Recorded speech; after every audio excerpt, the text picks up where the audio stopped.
Hello, everyone, and welcome on back to Smite Prime, where the plays are always premium. The end, the peak, the pinnacle. It's going to be March, closed bracket coming at your face. I'm D'Lo here in the booth, joined by my friend Musi as well behind the mic. Dressed to the nines, might I add. Almighty eyes in the sky, Tess and Solstice keep the prod lights on and that cam steady. Jithens, your almighty man behind the curtain, and Mort somewhere waiting in the wings. Muse, how we feeling? Feeling pretty good, you know? You could say that I'm feeling like $1,000,000. Well, maybe not quite $1,000,000, but that Smite Prime money right around the corner for whoever can survive the gauntlet of the top 8 teams that remain that have fought for their placements all leading up to this month. I'm ready, D'Lo, yet again to see how these players tackle the latest and greatest players in Smite Prime. Well, speaking of, who are those players? Who are those teams? Bracket going to be coming at you in just a second for us to take a look at what the happenings are, what the landscape is. So I'm curious indeed about who it's going to be, because Musi, there's been a bit of a shakeup, if I'm not mistaken. Last week around Witchcraft, maybe found that stutter in their step, had a bit of a rougher go about it, but they are certainly still one of the teams to look out for. Top of the bracket, top seeded, up against Clown Fiesta. Clown Fiesta. Big fan, still, of the names that make it through the top 8. Always my favorite part of Smite Prime is just seeing the creativity in who shows up when. Sisyphus and the Glolder, by the way. Goated, hello. Sleeper. But, Sleeper, absolutely. When he's not pushing up that rock, that is.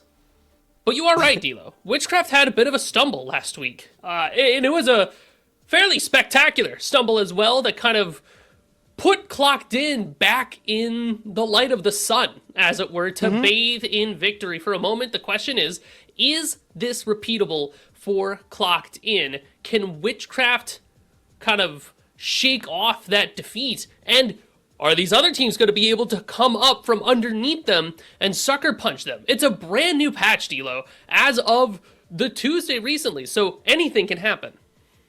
Anything can happen, and it's all because of the high stakes involved, Musi. What's on the line? What are these players fighting for? Aside for glory and guts, well, it's going to be that $7,000 cash prize alongside 31K of diamonds. There's so many great skins being released, Musi. I know everyone's kind of fawning over the Artio one. You got the Sook skin coming in. There's a lot of good stuff to spend those diamonds on, so it means all the more that you can get all that in your pocket. I mean, there's even more to go around. Not just the money and the prizing, but more rumblings in the Smite Prime itself. That's right, D'Lo. We do have the art shop. You can't use diamonds for this, but, you know, some good old classic USD or whatever's applicable for you can earn you things like the Discordia pillow, Hades and Persephone mouse mat, the Horus Tumbler Cup. We're in the works of like a Discordia koozie as well. There's like a couch talk. You might have missed it. You know, Mort and I have been cooking up some stuff in the back, but lots to love here. And maybe if you at home had enough dollars to buy that mouse mat, you could find someone who looks at you like Persephone does Hades, but you don't, because you're not winning Smite Prime, guys. $7,000 cash prizing. That's what'll get you all these goodies in front of you right here. And it really does go to show just the talent that we have here in the Smite community. Not only just behind the sticks, but also behind the pencil, behind the stylus. Really impressive stuff. Speaking of what's behind the scenes and what you can get in terms of winning Smite Prime, we don't limit ourselves to just cash and diamonds. There are also some cosmetic opportunities to be had here. The Smite Prime badge. Hoo-wee mama. Look at that thing. 1, 2, 3, 4, 5, 6 points on that mythical badge to flex on everybody in your ranks, your casual queues, the joust queues that you show up in and just terrorize somebody and just kind of jump scare them. So that is something you could show off here. Nothing that makes you tremor a little bit more in the pregame lobby than seeing a Smite Prime mythical badge staring you down. But that being said, there's also even a little bit more behind it. It's the title as well, Musi. Smite Prime Champion.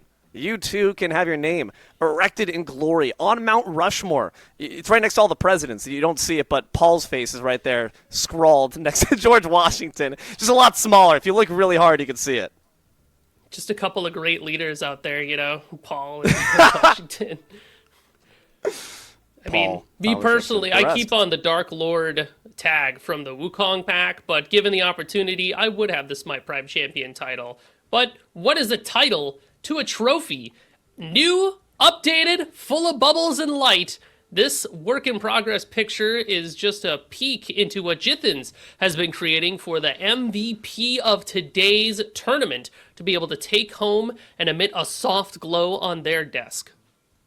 I'm a sucker for mood lighting music. I'm also a sucker for MVPs. I'm a sucker for all the quality that Smite Prime progresses and puts out. And this all, again, thanks to Jithens for handcrafting it lovingly. I can imagine Jithens, like, in the lab with, like, test tubes trying to create, how do I make the perfect Smite Prime trophy? There's evil laughter emitting. His girlfriend's, like, just listening as they see lights flashing outside. I'd be very terrified to be in that house. It's alive! It's just terrifying. Hello, anyway. I mean, new Frankenstein movie was Oscar nominated for a reason, and you got to give Jithens that same award level props. Yeah, I know. We're big fans here. We're also big fans, though, of these games. And guessing what is going to be coming up for us next. I believe it's Smoke Break versus My Jungler is Obsidian, first on the mark. These are two teams that, like you mentioned, Busey, they're kind of in the wings, kind of behind the curtains, trying to find their way into the conversation between Clockton and Witchcraft. And, you know, given the pedigree of these teams that are left in the closed bracket, there's certainly no reason why any of these teams can't take that top spot. I mean, hey, all you got to do is just win your game.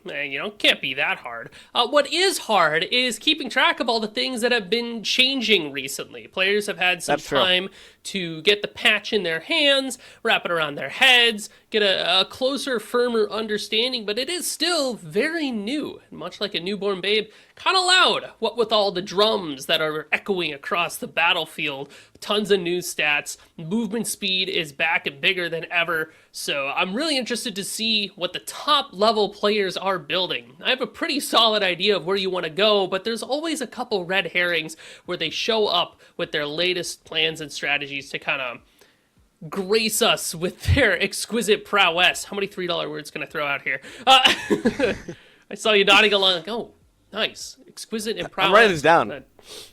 Knock those off the bingo board real quick, okay? And then we'll... Yep. Much like a person who is trying to complete their silverware set music, plating is now one of the big things right on the mark. And then there's echoes as well. Oh! You like that? I'm moving into an apartment. I need new plates. That was good. I'm not gonna lie. Recently, I unboxed a couple of plates. Since I moved into the new spot, I have 2 plates and 2 bowls. And I have to say, they are already my favorite plates and bowls I think I've had my whole life. So, a lot of utensils, a lot of silverware to be had here. Great times, wonderful times even. Might need a Spectral there to take that top spot instead. If you're trying to round out your silverware set, maybe get some anti-crit alongside it. But Musi, let's get a little bit of rundown for the folks who maybe have been a bit behind, maybe living under a rock or something of such. What are these new statistics that we need to keep an eye out for, and what do they do? How do they serve purpose in the grander game? So, we have plating, dampening, echo, and the movement one. Traversity? No, I'm looking at Pathfinder. Pathfinding, there it is. And then you also have tenacity as well, right? So plating and dampening is fairly straightforward, right? Plating makes it so that you take less attack damage power, so less basic attack damage. This transcends physical and magical. It just reduces the basic attack damage. Good stuff. Dampening functions on the opposite side of that spectrum. You might see it coming already. It reduces ability damage that you take. So this is, again, from physical, magical. If you get hit with a unstable vortex, make sure that you have enough dampening to be able to survive through that. Next thing we have up, including the picks and bans, is going to be tenacity, which functions like crowd control reduction is going to be the long and the short of that. And then pathfinding is movement speed, but it's movement speed with a caveat. It is more effective outside of combat. When you are in combat, it gets slashed down to something like 1/3 of its effectiveness. And then there's echo. The long and the short of echo is that it essentially functions like an ability crit, right? When you hit something with ability, you have a % chance to do an additional damage with your ability that does a % amount damage of the ability that you hit with. So, a crit. Yeah. In the long and short of it. It's a ton. A lot of statistics you have to keep in mind. I believe for Echo, it's 30% on non-ultimate abilities, and then that also gets slashed down to half, 15% on your ultimates 15, instead. yep. So you got to keep these aspects in mind. You got to keep all these factors, and it's going to be a lot. But given the fact that we're entering into this kind of new environment with the top, the cream of the crop, the best we got to offer, I expect we're going to see some great things, some really incredible experimentation here, some great cookery as well. Bands already cooked up and hot off the press. Hercules, Fenrir, Kerberos, Odin, and Ra, gone. Well, the animal menagerie has been escorted out of the building. All this makes a lot of sense, but You need to leave. this does leave some, hey, I scratching off menagerie on my bingo card over here, right? I'm just trying to make it work. No, you got it. Naja off the board as well. This leaves things open like Discordia, like the Hecate, which is going to be fairly strong as well. Solid first picks to have in your mid lane. But also some safer picks too. I've noticed sometimes Smite Prime will just lock in a first pick on her. That pick is still also really strong. One of the safer picks to have in ADC. Kind of does everything you want. Being able to have that CC immune ultimate. Prot Shred on every spear that they throw. So not just autos, but their abilities as well. Great disperse. You're almost going to see one pretty consistently, but it is going to be the Geb that rolls his way into the first pick for Smoke Break. Now, of course, if you were a Smite 1 loyalist, you might be saying, well, that's your support pick down and locked away, but you'd probably be mistaken. I've got to imagine, Muzi, this is probably flexing to carry, no? Yes, I mean, the fact that Crit was touched in such a way that Spectral no longer gives aura, I do feel makes Geb an even stronger pick because he was already building the crit items. His stats were touched recently. He's going to be a little bit squishier. He's not getting as many protections. He's not getting as much health per level. But his damage remains largely untouched. And damage for ADCs as a whole has kind of gone up recently. So still very effective.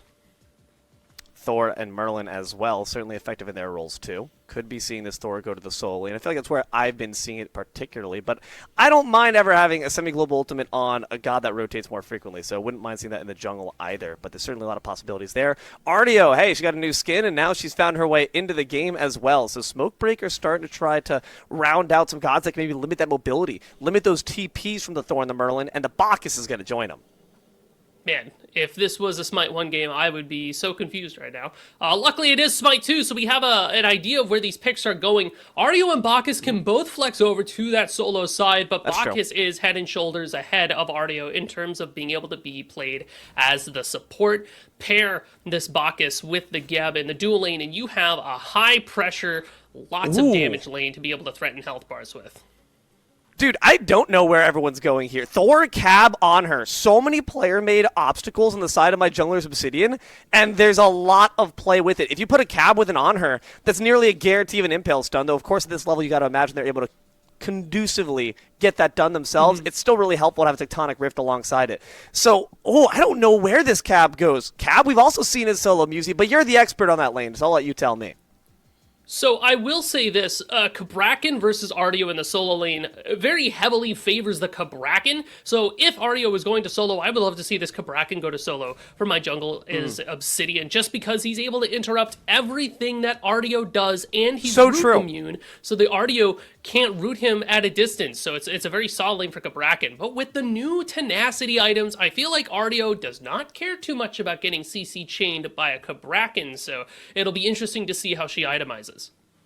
The amount of stuns that my jungler's Obsidian have on demand is pretty threatening between Tectonic Rift as well as the double stun, Seismic Crush there, and the Impale stun too. But like you said, dampening, or rather tenacity, does change that. Hecate and Pele. Hecate isn't changing, being one of the best gosh darn mids since her inception, and the Pele is likely going in that jungle spot. Haven't seen her for a bit though. She got a little bit of a buff recently. Kind of helps out with her clear, tick damage on her, her aura that she has that she can enhance. So interesting to see this pick, especially for adapting, just because it very much matches his playstyle from what I've seen in Smite 2 as well. Get in there, get aggressive, and fight. And Pele loves to brawl, especially with, the lifesteal items that you have, all the sustain that you can have on your build. So really solid engage factor here for Smokebreak to just be able to go in and cause havoc. Baron Salmon, he's going to round out the composition from my jungler's Obsidian. No indication quite. Actually, I do believe that must be the indication, right? So then I'm guessing, if I'm not mistaken, that's Thor jungle, Cab solo, Baron support. I would agree with you 100% there. And I like on her Baron put together. What I also like about this Baron is that it is on the team that already has the Cabrakan, because you have the ability to walk up with your cab, pull people back with your Baron. There's a lot of space that you can play with. My jungler's Obsidian doesn't have to limit themselves to being the constant engagers. They can also play for this counter engage. The one thing about this My Jungler's Obsidian comp is the fact that I feel like they're going to lose a little bit around objectives early game, especially on that left side, that duo side, because Geb damage plus Bakich damage is enough to threaten a Gold Fury, whereas the Baron Samdi, not as much. Unless the Merlin makes the rotation over as well, we're not really going to be sneaking too many golds away from Smoke Break. Well, we're going to be sneaking our way into the game to see what's what and see who ends up taking it. Keep in mind, guys, double Elam bracket, first one, best of one, up on the mark, and it's Smoke Break versus My Jungler's Obsidian. It's D'Lo and Musi behind the mic. It's Solstice as your almighty eye in the sky. Now, Musi, taking a look across the board here, anything surprising you in the relic picks? Well, the relic picks, yes. The Cabrakan has Blink for Nika, so that's going to be fairly interesting to see in play, especially when you have the Cabrakan over in support. What? So that's kind of neat. Yeah, it's not how I expected that to go, but I don't hate this still. Baron Samdi into Artio, not a terrible matchup for either of those picks, honestly. I feel like Artio and Baron, they both have ranged roots, so more often than not, they just end up staring at each other. And if Benko tries to dash at Doduin, if Doduin has ult, he should have an appropriate response to kind of keep the Artio at bay. But what this Cabrakan's able to do over in the dual lane is interrupt any Bacchus damage, potentially, and be able to lock down this Geb. There's no shells for Dardas or Streak, which makes this Cabrakan ult very, very valuable. The fact that you have also the Impale stun, you have the Thor stun, again, a lot of things that not only just good on-demand CC, but like you said, interrupt one of the primary forms of clear of Dardas. It's going to be a really big thorn in their side, I imagine. Let's just see how they end up handling it. Also worth noting, Streak's got the Agility Relic versus the Onherb bearing that Aegis, trying to keep safe. I'm glad you mentioned that Agility Relic to D'Lo, because that means that Geb doesn't have beads either. So this Cabrakan has crazy potential to not only cause problems to this Bacchus, but especially cause issues for Streak on this Geb pick. All that Coast and Nika have to do is chill until they hit level 5, and try their best not to get too poked out so that when their opportunity arises, because it will, you get a Blink Stump in from Cabrakan and a bunch of damage from the Onher, and Streak largely can't do too much about it. I guess the question just becomes, what's the game plan here from each side? Smoke Break and My Jungler's Obsidian, obviously teams of this caliber are going to have a identity that they're trying to draft for. What is each team trying to enable? What are their win cons to ensure success? So, I mean, both of these teams do have picks that scale really hard into the late game. Oh, beads burned already.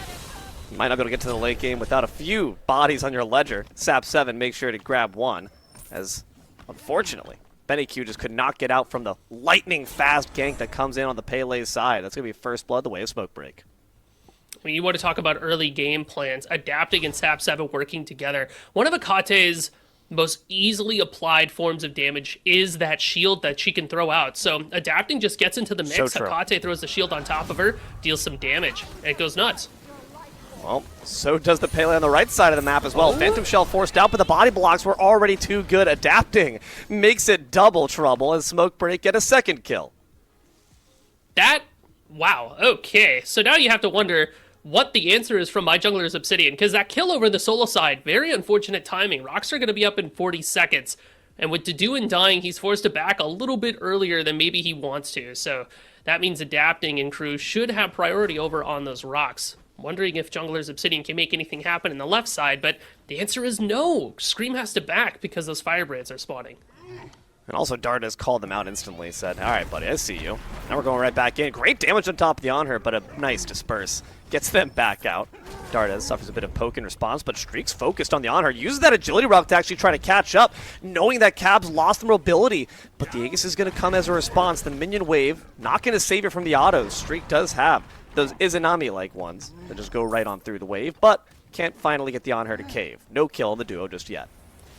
I do appreciate the restraint that Nika shows there, as well as Coast to not just try to turn around and burn that Geb, because Dardes is just right up behind them with a belch and flop in tow, ready to make it work. So, good restraint there from my junglers Obsidian. You've already suffered a couple of scrapes on the knee. We don't need to fall all the way down here.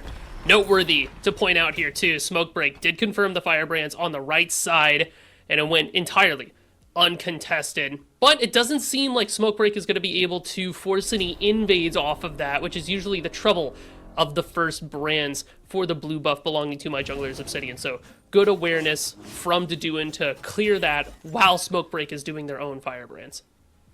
I think that invade might have been actually successful. A solid steal there from Deduin, despite... Yeah, I believe so. No blue buff wrapped around the waist of that RDO means that they kind of have to suffer a bit more, especially given the changes as well, Musey, to mana consumption. Now it's a resource that you got to manage just a bit better. And, you know, that Bluestone is going to be able to offer you some MP5, but for a mana-hungry character like RDO, going without that blue buff, it sucks. There's no real other way to walk around that, right? But she will have the Life Binder to go with her first item slot, some extra damage, some sustainability. It doesn't help your mana problems, but it can help you clear a little bit, so maybe you don't need to use as many items. Something just to keep in mind. Just a lot more things that this patch has, I think, given players to think about, including that blink engage, but what a great agility response! Streak nimbly tiptoes around the walls, but maybe you've got yourself between a rock and a hard place. Thor is present, but now in the sky, and the rotation comes in for the Pele. Thor, not sure if they should rejoin the Enable and continue the combat, or just leave Nika to the dust, which is what they decide to do. Adapting gets their second kill. That is such a tragic Geb ultimate there. Geb ultimate, Cab Bracken ultimate there. The agility came out just at the right time, but that is the plan from Smoke Break. That is the, you know, the playbook there to be able to try to lock down the Geb. Nobody here to show up to the Gold Fury. You saw the rotation from Coast to maybe poke their head in, but just not quite in time. So the first Gold Fury of the game goes to Smoke Break. I'm already starting to see a plan form. Smoke Break, not taking any breaks. You enable this Pele to get as big as possible, as quickly as possible. And my jungler's Obsidian, well, they're jungler's Obsidian. Look in the mid lane. Combat, once again, adapting, goes on in and finds another kill on the spree. Scream will fall, and nothing Benny Q can do but watch. Dude, wherever adapting is going is where the kills are going to happen, it feels like. This Pele is 3-0 with 1 assist. Barb Carver online as well. Really neat because we haven't seen a Barb Carver in a hot minute, right? The lifesteal items kind of fell out of play. It's always been things like the Heartseeker, the Hydras. We even had a couple of, you know, Transcendence and Book of Thoth Scalers if you're the Tsukiyomis of the world. So to see Pele have her niche back, really cool stuff. And what's interesting to me as well is Pele in my mind is a character that scales really hard into the late game. So to get her off the ground this early and to make such a significant impact on the map and get extra gold in pocket is very scary for my jungler is Obsidian. You gotta slow her down. This fight around the Flame Brands can look a bit scary as well. Benko attempts to confirm, but I don't believe they got their hand on any of the brands. Unfortunate given that they got that solo kill prior on the right side. Nonetheless, like you mentioned, this Pele off at a breakneck pace. So is Streak. A disperse, though, is what's going to match it. The rollout attempt and no agility in response to the cab walls rising up. A good stone shield, but not good enough. Nika's going to be able to take the kill, but Streak actually gets the kill from the grave. Vaporish Coast trades out their life. The penetrating auto attacks from the Geb ADC. You cannot body block those. So you can't stand behind your support. You want to stand a little bit off to the side to hopefully force a choice from Streak there. Unfortunately, both Nika and Coast, the health bars were aligned, and Streak was able to get their damage off just in time. But you can see that, you know, the game plan of lock down this Geb is still alive and well. Unfortunately there that Coast had that ultimate, or rather that Aegis, and decides not to use it, maybe underestimating, or maybe, like you said, forgetting about that AoE nature of the autos. Scream considers a gank on the left side, but thinks better of it. Their real task is to try to stop adapting. The Embers of Revolt are swiftly becoming a blaze, but you have to extinguish them somehow. Maybe the ritual is the place to do it.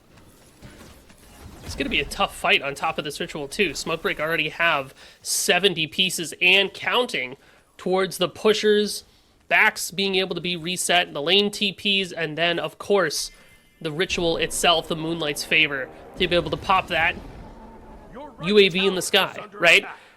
But you kind of have to hand it to Smokebreak. They have already established a pretty solid lead, and my jungler's Obsidian, ooh, Thor's in the air.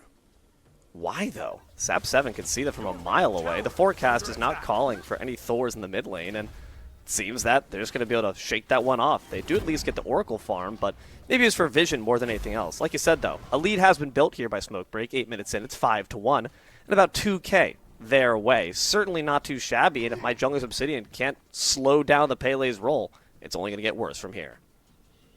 Just a couple things I want to point out. You do have Benny Q building that Gemma focus for Merlin, so making use of the new stat there to get a lot of movement out. Basically, every time they cast an ability, they gain a stack of momentum, and they're able to move around a little bit quicker, stacks up to 3 times. Great for a character like Merlin, who is just spamming abilities all the time, right? So hopefully that'll keep Benny Q alive and able to rotate and farm more efficiently. The Tech Okagi there as well, when you're able to get the pathfinding, but off of, some of your strength stuff. But 25% attack speed as well works really good for the Geb, because now when he shields himself, he moves a little bit faster. When he uses the shockwave, he's going to move a little bit faster, and that just really enables him to stay on top of you, especially with that agility relic where your autos are moving a little bit faster. You really would think a stack of rocks doesn't have the mobility, but Streak is here to prove you wrong. Unfortunately, the Sands do limit that mobility quite a bit, so the 2-man gank there coming in from Smokebreak actually gets foiled quite easily. That's okay, though. Gold Fury, we know exactly where that's going to be staying. Planted right in the pit. Thor is aware, but can they do much about it is the question. Using that TP tells me they have no will to contest. Second Fury for Smokebreak. Now, you have to be careful when you are in the position of my jungler's Obsidian that you can let some of these early objectives go, especially when your goal is to scale towards that late game. I like that my jungler's Obsidian isn't taking these fights at a deficit, right? They go, okay, that gold fury is lost. We're going to let that go. Yep. That is what it is. Let's focus on clearing our own camps, focus on clearing our own farm. There are other things on the map that we can do. We just have to try to split it more effectively. So Smokebreak needs to make sure that, yes, while they are maintaining their lead, gotta make sure that you keep the, foot on the gas, as it were, and try to push it as much as you can. Next big thing that's coming up here, D'Lo, is that Moonlight Queen Naga. And if Smokebreak are able to get that, that snowballs into a Pyromancer, snowballs into another mid-pad that spawns around the same time. So if there's ever a stand to make for my jungler's Obsidian, it's there.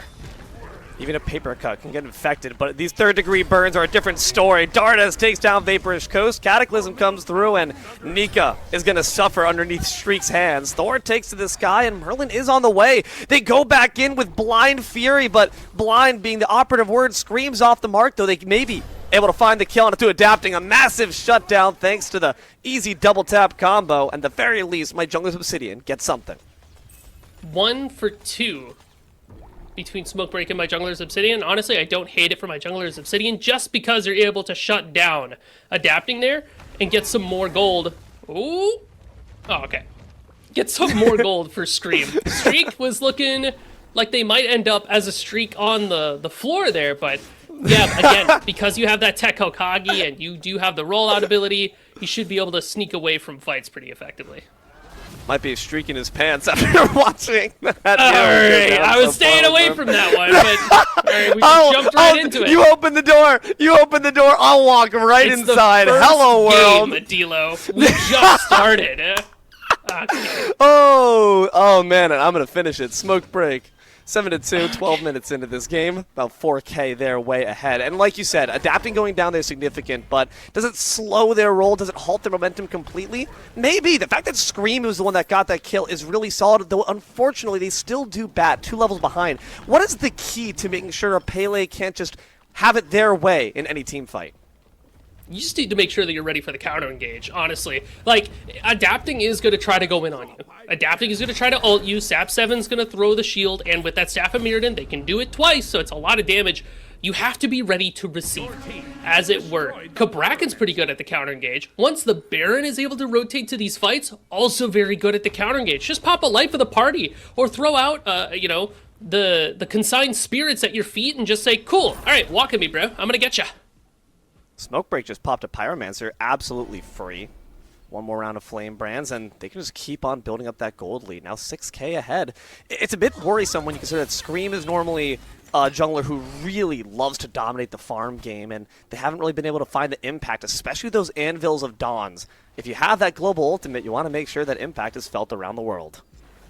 There is something to be said about this Thor pick, too, that with the changes of tenacity being in the game, and especially with tank items being added to the game where it's like, oh, get hit with the CC ability, throw out a little bit of damage on top of yourself. Oh, get hit with the CC ability, you're going to start getting some more health. Pair that with the Spirit Robe that you already actually see from Dardes there. Scream, if they try to ult a tank, I fear they just kind of get cooked. And if they try to ult a Squishy, I also fear he might just kind of get cooked, because of the fact that Smokebreak should be able to turn around and get him. I'm not saying Thor is by any means not a strong pick, but I do think he has to thread the needle a little bit more and really use Nika to bait out a lot more than maybe he had to before. Nika's got to be able to step up, pull beats, pull abilities, force away options, and then Scream can go in and make it work. We're forcing our way back into a third Fury Smoke Break, trying to get it, but unfortunately the Artio maybe biting off a bit more than the bear could chew. Now Thor's in the sky, and this is trouble. Open the Gates comes through, but finds nothing. Adapting takes down Benny Q as revenge for Benko going down as well. Inside the purple pit, the fight continues. A great stun on top of Shriek, but the agility tries to get them out to safety. Cataclysm as well. It will not save you. Vaporish Coast vaporizes their opponent. Sap tries to get triplicate visions, but can't finish off thanks to the nice disperse from the on her. A great stun. You're done. Sap 7 gets absolutely bodied by the Deduin, and Dardes can only flop back home as Adapting splits the difference and runs for the hills. Dardes gonna try to get away, but caught by the wall. The beads is good to soak some CC, but not enough to save your life. Gone. Dardes absolutely destroyed. A killing spree now the other way for the jungler. Obsidian, no, you just got promoted, buddy. You're back to deity if you ask me. Nice. Well done and on the rise. And you also get a Gold Fury for your trouble as well. And what's so interesting about that last fight, D'Lo, is that I thought that was about to go really poorly for my jungler's Obsidian. Nika successfully walls off Benko, but then drops the Cabrakan walls, I think on accident, and that actually ends up panning out because it lets the Cabrakan and Thor get a nasty side angle. The fact that Coast was able to get out there is also really pivotal. Order team does manage to still sneak away thanks to that Pyro Bomb from earlier. They get that Queen Naga for themselves. I don't think they grabbed the Ritual, though, which has been unfortunate. Maybe just trying to make a quick mad scramble back. But Musi, it's exactly what you asked for. My jungler's Obsidian, you said, guys, we can let these early objectives go, but there comes a time where we need to dig our heels in and fight. And I think they recognize that this Fury didn't have the numbers advantage. They don't really have a big enough gold lead that we shouldn't try to take this, and they succeeded. And now they might succeed as well on a streak. An amazing Anvil of Dawn Pillar combo. No tenacity, no life. Gotta make sure that you respect the CC that my jungler's Obsidian have, and they have a lot of it. I mean, what happened around that Gold Fury deal is Benko walks up the Artio and then just kind of eats a pillar pin combo. Yeah. And if you're up there all by your lonesome, you are getting Cabrakan smacked. You are getting Thorwald. You are getting rooted by Deduin. So you have to make sure that if you get hit by one, maybe it's time to pick up a Beads, a Magi's, a Spirit Robe, any form of tenacity, because the CC is deadly. Bears might be scary at level 1 in Skyrim, but once you hit level 15, you have bigger fish to fry, bigger things to worry about. Now, look at this Ritual. Stuns coming in from the Bacchus, but Dardas has got to reconsider whether they want to really dedicate fully to the cause, because Cabrakan's going smacking once again. An amazing open the gates, pulls back in too, but can you find the kills right after is the question. Pele joins the fray and will have their way. Takes down Nika easily. It's a great life for the after party to try to bring back in too, but the walls from Thor ensure Benko cannot leave unless it's in a pillowcase. Benny Q finds the counter kill. Adapting, still full health, sitting on this Ritual, but my jungler's Obsidian gonna vie for some space. 30 seconds until Moonlight ends. Obsidian still want the smoke. Yeah, Adapting waits in the wings, and Bush camps down Vaporish Coast. Sap 7 gets the final word. One last auto from Shriek. Deduin's done once more, and the Anvil of Dawn's got to be used defensively because there's no teammates left to carry on the fight. Streak has a Hastened Fatalis, third slot. Oh my days, Zooming. it's disgusting. We are zooming, we're so fast. And look at the Musashis as well. Every time we crit, we get movement speed. That's disgusting. That's so gross. Dude, we're talking about how this rock is hitting like crazy speeds. It's Max Verstappen. We're hitting like Mach 7 on this rock. It's going to be really insane when Streak is able to very easily maneuver around the CC that my Jungler's Obsidian tried to put down. It's going to be very frustrating for a Thor to try to close that distance. A Cabrakan especially. We saw that display earlier when they were able to tiptoe around that tectonic shift. So keep an eye on Streak. If they're able to stay alive long enough to really free cast these autos, it could be a big issue for Obsidian. Smoke break. Uh-oh, Streak caught out? Dude, come on. I just complimented you, No, please. Thank God. The rollout's able to get them some good distance, though. Doesn't seem like it's enough to dissuade Scream just yet. Another great wall, Wow. another great double tap, and Scream takes down Streak, though unfortunately with no TP left. A quick blink dispel magic, that's one way to do it with a flourish. Sap 7 shuts him down. Left side, the fight continues. Pele, though, does get stunned. Out from Volcanic Lightning, and now there's no way out. Adapting turns back, but reconsiders as they see Benko's head roll. A blink through the tower line. Do they get out? Yeah, they're out of there. Adapting. Thank God. Just foot on the gas. D'Lo, That was stressful. welcome to the movement speed meta. It is. It is here. It is full force and here. Sap 7 is moving around like a fighter jet on the field, being able to blink. The magic, the damage. Oh my gosh. I mean, so much just happened. I just want to throw a compliment to Scream there. Being able to catch Streak after we talked about how fast they were, how much maneuverability they had. Scream holds on to the second wall, makes sure that he can, confirm it on the tail end after the rollout. And then also has the hammer there too, Bladed Boomerang, being a very useful tool to get your cooldowns back up. Catches out Streak. And then you gotta hand your laurels over to Sap 7 for catching him after the fact. It really is like a Wile E. Coyote and Roadrunner situation here.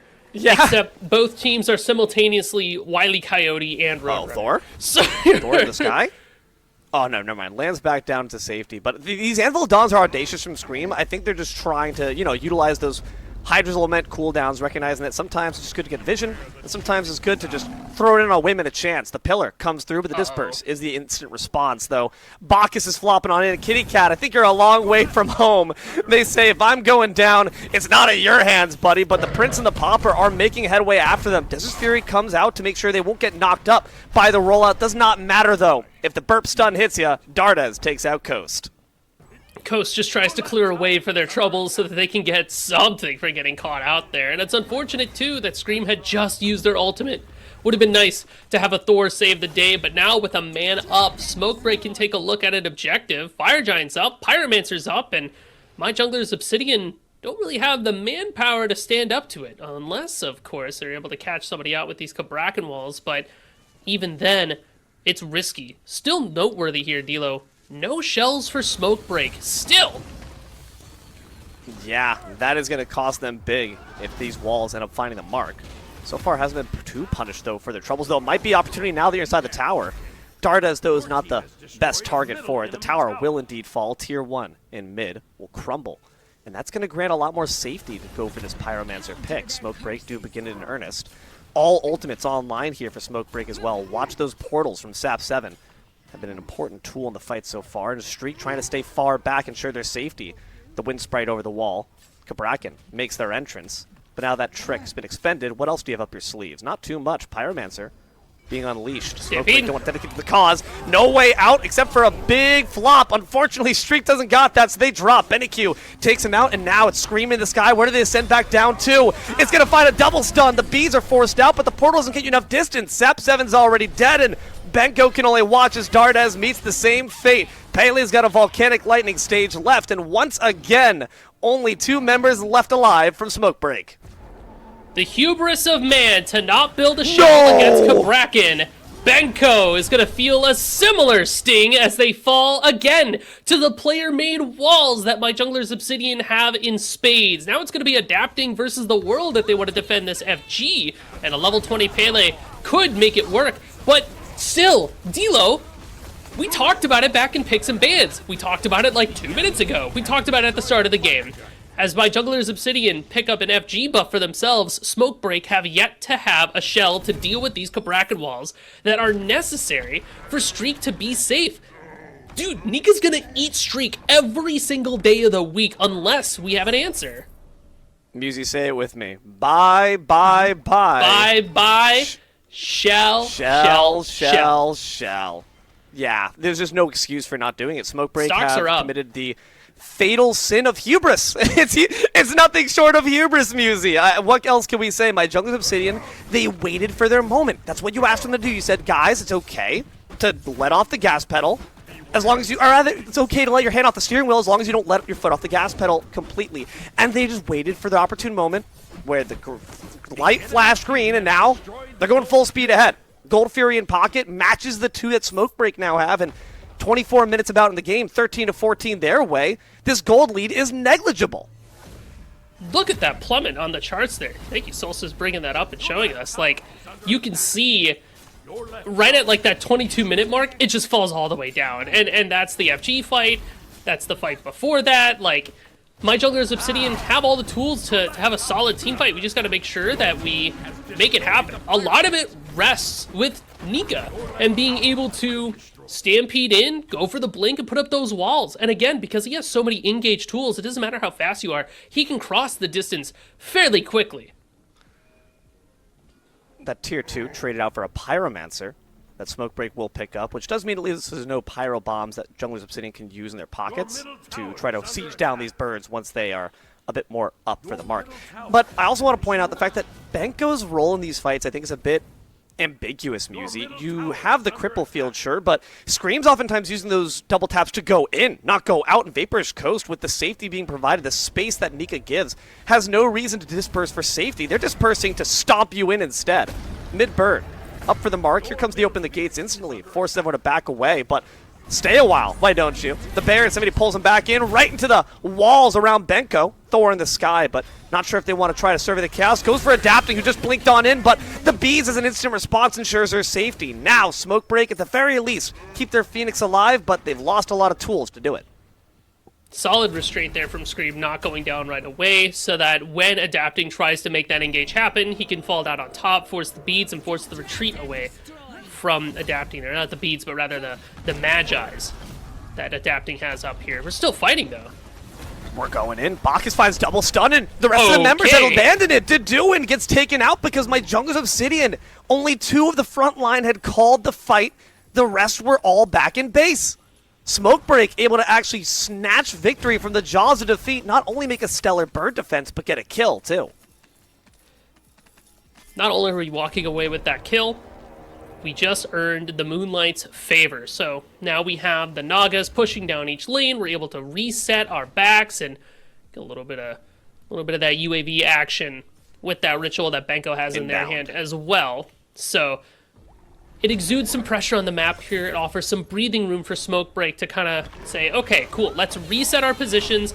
Let's strip the map of some of this neutral farm. Let's get our own camps. Gotta get ready for that FG that's gonna be right around the corner. And the Ancient Gold Fury that's spawning in just a minute or so.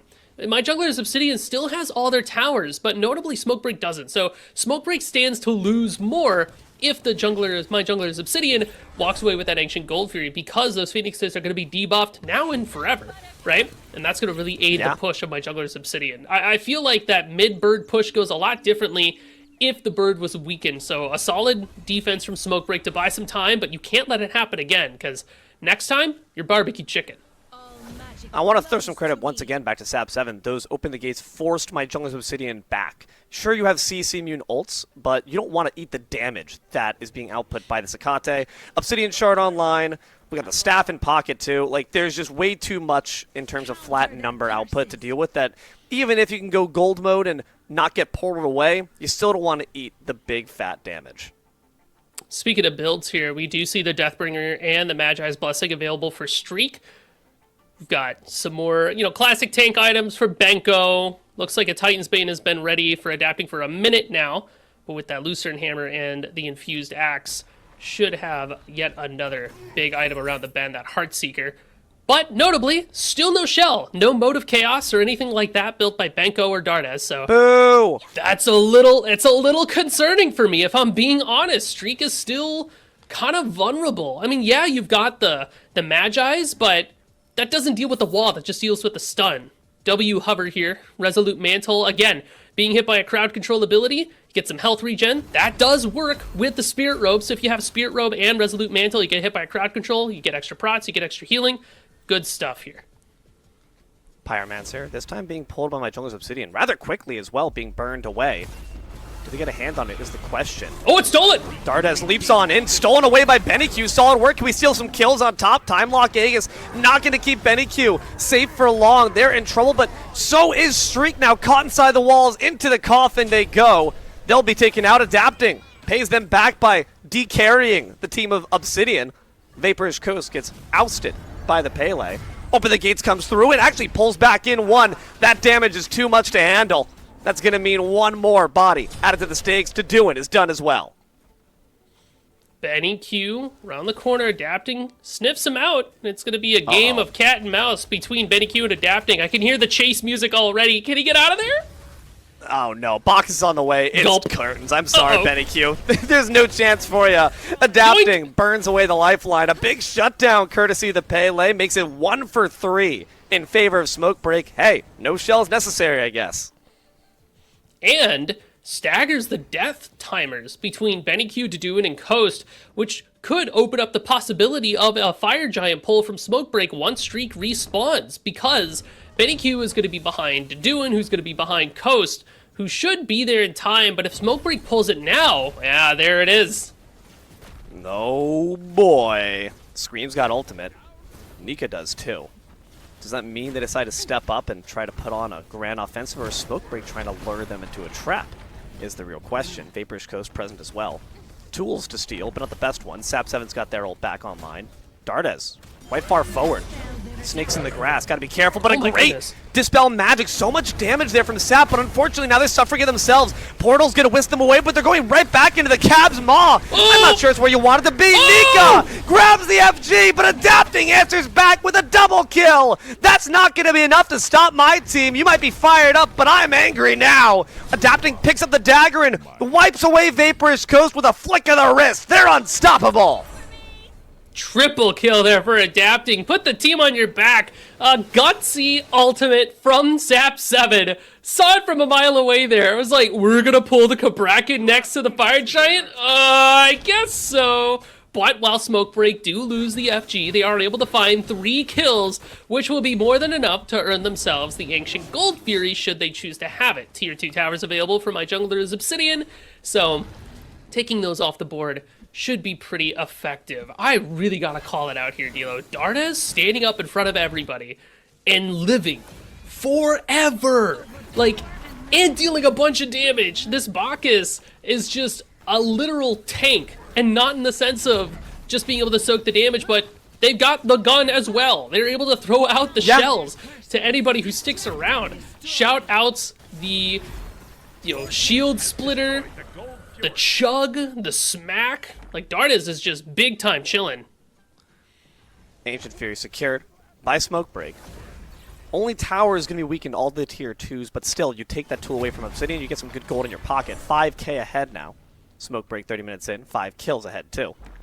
But the issue is, for my jungler's Obsidian, man, we've kind of laid out a roadmap for them, Yuzu. We said, they don't have shells. Why is that not working? Why is Smokebreak able to so easily circumvent what feels like such a big weakness? Well, Smokebreak has a couple of heavy hitters. They've got a handful of heavy hitters. Each of the carries for the Smokebreak team is a threat in and of itself, in their own right. Streak has to be dealt with. Sap has to be dealt with. Adapting has to be dealt with. My jungler's Obsidian have the means to effectively and consistently kill this Geb. Now we have to try to think about how we're going to lock down the Pele. How do we lock down the Akate, right? We have an answer to one of the questions, but not all of them, and I think that's where Smokebreak is just coming out ahead in these fights. Geb is 3-6. They're tanking a lot of damage. They're doing it, but they're dying. BennyQ converts a Pyro. That was a little stressful, but Adapting is 10-1. This Pele has not been looked at, like not in the real true sense. So once we have an answer to the Pele, then things can go back to the favor of my jungler is Obsidian, and the answer is not an easy one. Pele has so much sustain, so much damage, and a Magi's, and a Blink. So we are getting in there, we're getting out of there, we live through your CC, and we live through all your damage. You just kind of have to dogpile this character. That's not something you can do when you're too busy dogpiling the Geb. And it's the same story for the Geb now, too. Magi's Cloak as well. 2 bubbles on this side. The Kate's got a blink, so her normal weakness of a lack of mobility is not necessarily as glaring as before. And I want to hark back to what you just mentioned earlier about the Bacchus and how effective they've been, and the fact that they've not only got the shield, they got the gun, too.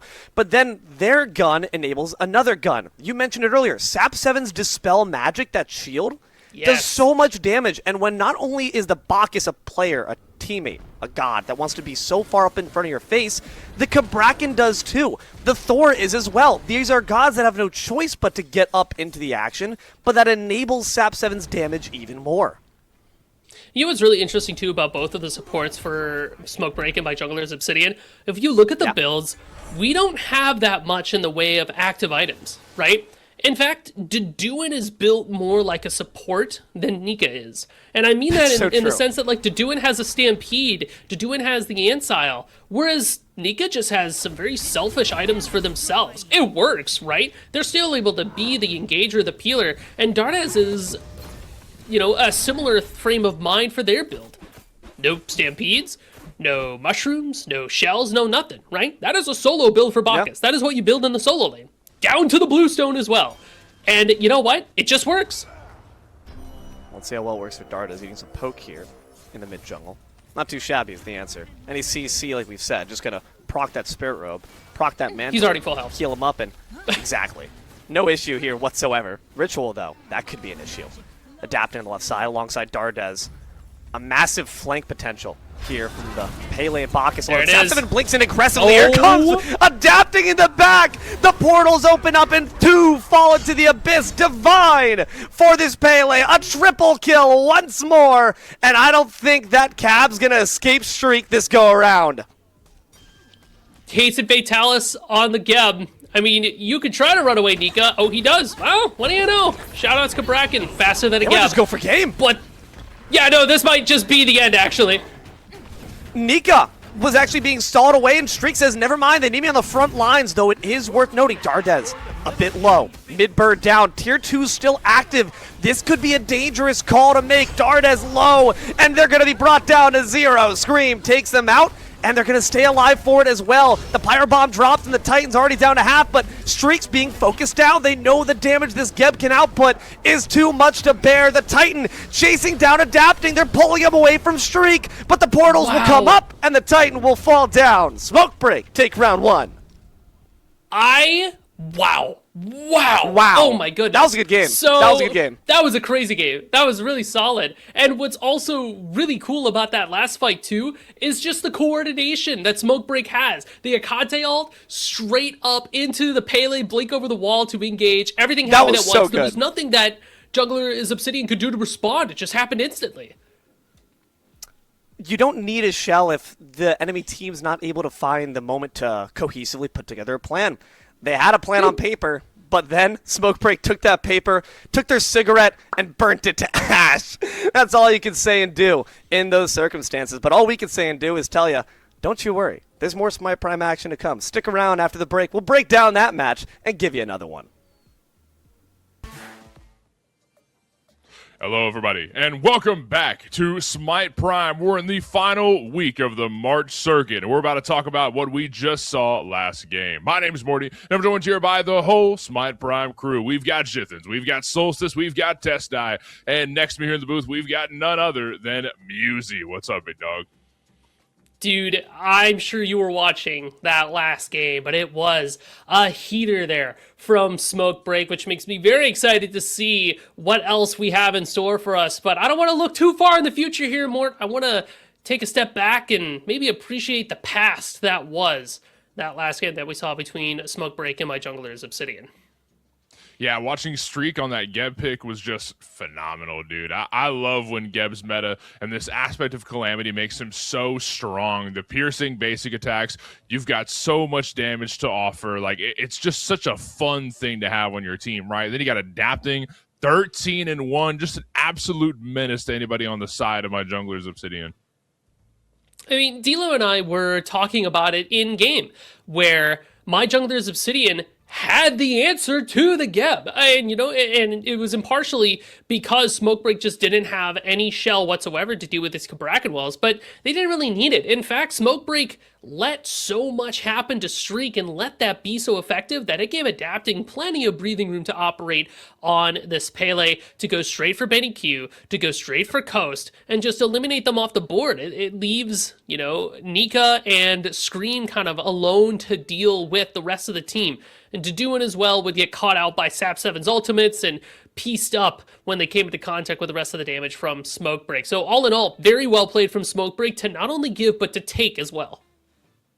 Yeah, it's just a unfortunate situation there for Jungler's Obsidian. They did have the counterplay, but it didn't exactly work their way. I think just the damage, pure damage, was just too much for Obsidian to handle. Let's take a look at the bracket and see how that affected everything going down. There were some other matches that went down. We'll see how they went. Who's going to be playing where on the bracket here?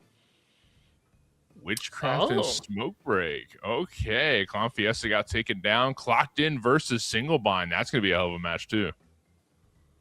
You also have down there in losers round 1, Clown Fiesta versus my jungler's Obsidian, Los Amigos versus Sisyphus and the Glolder.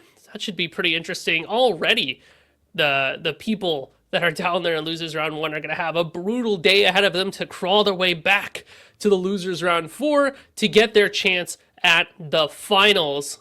And just taking a look at the teams that are in there, my jungler's Obsidian was looking really solid in that last game. As long as they don't let the loss kind of get to their heads, shake it off, they should be okay. I very distinctly remember the, Scream but with 5M's team, the various renditions of it, that Benny Q Scream core, kind of walk up from in the losers bracket to go fight Clocked in finals more than a few times. I feel like they could do it again. But before we get on to the game that we're going to be watching, let's talk about the art shop real quick. If you haven't checked it out already, be sure to hit shop.smiteprime.com. You can take a look at all of these beautiful pieces. We've got everything you could possibly imagine. Mouse pads, pillows, phone cases, posters, tumblers, the Horus tumbler. So much to look at, so take your way down there. I know you love that tumbler. Oh, he just looks really, really cool. I think is the best way to describe it. Hey, do you know where we're at with the disco koozie, by the way? Do you know status on that one? Haven't heard anything, but I'll get back to you. We'll talk with Jithins and we'll get there. We'll talk with Jithins after this. We'll get there. Okay. Good stuff. That's right. As long as we're working on it, that's all that really matters to me. So right, it's progress. I think that's the most important thing, because I know I'm not the only one asking for it. You're not the only one asking for it. We definitely have a collective. There's a whole bunch of people out there that are asking about it. So we know it'll have to happen eventually. But that's the future. We can talk a little bit about the here and now. You got something? I'm getting word of a koozie giveaway. No, I'm just kidding. But we are going to be. Oh, no, it's right. I thought Tess was trolling. No, we're right. I thought it was a joke. Tess loves to play little pranks on us mid-cast, but it's real. It's actually real. Love is Stupid Disco Koozie giveaway from Smite Prime. Can I join? Can I join? Dude, there's what? Oh man, we're stuck here in the booth. Somebody go win that for us, and then mail it to us after you win it, please. I'll pay you double. Make it happen. I'll pay you triple what Mort's paying. Whatever number this guy says.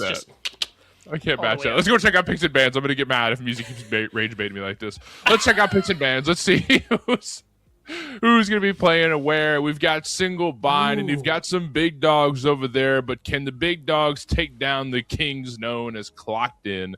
I mean, these guys have been playing together for quite some time, and they are just an unstoppable team for the most part. They've been taken down a couple times, but for the most part, the crown remains on their heads. But Single Bind, I mean, this is also a team you got to talk about. Donut Doug and Aurora, one of the scariest duo lanes in the Smite Prime community.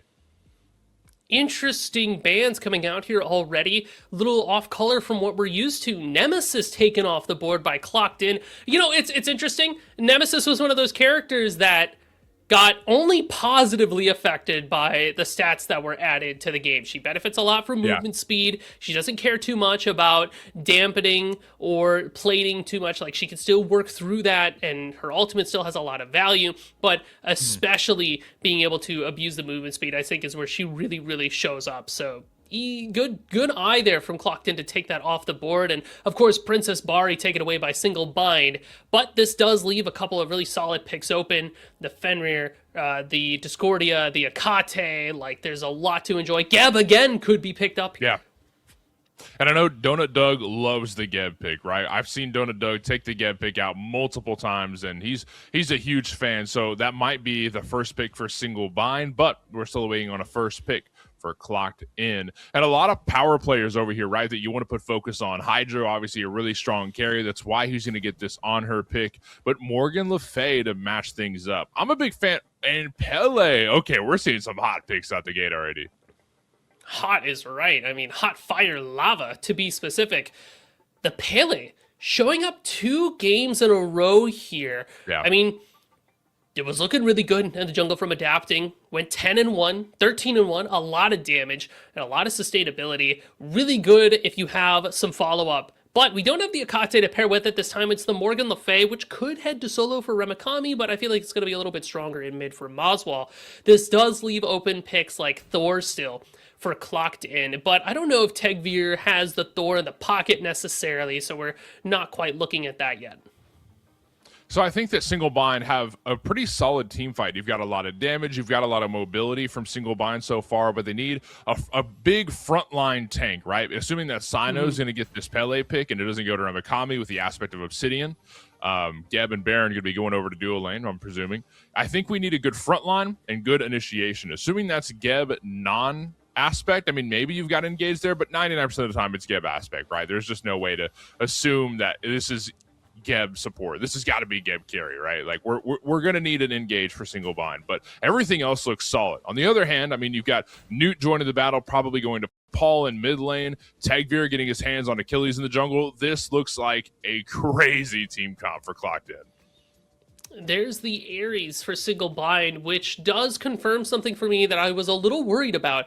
Single Bind is sitting here with 4 magical characters and only 1 physical. So itemization for Clocked In, going to be leaning a little bit more towards the magical side of things. But notably, I mean, hey, this means that the worm skin that could be picked up in solo for, you know, Jormungandr, really for anybody, maybe not as splashable this go around, given that it only has physical protections. But hey, there's that pick you were asking for, Mort. What can Ares do? They can start a fight. That is for sure. You know, Cersei's Hexstone, Blink, the No Escape, and the only thing that I'm not as big a fan about it is the fact that Honor has the CC Immune Ultimate, Jormungandr doesn't get pulled, he doesn't care. Sobek's got the CC Immune Ultimate, Nut's got the CC Immune Ultimate, and so does Achilles. So think maybe we're relying a little bit more on the cripples, or maybe try to bait out some more CC so that Pele can swoop in after everybody uses their goodies, as it were. Well, let's see how it goes as we get into the game, which is ready for us right here, right now. Let's dive on in. For those of you just now joining us, Clocked In up against Single Bind here in the final week of the March circuit, the closed bracket, to see who's going to walk away with $7,000 and a lot of diamonds on top of that. My name's Morty, joined with the Prime crew. We've got Jithin, Solstice, Test Die, and Musey with me here in the booth. And there's a lot of interesting picks to look at here. So that's Baron solo with the aspect of against Yorm, which is going to be a little bit troublesome. Nude versus Morgan in middle. That's going to be a fun matchup to watch. And then, I mean, duo looks pretty fun too. There's a lot of potential for early pressure. 100%, especially when you have Ares Geb duo. I mean, Mort, you love the Ares, you love the Geb, you love the Geb DC. I feel like you know for sure how much kill potential that dual lane has. If you get crippled down by the Ares, Geb's able to just swoop in with the rocks and lay it down quick and hard, so you have to be careful not to get caught in that. Plus, Happen and Hydrogen, both characters that rely on, you know, leaps/dashes to be able to make space or get away. So I do like the Ares pick for that reason. You have to make sure that you can keep the gas pedal on, though, when you hit level 5 and burn away any beads or ultimates. Ideally, you can force Happen to use that Lurking Waters, and then you swoop in with the No Escape. And you know what's interesting too is that there's only one beads on the side of Clocked In against Aurora's Ares pick here. They must not respect the no escape pull that much because, yeah, you've got CC immunity, sure, right. That's a good response to it, but do you want to wait to use your ult every single time that Aurora goes for a pull? Is that really the move? I mean, it might work out. I'm not so sure. We'll have to see as the game gets on. I don't know. They do have things like Shell, but also Blink, which has made another resurgence here. We saw it picked up last game, and now there are 2 Blinks on both sides. Funny enough, both with the rotating roles, jungle and support. So it really is a blink and you'll miss it type of team fight that we're going to see here, where teams are going to blink in, blow their kits, and then try to back away slowly if it doesn't end up working out. So engage, counter engage is going to be the name of the game here. I feel like Single Bind initially will have a stronger engage. You have the Pele that can blink in, get the knock up, Ares that can blink in, find an early ultimate, or even just blink in, find a cripple so that you can't get away. So Single Bind should have some pretty solid early pressure here around the map, especially for those firebrands. This is where you want to put your eyes on first. They spawn at about a minute or so, and that's where I think the first blood might end up being. So you say all throughout the map, right, and firebrands especially, but do you think that Karmic handles this matchup against Remakami on the Baron pick here? Well, so the thing here is that Karmic has a lot of damage, but Remakami doesn't necessarily have to stand around for it. And Karmic is kind of susceptible to ganks from Pele because he doesn't have a great way to get out. Oh, speaking of. Well, he's at least able to stick the tower line close enough so Ella, who just rotated over, doesn't get the kill. But there might be a kill here in duo lane, getting chained up, and Happen is dead. No charge prey available because of the cripple, so he's forced to just stay there in lane and take the damage and die. First blood goes to Single Bind. And that is the Geb Ares duo lane that we were talking about before. A lot of pressure, easy way to threaten health bars, especially with the cripple attached to the Ares chain, right? I mean, Yep. You're crippled, you can't dash. You play Smite, you play Novas, you know the simple math involved there. And for Aurora Donut Dog, it's a good start to be able to give your Ares the first blood, just so that the support can get some extra gold in their pocket. You know the Geb's going to be getting their last hits. You know that they're going to be getting their items online, so now we can get the shield splitter online for Aurora just a little bit faster.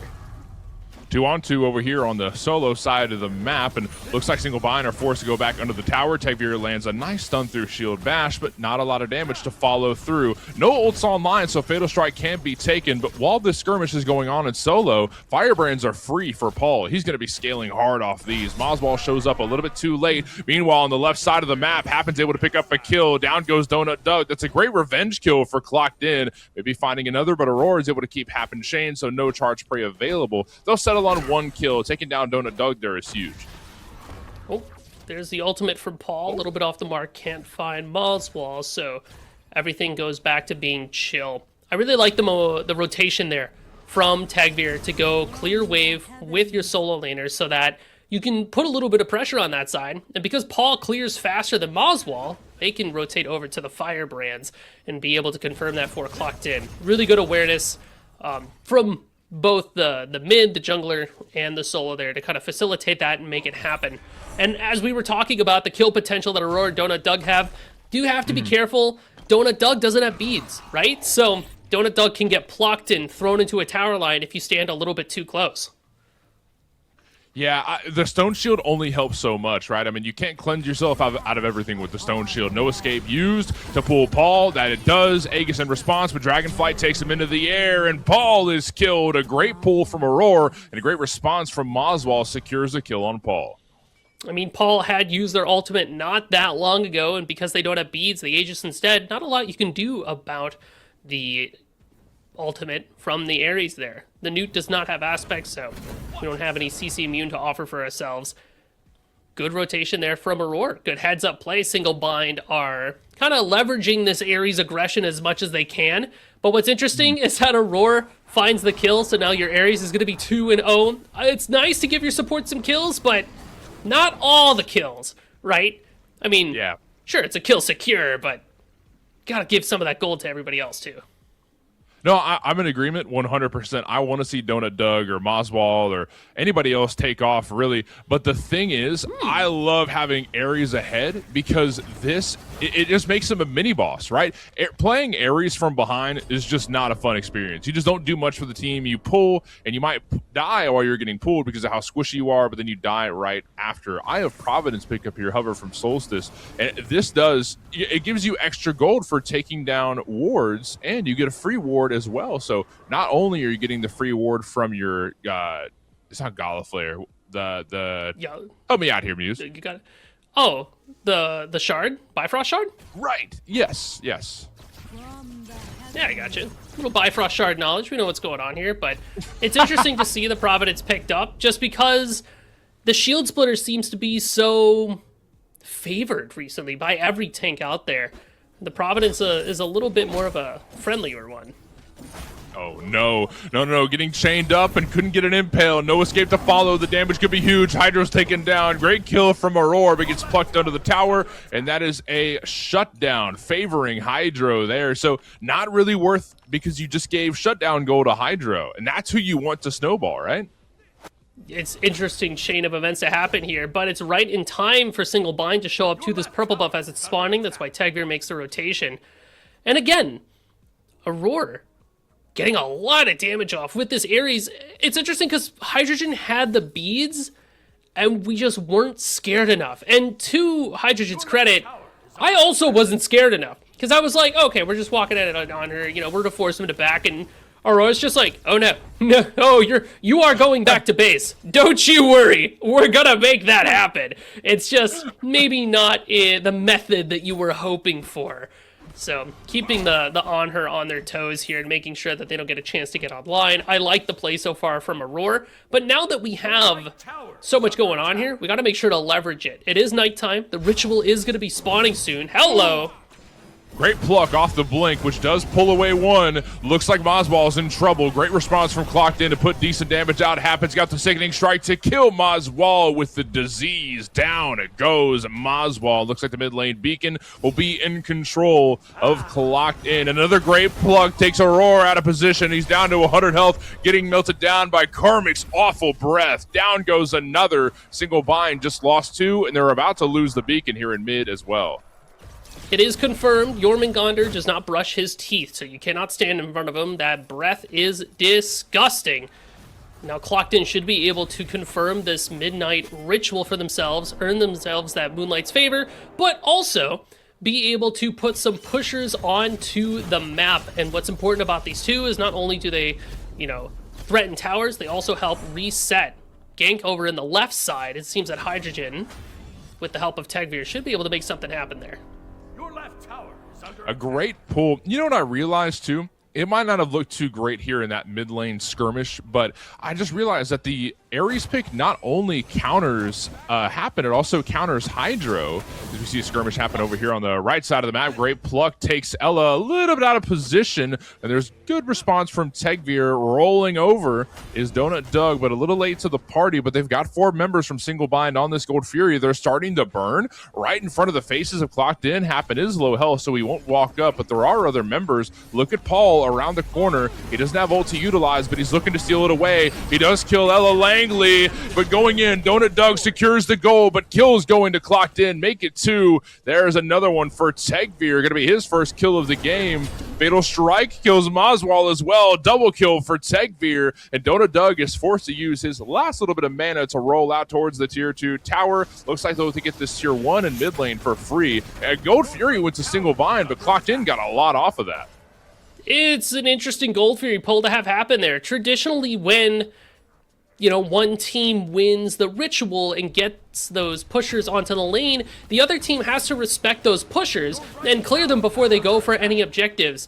Single Bind didn't respect the pushers. They still went for the Gold Fury, whereas Clocked In were able to get their backs off and able to get their resets off because they just came off cooldown when you get that ritual, but also they earned themselves a T1 tower because the pusher was able to free push because there's nobody there defending it. We're too busy doing gold. Yep.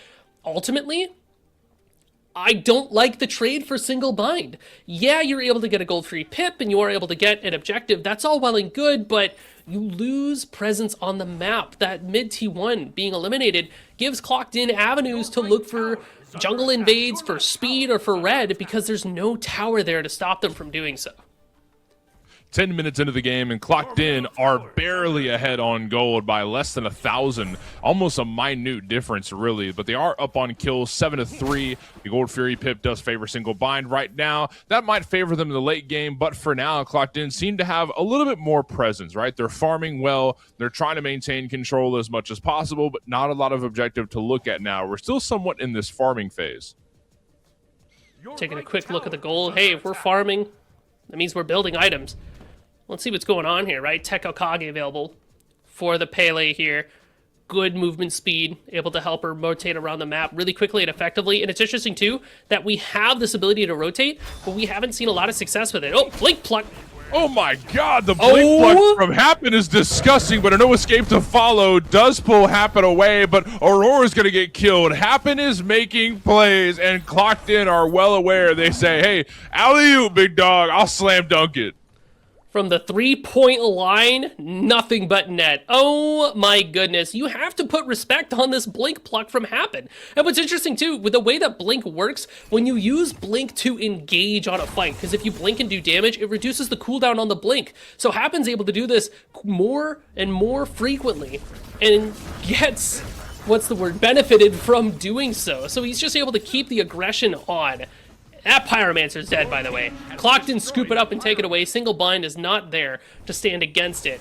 And this just further increases the snowball. Life of the party used for Remikami to try and save his life, but I don't think there's any way Remikami fights himself out of that one. But here comes the rest of single bind, a little bit late to the party, but better late than never. Skyfall utilized, does pull 2. Paul's got damage. Ella kills 1. Tegbeer's dead, but Paul kills 2. Moswell's got an ult in response. A lot of dead bodies around the corridors of the Fire Giant pit and into the air. Karmic goes, chasing down 1, but decides to play safe and go back to the tower instead. 3 dead for single bind, 2 for Clocked In, and the Firebrands went to single bind. So I mean, that's what, an even transaction for the most part. For the most part, it could have got a little bit better for single bind, but the ultimate from Pele went a little bit wide. Happen is just slamming out damage, by the way. Moswell has to walk past the bouncer that is this Sobek and try to get into the club, but man, they are just not letting me in. Please let me go. The Red Velvet blocks all who would attempt to enter. No way. Look at Donut Doug over here on the solo side. Is he gonna get killed here? Tegbeer was around, and so is Karmic. Happen going in for sub-execute, but A gets to utilize. Happen might be pounded here in the Fire Giant pit. Ella gets the kill. That is bad news for Happen. Might have stepped up a little bit too far with no reinforcements, but a kill on each side. Happens dead, so is Donut Doug. And, I mean, it just seems like we're neck and neck here still. For every move that Clocked In makes, Single Bind has one in response somewhere on the map. I mean, Single Bind is playing it really scrappy, maybe even a little bit messy, but it's panning out because they're able to find these picks, like you said, to keep them in the game and stay pretty relevant. And honestly, that's what you need for Single Bind. We got to get this Pele online. We got to get this Morgan Le Fay online. The Ares is already there. And if we can get rage stacks for Donut Doug, these team fights get a lot easier. Donut Doug's going a different build from what we saw in the last game too, more where we still have the agility of Relic, but we don't have like the Tech Okage and the Musashi strat, where we look at something like a Haste of Fatalis. Instead, it's Lernium Bow, Rage, into Hydra's Lament. So we're going to use an ability, we're going to throw an auto, use an ability, throw an auto, get those Hydra procs going, and hopefully we get to crit on those as well. But until we get Rage stacks, we're not critting very often.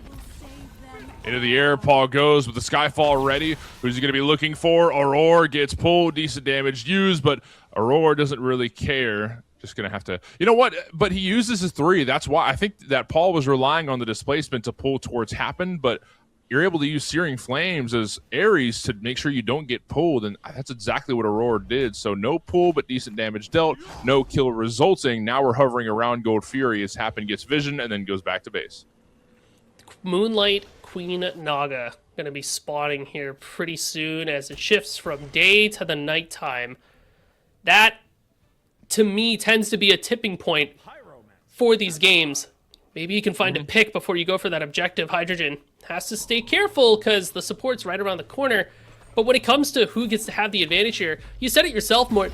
We're neck and neck at this point, but I feel like the team fight for Clocked In is just reliably a bit stronger, right? Because we have just huge team fight ultimates from the Newt. Hydrogen's able to burst somebody down, and Happen has been on it with these plucks. So Single Bind just has to be very careful. Once the Sobek goes in, you got to turn and burn him quickly and efficiently.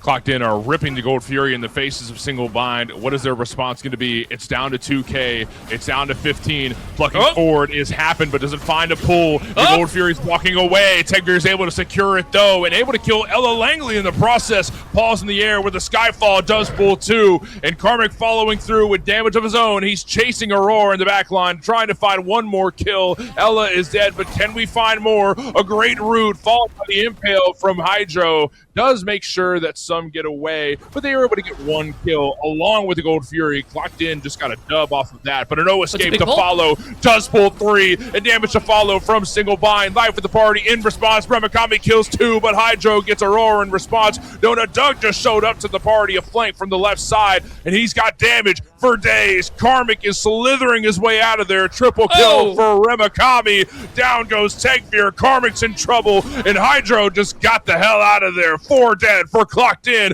The Moonlight Queen is all for Single Bind. What a ridiculous turnaround in that fight for Single Bind.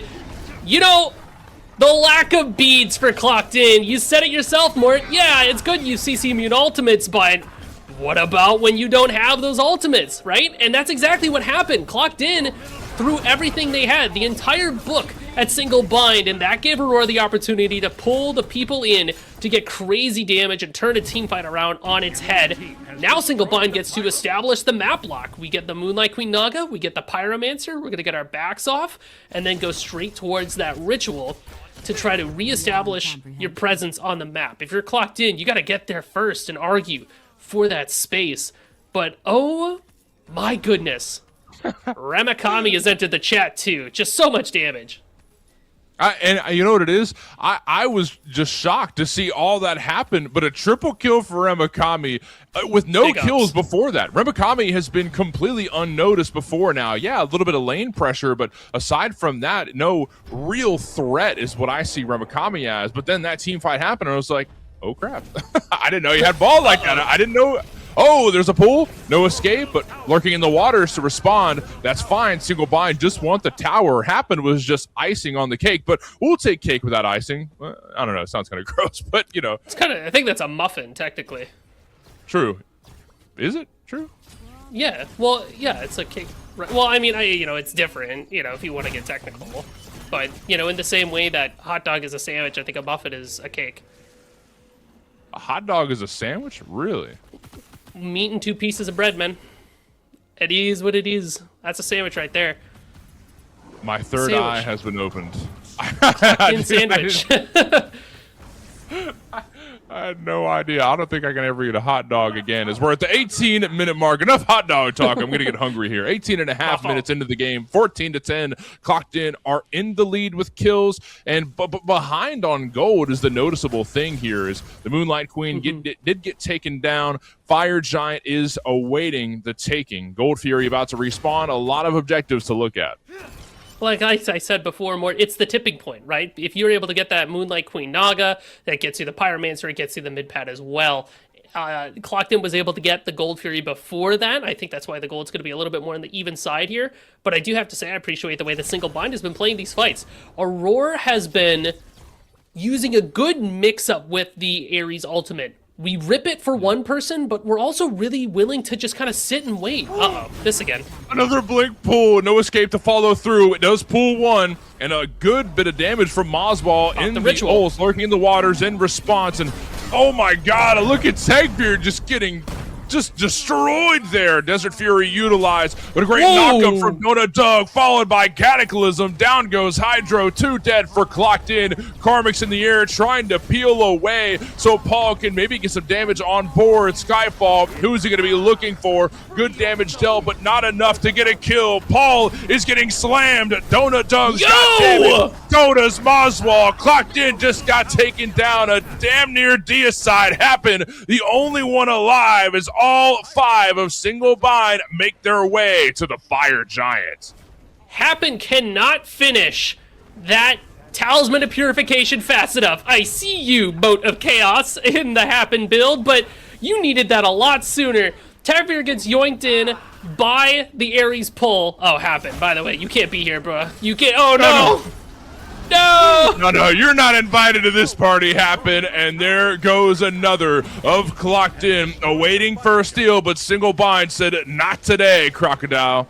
You are dead. So all 5 members of Single Bind with Fire Giant belts around their waist, Obsidian Dagger in hand for Donut Doug, and Gold Fury getting looked at by Donut Doug as well. Hydro's in the area, but something tells me he doesn't contest that after seeing what happened to Happen.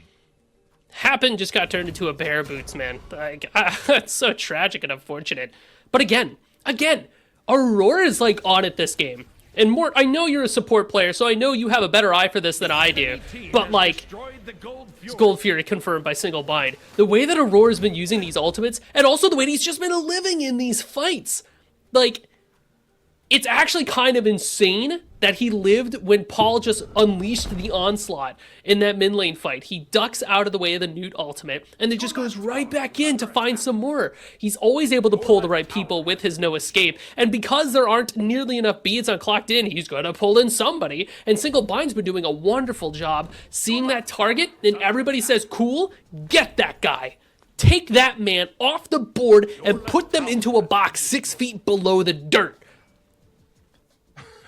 Is all 5 from Single Bind walking towards the left side bird, but Clocked In are ready for a defense. They've got all 5 as well. Ultimates, relics, everything ready for this next battle. But Single Bind saying, okay, we respect it. We're going to back off, and we'll come back later when we've got more resources on our side. 21 minutes into the game, make it 22, and a 6K gold lead for Single Bind. 1 Gold Fury pip, and a lot. I mean, only 1 kill above their opponents, but Pyromancer getting taken down by Clocked In. It still feels somewhat neck and neck. Single Bind have a bit of pressure here, but I don't know. I feel like this can still go either way. Well, the Talisman of Purification was finished up by Happen there, so that's going to be a very important tipping point.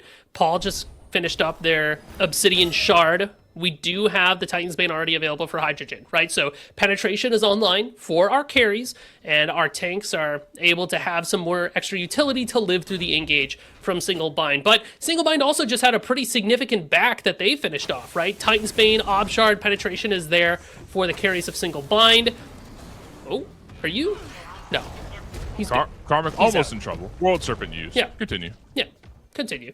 But I feel like Single Bind with that extra bit of gold is not only able to get the utility and their penetration, but also some extra damage items. You also see that Remikami has upgraded their shell, so now they have a beads for themselves so that they can live through the engage from Clocked In. Single Bind just needs to make sure that they trim the map of these T2s while they have FG for another minute or so, and then back up, reset, look for the next fight around Fire Giant. Meanwhile, Clocked In should be splitting the map. Paul's going to push on that left side just so that we can get some more gold in hand for our mages. As Paul goes back to base, and we'll start getting ready for our next FG pull, which is in 2 minutes. I mean, you've got some time to farm. You've got some time to get ready. I mean, I'm still kind of at a standstill here because it seems like Single Bind have been starting fights lately, and Clocked In have been kind of getting picks recently, right? It's a blink pluck from Happen. That's been their engage for the most part. You kill one member and then run at the rest. Is that really the ideal way for them to fight? It gets harder and harder the later and the later the game goes. I mean, Sobek is one of those characters where once you're in late game, when you pluck somebody, you're actively putting yourself out of position in order to put somebody else out of position. So Happen finds himself in a situation where they could just get blown up now that everybody's got their penetration and their main forms of damage online. So you have to come at this with a new angle if you're Clocked In, and I feel like that could rest with Karmic. These solo laners are able to be very, very tanky. Jormungandr especially doesn't have to worry about a lot of the displacement abilities from Single Bind. Not even a lot of them, any of them, right? Because of his passive. He takes some extra damage, but he doesn't get knocked around. So I feel like it's got to be Karmic that is the main engager, the body to walk up and kind of force some options away from Single Bind, and then Happen plays the secondary role of maybe plucking to peel as opposed to plucking to engage, because you don't want the Pele to get to your backline, right? Even though the Pele hasn't been seeing too much success so far this game, that doesn't mean she stops being useful and the potential stops being there, so you still have to respect that. Ancient Fury getting looked at. Clocked in don't have a lot of vision around the map, but I mean, maybe we still go for a pull here. Paul and Hydro feel relatively comfortable. If anything, this might be a bait play, but the Ancient Fury, we're committing to it. It's down to half health as Sino's in the wings awaiting for a taking. It's down to 2K. Single bind walk forward, blink forward, followed by a knockup. Hydro's in trouble. We split focus entirely onto Sino and just waiting for one more hit, but Donut Doug kills one in the process. Karmic's dead, and Clocked in are running from there. They don't feel comfortable after losing their front line. Let's get the heck out of here, and we'll maybe go for a fight later on. Donut Doug awaiting in the wings. Life with the party utilized. Pulling Happen, who's taken down extremely low. The tally was used a little late there, and Happen is dead. Donut Doug rolling forward, looking for more, but decides to turn around at 180. Let's go to maybe the mid lane or maybe Ancient Fury. Well, Fire Giant's going to be up and available too, and with 2 people dead, Single Bind could potentially take a look at it, but you're still a little bit low on the manpower. And Tagbeer still has the ultimate, so you get the mid-pad ritual, you get the Pyromancer, you get some wards established around that FG pit so that you can get your backs off, get some items, and then go for that fight. Again, we saw it again from Single Bind. Wonderful team fight there. And the fact that Ella Langley fan blinks all the way past everybody to try to jump on top of Hydrogen. It was a good response from Hydrogen to be able to pin them away, but then because Hydrogen isn't looking at the rest of the team, they're looking at that Ella Langley fan, that gives Single Bind the opportunity to walk up with their own tanks and take the fight there. And while this Talisman of Purification is what you need for Happen, it's down now, which means the Ares ult could sweep in and continue to be an issue. Single Bind's team fight just looks so good because you have to think about so many different relics to burn. Yeah, so many resources that you need to counter everything from Single Bind, and timing is a big part of that as well. Karmic might be caught here, but able to turn invis and slither on away. Donut Doug rolling out forward. Maybe Single Bind are able to start a fight here. Hydro jumps over the wall, wanting to not fight whatsoever. Karmic might not be able to say the same, leaping around. Oh no, life of the party, pulls and happens, tally used, but that's okay. Look at Hydro, he's got damage, down goes Aurora, but Remikami kills Happen in the process. Look at Paul in the air, Skyfall just pulled 3, Cataclysm utilized, so maybe give a bit of CC immunity, but I don't think it saves your life because Clocked in are going to continue to walk forward, but Donut Doug turn things around and just destroyed Tagfear. Karmic could be next on the chopping block, but Paul around the corner creating a little bit of space. Look at Donut Doug, look at Donut Doug, he just hit the rollout. A great pull on to Happen, who got shredded down to half. Karmic extremely low, 2 dead for Clocked in, and Single Bind only lost Aurora, but they've got a lot of low health bars. Fire Giant would be a risky call here, but do we go for it? I mean, there's a pusher in the left side that Clocked in has to acknowledge before it touches the Titan. It already took out a bird. So this could be a great pull for Clocked in. There's also no big, or for Single Bind, there's no big ultimates for Clocked in to respond, so you just got to get this and get out. It's down to 1,000. Who's going to take it? Hydro just stole it. Whoa! Hydro just stole the Fire Giant. Boom! A huge play from Clocked in, and not a lot of fight to happen after because Single Bind said, oh crap, we just lost. Let's get out of here. We don't want anything to happen. That is huge. Tagbeer, the only one on Clocked in without a belt. Everybody else from Clocked in buffed by the FG and now making their way towards the Ancient Fury. This could be a turning point, Muse. I could be. I think it is. Oh my goodness. The fact that Hydrogen was just able to walk up, impale, and take that away. I mean, where's the confirm from Single Bind? It's just unfortunate there. The health bars are so low, they were banking on the FG regen to be able to fight again. And now Morgan Le Fay and Oswald looking like they're getting jumped on. Whoa, what's Karmic doing back there? Are Clocked in starting a fight here? I mean, they've got FG. Why not, right? Going straight towards Mazal. Where's Karmic going to go? Going back to the team, awaiting an engage. That's ult down from Karmic. Paul's ult's down as well. Same thing with Hydro. They're just going to rip the Ancient Fury. I think it's the smart move. Get Single Bind to walk towards them. You want to contest or do you want to die? It's up to you. What do you value more, the Ancient Fury or your life? It's put down to half, and the burn continues. Down to 4K, down to 3.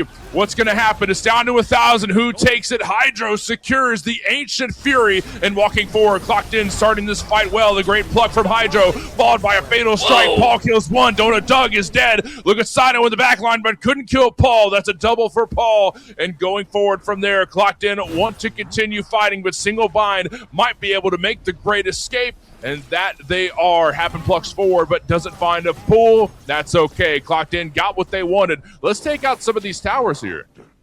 I mean, you've got the Ancient Gold Fury debuff on them, so should be easy pickings, but Single Bind has been doing a good job protecting their map up to this point. So the push from Clocked In, they can't find too much. Whoa, okay. No escape followed by the tally. That was huge from Happen. And looks like Aurora is going to die for it. But Mosball gets a kill on Tegveer in the process. Aurora barely able to escape there. A great kill from Mosball. Took down Tegveer, but still the rest of the team have Fire Giant belts. So, I mean, that's definitely a takeaway, but it's not going to stop the mid lane tower from falling. And the right side tower went down as well. They've got a weakened tier 2 on the left. But, I mean, what's the move here for Clocked In? You pick up this Pyromancer, you just earned a lot of gold too, so you want to back and spend that. If you're Single Bind, maybe you could try to interrupt this Pyro pull if you can make it in time, Aurora? Okay, nah, it's not going to happen. That happened, well, it does happen from Happen. Happen secures the Pyromancer. As Single Bind might be looking to catch out Karmic here, a little out of position. This guy might get sandwiched here. You've got to get out of here. Ult ready for Karmic, and that might be his only escape tool. Barely gets into the air, down to 600 health before he leaps. So away goes Karmic. Oh, Aurora's there. Into the arms of Aurora. No, this is bad news. Karmic is dead. That is just unfortunate. What are the odds, right? I love that. That's so good from Single Bind. You know where Karmic needs to go, so you post up your support and your ADC there to be able to pick up that kill. 30 seconds left for FG. Clocked In. Can't make anything else happen with the play except defend their left bird as it respawns. So this does give us a moment to breathe, as it were, as both teams start to reset up around this FG. That was a hectic Fire Giant that we saw from Clocked In, from stealing it all the way up until it ended. And the gold is just about leveled out at this point too. Builds online, Magi's pick up for Hydrogen, so they'll be able to deal with some of the CC. The Mantle of Discord for Happen. I do appreciate that. It's just another form of CC immunity for the Sobek so that you don't have to use the Talisman to save your life. You can use it to save the lives of your friends. Mantle will proc when your health is getting low, give you a burst of CC immunity, but also stuns the people around you, right? And we don't see Mantle picked up too often these days, but with dampening and tenacity added to it. Remember, dampening lessens the amount of damage that you're taking from abilities. Tenacity functions like a crowd control reduction, so you limit the effectiveness of the crowd control that Single Bind has against you. So it is a pretty solid pick here for Happen to be able to have in the back pocket. We're at the 32-minute mark. Make it 33. And you know what 33 means. The Fire Giant has become enhanced. And it means the next FG pull could be the last one of the game. The Fire Giant has never been more important than it is right now. It is a 3-kill lead for Single Bind, along with the 2K gold lead for Clocked In. And I still feel like we're at this neck and neck stage where either team could take it, right? This feels just as close as it was from the minute 1 point of the game. I'm right there with you. It really comes down to how these team fights shake out. Does Happen find an important pluck? Is Ella Langley fan able to get to the back line and succeed on their dive and succeed in getting a kill? I mean, Newt and Onher are difficult characters to get back there because they have ways to limit the effectiveness of a backline diver. Is Aurora able to find their blink pull? Will Happen have the Talisman of Aegis or the Talisman of Purification ready for the Ares ultimate to give their team CC immunity? There are a lot of layers that have to be stripped away, much like an onion or maybe a parfait for both teams in order to find their win condition. The easiest one to do, though, is Happen just finding a pluck. So keep an eyes out for the Sobek engage. Pyro did get burned. It went to Mosball and the rest of Single Bind. That is a Runic Bomb in hand for Donut Doug. And Beads pulled. Happen went for a pluck, but forced the Beads. Remakami in trouble. Fatal Strike takes him down. Shut down. Going to Tegveer. Remakami's dead. Karmic dives into the back line. Clocked In. Want to start a fight here. Aurora running for his life from Paul. And the rest of Clocked In. And gunning for the rest of Single Bind in the middle of the map. Karmic going for a knockup. Couldn't get it out though. Sino in trouble. Shield Bash locks him down. Followed by the wall. Followed by the pluck. What a crazy chain of crowd control. Donut Doug gets a kill on Paul in the jungle, though. So that's one dead for Clocked In, arguably the main character, right? And then Remakami and Sino are both dead on the right side. So I don't know. This looks like trouble. I mean, you can't pull EFG if you're clocked in, but there are other things on the map to go for. This mid ritual could be a big pickup because it puts the pushers onto the field, and that could give you the space you need to pull in EFG once your mid laner respawns. Just have to be careful not to get caught out here. Karmic going in That was for a wonderful. knockup, and Cataclysm in response. Karmic's still able to get the kill. Donut Doug's dead. So is Tegveer. Oh, no, that's Aurora dead. Tegveer just got the kill. That's 4 dead for single bind. But respawning now is Remikami. We still got 15 on Sino. Maswal and Remikami, the only 2 contenders for the EFG, clocked in, making their way over to burn. But who is going to secure it as the burn begins here? I mean, you also have the pushers here, so when Paul respawns, he can TP right up to his team. Single bind, a terrible time to die, because now you only have a smattering of your teammates to defend this EFG as it falls down to half. 10,000 health. EFG still getting burned. Hydro's committed. It's down to 7. It's down to 6. Single bind, forced to walk away. Karmic's got the zone. Paul's in the air with a skyfall. Nobody around for single bind to take the EFG. And it goes to clocked in. All 5 members have the buff and the dagger in hand for Hydrogen, as all members of Clocked In make their way towards this Ancient Fury, and this is the worst news Single Bind has gotten all game. 220 seconds. Looking at just shy of 4 minutes here for Clocked In to have their power play. With this Ancient Gold Fury, they'll be able to debuff that right side T2 tower, but also the mid bird.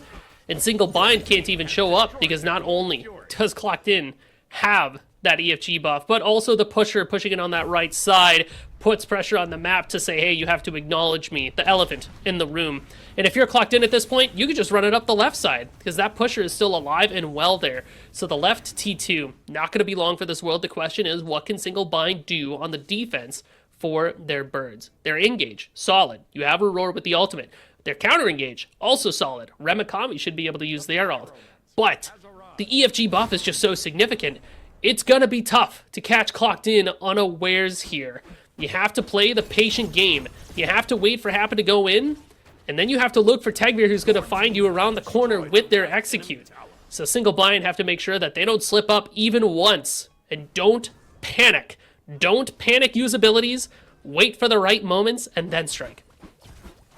Violence and timing, 2 virtues that Single Bind need to save this game. Clocked In have everything they want in their favor as Tegveer and Karmic walk up mid lane. Paul, Hydro, what happened here on the left? Who is going to start the fight first? Karmic is getting a bit of damage off on the bird, but it's not going too fast. The fight happens here, though. A great knockup from Karmic to start things off. A shackle from Aurora as Hydro takes down Donut Doug. Donut Doug walked forward, and he paid for it. Hydro gets the kill, and Doug is dead. Tegveer goes into the back line. He's looking straight for Maswal. We're gunning right for him, and the shield bash landed. Down goes Maswal. Sino's dead as well. 3 dead for Single Bind. It's game over for Single Bind. 1 more kill for Tegveer. Down goes Aurora, and Remikami, the only one left alive, and all he can do is watch as the Titan crumbles. Clocked In have just won the game. A very good showing there from both Clocked In and Single Bind, but off the back of an FG steal from Hydrogen to completely pivot the game in Clocked In's favor and just running it down from there. I mean, it was devastating, I think, for both teams, but unfortunately, it felt like Clocked In's engage was just a little simpler to execute, especially towards the late game where Sobek was able to pluck and didn't die in the process. And as long as your Sobek can pluck and live, that means they get to pluck again and still offer all of the damage that they can do. So it was very well done from Clocked In. They'll be able to move on to the next stage. And that was back and forth. You don't see that a lot from Clocked In. Sometimes they stop and sometimes it's close, but no matter what, Clocked In always reigns supreme. We're going to cut to a quick break. We'll be back in a few minutes to talk about a little bit more of what we just saw in that game. Hello, everyone, and welcome on back to Smite Prime, where the plays are always premium. D-Lo here, behind the mic. Mort joining me now inside the booth. Musy somewhere waiting in the wings while Tested Solstice get the camera and lights all ready. Jithin's, of course, behind that curtain. Make sure to thank all of our production and you watching at home as we get ready for what I imagine more is going to be one of the more explosive matches of the day. It's going to be the Witches up against the forces of Clocked In. And last time we saw these two go up against each other, it was a bloodbath. It was a crazy game that was back and forth. I mean, these are two teams. You know how, like, you've seen these stories, D'Lo, where it's like the perfect protagonist with, like, the perfect villain, right? Like, they're meant, like, Batman and Joker, right? This is how I see this matchup. Witchcraft and Clocked In are Batman and Joker. I think they are meant to do this dance forever, perhaps. And I think both of these teams are in an interesting spot more because Musi was talking about at the very beginning. I think they both imagine themselves right now as the protagonists of Smite Prime, but that reality can only hold true for one of these teams. So which is it going to be is the question. But before we even get into all that hullabaloo, let's take a look at what got us here. Take a look at me. That's me in the corner. You're probably wondering how I got here in the first place. Well, you're not in the corner. You weren't here for this game, but I was. And it was an awesome game to watch. This was a great game because for a moment it seemed like Single Bind had control. It was very neck and neck for the most part. A short amount of time, there was a point where Single Bind got control. Here it's Clocked In, just kind of rampaging throughout the map, killing people left and right. And remember Coming, finding a chance to turn things around here and there. But look at this great flank here. This is an awesome play. Yeah, there's some nutty Skyfalls that came in from Paul. Yeah. Also rhymes, so that just, makes all the more sense. Get out of the door, though. Oh, no, never mind, you're dead. No, I will say, back and forth, this went, and the early game looked scary. Single Bind starting to get off to a bit of a hotter start than Clocked In was not in my bingo card. The fact that they were able to stretch it out this far along really does go to show the power of the pedigree that all these teams in the top 8 of the bracket have got to offer.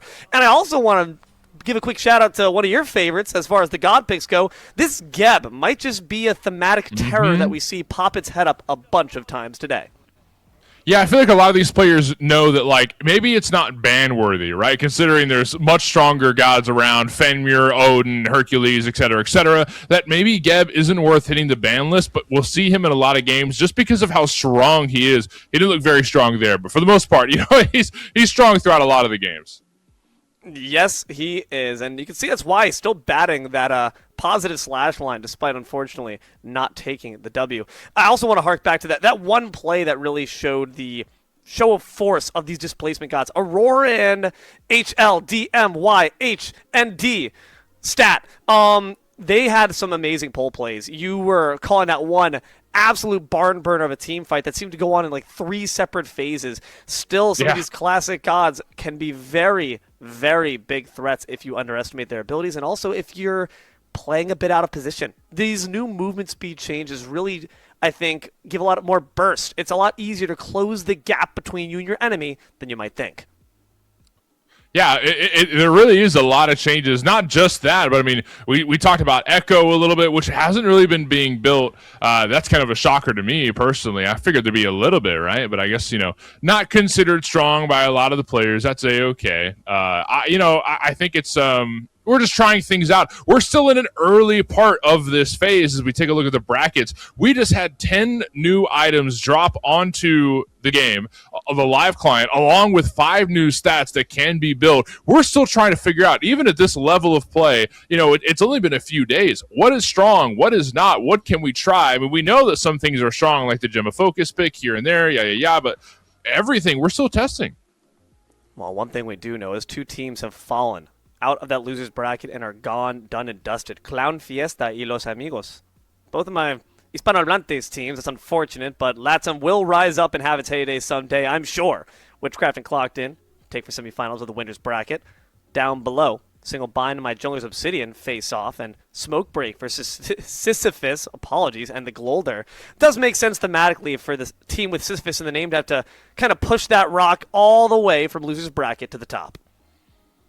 And Witchcraft and Clocked In about to go face to face, and that's the game we're going to be watching here. I'm excited to see this go down. We've already hyped this matchup enough. I mean, I don't know what else to say to really tell these people that are watching this is going to be a good game. Like it's going to be pretty awesome to see. We've got some high level players on the side of Witchcraft. I mean, Sunprod is one that I like to bring up. Sunprod is a phenomenal jungler, right? Who's really just made a presence up against Tegvir, who is the the other like awesome jungler throughout Smite Prime, probably top 2 junglers within the pro community right now.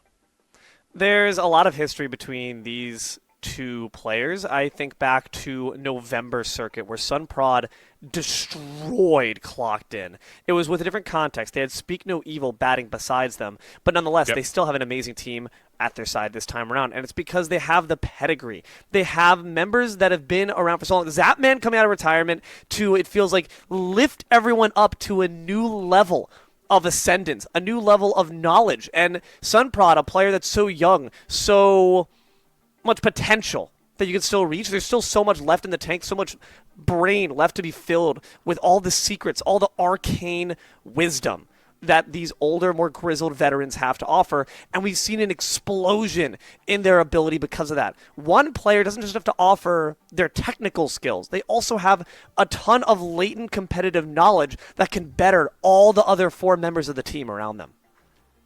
And D'Lo, you're a teacher. You work with people around Sunprod's age, right? And I'm sure you know that what can I say? A bit of a humble brag there. I like that. I like how humble you are with that. No, it's really about like reflexes too. I think is a big part of it as well. I mean, these kids are at the prime of their prime, and I think Sunprod is just a living example of that.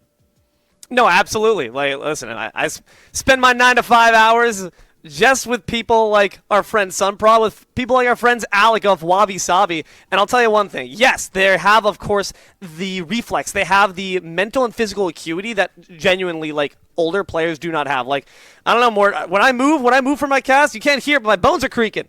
You don't know it, but it's happening. The joints are swelling. I got arthritis in my hands. I can't play the game no more. But these kids certainly can. On the other hand of the coin, though, they're brain rotted to hell. So, that could also go up against them. Well, D'Lo's got arthritis. That's why he talks and he doesn't play. Unfortunate. It's age, really what it is. I think Inbound is going through the same thing right now. It's just it is what it is. Age creeps up on us here. I'm going through the same thing. I mean, I'm getting out of bed. It's rough. The mornings are hard here in the Morton Man household. It's just that's just how time goes. But we're almost time for this game. I'm excited to see this go down. We're going through a couple of quick technical difficulties behind the scenes, but we'll be back not be back. We'll be here, me and D'Lo waffling and doing what we do. Waffle House here. Prime employees. When I'm not 9 to 5 as a teacher, I'm here at the Waffle House just flipping, not patties, I guess flipping waffles. I've never been to the Waffle House, Mort, have you? I don't think so. I mean, I've been to Denny's, which is kind of like the Great Value Waffle House. So I've been to, off brands, but I've never been to the Waffle House. Next trip, next Smite Land, buddy. That's me and you. We're gonna be getting some waffles and having a whale of a time. Maybe we can be the ones who like get on.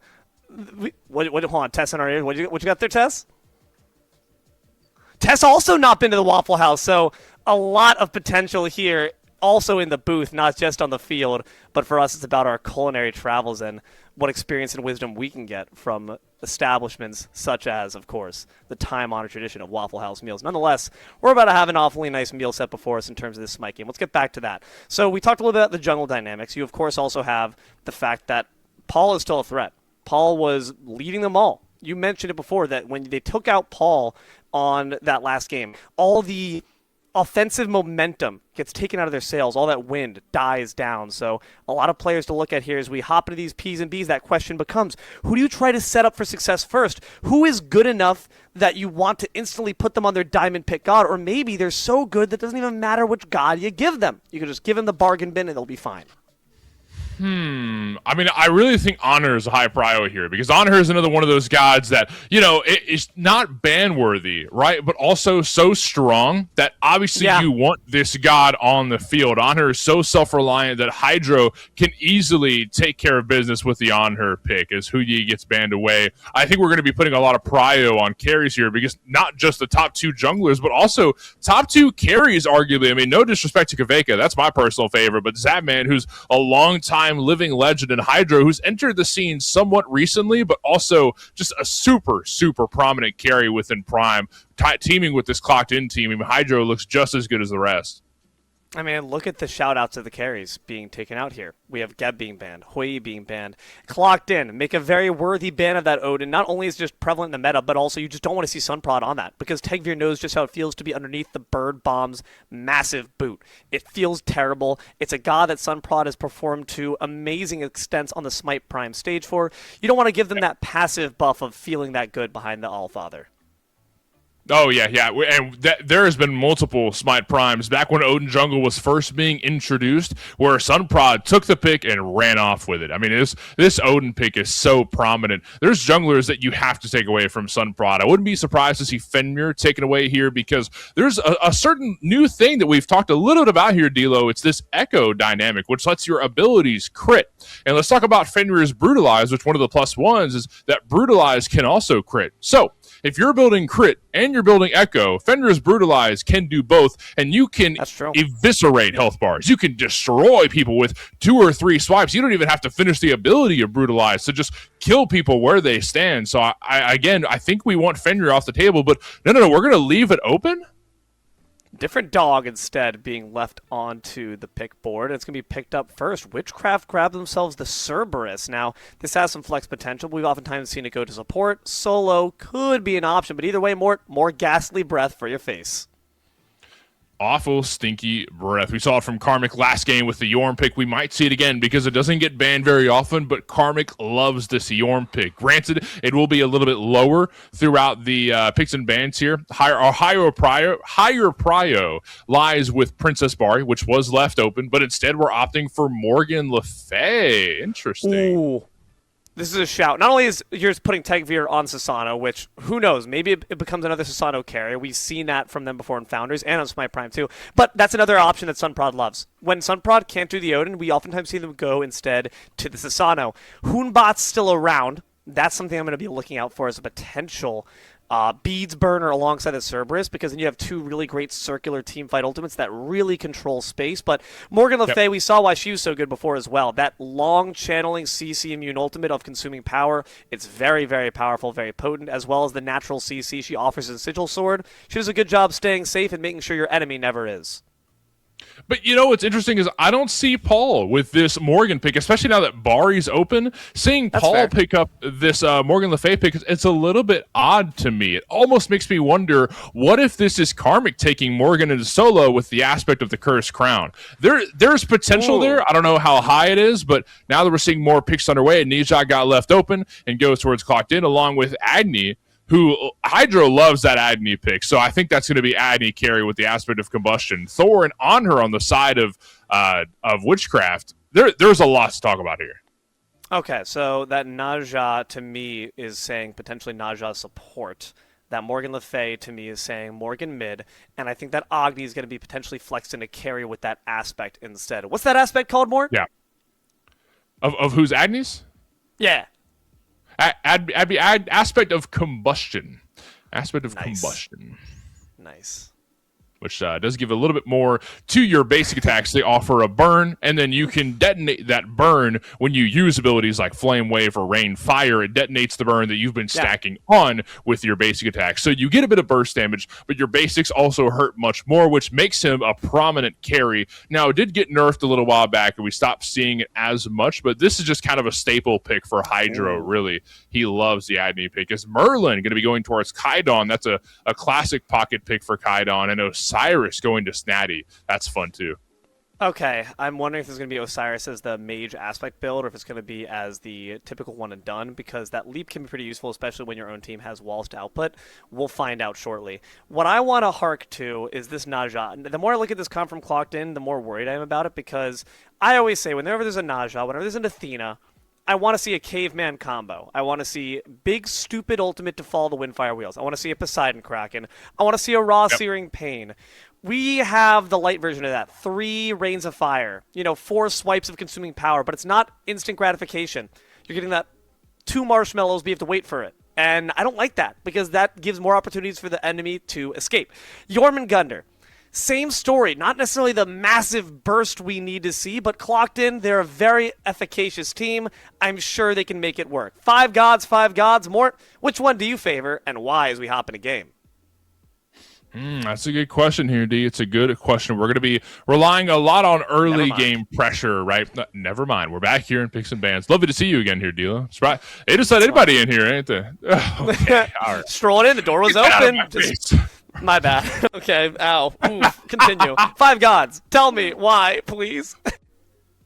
Well, I'm sitting here thinking this clocked in comp looks pretty nice because you've got good setup from Windfire Wheels, and it might not seem like there's too much to follow through, but decent burst damage from Tegvir alone, right? Tegvir can just detonate whoever it lands back down, especially if Happen prioritizes Windfire Wheels That's on one of the squishy members like Kaidon, Zapman, even Sunprod. If you're able to get your hands on Sunprod, he doesn't CC immune with his ult. I think there's a good chance you just blow up whoever's there with Tegvir alone. Then Paul can kind of zone while that's happening because you got a lot of AoE from Paul's Morgan Le Fay pick here. And then Hydro also, I mean, you're just kind of responsible for draining tanks' health bars. Like Snatty, whoever, Bay Arrow should just be destroyed by Hydro's damage, ideally. They do have, indeed, that aspect. So Agni, like you said, going to be in that carry role. And we're going to take a little bit of pause. Everyone just takes a moment to assess the battlefield. You know what? I want to assess these relics. Beads, shell. Beads, shell. Shell, beads. There's nothing but purple and blue in front of me. Yeah, there was a lot of blinks earlier on in the bracket, a lot of early aggressive play, but I think, when you're with this kind of a matchup, right, Clocked In and Witchcraft both respect each other so much. These are two high-level teams. They both know what they're capable of. They'd rather play safe than sorry, right? Yeah, it makes complete sense as well against the Windfire Wheels that lead into so much damage. Merlin needs those beads because they have no CC immunity in kit to even shrug them off. Cerberus, of course, being one of the tankier members alongside the Osiris, can bear that shell. Not necessarily for any player-made walls, but more so just to sustain your team throughout the fight. But I like the fact that Zapman is kind of heeding the call you made before. Just because you have a CC immune ult with that Desert's Fury doesn't mean that you don't want to use that for combat. So save yourself a beads. That way you can use that ultimate without having to fear that Najah ult too much afterwards. Exactly. I'd rather have two CC immunities than just one because you'll never know when you need it. We're not just worried about Windfire Wheels. We're also worried about our Artillery Sash because there's no diminishing returns on that stun. I mean, that's a second-long stun that you cannot get away from no matter how long you've been in combat. Also, you've got knockups through Tegvir's ultimate. You've got knockups through Karmic's. He's got multiple knockups, not just with his ult, but also with his 3. There's so much crowd control to worry about on the side of Clocked In. I want as much CC immunity to play with as possible. It's also subtle. You have the Sigil Sword, Fear from Paul, and they're going to be placing that just in the right spot. Tegvir's got the Wind Siphon. It's not CC that really gets you to raise your eyebrows at first glance, but then when you start to really investigate a bit more, it becomes a bit scarier. So again, Witchcraft Clocked In, the question really becomes is, who's the protagonist? Who's got the plot armor? We'll find out shortly as we hop into early game. On the side of Witchcraft, I'm looking out for Zapman, right? Because you can get active pretty early with this On-Her pick. You don't need to go full build. You can go for an early T-Bane, Avatar's Parashu, and along with penetration you get from Enfeeble, which is an On-Her's passive, you can just put so much damage out the door so fast. You don't need to get to late game. You need to get to mid game if you're On-Her, right? On the side of... Solo, Snatty takes down Karmic, just sticking around way too long past their welcome. That's going to be an easy solo dolo first blood to Witchcraft. And you know what? I think that Snatty is kind of favored in this matchup because a lot of Yorm players will tell you that Yorm is fine with taking these longer skirmishes, right? Yorm wants to stay in the heat of battle because that's how you utilize his 2, Consuming Bellow. You want to stay around and just kind of throw basics out the door, but Snatty's the same way. This is non-aspect Osiris. He wants to swing that sickle and whip of his and just start getting damage out as well. But look who's ganking. Once again, right side. Man, you just can't catch a break, can you, pal? No ultimate and a great wall means there's just no way out. One last hip and a hop, but you just got yoinked. Sunprod gets a second kill.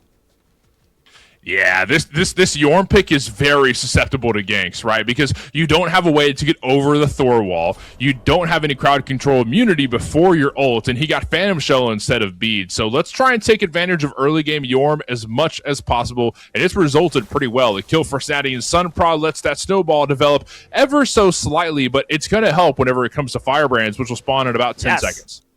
And that's really what I was about to point out. The fact that Musy's always talking about how important these things are as a solo laner himself, and it seems that Sunprod recognized that alongside Snatty. Getting off that pressure from the get-go means there's really no sense of trying to contest them, and like you said, the snowball begins to roll. The weather might be heating up here, Mort, but it's starting to get frigid for Clocked In if they can't pull themselves out of the ditch. And there is Sunprod on those firebrands. We talked about how important they are, and Sunprod has been listening into our cast, I assume, because he's right on top of them and then making his way towards mid, maybe? I don't know. There's no way they dive Karmic here, right? Look how scared Karmic's playing. They want to take away his blue buff. This is trouble. Karmic might just be victim once more. Still level 4, level 5 difference here for that Osiris instead. Lord of the Afterlife comes through, and Sunprod, A+, gold star if you're in my Smite 2 class, because they are absolutely killing it on this pressure they're establishing on the solo side. Karmic's supposed to be a lane bully. This dude just got sent to the principal's office. And here's another issue, is that not only did he lose Phantom Shell, not only did he lose his life, but he also lost his blue buff. And due to the recent stat changes that have happened, I mean, Musy said it earlier with you, D-Lo, and I can back Musy up 100%. Playing solo lane without your blue buff is just miserable. I mean, it's you get to use about 5 abilities, and then you wait for 30 seconds, and then you get one more ability to use until you go back to base. That's the solo lane experience in the early game without your blue buff. And that's what Karmic's about to be living, especially now that he's behind. Oh, this is scary. Level 5 difference happens, got it, but the beads in response. I like CC immunity, says Zapman, and I'm going to make sure to use it well. So it's a solid engage there from Happen, but a better relic reaction from the kitty. And you've got to congratulate that response time on the beads for Windfire Wheels there. Just super short window for you to use beads, and Zapman was able to hit it like it just looked easy for Zapman. That's super huge. This is trouble. Sunprod's at a level advantage. Damage as well. Great wall. Tegvir walks himself into the corner. Might cost him big. The Typhoon shrugs off the CC, and the Merlin goes in. It's going to be a cost. Deforested fight is jungle for jungle in the Royal Rumble, but here comes the Snake wanting some revenge. Sunprod's not here, so I guess I'll take my anger out on you instead, Kaidon. But unfortunately, a rotation from the Cerberus forces back the World Serpent. Kaidon survives. Yeah, Karmic, I think he had good intentions there, but he's probably just banging his head against his keyboard at this point. I'd be pissed if I were Karmic into this game.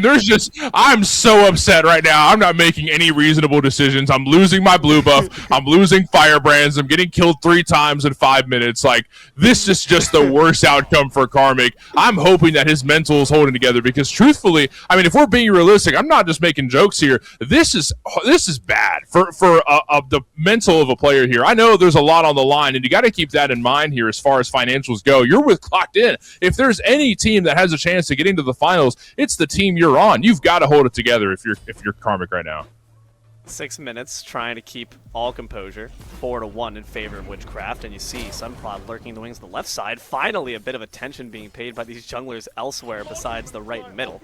I will say it is significant the fact that Paul gets that kill instead of Tegvir. Not only does it keep Tegvir just a step behind Sunprod, but again, you are enabling one of your win cons. We know just how Paul can be when they're ahead. Look at Happen going in here. Great Artillery Sash into the Windfire Wheels. Barrow's in the air. Susano's on the ground. Zapman still manages to take down Hydrogen before it's all said and done. How'd that happen?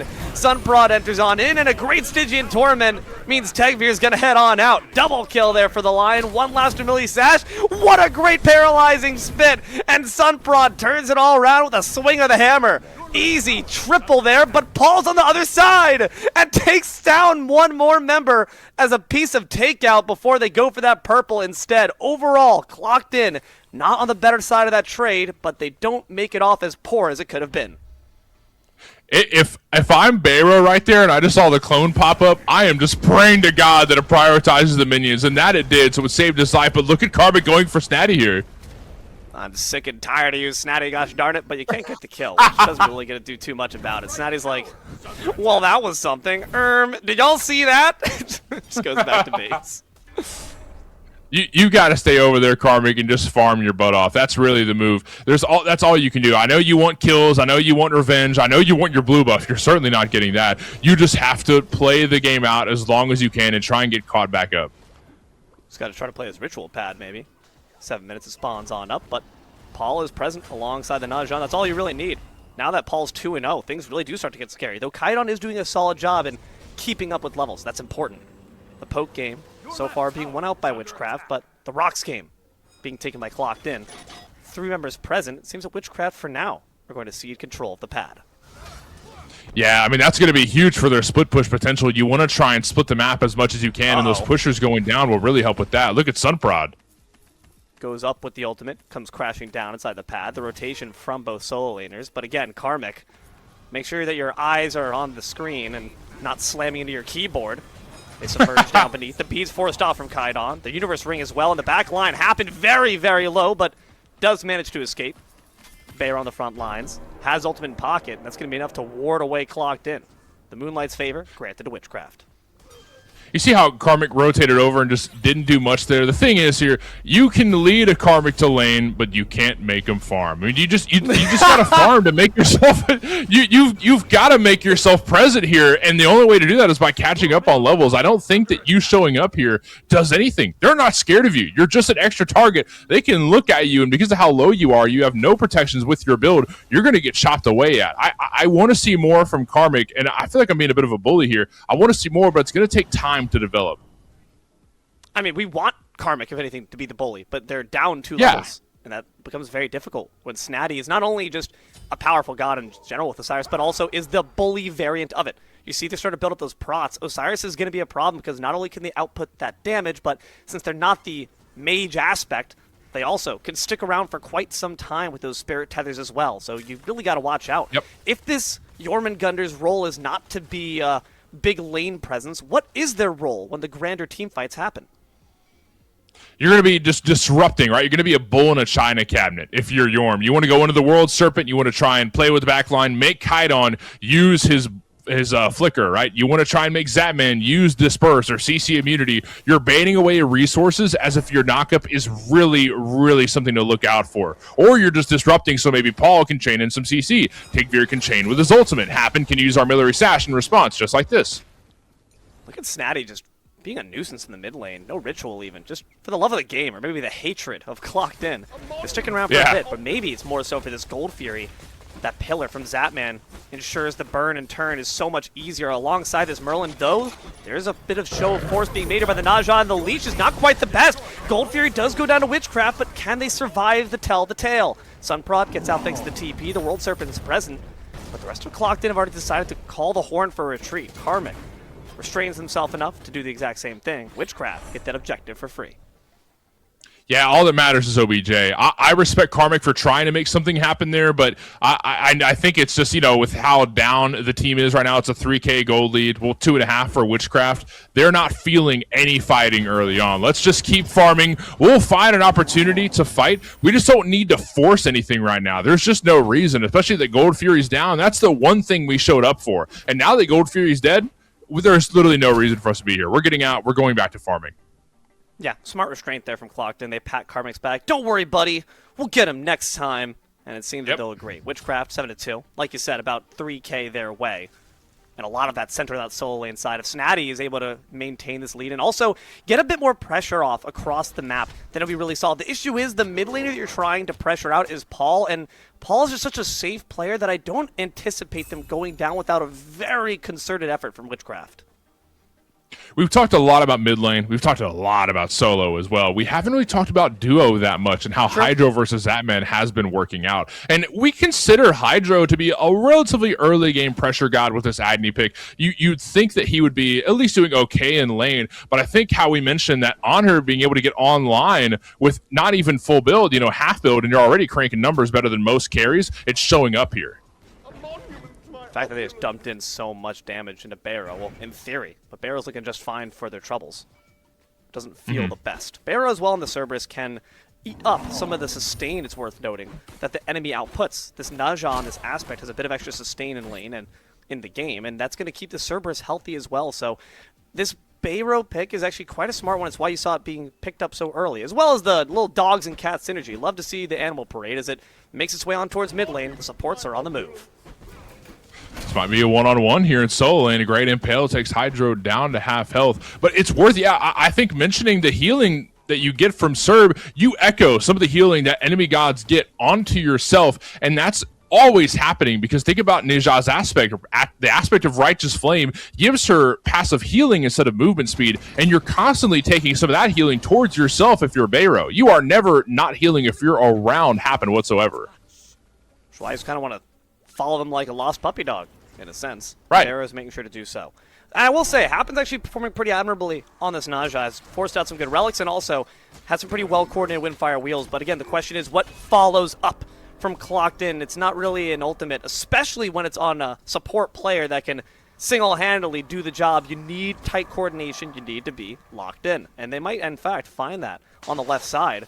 Talking about that dual lane. Zapman with an amazing backstep and a better beads once more. Easily able to saunter back to tower. This kitty cat stays golden. Yeah, and I don't blame Clocked In for going over to duo. If there's anybody I want dead on the map right now, it's Zapman. We don't want him to farm. He's going to continue getting gold. He's going to continue getting strong here, especially with the Learning Bow. Gave him so many stats early on, 40 strength, 30 attack speed, along with the Oathsworn Spear. This is an early game build if I've ever seen it. Zapman's getting online as quickly as possible. That way, the next time Gold Fury comes up, in about 20 seconds or so, Witchcraft are ready for the fight, and Clocked In might be down a step, and that's exactly what we're about to see. Is forming over here in mid lane. Clocked In want to show up to this gold, but so do Witchcraft. I have a hard time believing Clocked In get this gold without going for a stray ability steal. There's no crazy confirm on either side either. The Agni Rain of Fire, I think, is the best we got. Maybe a Typhoon in a pinch, but Honor's good for burn, not necessarily for the secure. So Witchcraft do want to try to take these objectives a bit more confidently. That last time was a bit of a mad scramble that really could have gone against them, but about 15 minutes in, 7-2, and a 3k gold lead, the way of Witchcraft. They're making sure to hold on to it as tight as possible. And honestly, once Snatty starts to really become a full-force member of these team fights, I see no reason why they can't continue that same pressure. You know, I'm starting to see a weakness in Witchcraft's comp that we didn't really talk about during picks and bans. They've got great objective burn. They don't have great secure. I mean, think about it. If you see 5 gods here, what are you looking for? Maybe a hammer? Or is it Desert Fury? I don't know what their ability is to make sure, okay, we get the final blow on this OBJ, because, I mean, it seems like Paul has a lot of range. You can seal it with Paul's ult. Or Hydro can send over an Agni Bomb. He might not be in scaling. He might be getting strength instead, but still, there's a lot of potential to take that away from multiple members of Clocked In as they sit from a safe distance. Witchcraft just kind of have to gamble, or at least rely on a Pyro Bomb or something, you know? As the Queen Naga has just spawned, Clocked In getting vision of it. They don't want to give it up for Scotch Free. Same thing with this Gold Fury. A lot of objectives to look at, and I'm trying to think of who or what we go for first. We don't want to give up the beacon because we need the pressure from the pushers. We want to stay nearby, but the Queen Naga, even more important because of that permanent strength and intelligence buff as it's getting burned away here. Karmic, the nerd on the outskirts, watching from the bench as all the cool football players grab the objective. Easy Moonlight Naga there for Witchcraft, because what can you do? Snatty's level 16. Sure, you can try to harangue and harass with that World Serpent, and they will, but it's all really more of a show of force than any actual threat. Pyromancer's available, but Clocked In don't feel like they have the leverage to try to go for it. And Zapman is present as well to make sure, but that wouldn't be an easy task. Though Agni is starting this Gold Fury up. So Hydrogen, maybe trying to set the team up for success in that form. So far, taken down to about a 5th. And no one quite the wiser. Sunprod going to be warded back, I believe in the sky actually, but stays safe and decides to retreat back to the mid lane. It does seem that with that, Witchcraft are giving up this one Fury in exchange for the Naga. Not too shabby a trade in the long run. Your team has destroyed. Whoa! What? God! Never mind. Oh! I am sorry, everyone. Pack it up. Go home. Kaidon just packed up Karmic in a to-go box. Zapman gets traded out, but who let the dogs out, Mort? Who? Oh my God, the paralyzing spit. I'm telling you, D-Lo, no It's intelligence paralyzing. needed. The base damage does so much that, I mean, that gold had what, like 500, 400 health? I'm He embarrassed. just stole it with one ability. Bayro, I mean, what, they got all the objectives around the map. The Moonlight Queen went towards Witchcraft. Same thing with the Gold Fury, and now Bro. this Pyro is getting burned down. Clocked In just now getting out of base. They're not going to be there in time. Paul's getting zoned away by Snatty, and by the time that, you know, they get there to contest even just Snatty, the Pyro's already dead. Kaidon got the bomb. This is bad news for Clocked In. Witchcraft have the upper hand by a long shot. They have a 6K gold lead now, too, thanks to that Pyro. Mort, I think Barrow's tuned into the cast and he heard you say they don't have any secure. I hear a weakness for Witchcraft. Barrow says, yeah? Watch this. Paralyzing spits down that gold for the rest of the team. That's disgusting. Yeah, every objective, deep discount. Witchcraft really have nothing to fear at this point, unless maybe Happen waits in the wings, but we've seen this song and dance before. And I do not see a beads, though, for the on her. That could be trouble there. Amelia Sash already off the mark, and an ultimate in pocket for Zapman. They decide to use it early just to ensure they get back to tower safe. Now it's Happen in danger. They turn back around, though, say, all right, you want this fight? Come get the smoke. That being said, Susano is on the way, and Zapman's going to have their day. Happen, unfortunately, could not make it happen in the left side. There's a Thor above you. It just got collapsed on. Just the worst thing that could happen there. Snatty chops up Karmic pieces little by little down to 100. Karmic barely able to get out there. Close but no cigar. Snatty says, that's fine. I'm just trying to instill fear into your heart. You already know it from the laning phase, but let me just remind you who I am real quick. A 4-level lead for Snatty. Just getting online slowly but surely. And the build is just great. The Golden Blade lets you scale off of your prots with your basic attacks, so you're doing so much damage and you're tanking a lot as well. I love what Snatty's doing here. The Warrior Zack's also ensuring extra protections and healing along with that. Snatty is going to be unkillable as the game progresses. Level 19 minutes in. Only way to stop this Osiris is to send them a phishing scam in their Discord DMs. Hey, check out this link, Snatty. You want free diamonds? Check out this link, buddy. Just absolutely destroys his PC. Snatty links with a blue buff steal. I don't think that was successful. So a blue buff will luckily go the way of Karmic. One step away from slamming their keyboard on top of their desk. And now Snatty, if they stick around a bit longer, could be in trouble. But Sasanda decides instead to pay that attention elsewhere. So Witchcraft now, they have the lead. They have all the tools. What can Clocked In do to get back into the game? Oh, what's this? A free $50 Steam card. Don't mind if I do. That's really all you... I don't know. Foul play is... No, I'm not suggesting foul play. No, it's just... You're farming, you know? Everybody wants to get 20. This Clocked In team comp scales incredibly. You know, I mean, the Yorm damage kind of falls off, but he can get really tanky through this Dwarven Plate Glad Shield combo, do a little bit of damage, but mainly just soak up damage on the front line. And the rest of the team scales incredibly with damage. Susano is only going to get stronger. Same thing with Agni. Morgan Le Fay scales incredibly. We're just looking to get to 20 as fast as possible, but so is Witchcraft. Farm has never been more important, along with objectives, as the Gold Fury is about to spawn, Fire Giants ready to be taken, and Pyro also available should opportunity present itself. Witchcraft just need to make it happen. I say put pedal to the metal if we're Witchcraft. All gas, no brakes. Take everything you want on the map. What's Karmic going to do? Send you a phishing link? I mean, this is really just the worst thing that that Clocked In can be seeing is what's happening in front of them. Yeah, Paul, 2-0, is actually falling behind nonetheless in levels to Kydon, and on this Merlin, they've been pouring really, really solid. That quick Ice Shard gonna ensure no one can chase down Snatty quite just yet. And the fact that even Paul, you're seeing them be neutered a little bit, that's really scary stuff. That's an omen for the future. Witchcraft trying to grab themselves a third Fury. This time they actually have the good hand on it. Maybe a paralyzing spit from Clocked In can seal the deal. They will unleash it, going for the fight instead. What a great wall there from the Thor, but the Najee is able to slip out. The Ghastly Breath comes out. The Stygian Torment finds two, but do they go for the fight or the objective? Objective still leashed, but Happen down first. Baronary trades out their life, but Thor's in the sky. I don't know if you know this there, my friend Karmic, but there's a Thor above you, and Zapman takes down the Fury. Witchcraft decided to turn back home. Unfortunately, the Jormungandr ult a bit too late to really do too much about it, other than pad those damage stats just a little bit. Third pip for Witchcraft.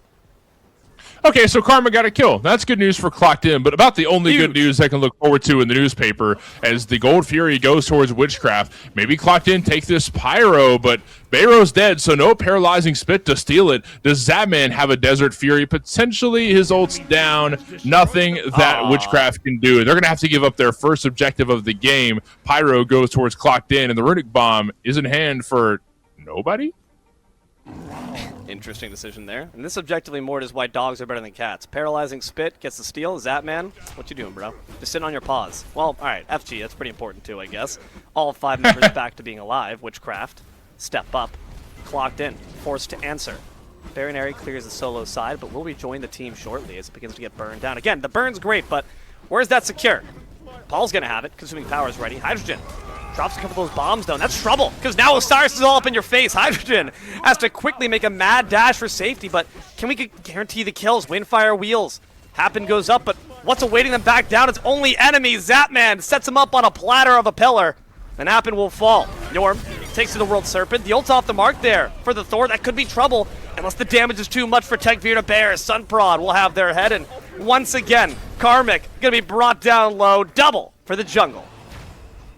Incredible play there. That was a great land from Sunprod off in the air. He was, the stun was off the mark, but he put himself in position for a great door wall and a lot of damage to follow through. So yes, they didn't get the fire, but you know what? They got 3 kills, and now if they want to make their way towards Fire Giant, they could probably do it a lot easier, considering Paul does have an ult to seal it with. Hydro, I mean, his will come out a lot sooner, but still, you're relying on maybe 1 Agni Bomb, if not 2, to seal this, but Barrow's back. Paralyzing Spit. It's secure to Golden Fury. Why not let it secure fire? I don't know.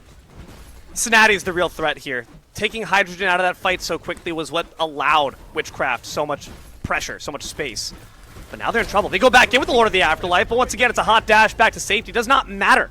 Witchcraft, all 5 members, fired up. A dagger in the pocket of Zapman, and Snatty still unstoppable. And there's not much they can do but win fights, right? Because FG plus Ancient Fury lets them roam around the map and take down towers. But without the Ancient Fury buff, because it hasn't spawned yet, there's not much they can do but kind of reposition, take farm, and get ready for the Ancient Fury pull, unless they catch somebody out from Clocked In. But Clocked In have a relatively safe team comp. I don't think they get caught out anytime soon. If anything, we're Witchcraft. We're waiting for the Ancient Fury to spawn. We want to take that down, and then we'll start just clearing towers off the map little by little. We're setting up for the late game right now. Witchcraft already have the upper hand, and it's very, very prevalent with what you see on the scoreboard. Gold lead, kill lead, everything that you want to see. 3 pips compared to Clocked In's none. They're setting up for a dominant late game, and little by little, they're nailing nails into the coffin for Clocked In. They're about halfway done right now, I'd say. Yeah, 9K their way, 25 minutes in, 13-4. And here's my issue with this right here, this Happen Najah support. What does a Najah support do from behind, man? Your only peel is a stun that literally puts yourself in the worst of positions if you are trying to disengage. You have no option but to fully commit yourself to a fight that you probably are not going to win, especially if it's Snatty staring you down. Whoa, rampaging up the left side. They just took down the tier 2 and looking at the bird, but no Ancient Fury to take down first. There's a beacon in mid lane to secure some pushers. Ancient Fury's about to respawn. You got a bit of gold from the towers, but now that Ancient Fury is going to weaken the left side bird. That's your key to get into the Titan room if you want to end this game early. You could play it safe. You could take down all the birds and make the Titan as squishy as possible, or you could end this game before Clocked In even have a chance to get everybody to 20. I don't know what the smarter move is here, but I think Witchcraft have the game plan. I'm excited to see it go down.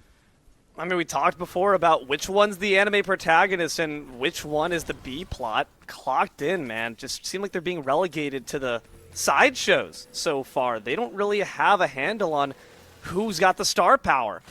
Tekvir's not been hitting the way they normally do on the Susano, and I really think it's just because of all that pressure leveraged on the solo lane side. I think, like you said, not only was it a big physical blow to the team to have Karmic behind so quickly, but it's also a big mental blow, too.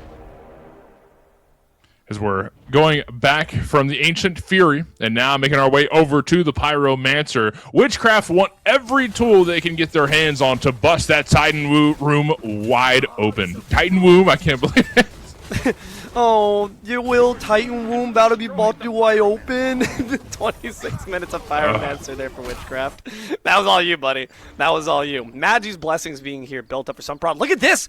They're stalling the lane pushers. Why? You guys are so mean, but that is some really solid tech to ensure the rest of the team can get there on time. You see the back being hit there by the Onher and the Merlin, and now they can all rejoin, hold hands to siege down this tier 2 that's been weakened by the Fury. It's a soft defense here from Clocked In, but I don't know if it's one they can really maintain, especially with the Fury's curse. Tower goes crumble. Middle enemy tower. Down goes the mid lane tower. The mid lane bird is open but not weakened. That left side bird still weakened, but Witchcraft, they want this mid lane bird, probably because of how quickly these minions go down mid lane. It's going to be a lot more pressure for Clocked In to look out for as the right side pusher goes up to the tower. Witchcraft realize, they say, hey, let's go take that down, I guess, and try and push away Clocked In from the Titan room. Let's bait him out a little bit so they have a more distance from the Titan. They do also have a bomb in pocket, but I would like to see them just go for the weakened Phoenix. The path of least resistance is oftentimes the path most wise. Nonetheless, the path of least resistance is to not fight at all. Certainly makes sense, and also they have a bit of extra global gold thanks to those towers going down, so they'll back to base and spend that hard-earned money.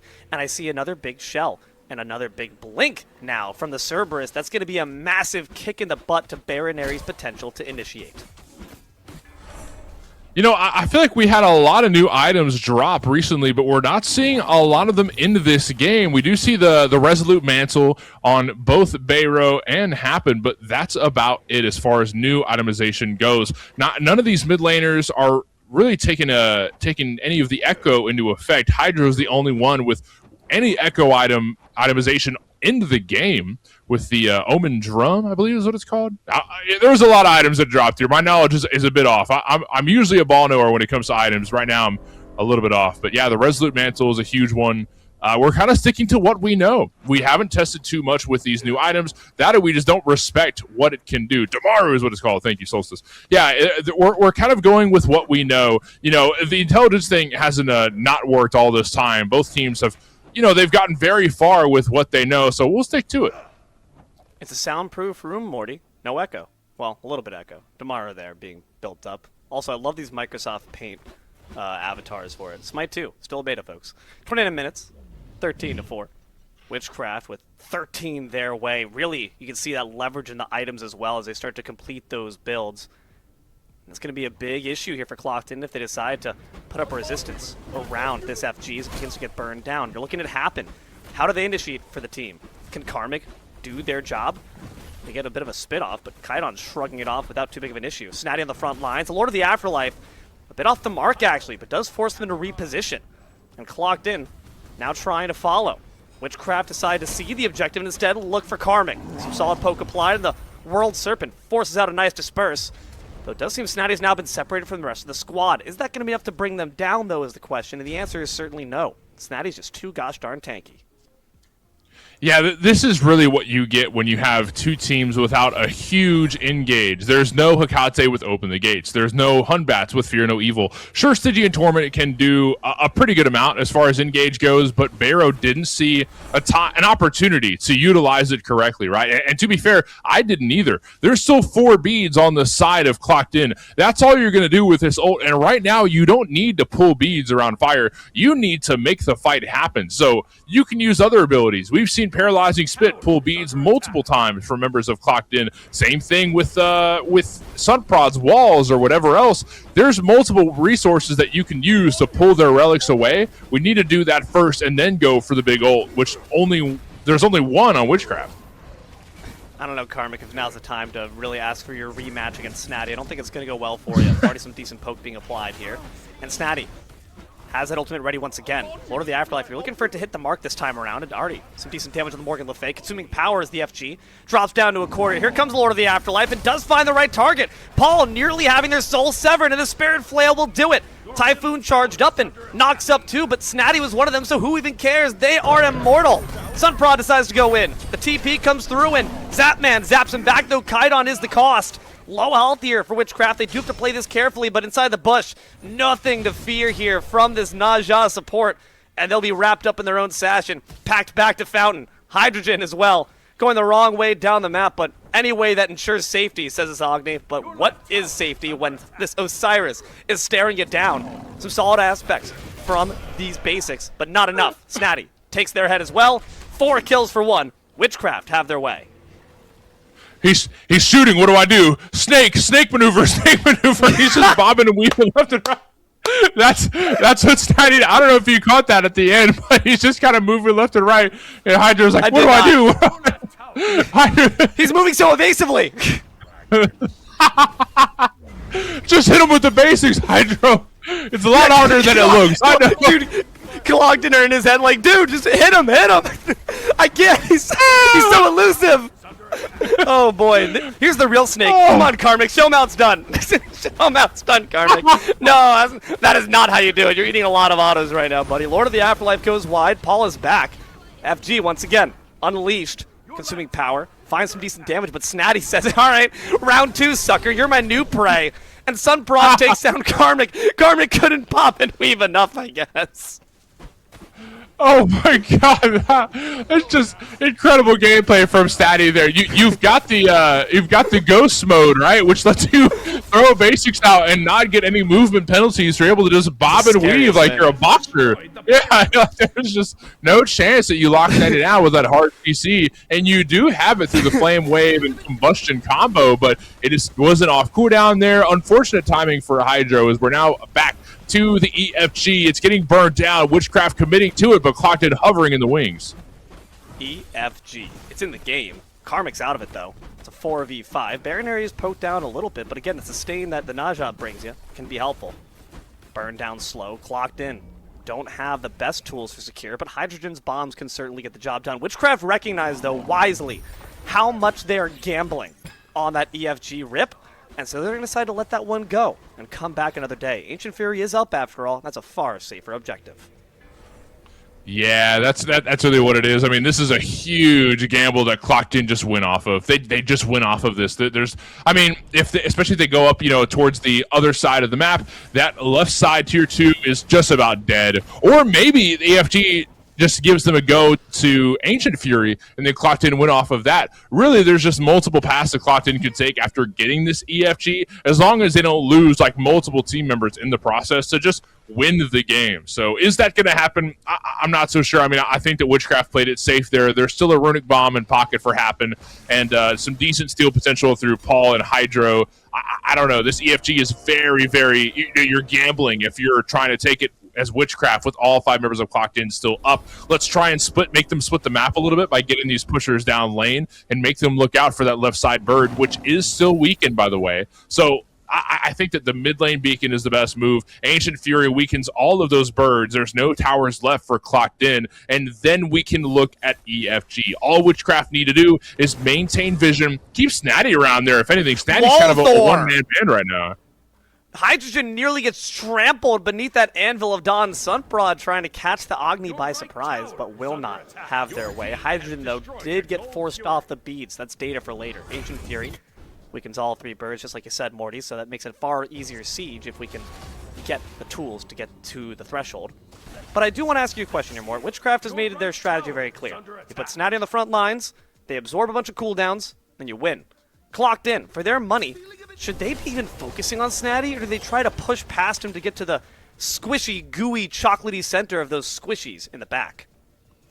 There's this thing called fighter syndrome, D'Lo, and usually fighter syndrome means that if you build too tanky, you don't deal enough damage. If you build enough damage, then you're not tanky enough to really be considered a tank. Snatty has like the opposite of that problem. Not only does he have damage to offer, but he's also extremely tanky. This is just the meta for Osai, right? Like, he's just strong right now, especially with the early game snowball that he had. He hasn't died yet, and they could put as much focus as they want on him. It's going to take a 5-on-1 to really kill Snatty like that. I think that it's hard to ignore him. Yes, you do want to kill Kaidon. Yes, you do want to kill Zapman, but Snatty's just going to be there with almost as much damage as they would offer. Take a look at the totem pole on the bottom left here, D. That's 30k player damage for Osiris alone. Nobody else is even in the 20k range. Like, you just can't ignore Snatty like that. You make a fair point that normally you could say, oh, well, they're a tank, so it's okay, just ignore them. But no, Snatty will make you pay attention. They'll turn your head towards him before he chops it off with a swipe of the sickle. EFG in the game, being leashed. Witchcraft bring it down to about 3/4. It's Karmic lurking in the wings. But again, Snatty says, do you really want this work, buddy? How many times are I going to teach you this lesson, old man? Witchcraft, though, will decide to let it go because there's just no easy go button to make a potential sacrifice that big. If Witchcraft get the EFG, sure, they probably win the game. If they lose it, Clocked in all of a sudden go from being at a 13,000 deficit to being near even Steven. That's exactly right. Yeah, that's what makes this EFG so much of a gamble. But the only thing that's really changed in the past couple minutes, all of the birds are weakened for Clocked In. Now Witchcraft don't need to gun up left side, the other side of the map to end the game. They can just go straight towards mid lane. And even if they don't end the game, now they've got a weakened or a dead mid bird that Clocked In just can't really push too far fast because there's minions going towards their Titan, flame minions to be exact. So this is just nothing but trouble for Clocked In. They have a lot to lose, but a lot to gain as well. Taking this EFG is everything. That's why Witchcraft have dropped it multiple times, even with the Pyro Bomb in pocket, even with Barrow's famous paralyzing spit, which has secured multiple objectives this game. Like it's you're just kind of, it's a rough gamble that Witchcraft just don't want to take. Maybe after this second Pyromancer, they get a second Runic Bomb, and that could be the secure tool. I think it's really their only option. Just rely on the Pyro Bombs and cross your fingers. I mean, you look at that left side bird, it is quite weakened. Not only by the Ancient Fury's curse, but also in the health. So an easy bomb could potentially be the answer. And I think that Witchcraft have found that to be their win con. Does mean that Snatty's going to be left by their lonesome, but the Lord of the Afterlife, it's not aspects. They can easily jump over the wall and try to harass Clocked In as they make their way to that left side, but the damage is already done. The bird's been destroyed and the Guerrilla Fighters melt back away down the lane. Nothing Clocked In can really do to contest. They're just too gosh darn far ahead. Zatman did get knocked up. Karmic still has one more leap, knocks up Zatman yet again. He took a decent amount of damage, but they're going to turn around and milk Karmic.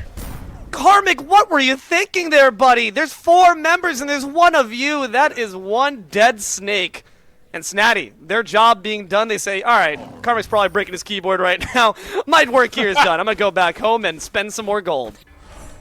Dude, but really what it is, I don't think that Karmic had bad intentions there because he was gunning straight for Zatman. That's one of the top players on the team that we want dead if we're Clocked In, right? But the thing is, the rest of Clocked In were shortly behind Karmic, but they got zoned off from Snatty. They did not see Snatty in the jungle. There wasn't vision. They didn't see him around, and then they saw Snatty and said, oh crap, they put brakes on, and they had to stop because otherwise Snatty would have killed them. Everything lined up good for Clocked In on that chase until Snatty showed face. This is really big trouble.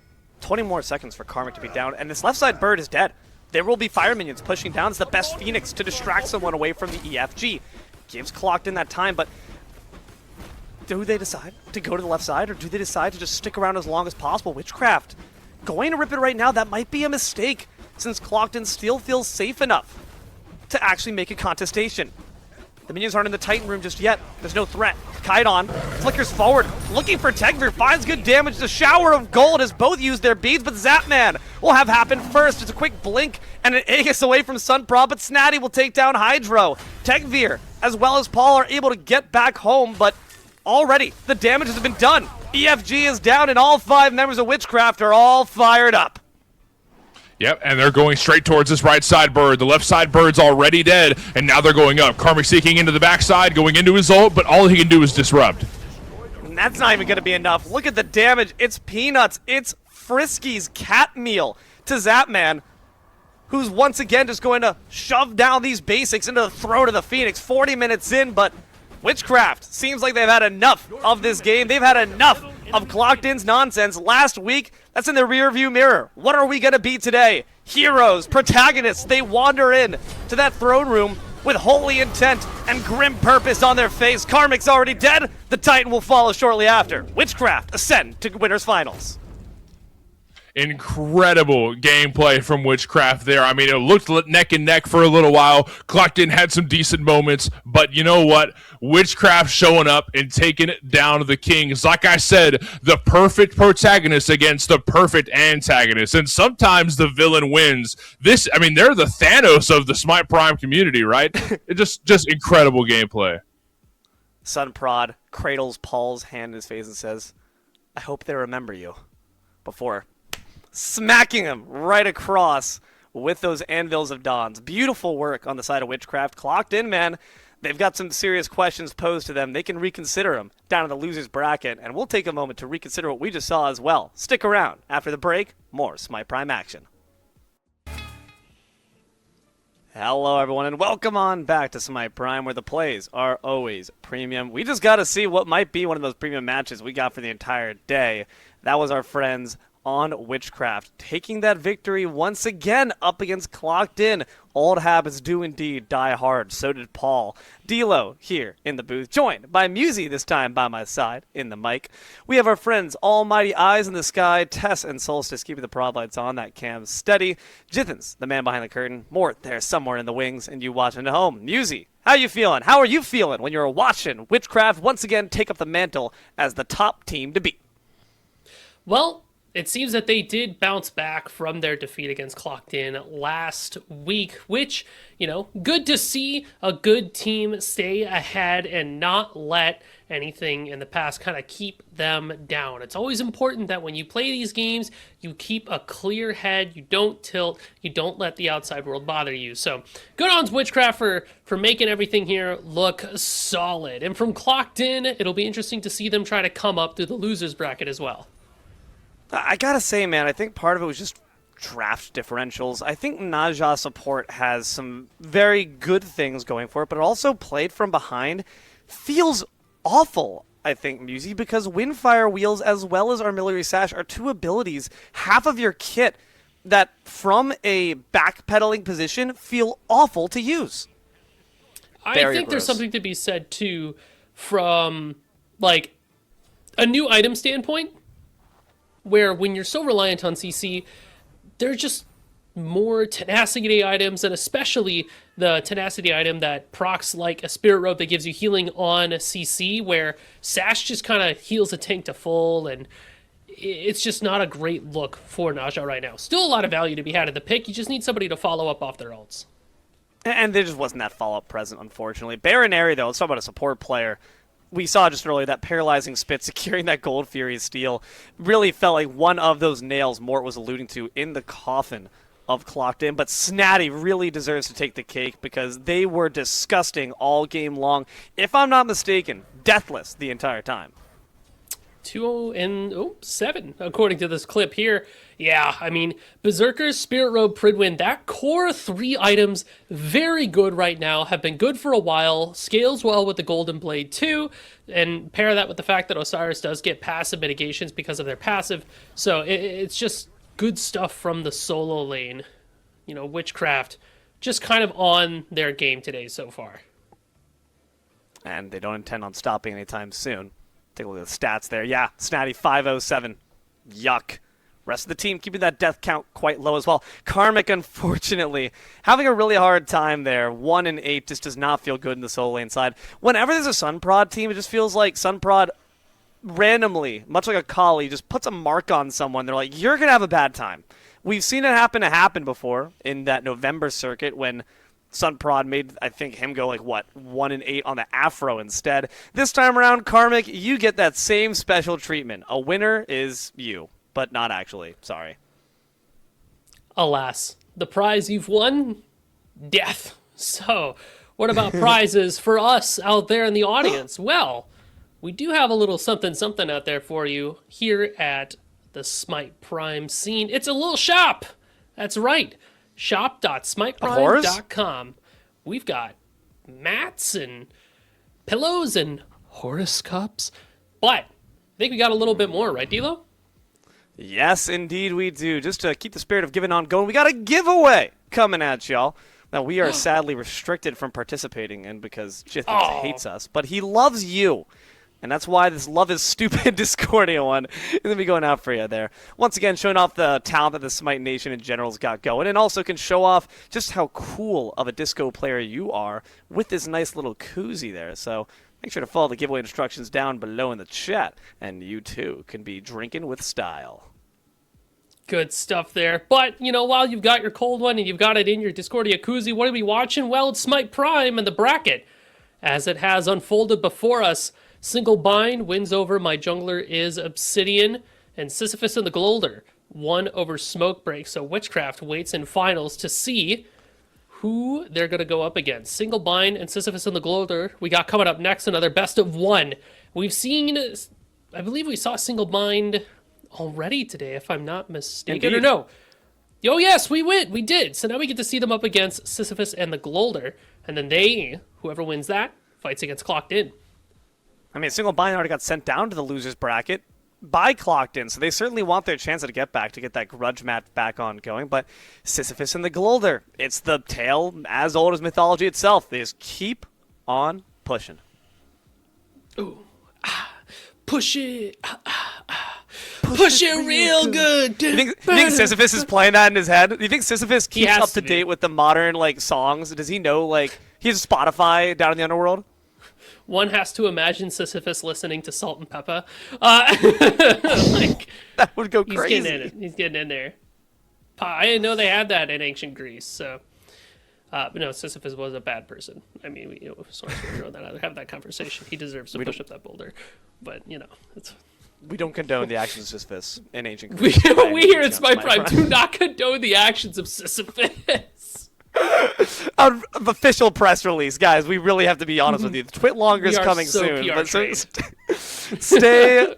stay aware for that. Stay on the lookout. But nonetheless, we're gonna stay on the lookout for this game coming up here. So we have Sisyphus and the Glolder, first time on stream here today. Single bind, got in a bit of a bind, right? You were there for that match, Musy. You saw what happened up against Clocked In. Their unfortunate kind of back and forth struggle. They were close at some points. They seemed to have that lead for quite a bit of time, but one thing that's inevitable: death, taxes, and Paul.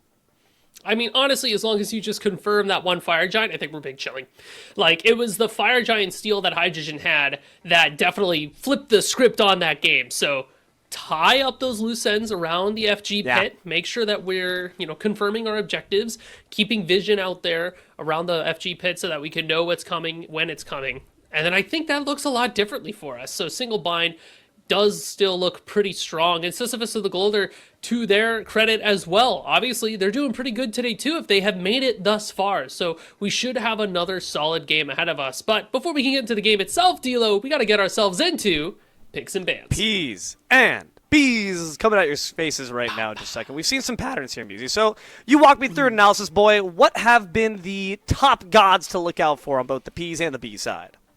I mean, we have to address the elephant in the room. It's not Ganesha, but it is Geb already taken away. Hercules, Odin, very strong picks as well. Maybe the Naja, not as much. Jury might be out on that one, but I still feel it's a very strong pick in the right conditions. Maybe not the first pick worthy that we want. Discordia, Hecate, very strong mages to have in your back pocket. And of course, the Fenrir that we've been talking about a bit today. I don't think we've had the chance to see it fielded well and true, but Echo is a scary stat for the characters that can use and abuse it. Pele has had their time to shine. We'll get a chance to see if they also make their appearance. Nemesis being banned out, and that's because of what you recognize, the fact that in a movement speed meta, she can be really scary. You don't want to see Justice come that swift for you with a sword in hand. So the Herc, Daji, Geb, and them, all kind of typical so far. And I'm curious if maybe people are going to let the gas pedal off of the Naja bans, having seen how that worked out for Happen last go-around. But I'm with you in the sense that it could work. I just want to see it with maybe like a Kukulkan or a Ra instead. Though that, of course, comes with its own bevy of weaknesses and vulnerabilities, in particular the mobility. I just am a really big sucker, not only for my big dumb caster brain, but also for, I think, the efficaciousness of those kind of compositions when it's a really big, hard smacking ultimate that follows them up once they descend back down. Boom! Right? Just the follow-up there. For real. I mean, Scylla saw some changes recently. She can clear way more efficiently, but I almost expected to see some more of her, but I feel like Hecate is so good, Discordia is so good, it's hard to pick Scylla. So we don't have the traditional 1-2 punch characters that can really follow up off of a Naja ult. So, I mean, you still get your value, but it's just not what we're used to seeing like we did in Smite 1 all the time. Osiris will be the last character banned out this game, single bind, take away one of the stronger solo leaders right now. So that does leave things open, like I said before. Discordia, on her. You also have the Kate, I think, is still just one of the best mages in the game. Merlin. So a lot of options here for Sisyphus of the Golder. Yeah, we've seen a lot of these mid options kind of remain pretty consistent over the test of time. Merlin, Hecate, now Discordia has been a really solid lock, but we haven't gotten to see it for a bit of time. It's instead what you mentioned, Kitty Cat, first up on the mark.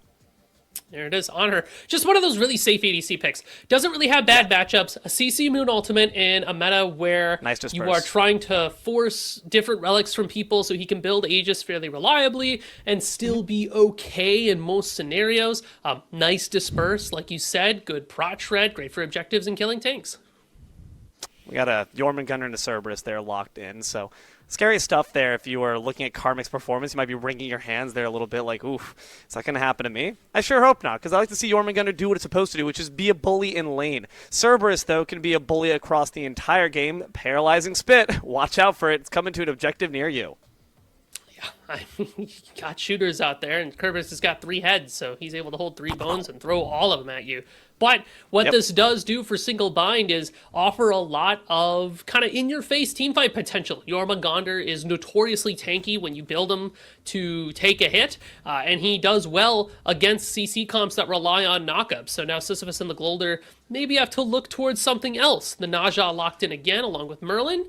Okay. I don't hate it. I know we're skeptical of the Naja Dilo. I think it was a one-off. I still think it's a strong pick. I will hold back my tongue until I see some results, because there's definitely a possibility. I will note, though, Jormungandr can't even be hit by the Windfire Wheels, if I'm not mistaken, correct? He's immovable after all, so is that not true? can. Am I peddling No, you can alter misinformation? Jormungandr. I'm You fairly can? certain you can alter Hilarious. Jormungandr. At least I What does was it look able like? to when it's he just you know the long cat. That's Long awesome. cat. It's kind of like that. I remember specifically seeing it funny. and doing it in the past. I believe that's still an interaction that's in the game. So you're still We'll ulting find a out. tank. So maybe you don't want to do that, but Understandable. still a valuable target. Ooh, X-Ball and the Agni. Okay, so that likely means that X-Ball is going into that duo lane, and the Oh. Agni this time maybe potentially in a mid. Hold on, so we're hearing in our ears. Musi, is it true? Yeah, I You heard it can't just ult Yorm? now. You can't do it anymore. Oh. I remember I was able to do it like a day came out. I was like, oh, that's cool. But no, you cannot scoop them up anymore. It sounds like they did, in fact, fix that, which is too bad for Naja players around the world. But you still have great targets with Xbalanque and Agni, which That's true. Xbalanque is probably going mid with the aspect and Agni Think so? aspect in the dual lane is what I would expect. Yeah, just because I don't like Xbalanque in the dual lane. Me personally, gets out pressured by a lot of picks. He takes a long time to get Definitely an online, honor. but int Jabal mid scales super hard to the late game and still does a ridiculous amount of damage. Pele's going to finish it all on up for single bind. Loki and Achilles here for Sisyphus and the Glolder. This is interesting. We have a bit of sneaky one-on-one plays here between the Loki and the Naja. A lot of great target isolation on her pillar as well. There's a lot of good potential to get this little bit of a pick comp going on here. But again, that not only requires just what gods you have on your team, tight coordination. Are Glolder up to the task? Question remains to be seen, but I will say that I really like this Achilles pick. I feel like Achilles is very strong right now with the new items that have been released, especially with all the items that have tenacity, right? Achilles is able to give himself a lot of protections just from his own passive when he dons the armor, and with there's items that when you get CC'd, you release damage based on the amount of protections that you have. So Achilles looks really good there into the CC that Single Bind has. Come with armor strapped, come with the gun loaded. We're hopping into game right now to see which team gets erased from the bracket, which team can take their place alongside Clocked In at the top of that loser's side. Now, already seeing a bit of a interesting looming horizon battle. Single bind. 5 stack up, but only to stack up some wards and maybe give Sisyphus just a bit of a scare. Just showing up, showing face, making sure that you don't get into too much trouble gives us an opportunity to take a look at some of these relics like we like to talk about, Dilo, and that's a lot of beads over for Sisyphus and the Glolder. A little bit more variety for single bind there. Aegis is the pickup for both the Xbalanque and the Agni, and it was a call out there that we both made, Dilo. Xbalanque mid, Agni ADC. So, what that means is Maswal, you're going to be able to put that safety to good use. I mean, the fact that you have that Aegis is just a testament to how useful that Rising Jaguar is. A CC immune dash there on the X-Ball, a pretty unique part of his kit that will keep him nice and safe. Something I just can't ignore here, Musi. Between Single Bind's Yorm and the Cerberus, this is like the Bad Breath Boys. That should be the new team name. Bad Breath Boys. We're going to table that, I think. We can workshop that a little bit more. But Okay. We'll talk about it later. the halophosis. We'll go with bad breath, boys. Yours was better. I'm sorry. That's my Yeah, bad. well, Yeah. it's okay. Stick with the names. I'll leave that. All right, Musi. Let's talk about these lanes Yeah. instead. What matchup's True. got your eye? Well, we haven't had a chance to see Xbalanque mid in a little bit, so I'm kind of curious to see how he looks with Echo as a stat specifically, because this character was already blowing people up in previous patches when they were able to get to that late game, and now with Echo, I mean, you have to imagine it just rips a ton of damage. So Moswell, to me, should be a fairly obvious target for Sisyphus and the Glolder. You do not want to let this guy get online. Yeah, Moswell in general, I feel like is a sleeper mid laner amongst the top of Smite Prime competition. 100%. Some decent damage being put out here by Cherio. Catches back that ring toss to try to get a bit of extra. Cats and Dogs lane has been a bit of an interesting aspect we've seen, but this time they fight as brutal enemies, not as friends. We'll have to see if Just the like nature pressure can continue intended. to be output here. Just like the gods intended. Now my question is, Musi, if you are these junglers, does that mean we're paying a bit more attention to this left side, or are we going to see a repeat of last go-around where the solo got all the action? Solo feels like a lane that you can gank pretty consistently. Jormungandr, before they have ult, can get caught out, and Loki should be able Don't to we do know a it. pretty good job of body blocking them with their, their decoy that they can throw out there, and if you can catch a Yorm with your own Loki ult, not too shabby at all. So I'm still looking at the solo side, at least before gold spawns, to see a lot of action over there. So Solo Troll and Ramakami have to make sure that they don't get poked out too hard, because right when those firebrands spawn on that solo side is when a lot of people start to migrate over there to pick up those sweet, sweet aquarium rocks. On the side of single bind, thing you got to watch out for. We saw it before when adapting just started to heat up with the heavy hand. You do not want to let this Pele get ahead at all. That snowball, once it starts rolling, is very difficult to stop. She literally has all Lava momentum. Yeah, you really got to watch out because it will trample all underfoot. So trying to keep these junglers down, but look at what you said, Museum. Look at what we see now. Valo must have heard you. Remakami's already dead. He can join Karmic in the dies for first blood as a Jormungandr club. It is not a club you want to be in, but a popular one nonetheless. And that early kill for Sisyphus of the Golder should win them those firebrands. Single binds Jormungandr should be able to respawn in time, but you can see the jungler and the soul laner fast clearing that wave to be able to get there right away. Here's another thing too about the matchup, Dilo, between Achilles and Jormungandr. I really like the Achilles into this matchup because Yorm doesn't have great options into Achilles' ultimate. Yorm doesn't have movement abilities. Yorm just has their ultimate, and that windup is fairly significant. So if Solar Patrol is able to find a small lead here just off of that one rotation and get the rock prio, hit level 5 first, we can see Remakami die again fairly shortly. And we know just what happens. Literally, we just got a sneak peek of the exact same story when Karmic went down 3 times in 5 minutes. And now Solar Troll is haranguing and harassing as they should be doing. That's really solid work to recognize the weaknesses in this matchup and also the weaknesses in this character. What does a Yorm do if they don't have a presence in this laning phase? You can still show up and make rotations with your ultimate. You got the knock-up, but hold on. Valo's taking Valo. quite a bit of poke here. Here comes the Darkest of Nights, as well as some backup, courtesy of this Merlin. Beads forced out to ensure the slow from the X-Ball ultimate does not do too much to falter their steps, so that does mean Sisyphus and the Glolder stay without any deaths on the board, though it was a good attempt from Ella Langley. I do appreciate that Sino is able to maintain a threatful presence, maybe is the best way to put that. In that, just because you get your early kill on solo doesn't mean you can just walk all over us or run away with the game, right? There's so many more steps before you walk towards that Titan room, and you can't be slacking at any point in time. This Pele has the potential to make some pretty insane plays. So as long as they don't take any deaths early, as long as they're able to keep on their farm, Sino has the opportunity to get single bind into a really good spot. Did that paralyzing spit just secured again? I'm so sick Yes, of this it did. god.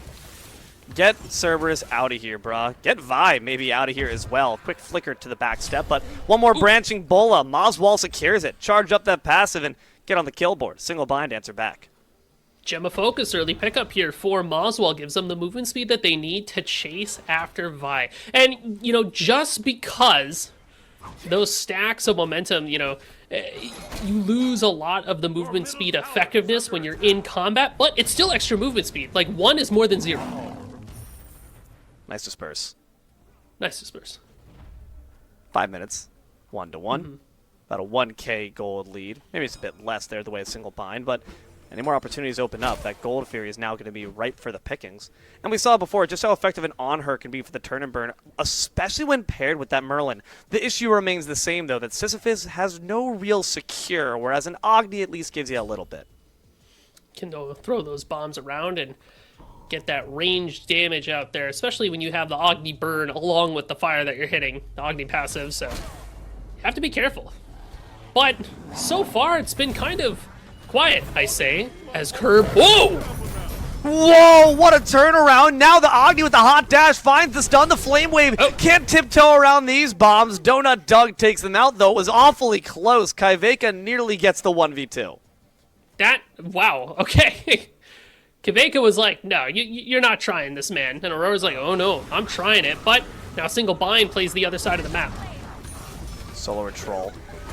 Gonna have the ability to back on out of that one. Forces the Phantom Shell in response from the Jormungandr because they cannot afford to get inside that threshold knowing how dangerous that Fatal Strike is. Relic for Relic, though overall the jungle's time was a bit wasted. Nonetheless, Single Bind can feel good that across the map, they got the better end. Want to go back and talk about the kill over in duo. Really good time for Single Bind to be able to find that pick because Moonlight is upon us in 30 seconds until the ritual unlocks. Already Single Bind will have the advantage in terms of the ritual bits to charge up and get that Moonlight Naga, or the Naga pushers, as it were. So it's a good start for Single Bind. They just got to make sure to show up and be here to milk the pad when the time comes so that they can get their pushers, their resets, and their UAV inbound. I like the fact that Donut Doug was also willing to make that dash into the tower range to finish off what their Cerberus started. I feel like a lot of people would not have that audacity, and they recognize that, hey, I've got the damage to get this done. Kaiveka nearly was able to get out of it, but nonetheless, Donut Doug had faith in their own abilities, and they made it work, nonetheless. Sisyphus and the Glolder, they're the ones with priority over the pad right now. 3 members lurk in the wings from Single Bind, and Cerberus does indeed have that ultimate. They use it on 2, force beads out from 1. Cherio expends their CC immunity as well, cannot find the sash, and is rather poked out from these autos being launched by Mosswall, so now Single Bind grab some rocks. Do you have ult economy here for Sisyphus and the Glolder? The question is, when do you want to go in? They are not too pressured to make something happen here because they are in the lead. Uh-oh, but Pele is going to force that pressure right back on it. Windfire wheels to get out of the blind, but it's Single Bind now, who step right back up, back and forth, Solar back Troll. and forth. But Achilles is on the way. Jormungandr is trailing behind, but will they only arrive to see Ashes that used to be their team? Is Naja sticking around, maybe potentially a bit too long past their welcome. And the pad is going to go the way of Sisyphus and the Glolder for the ritual. Despite that, it's not picked up. You can even see the on her was starting to rotate as well. That was a tense pad fight. Solar Troll still. Oh no, hasn't ended just yet. Amazing job taking him out right before Volcanic Lightning gets Sino out of dodge. Jormungandr's gotta beat it as well. Sisyphus and the Glolder grab the ritual, grab a kill on top. Dude, it looked like Sino started the dash. Like, they were in motion, but they grinded against the wall. That kind of slowed down that dash speed, and that gave Solar Troll the opportunity to kind of cut across them and connect as Sino was attempting to, like, make their grand escape. So, good stuff there from the Achilles to cut off the options. Now, I was going to say, all things considering, that was a pretty quiet pad fight because nobody really died, but there was a lot of posturing. You can tell that both these teams are very locked in right now. Well, Vi is locked inside the Stygian Torment, forced to flicker out, and eats the slow as well. It's a lot of damage being output here by the Serb, but the Soul Expulsion doesn't finish the job. Merlin able to get away, and once again, Cherio forced to use that ultimate to escape rather than engage. Mega popping an ultimate, but getting popped by these bombs, too. Yeah, never mind. Able to stay alive, but it was a good attempt there from Donut Dog. Nonetheless, Loki makes the rotation to try to help out. Haven't seen this Loki get too active here, Musi. I don't think I've seen a single Valo ult. Yeah, it's just, he had that rotation over in solo, and then that's kind of it. Like, he's got a kill and an assist, so he's been a part of everything so far for Sisyphus and the Glolder, but there hasn't been a whole lot going on the map as a whole. Because, like I said, we're doing a lot of posturing, but the other side that's getting aggressed on is pulling out right in time before they end up suffering the ultimate price. I wanted to point out, too, because we saw it on screen, Vi's got the double blink there because of Staff of Mirrodin. So a very early Mirrodin pickup actually makes this Merlin super safe, which is very important into single bind's composition because Kerberos has got their ultimate and Moswell has got the dash and a slow, so good spacing available for Vi to just give them more breathing room. Donut Doug says, look what you have to do to mimic a fraction of my power. Your For real. puny flicker. Loki on the left side. Might not be able to get kills, but certainly can grab farm. What is Valo's role in a team fight? Truthfully, as anyone who is watching this conversion over from Smite 1 to Smite 2, Loki can be quite the confusing god to watch as well. Where are they positioned? Is it still just kind of lurking in the wings for one sneaky backstab, or are you playing this god a bit different? You're definitely playing the off angle and maybe relying on your support to draw some of the attention, or your solo laner to draw some attention away so that you can find a good angle on a backliner, or maybe punch Aurora in the face a few times. As it seems Sisyphus and the Glolder have congregated around this Gold Fury. They're probably setting up an ambush here. I wonder if they want to pull it. My fear is just that this Loki gets less effective as the game goes on in terms of their ability to find these off angles, whereas Pele's full frontal up in your face certainly benefits from lateral positioning, but still can just kind of rush at you with the CC immunity that Volcanic Lightning provides and start wailing on you, whereas Valo seems to need to work a bit harder to get the damage across. And look at them, bottom of the player damage charts alongside the Pele as well. They can shake hands and say, all right, yeah, we're doing something. Whole lot of farming. Whole lot of nothing. 12 minutes, 2-2. And the gold lead's still about even. Single bind, just barely ahead.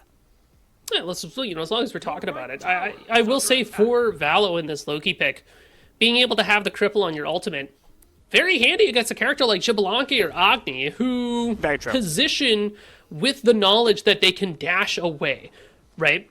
So Valo could kind of jump scare one of them if they don't have a beads available. And keep in mind, Moswell and Donut Doug don't have the beads, they have Aegis. So if they don't have that relic, they are a sitting duck for Valo to swoop in and take care of business. Sash off the mark, that's unfortunate for Cherio.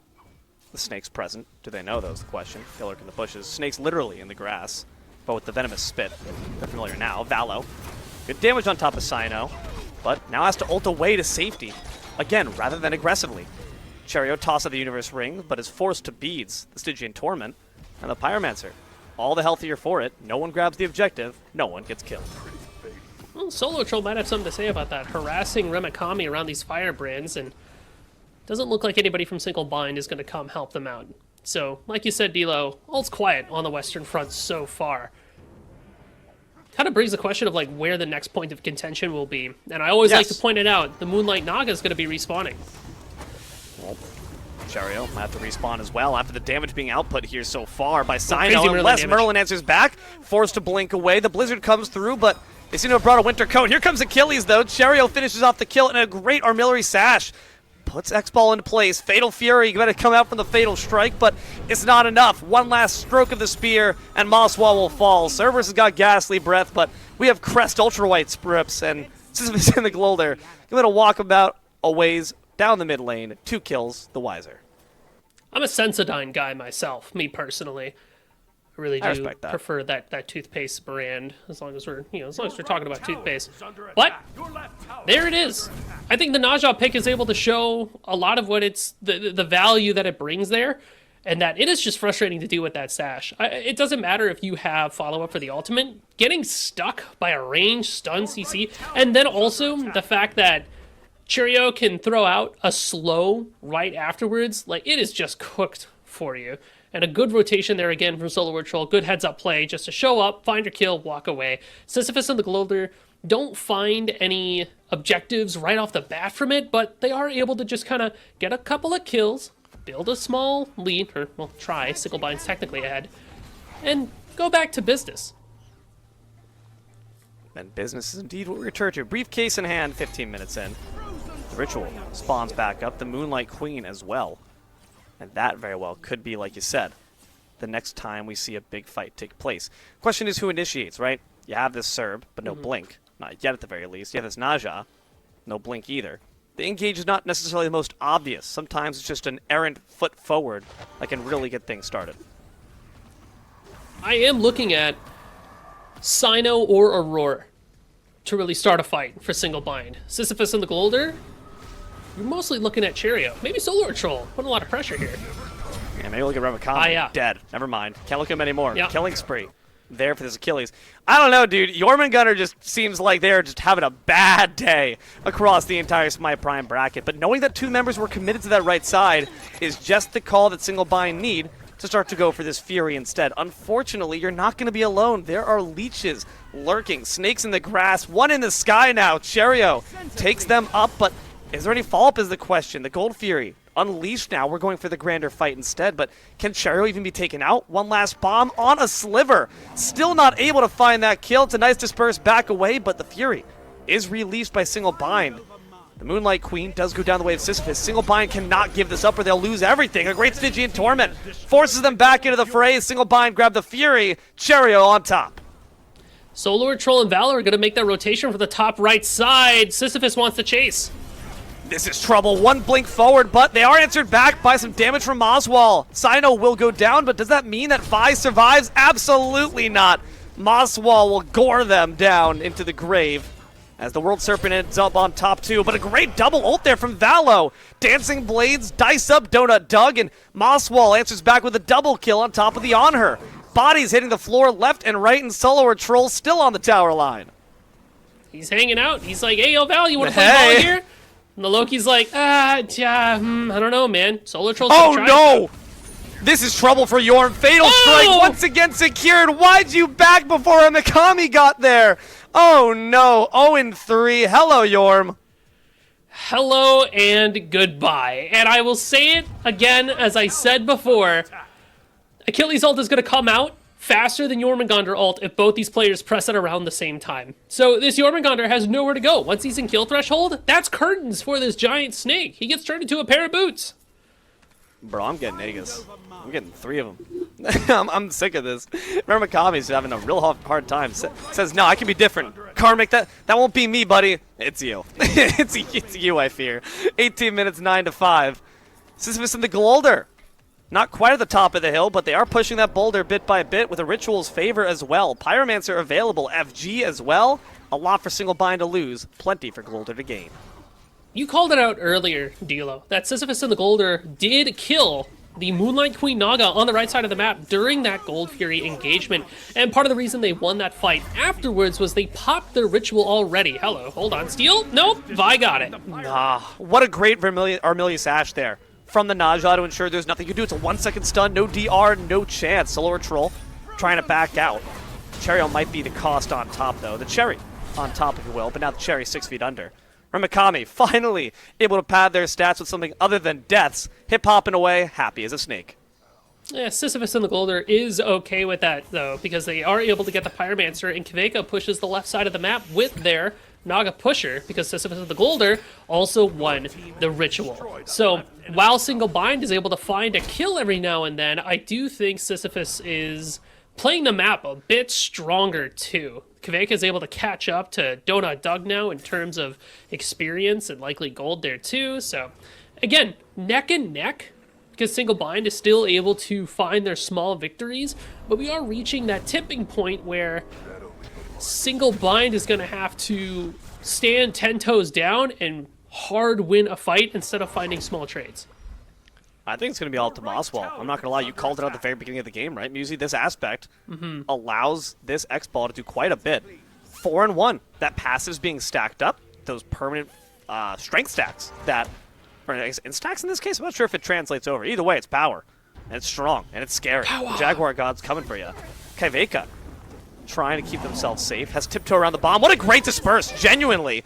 Over the wall, evades the bomb, and an Impale ensures more space, but is it enough? Here comes Valo, here comes Naja, CC immunity and plenty of damage. A great ult from Valo, but the CC immunity from Sino keeps them alive and makes sure the On Her stays dead. Valo's got to turn back home, but Merlin's now in the forefront, burning down Agni, a taste of your own fire. and they don't like it. Up in the sky they go, thanks to the Windfire wheels. One last sass. They're time locked. They're stunned. Do they get away? The Rising Jaguar follows them, but Mosswall will indeed collapse to their knees as well. A 1-for-1 there, but the puppy dog's about to be put back in the kennel. The snake can't stop this. Vise on the other side of the wall to catch a roar. Merlin will pick that up. A triple kill for the namesake of Sisyphus and the Glolder. Remakami just has to back away and said, I'm not feeding that at all. What a crazy rotation from Valo. Disgusting work. Amazing stall there from Kaiveka. It's just like you said, Yes. for buying time. Impale, not for offensive pressure, but for self-peel, and it cost everything for single bind. At a certain point, I get it. You don't know when to hold him, don't know when to fold him. You don't know when to walk away. We've already invested this much. Might as well stay for the kill. But again, Mosswall nearly brought it back. Unfortunately, they did get taken out there. It's a really big shutdown for Glolder. And it's worth noting, too, you saw it, D'Lo, the time lock Aegis used by Mosswall. They upgraded their Aegis, and now they also have beads. So Mosswall should be a little bit safer in the engagements to come, and the Rada Tahuti is around the corner. Another big power spike for this Xbalanque. Vi tries to 1v1, not knowing that a snake waits in the wings, but the snake not knowing that two more from Sisyphus were on the way as well. So really no one's following the rules of this ISO play. And that's going to mean a World Serpent comes out from the Yorm, and they'll hip-hop back to safety. 21 minutes in, 13-8. Glolder now starting to make a bit of a bigger lead for themselves, 2K ahead, and Gold Fury starting to be sniffed at here by the Cat, trying to mark their territory. Looks like Single Bind threw a Yaller Flare towards that Gold Fury pit just to make sure that nobody's Yaller. picking it up. So that's going to move Kuveka over to the left side as we go back to stancing around in mid. Oh, Cheerio? No, Nice that's on just Lord's for ass. that's just for yeah. Ouch. Little bit of what's the word? A je ne sais quoi? A warning speak shot French. over the head. That's the one. We speak ball, Musey. We speak guap. And talking about the guap here, Sisyphus want more. But Single Bind are not going to give it to them without a fight. The Cerberus steps up and quickly leaps away. You talked about it before, the initiation from Single Bind's got to come from either Sino or Aurora. I feel like we haven't gotten to see too many cohesive team fights yet, though. A lot of these fights have been spilling out into the lanes rather than around the objectives necessarily. That's a good call out. I feel like a lot of where Sisyphus and the Golden's success comes from are the rotations from either Valo or Solar Troll, who is always here to these fights first before Remakami, and the Achilles is just there to cut off the angle and look for executes. Paralyzing spit. Guys, Here it please comes. remember. I gotta anticipate it. Decision Torment instead. Wrong one, guys. You forgot which ability is the secure one. Keveka grabs it for Sisyphus, and Valo grabs the kill on top of Sino in the mid. Everything coming up Glolder so far, and in the sky goes the puppy dog. Some punishment. That's not how you secure. Watch this. Gonna secure this kill instead. Desert Fury nearly able to finish the job. Cheerio having to rein themselves in, knowing that Donut Doug's waiting in the wings. Hey, you got the objective, you got to kill. Be happy with that. Say, Donut Dog does have the Damaru, the Heartseeker, and the Titan's Bane around the corner, so while Donut Dog's only 1 and 2, they should start smacking with some serious damage. The Rada Tahuti was finished here for Moswell, so Single Bind is feeling strong for a fight if they can get in and take it. Like you said, D'Lo, they have to engage properly. From Akami. Trying to look for means of securing. And they will! Grab the Pyromancer, actually, so solid work. The Bad Breath boys manage to get one over their opponent. Solar Troll actually in trouble, too. Good damage there from Yagni. Steps back out into it, forcing the Phantom Shell. Gotta be careful if this Achilles. You are by no means immortal if you show your heal. And no longer having that solo presence gives Single Bind an opportunity. At this FG, it might be a bit audacious, but they know that some resets are necessary. From Glolder, Sash already down, not for too much setup even. So Cheerio's lost a key engage tool, but it's enough to ward off Single Bind. They don't want to make that gamble just yet. Say, Titan's Bane was finished there for Donut Dog, so that's why Solar Troll just got absolutely shredded. And Sisyphus and the Golder have some solid positioning around this FG, but there are a couple other things up on the map soon that we're going to want first. The mid ritual is going to be up in 45 seconds. If we can get that, that puts some pressure on the map for us to maybe pull a Fire Giant a bit more safely, or... We've seen this story before, but Ramakami's read the book. They've seen to the future. They made sure to channel that ultimate well before that threshold was reached. Very smart, reactive play from Murakami to ensure they stay safe. Say, good ups on Remy. Remy the Rat. Get my boy Remy. To get my boy Remy to kind of keep himself alive, because getting picked off there would open up an FG pull for Sisyphus of the Golder for sure, or at least maybe take a look at that T1 that's still on the map there. So at this point, we talked a bit about how Single Bind can have their showing. We talk about, oh, they need a good way to start a team fight. You're probably wondering what that good way is. And again, we're in a similar scenario where Aurora can go up there and get their ultimate, but I am looking at Remakami a bit to maybe cause some disruption in the backline by being a big tanky snake. You know, look for a little bit of an off angle and kind of meander on in there, or ult in there, if you want to get the fight started with no way out, but 3-man enter, no man leave type angle. Oh. Whoa, Stygian Torment gonna knock up 1-Force beads off them as well. That's good. The Merlin, so some big relics off the line, but That's unfortunately Valo gets the far better trade from it. A donut for their troubles. You know, it's a bit calorie intensive, but, you know, whatever. It's my cheat day. Maybe try to grab an X-Ball on top. No one will see this if I sneak it off the shelf. Remakami gets skinned and sold for Gucci boots. Solo and Troll still chasing. Still making sure to convey that info to the rest of the team of where Single Bind might try to put up a resistance. You're not going to back that easily, pal. Solo or Troll doing a bit of trolling themselves. Now it's going to be the FG pull from Sisyphus. Single Bind can split the map and maybe take a look at the ritual, because you cannot contest that FG, but oh, you're not even going to be able to do that. That thing got burnt away. Now Aurora potentially in danger, as FG around everybody for Sisyphus can start chasing down the objectives left on the map. Pyromancer, Ancient Gold Fury, and it's just a rough spot to be in for Single Bind. Small comforts, I will say. Tier 2 towers are available, so they'll be able to soak up the Ancient Gold Fury if Sisyphus and the Golder pick that up, but something's got to give, man. We had what could have been a really solid scenario for Single Bind in that mid-pad fight initially, where Aurora was able to get a big ultimate, but the beads are just available all the time for Sisyphus and the Golder, which kind of limits the effectiveness of a Kerberos in their ultimate. We're really looking at Sino maybe to just kind of dash onto a Merlin and kill them before they die? Question mark? I mean, just look at the slash lines for these two junglers. 5 and 1, other side of the coin. 1 and 5 just doesn't feel good. All that movement speed, but for what? You're just running to the fountain faster. Or being sent there instead in a pillowcase. FG secured, Pyromancer secured, Gold Fury secured. All 3 tier 2s weaken, and Pusher's going to march down all 3 lanes to ensure they go down. Bunch of TPs over to the left side. Looks like this left side T2 will be the next thing to get pruned. Single Bind did split the map a little bit just to try to get their own farm and keep themselves up. I do appreciate that. But Sisyphus and the Golder with Fire Giant for another, 2 minutes or so can maybe take a look at this Phoenix. Ult's available for everybody, and they're very tanky. Loki's split pushing down this mid lane, maybe trying to pincer on this Pele, but the Naja does recoup with the majority squad on left. Tier 2 goes down without a sound. Valo does have that dagger, which feels a bit unfortunate to not have that on the front lines of the Phoenix siege, though nonetheless, that reset could be very pivotal to ensuring they bring at least one, if not more, members of Single Bind down with them in a blaze of glory. But when does Sisyphus pull the ripcord to enter on in the Phoenix threshold?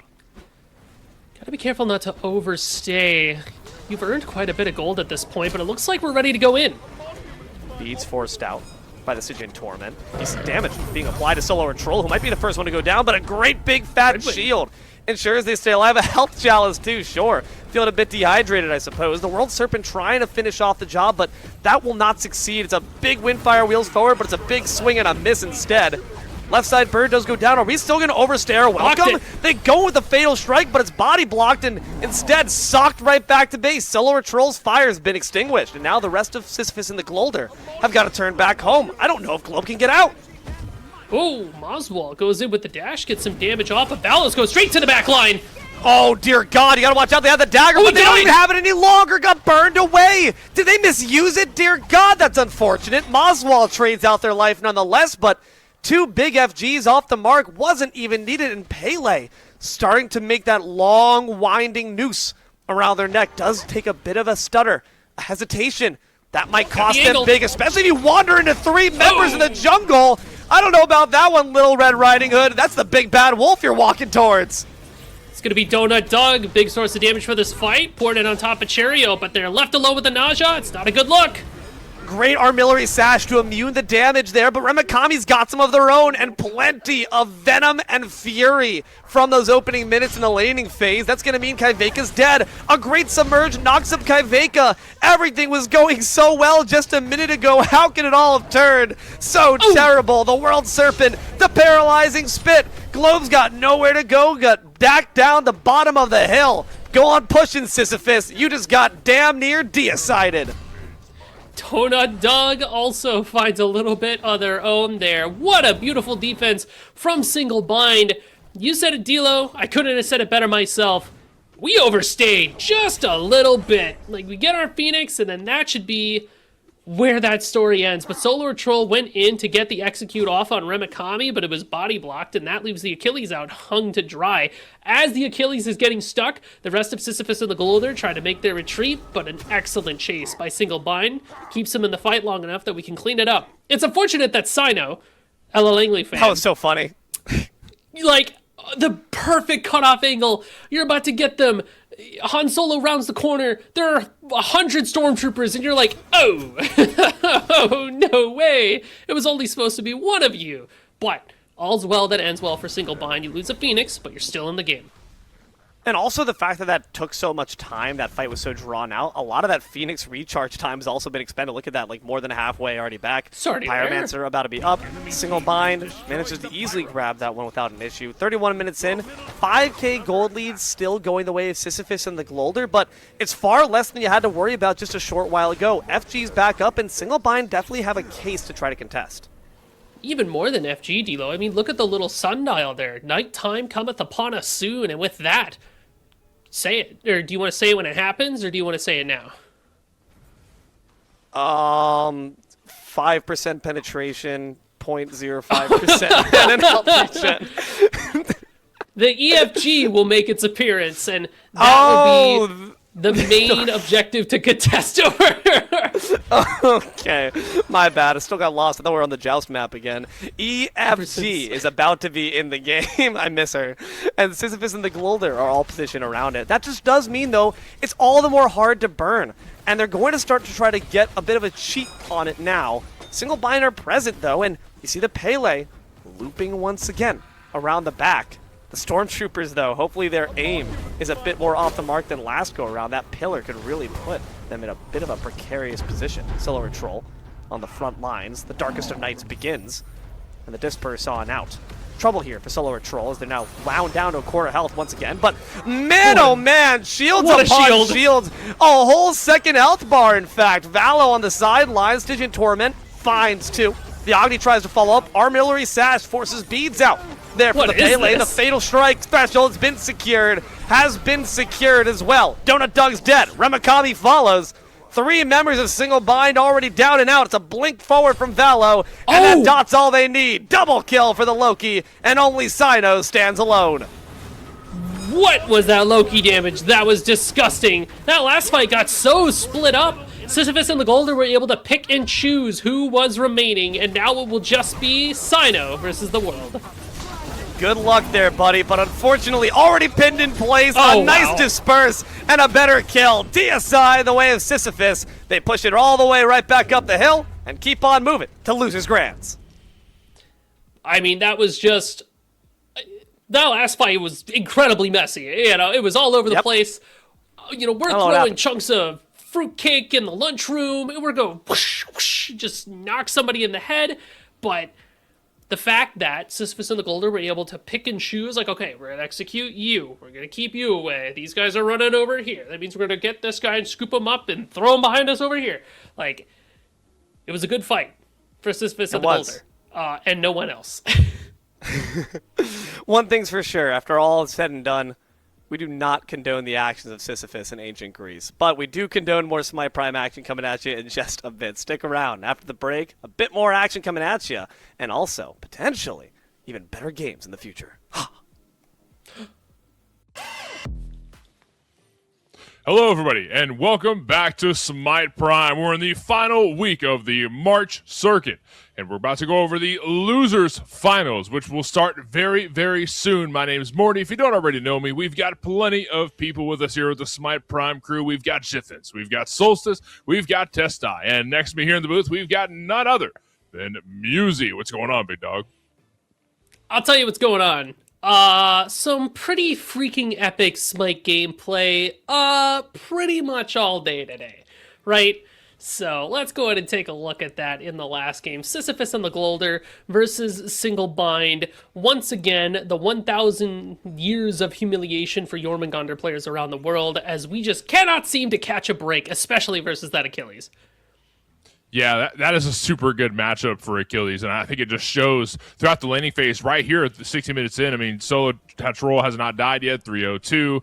It's just rough out there.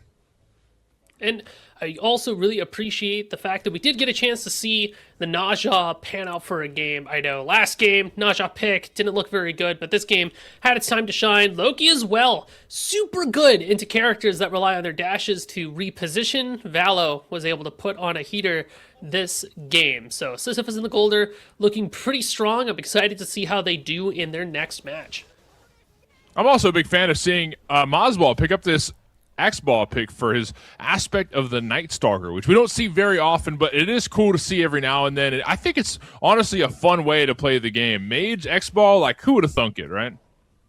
Hey, it wasn't exactly what I thought it would be too. I thought maybe we'd see some Echo shenanigans, but it turns out that Jibalanke with that aspect just kind of hits like that. Like, you don't really need too much. You just need that Rada Tahuti, get your Obshar going, you got Gemma Focus, so unfortunate that the rest of the team was not there to really help out Moswell, but they were, in fact, pumping pretty big numbies.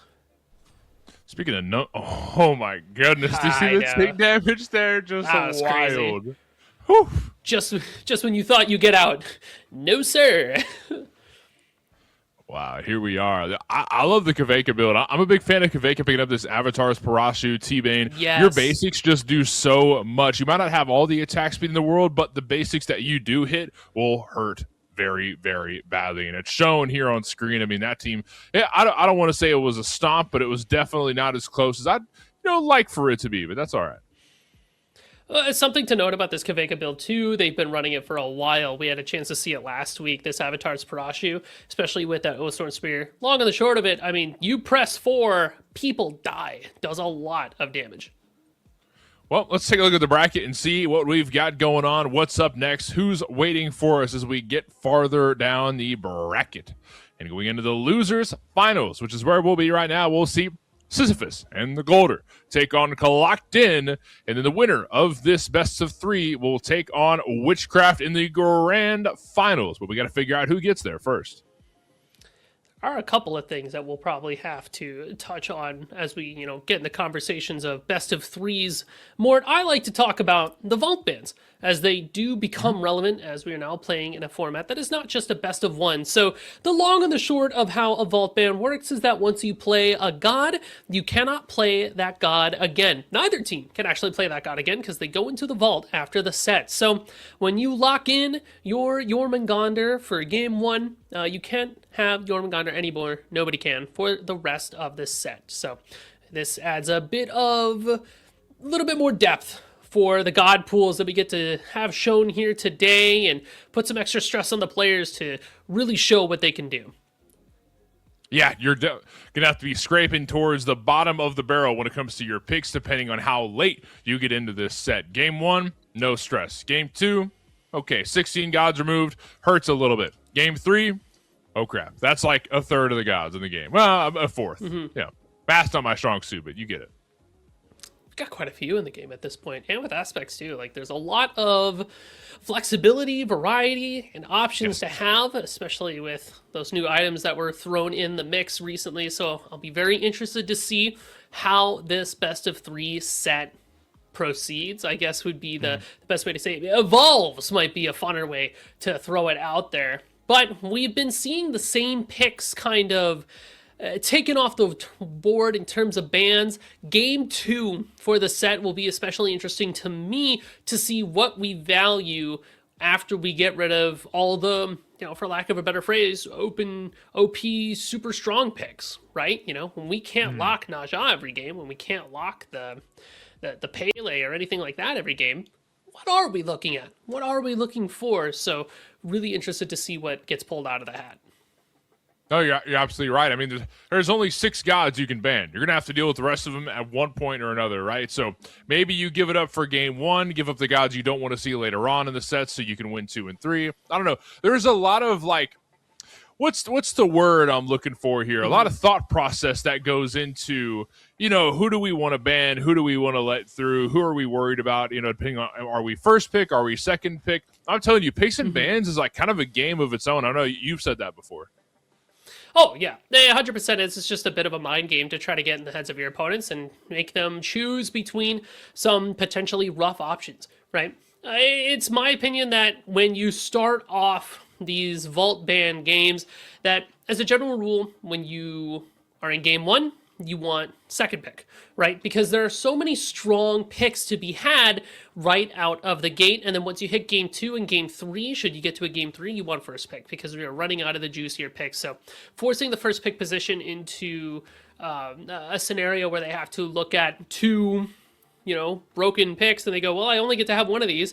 And if you're on Chaos side, you could even say, hey, here are 3 broken picks. You can only have one of these, and we're going to take the other 2, right? So how well we'll get a chance to see that translated is kind of up to the players, but that's kind of the mindset that I generally have going into these picks and bans.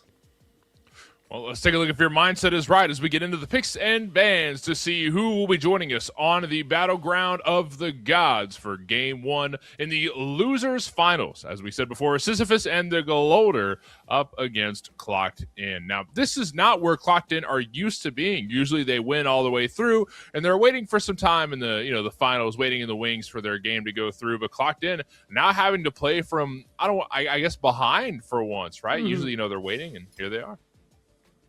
They'll get to stay warmed up all the way. This is, of course, assuming that they win. Sisyphus the Golder, we're looking really solid in that last best of 1. So hopefully they can keep that boulder pushing on up. A lot of the usual suspects here. Banned away, Odin, Hercules makes sense.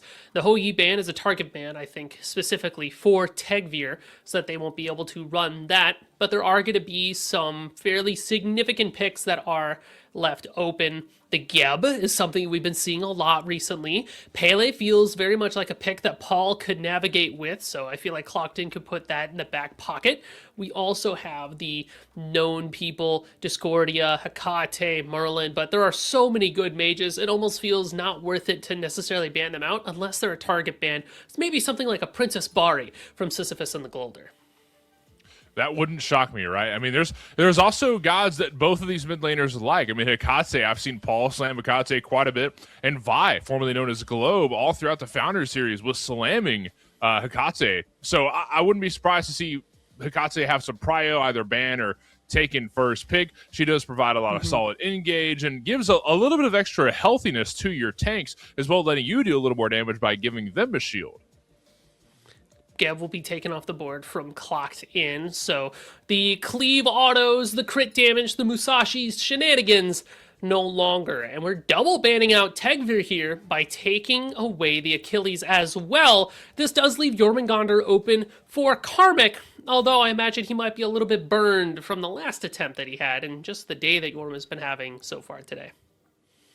Yeah, I can agree with that. I can see that. If anything, maybe we see Naja aspect over in solo. That could be the case. I mean, they're still, like you said, you're the solo lane expert here. I'll leave that up to you on who you think will be over there. Osiris is a perfect spot to have in your solo lane. Really good matchups into just about everybody. Very effective in the late game. Super tanky. Passive mitigations. Does very well with the items that are good right now, especially with that Golden Blade build with the Berserkers, Pridwin, Spirit Robe, Core. Just a lot to enjoy from solo Osiris. Exactly, yeah. There's a lot to love there. Susano going to be joining the field, one of Tegvir's signature picks. He loves this one. And then Happen with Cerberus. This looks like a pretty demonic duo lane. You've got Hydra on her, one of the strongest carries in my opinion. And then Serb, you've got so much to love. You've got anti-heal with your passive. You've got a huge engage ult, or at least a beads puller. You've got sustain. You've got a huge stun that can last for seconds at a time if you maximize the range. Like, I love the Sir pick here.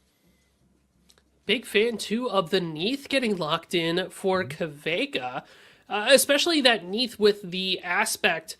You know all the aspect names. So what's the aspect name for Neath, Morton? Aspect of wind. Aspect of wind. God, you're so cool. Got them all locked in the back. Go ahead. Mind like a steel trap. But Neath and Sobek dual lane together, the pluck into roots, but also just a lot of attack speed for Neath to be able to shred down objectives with the Merlin. And then Newt and Baron to join the team for Clocked In. And I'm kind of wondering, I think I see where this is going, but if I'm thinking correctly here, this might be Baron solo. I know you're an enjoyer of the Baron solo, especially with the aspect of Hysteria. You can pick up a little bit of extra damage, and you're not really worried about healing the team, right? You're worried about just making sure you win lane and you kill people. So I think that this might not be a bad pick, especially if you build a little bit beefier. You're able to sit in the front line, and with the mitigations you gain from Life with the Party, this could be a very prominent tank pick that has a lot of disruption and fights as well.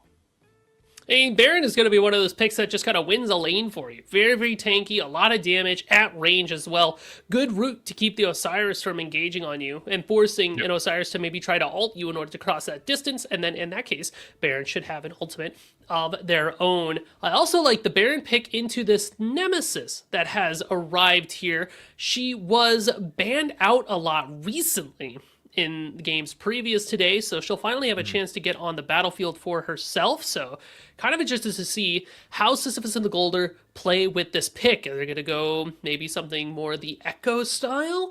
She could be very tanky with like a Golden Blade, like a tank jungler angle. The ultimate alone that she has is really solid for ulting a Baron or a Kerberos to just strip their protections and make them a really juicy target for the rest of the team.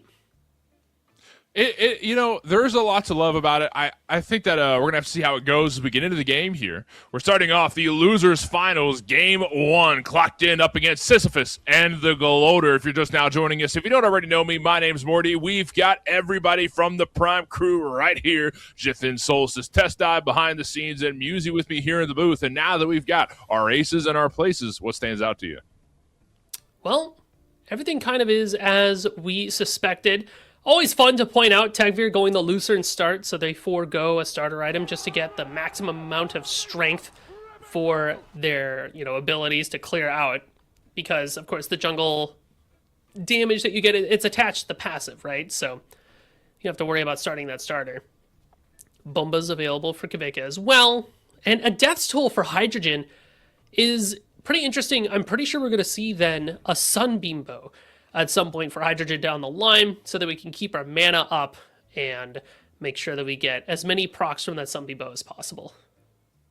Yeah, it's a big item for sure as we make our way back over here to see our lovely faces. Apparently there's been a bit of a technical issue. We'll figure that out as we go. But now, me and Muse back here coming at you live, talking about these teams that we've got assembled. And yeah, I mean, I'm kind of wondering what our strengths are for this Clocked In team. I know that a lot of these players, Paul, Tegvir, Karmic, we've got signature picks that we like to utilize. And sometimes I have trouble figuring out, how they form together, what their strengths and weaknesses are.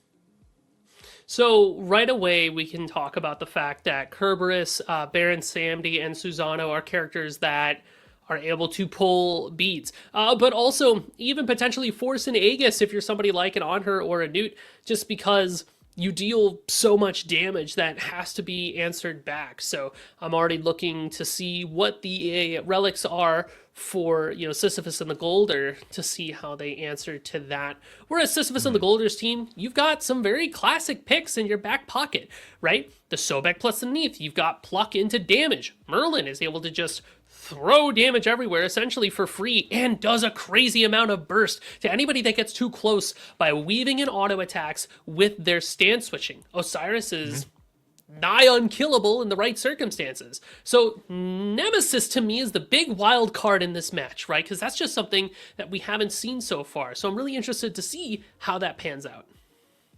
Well, something we're going to have to see right now is a break. We're going to figure out some technical issues. We'll be back in a few minutes. Do not go anywhere.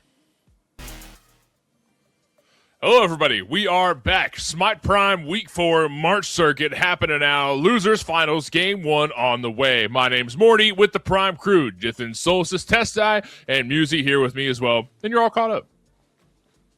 Woo! We're all caught up. And I think we've got our tech issues sorted out. Just a little bit of a Steam issue, but looks like we will be able to get everybody in the game as planned. So we won't have to wait too long to start our, well, not to start, but to see the losers bracket run finish through between Clocked In and Sisyphus and the Golder. So Steam issues abound, resolved. The game should be up shortly for us. So as we get in, one thing to let you fans know at home, that guy on the left, John Demon, returns from hell. That's Tegvir. So we will refer to him as Tegvir just to keep any confusion from happening. I had to let it know for Musi, my good friend here with me, and everybody else in the audience at home. That is Tegvir. Everybody is here. All 10 players, aces in their places. And now we get to evaluate the game from how we saw it a little bit earlier on. And what stands out here, Muse? Well, cheerio. Stop and Paul from backing. Little BM, but that's okay. But all in all, what I'm really looking at here is this Nemesis pick. I'm very curious to see how Valo is going to pilot this today, right? We got the Boomba's Dagger start, so a little bit of AoE auto action, but the blink means that this Nemesis very susceptible to CC from the CC heavy team of Clocked In. Think about it. Paul's got a ranged root, Happen's got a stun, and the ultimate. Hydrogen's got pin, Karmic's got a root, John Demon returns from hell, Tegvir has a yoink and a knock up. So Valo has to get in, burst somebody, and then leave, or else they will in turn get bursted upon themselves. Or maybe we just invest entirely into the all-in. I think your route could work fine, but this Blink Rune makes me think that Valo has plans that say otherwise. Maybe Valo wants to get in and stay in until everybody in the fight is deceased, or Valo's deceased. Well, it's the all-or-nothing play style that we know and love here on the battleground of the gods. But we can take a look at some of the other relics and players that are shifting around the battlefield here. 2 shells, right? Karmic and Happen will have it. Notably, not a lot of player-made walls. No player-made walls from Sisyphus and the Golder, so it's there to give us some extra health bar, but also the lesser-known ability of Shell is that it can help deal with specifically basic attack damage, which will be handy against Solar Troll, Valo, and Kaveka. So solid pickup in terms of the relics. Team fights are looking pretty solid for Clocked In. Now, how about Sisyphus? I mean, we've got some pretty strong gods here. Merlin, Neith, Sobek. I see a lot of, potentially strong teamfight gods. I just don't think they have, like, an engage. Is that their real big issue? I mean, we are looking at Sobek Pluck as a main engage tool for Sisyphus and the Golder, but the longer the game goes on, it's the eternal talking point for us in the booth. Sobek puts himself out of position late game in order to get somebody else out of position, so he just has to be careful not to get blown up. Maybe a Cersei's Hexstone or just a lot of tenacity and tank and health could help this Sobek stay alive after that initial engage. Yeah, that's really the biggest issue. You don't want to put yourself too far out of position, but sometimes you have to get a necessary pluck. That's just the name of the game here, Muse. Nothing new for us here. We've been doing this for quite some time. Not to brag or anything, but yeah, that's the Sobek, the double-edged sword, right? You get to displace somebody, but you displace yourself in the same time, right? You do have Valo over here on the solo side. Karmic might not be aware. Great blink, followed by a slice and dice, but slow immunity from Karmic as he moves around here in the tower range, but not able to escape certain death. That's a first blood that goes for Solo Patrol. And a quick pause as well, just in time for Tegvir to start rounding the corner here. Really good pick there from Sisyphus and the Golder, specifically because rocks are going to be up in about 30 seconds, so the solo laner of Clocked In will respawn, but be forced to use their TP. This could give Sisyphus and the Golder an opportunity to quickly burn away those firebrands. Might need a rotation from the mid laner as well, just to confirm everything and make sure that we're all hunky-dory, because there were a couple of relics used in that last gank. As we make our way back into the game here, and like you said, Brand's about to be up here in just a moment. Around the corner, Tegvir looking for maybe a gank on Valo, who's down at half health. In moves Tegvir. Can you find a Yoink? The Yoink has been found, but a shield followed from Valo. And look at the damage from Tegvir here. No doubt that's Tegvir, because that was a lot of damage dealt in a short amount of time. But Sot walks forward. One sickle could kill Tegvir, but it does not. Instead, Karmic went for the chase, couldn't quite get it done, and turns things back around on Solo or Troll. But sitting in melee range like that is a little risky, as there's a kill that goes down. Kveka just killed Happen. Really want to point out Solo Troll, an excellent body block of the wrap it up that Karmic threw out to try to kill Valo there. So good positioning from the Osiris. And Hydrogen left alone against Kveka and Cherio here, as Happen will have their chance to respawn, but we're not done fighting. Oh, Tegvir gets a kill there. Solo Troll dead. And look at the air. Skyfall just killed Valo. 2 kills were clocked in, but they lost Karmic in the process. That's A-okay. We'll make him sacrifice for brands. We'll take that any day of the week. Let's up Paul scale a little bit. Indeed it does. And good play there from Clocked In. It's worth noting that Newt has such crazy early game clear that she's able to rotate to these brands even before a Merlin, which is kind of crazy to think about. And the fact that Tegvir committed to sticking around on that solo side just to make sure that we could make a play for these brands, keeping away both Valo and Solo Troll from that pit, means that Clocked In can control that space. So even though it was a good early gank from Valo, ultimately Clocked In will be able to pull ahead ever so slightly. Desert Fury utilized. Decent damage put on to Cherry. He's down to 200 health. Nobody in sub-execute range, so Cherry gets taken up for a ride or right after, and then disperse forward. Impale off the mark. Kveka kills Happen. That's support for support, and the carries get the kills. So even transaction for the most part, but Kveka sending Hydro back to base. Man, it's just a lot of blood everywhere so far. Very electric start for both side lanes at this point, and Valo looking to even further extend their lead. Get a little bit of camp steal action. Oh no, that is definitely their side of the map, actually. He's stealing his own camps away from himself. Sometimes it's your friends. Beads utilized by Kveka here. Impale to follow, because around the corner is Tegvir on the chase. So a backflip over the wall gets Kveka in a safe position for now. Spirit Arrow roots Tegvir in place. Nowhere for Tegvir to go, but back, because you don't catch up to Kveka. Not with an outplay like that. Meanwhile, on the other side of the map, Valo invades into the jungle to try and find a move on Paul, but blink forward, thought by the ult. Decent damage dealt there, but Valo couldn't get the kill. Paul's at about 300, rotating over his Solo Troll, and puts a decent amount of damage on to Happen, but Happen shrugs it off and continues walking forward. Here comes Karmic, looking for revenge. Hits the root, not much after. Paralyzing Spit off the mark.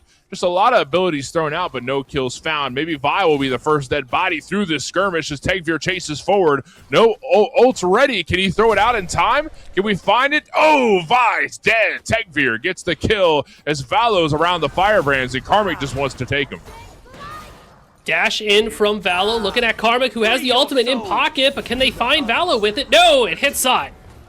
And down Karmic will go here. Slice and Dice kills Karmic. Valo gets another kill. But meanwhile, on the other side of the map, 4 members have clocked in, taking down this Gold Fury here at the 6-minute mark. Around the backside, Cherry, can he steal it? He gets stunned by the paralyzing spit. Forced to hit lurking in the waters to maybe get out of there, but there's no getting away from Tegvir. Another kill for Clocked In along with the Gold Fury. And the kills are even right now. 5-5 and 1,000 gold lead for Clocked In and a pip for the Gold Fury. Oh, Desert Fury utilized. Kveka's in trouble. Down to 200. Happen showed up but couldn't find a stun. Kveka's A-okay. Your right tower. Man, what an absolutely crazy games on our hands so far. It's just constant fighting on both sides of the map, and Clocked In showing that they can play the map pretty effectively as well, knowing that when people are over on the right side, you can win a small fight in left and turn that into a very early Gold Fury. Now we're getting out of the base about 50% faster just out of that fountain.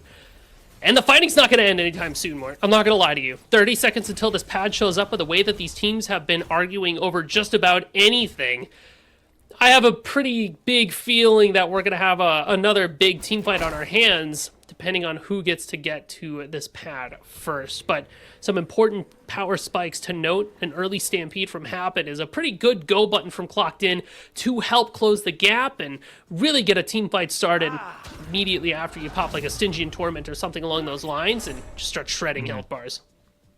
Yeah, exactly. I love this Stygian Torment pickup from Paul because that either gives you extra mobility if you need.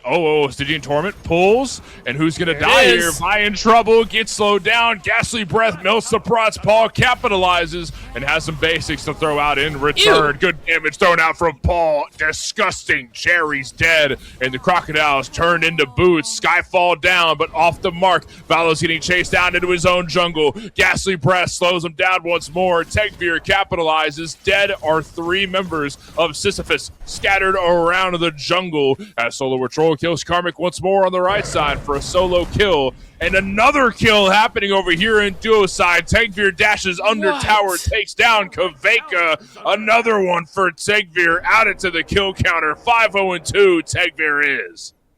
Wow, good lord. You cannot keep a good Tegvir down, it would seem. This is ridiculous. And also, the Ecom, Paul starts with a Staff of Mirrodin, so we root and then root again. Disgusting! Alright. Like, that is just gross. And already the aggression from this Clocked In team, it feels like they're just trying to steamroll Sisyphus and the Golder, and Sisyphus and the Golder just kind of like not sure how to play into that right now. A lot of the games today have been kind of slow paced, measured, not too scrappy. Not this one. This is just constant team fights into constant objective pulls, just always looking for something, and Sisyphus and the Golder haven't quite adapted to it yet. Well, if what you've seen right now is an indication of scary, let me tell you something that's even scarier. We're about to see Paul all over the map because he just picked up Gem of Focus. That pathfinding that you get now will take you everywhere and anywhere that you want to go. You want to go to Gold Fury? Go ahead, walk over there. You're going to be faster than half the other people on the map. Same thing with Firebrands. Wherever you want to be, Paul can be there. As a pull goes out, lurking in the waters, forced out from Cherry, but it won't give him safety. He is dead once more.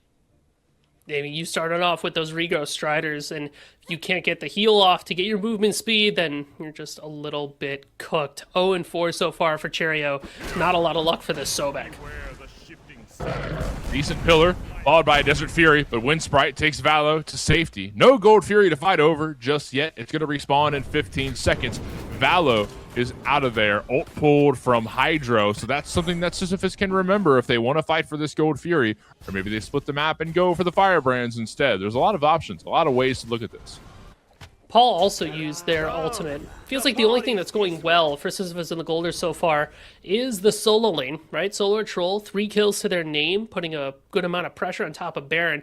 That is a good spot to have your strength because come the next Moonlight phase, we'll have the Moonlight Naga. It's a ways in the distance though, so Sisyphus and the Golder need to try to keep this Osiris ahead so that we can flex that over to the proper objectives when the time comes.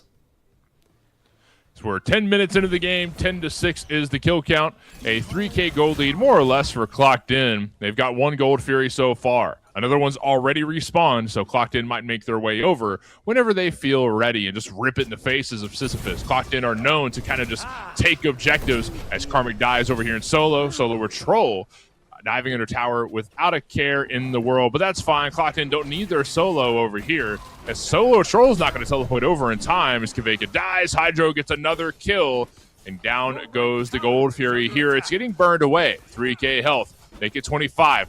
Lurking is Cherry. Lurking in the waters now. Maybe he steals it with the ult, but instead, Clocked In drop face. They drop Prio on the Gold Fury and go to melt Cherry instead. And damage is put onto the Gold Fury, and down it goes. Clocked In second of the game as Paul lurks in the air for a Skyfall. Looks like Val will be able to make their grand escape. Solo Patrol is going to have that rotation, but it's too little too late at this point. Paul is kind of on a roll here. Same deal with Tegvir. And notably, Hydrogen has their Oathsworn Spear online, so we have some good prot shred this early in the game to pair with our on-her passive. We could start taking a look at things like Pyromancer, or even the Moonlight Queen Naga the second it spawns, or we could just kill somebody again. Oh my god, do you see that, Musy? That's gross, man. I didn't know she could move like that, but Staff of Mirrodin, Gemma Focus, you're so fast, and you can double dash on somebody, double root somebody. This Staff of Mirrodin has been getting more and more play as time goes on. And more kills going towards Solo with Troll. In a rough position is Karmic. And Life of the Party utilized. Tegvir in trouble, getting hit by the Neathol, but that's fine. We turned face and went to Karmic instead. Solo with Troll, low on health. Tegvir wants to capitalize. Maybe he teleports in. One pull, and a yoink kills Solo. And away goes Tegvir, but Valo on the chase. A slice and dice will wipe away Tegvir, but he runs into the arms of Vi instead. Tegvir is dead, shut down. A lot of gold hitting Vi's pockets. Let's take it to the bank. Clocked in, trying to cash a check of their own. Big push into that mid T1, but Paul getting plucked here.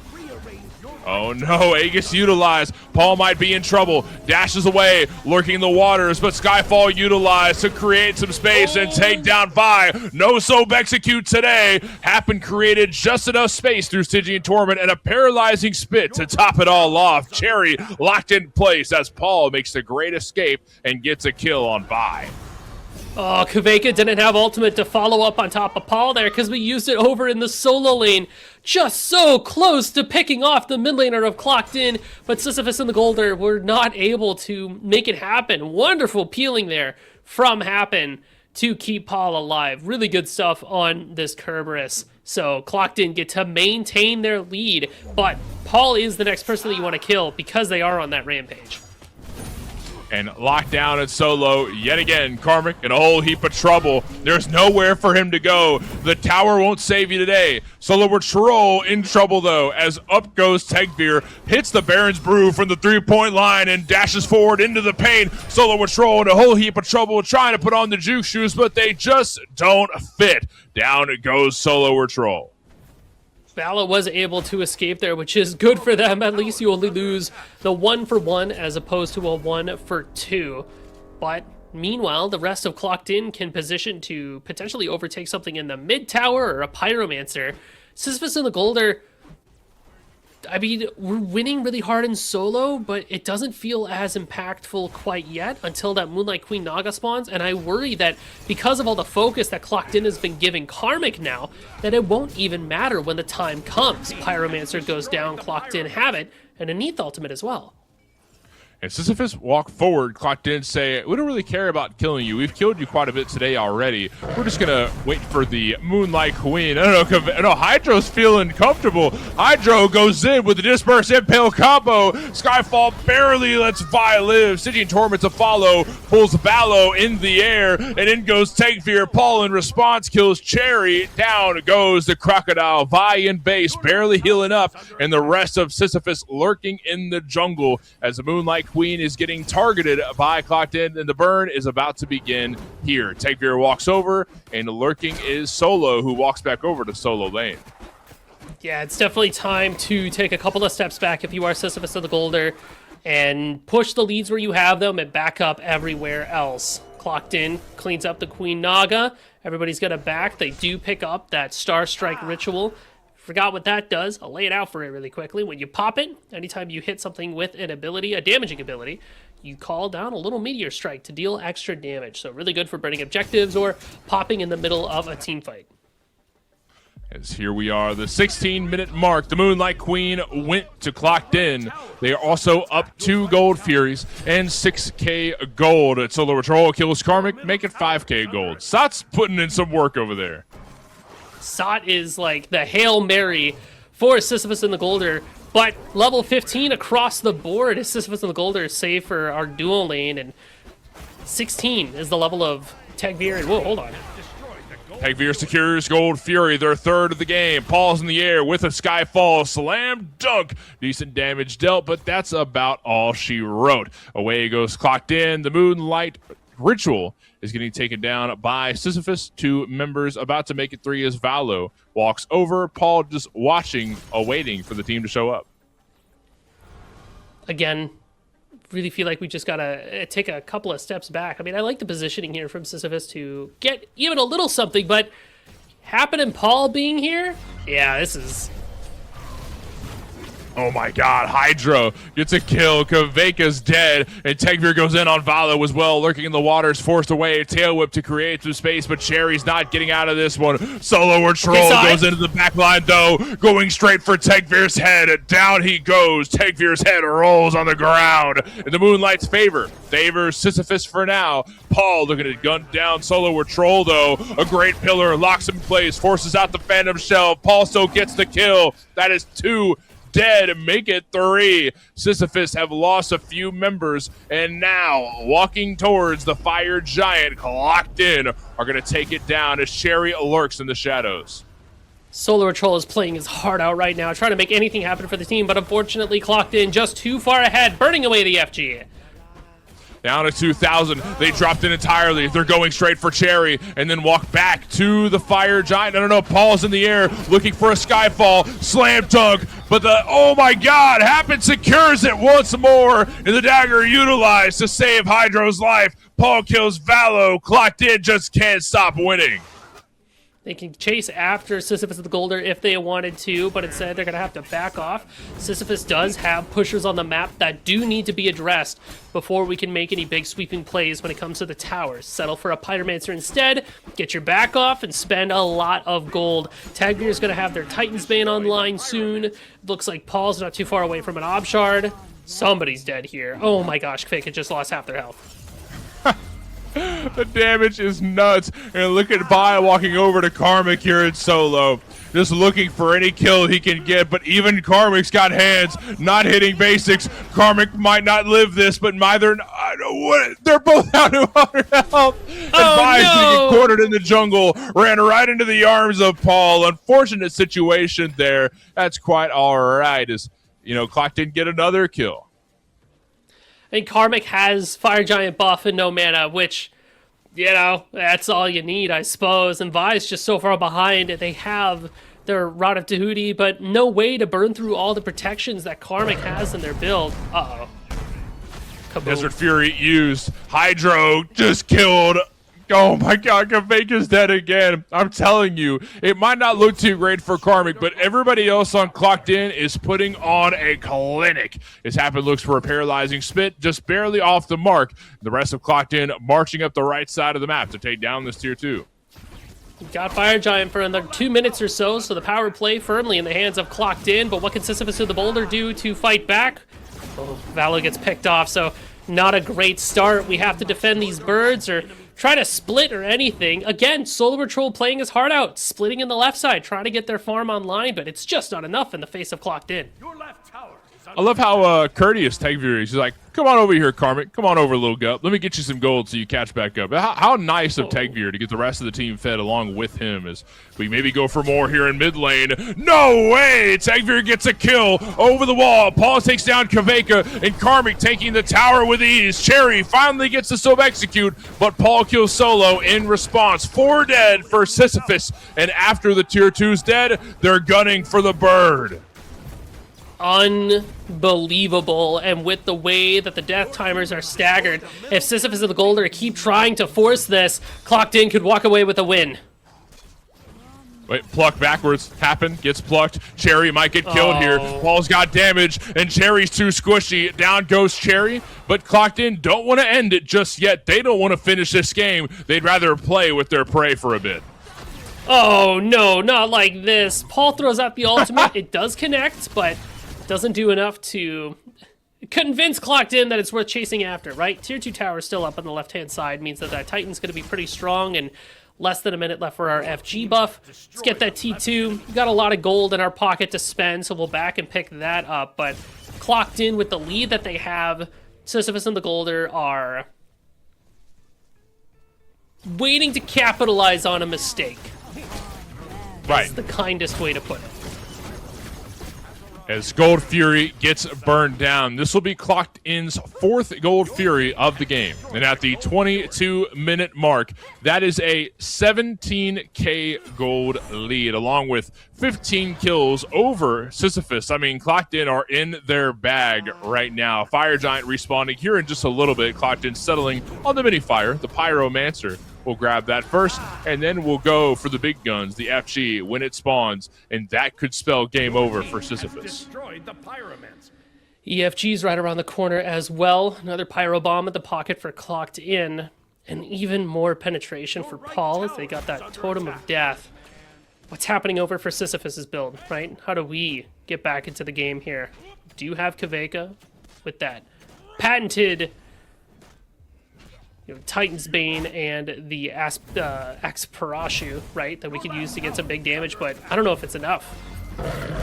Okay, decent damage dealt from Hydro. Vi's in trouble, flickers over, and Paul walks away. Neathel from downtown does decent damage, but look at Cherry diving into the back line. Tegbeer takes down Valo in response. Hydro chipping away at Cherry. Down he goes. 2 dead for Sisyphus, and look at Tegbeer just wiping away one at a time. Vi's dead, and around the corner is Kaveka. 3 dead for Sisyphus. Clocked In, walk forward. Could this be endgame?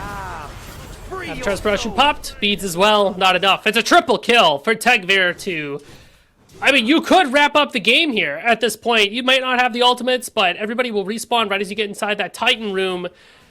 And just in time for that Staff and Beard and proc from Paul as well. It does not look good for Sisyphus and the Golder.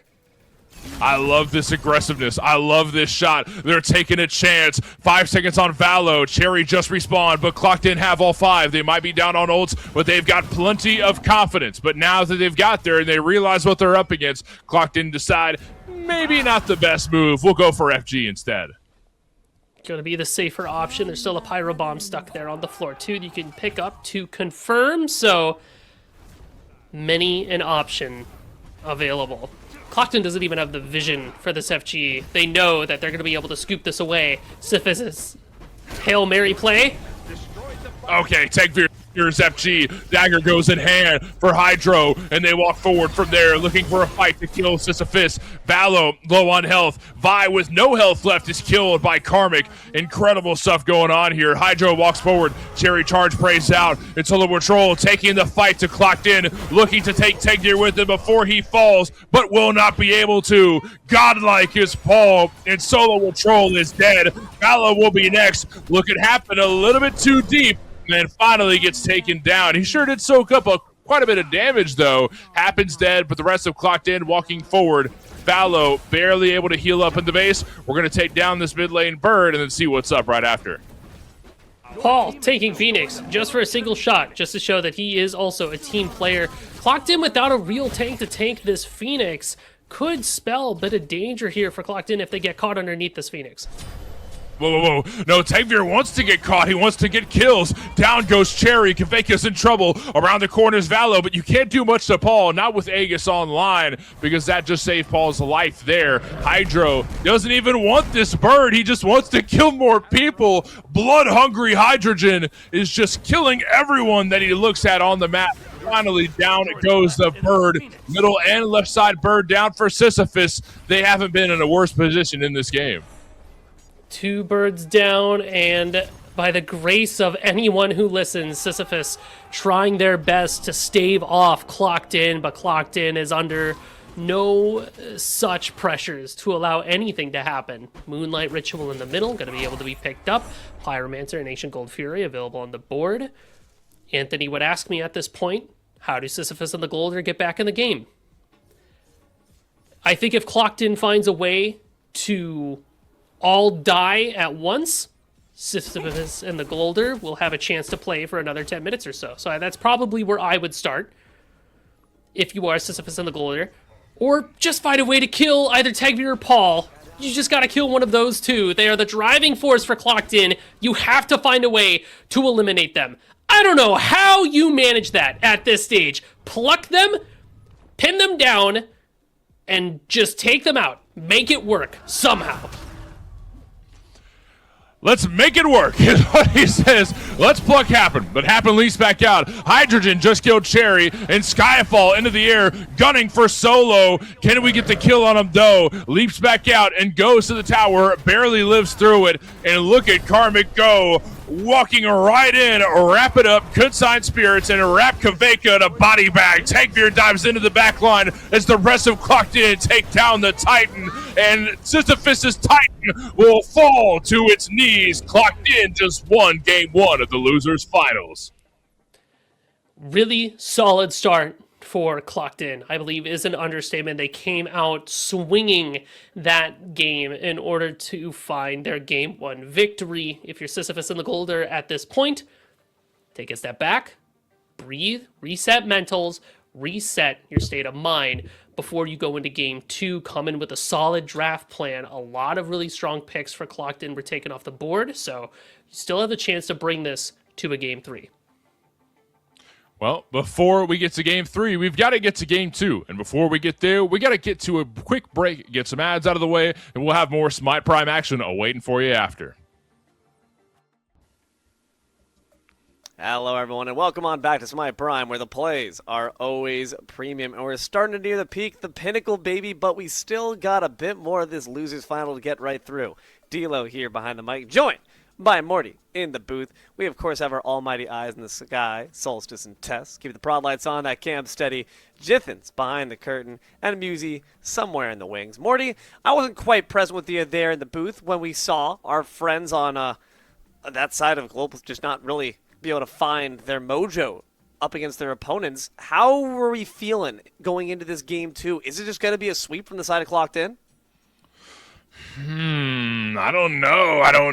I think that there's more to be had. Here's the thing, is that I feel like Solo Patrol did everything that he could to get this game back on track, right? Solo Lane was an absolute stomp, but the rest of the map was all in control of Clocked In. And Solo Patrol just couldn't rotate out of lane in time to make an impact elsewhere. He showed up to the pad a little bit here and there. He showed up to the Gold Fury at one point or another. Firebrands were in their control, but for the most part, it just seemed like Clocked In reigned supreme everywhere else. So we need a little bit more from Valo. We need a little bit more from Vi. I think it's the rest of the team, right? Solo Patrol did everything he could, but there's only so much you can do as one lone Osiris. So I think it just takes a little bit more from the rest of the team there. Kaveka definitely did all right. I think Kaveka had an okay game, some decent snipes from the World Weaver. There's only so much you can do. Cherry kind of felt non-existent at times. I think we got to go for a little bit more of a backline pick. You can't really afford to be that far deep into the backline as a behind Sobek, you know? I got to say, looking at this replay, a few things stand out to me. One, maybe Tegvin needs to play on this John Demon returns from hell account more often, because holy, did he really return with a Toro Force after seeing them lose up against Witchcraft? They are killing it now. And Karmic, still, despite the fact that the team ended up on top, having a really rough run of things. 1-9 on this Baron Samity is just, or rather 3-9, sorry, at the end score. A bit surprising, given how powerful this solo player can potentially be. So you're looking forward to hopefully Clocked In having a bit less of a shaky experience in that solo lane side. But from the Sisyphus and the Glolder, you're just looking all around for a bit of improvement there. Just a lot of high death slash lines that you're seeing here across the board. Those Solo Patrol, like Musey and you were saying, did their gosh darndest best to pull things back from the brink of defeat. Yeah, I think that there's a lot to there's only so much you can do. Take Gears on like one of his main gods. He just snapped. That's really what it is. Paul's on one of the strongest mid lane picks as well.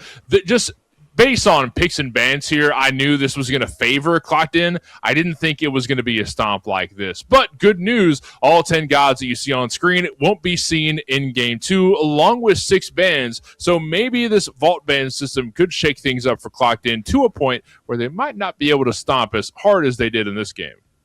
Indeed, that Vault ban system means that all 10 gods we see here before us are Gonski, as well as the gods you ban next. But the issue is, of course, what that means. If you have Comfort here on the field, it's no longer available in your arsenal. You have to hope that you have a god pool deeper than mine, which really spans about 3, more of a god puddle.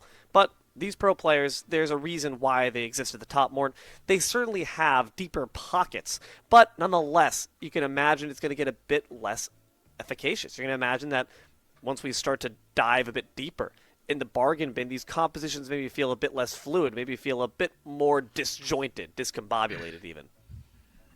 But there's plenty of picks, and we talked about this, me and Musi, last game. There's plenty of picks that are very, very strong and just haven't been picked up yet. Paul hasn't used his Bari pick yet, right? There could be banned away from him, but Paul's signature Princess Bari is still available. Same thing with the Katse that both Paul has utilized throughout Smite Prime, and Vi, formerly known as Globe, all throughout the Founder Series, loved the Hekate pick. So the mid lane has quite a bit of options. Same thing with carry. Geb has still went under the radar, right? There's still Hu Yi. There's still some strong carries to utilize, even in solo. I mean, there's a lot of gods. Keep in mind with aspects, too, to utilize here. We just have to see who is going to be cooking up what. I was a big fan, personally, when y'all saw Moswall, aspect of the Night Stalker in mid lane. I was like, ooh, that's cool. That's different, you know? It was clean. It got them pretty gosh darn fall. Moswall was one of the grandest hopes of the team, after all. So, wouldn't mind seeing that one again. I don't want to see the Yorm, though. I'll tell you that much. We're talking about the solo lane picks. I just think that, that God's cursed. There's some sort of ominous cloud lurking over its head.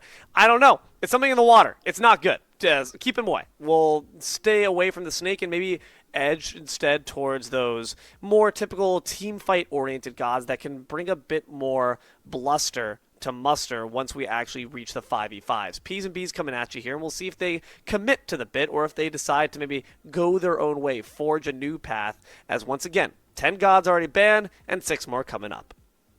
Yeah, that's because with Karmic on this Yorm pick, right, even if he just dominates lane, even if he just puts Solo Patrol in a body bag for 15 minutes, Yorm's damage is going to fall off over time. Sure, your ult's going to do some decent damage. You do still have some crowd control to offer as Yorm, but aside from that, you don't get these long engagements that you prefer to have as Yorm because you just get destroyed immediately. You're not as tanky in the late game. That's just scaling at its finest, you know? Yorm isn't as scary as an Osiris, which granted won't be here because it was in game 1 of this set, but I think that there's just better picks to have aside from Yorm that I would like to see Karmic utilize. Another, like you said, a team fight focused solo laner that loves to thrive in the heart of the battle. I think that's what Clocked In need here to secure this game to win and make their way towards the finals.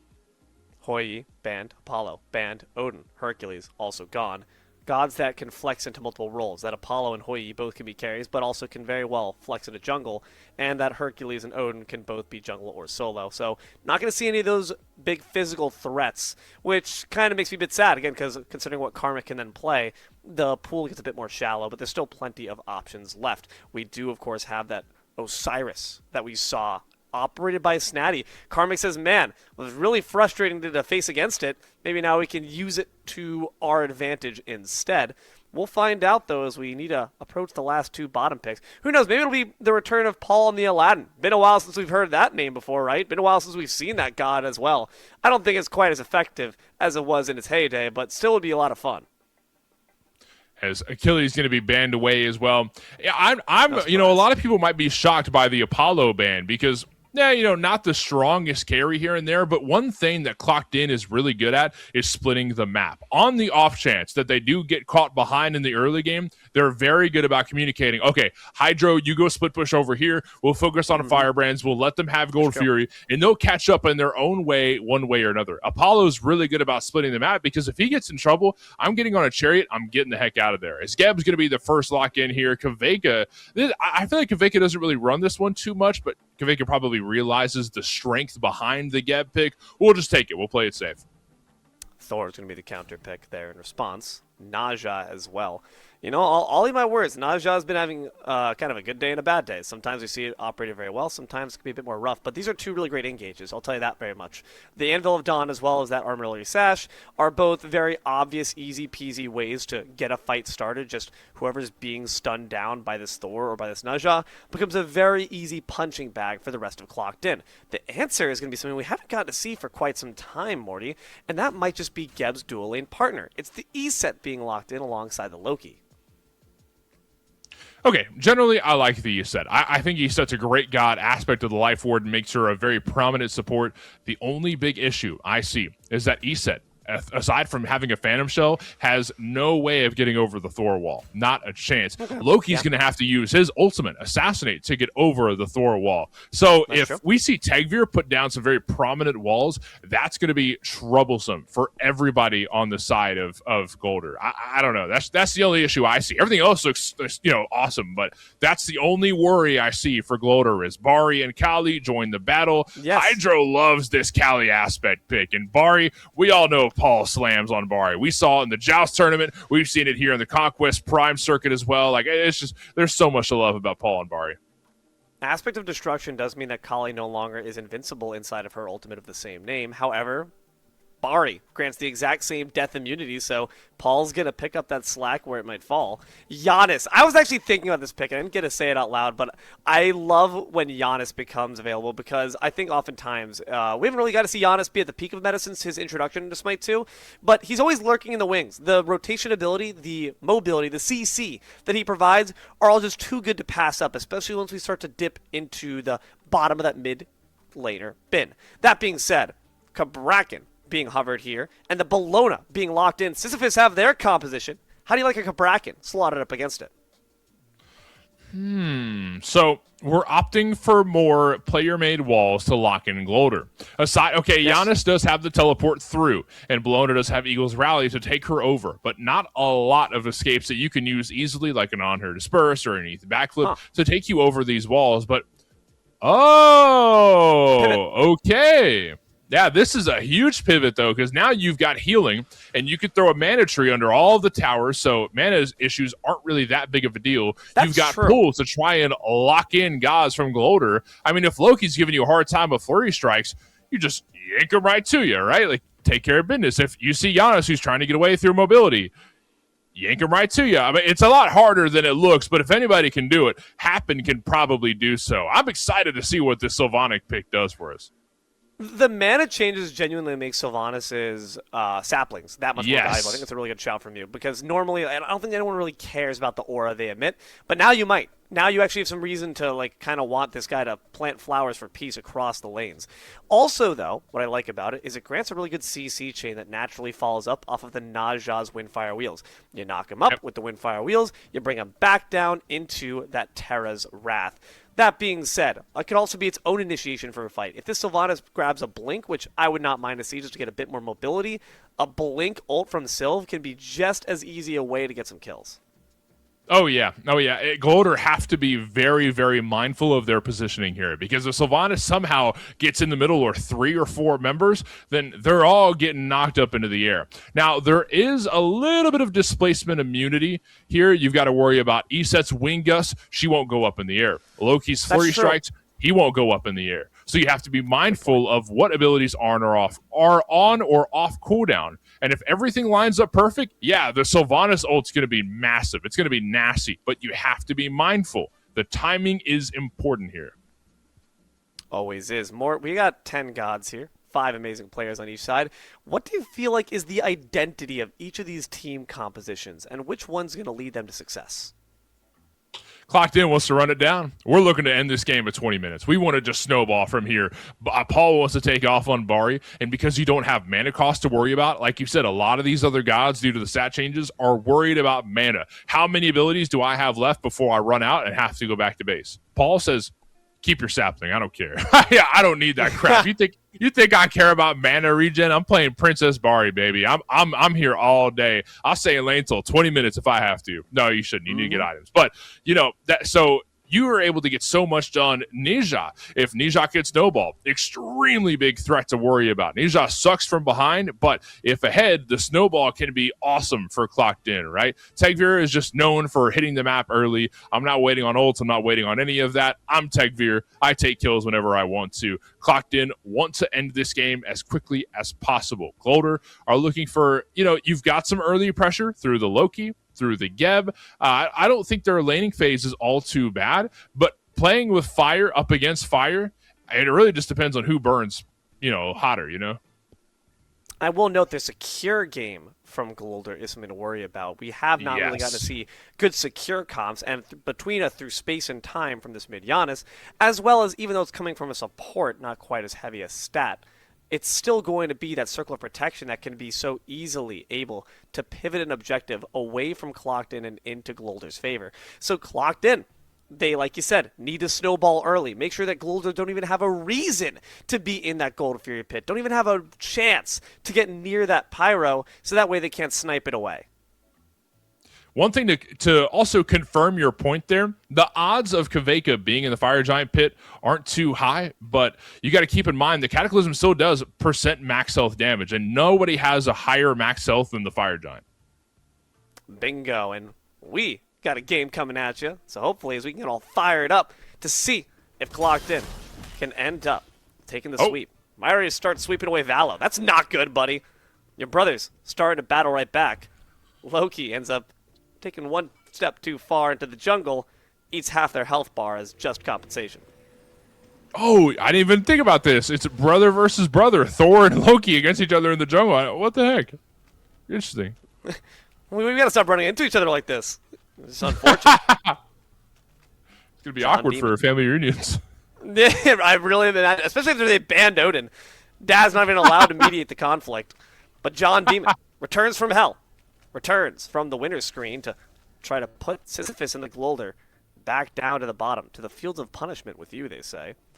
If you're either of these junglers, Mort, if you're especially Valo, trying to battle back from a very difficult loss against John Demon himself, what lane are you focusing on? Well, let's set Karmic behind, first things first. Karmic's probably going to be the easiest target. I feel like Karmic's got to be boom from today alone. Having multiple phases, laning phases where you're just getting wiped, I think just try and milk Karmic yet again, right? Set Karmic behind, and then we start moving around. Because once you get Karmic behind, Firebrands are all yours. That sets you ahead immediately. As having control of the Firebrands kind of sets the tone for the early game, for the most part, right? And then you want to start making your way over to duo lane. Let's take down Happen. Let's take down Hydro.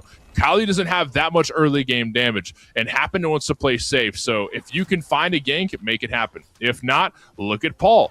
Paul is going to have a good amount of maneuverability, but I mean, somebody's got to be your target after Karmic shut down, you know?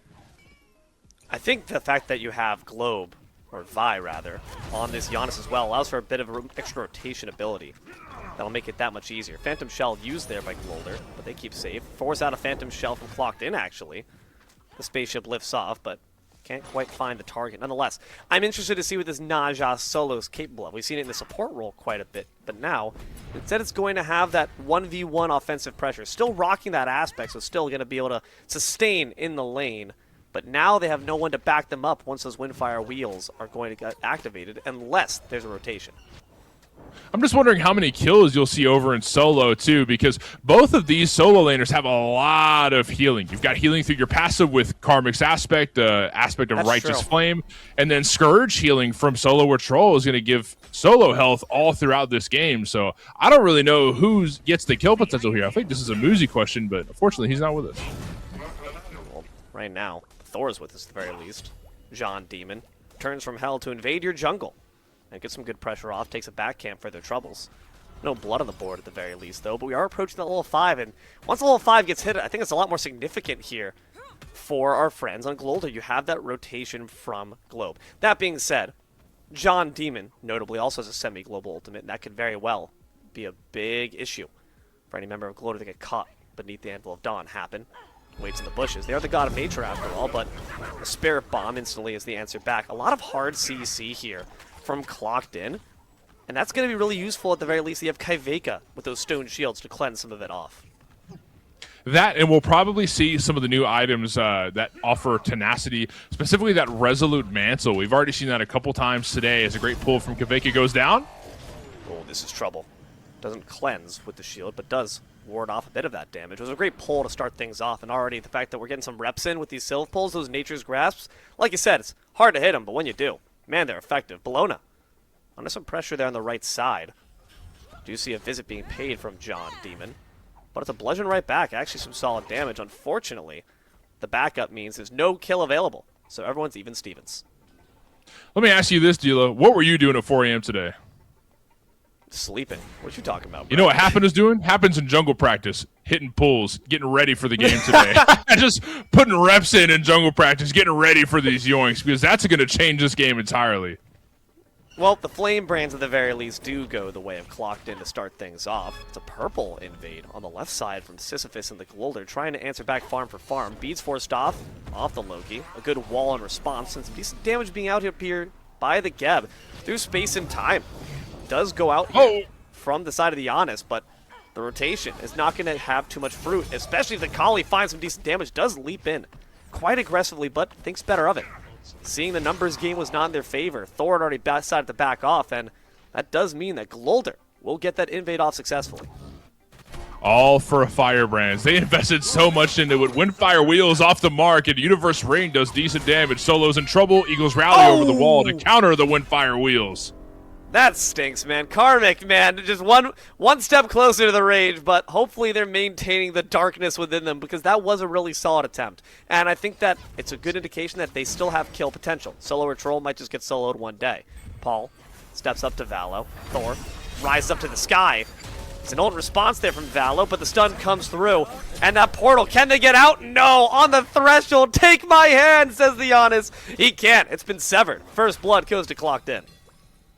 And Vi almost died in the process, too. The balls on Paul are just hurting so bad. That sounded weird. I mean, Yeah. Paul's got so much damage to offer there from the get-go, too. This is what we talked about. You asked about this early on, the pressure that Clocked In can offer from the beginning of the game. Nature's Grasp followed by the knockup. Cherry's in trouble.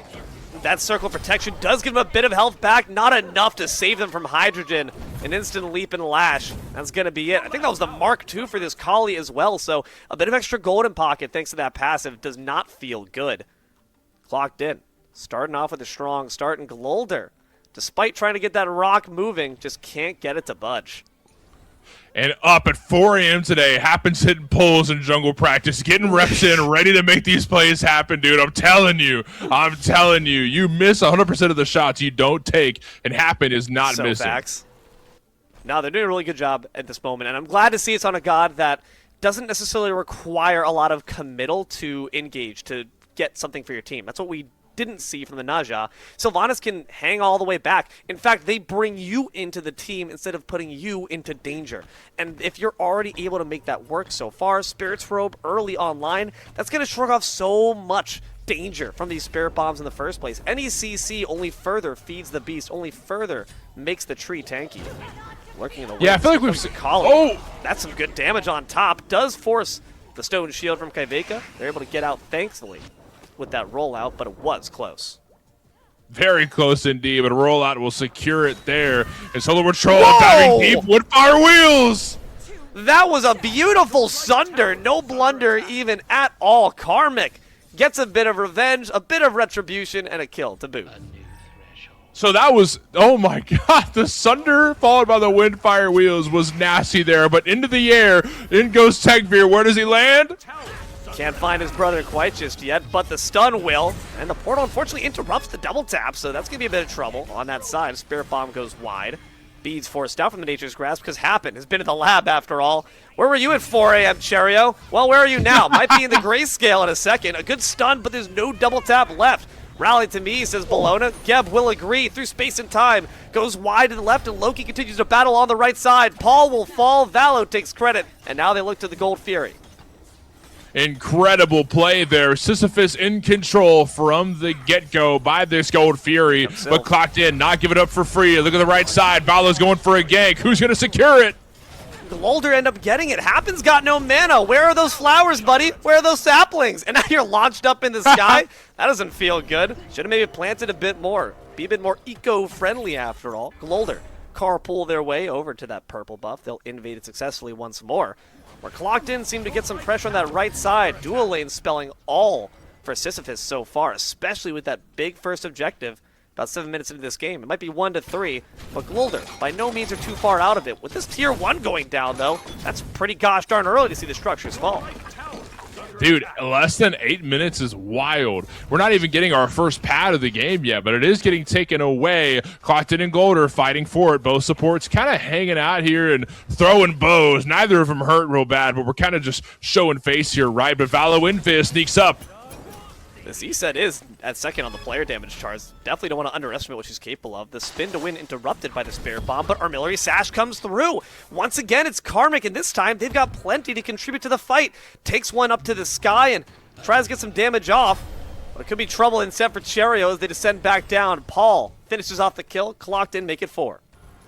Incredible. Clocked in. Just when you think Gloater have a bit of an advantage here or there, Clocked in say, hey, we're here one way or another. Just like I said, they're great at splitting the map. They won that fight for the most part by the beacon. And in the meantime, Karmic's over by the Firebrands, who just showed up to that mid lane fight, walked straight over to the Brands, took them down. Like, they're so good at milking the map for everything it's worth throughout the game, because camps take time to respawn, and you want to maximize the time you get on these respawn timers. And Clocked In's just so good about it. That's why they're only up 3 kills, but they're up so much gold.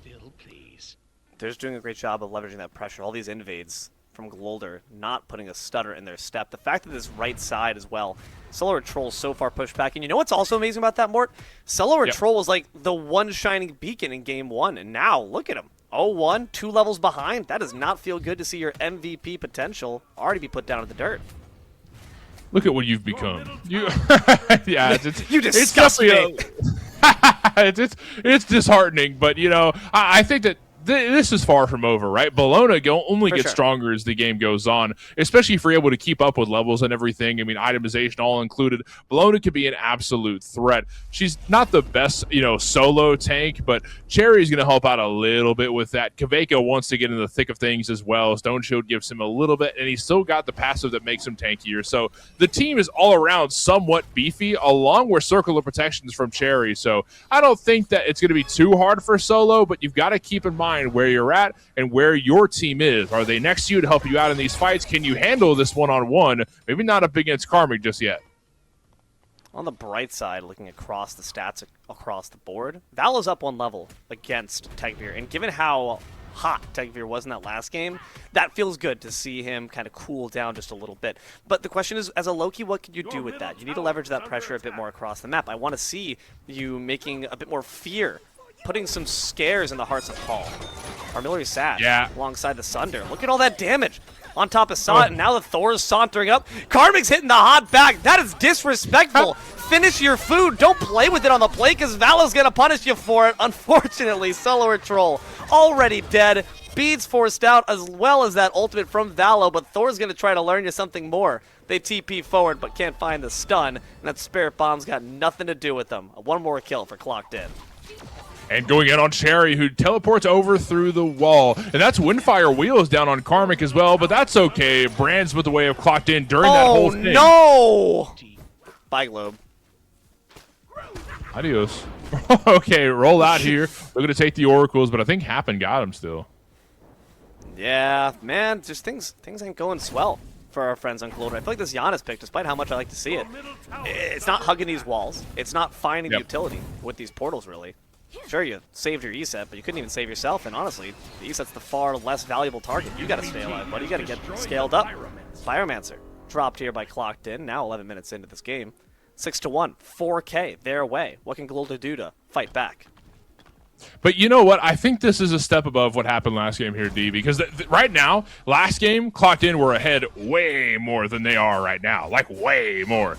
Given Clocked In are still ahead, but it's not as big of a domination as it once was. So the fact that, they've made it this far and given up less gold, less objective, yada, yada, yada, I think that's an okay thing for Sisyphus to take in.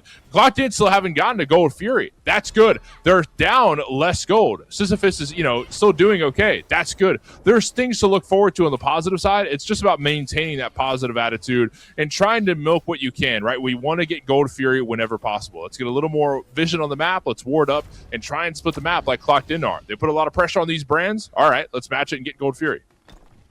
Just based on literally the creativity of the team names alone, I like to imagine that Globe and the crew are a very upbeat and fun-loving bunch. So I'd hope that their mentals are sustaining under the pressure that Clocked In are outputting. That's at least my headcanon at the moment for them. But Globe's under a lot of pressure right now.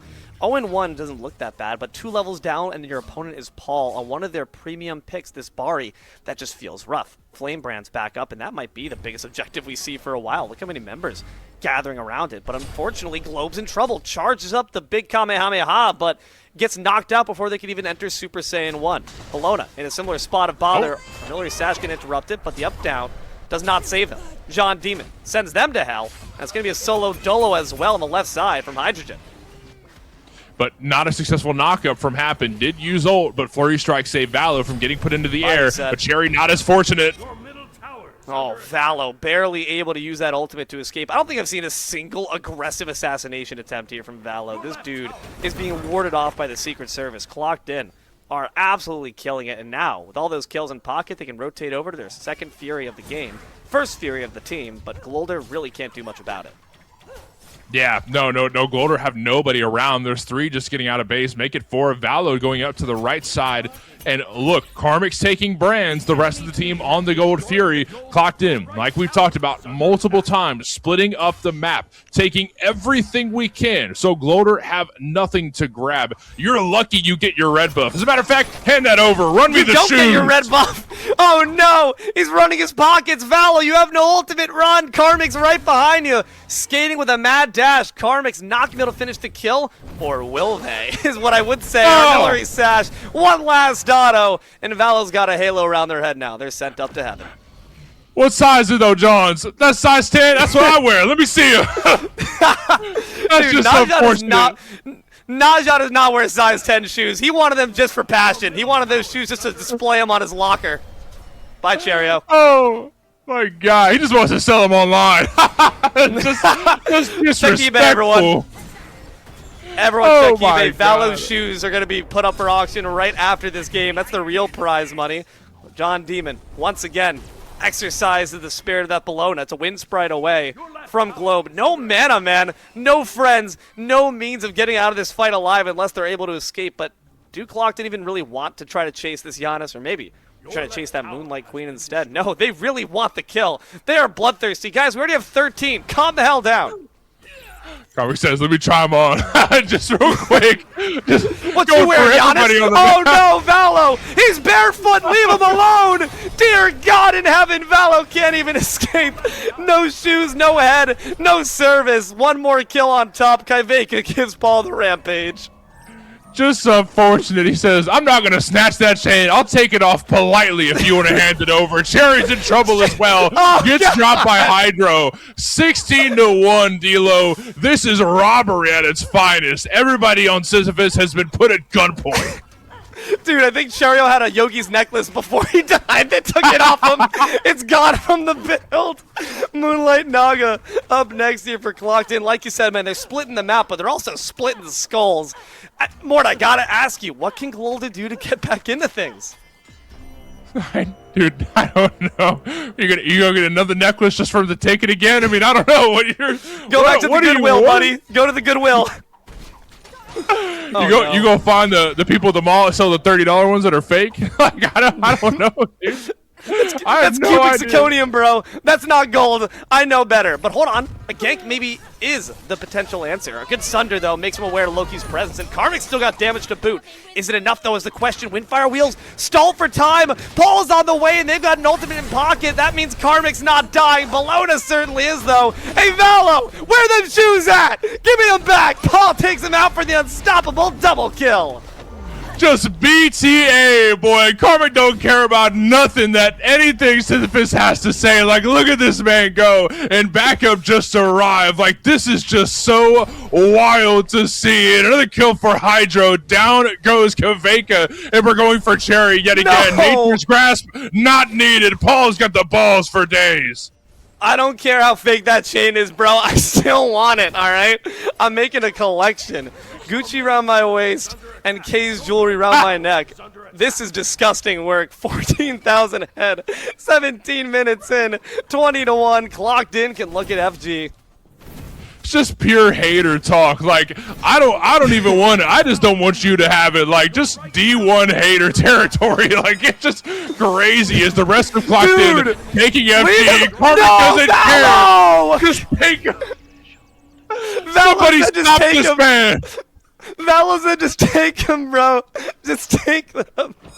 I know it's coming. Oh my god. Listen. There's obviously not going to be any F6 happening here.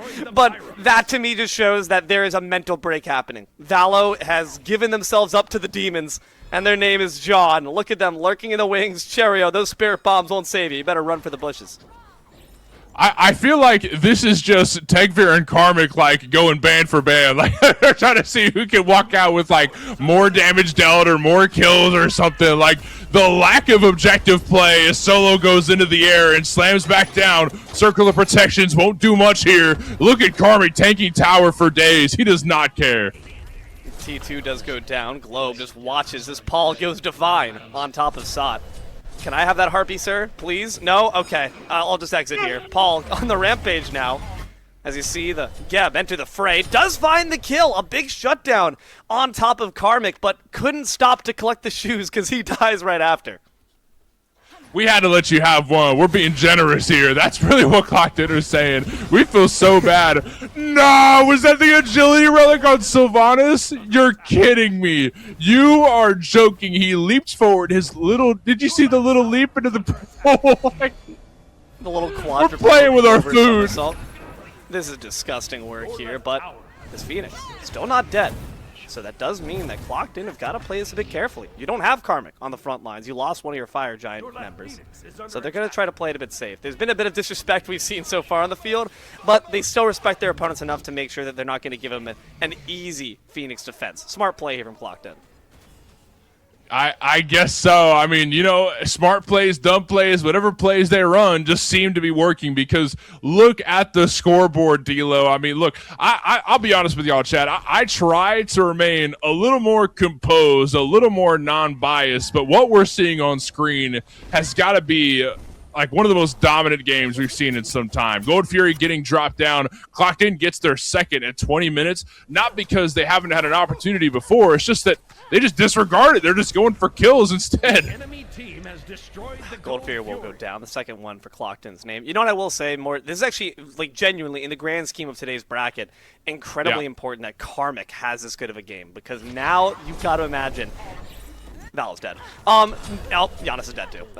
Double kill there for Hydran. Okay. You gotta imagine that Karmic has so much righteous fury behind every auto they hit, behind every artillery sash they land, and they're gonna carry that momentum into whatever game might be next, whether it's against Glolder or it's against Witchcraft.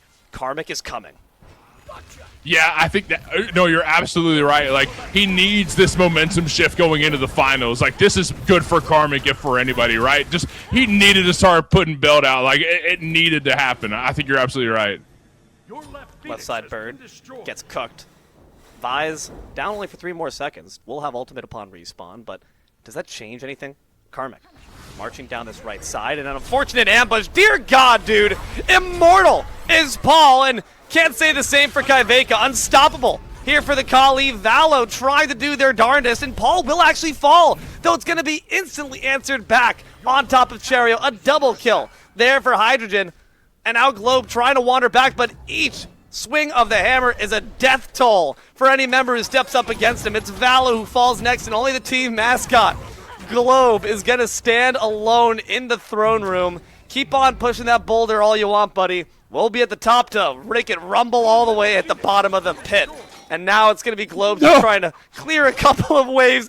Leave him alone, please. John Demon returns on back in just as soon as Solar Troll gets back from the fountain. But they're taken up to the sky by one hell of an angry Karmic. And they're brought down into Desire of Doom. They do at least have that shell to keep alive for a bit longer now. There's decent damage here being output by Kaiveka as well. Maybe Clocked In have stamped a chance for Glorder to come back unless Hydrogen stamps out those Embers of Revolt with one last auto. Finally, Tegvir takes out Globe. 2 members adorn their belt, but nonetheless, Glorder just can't win the fight because Karmic does too damn much damage.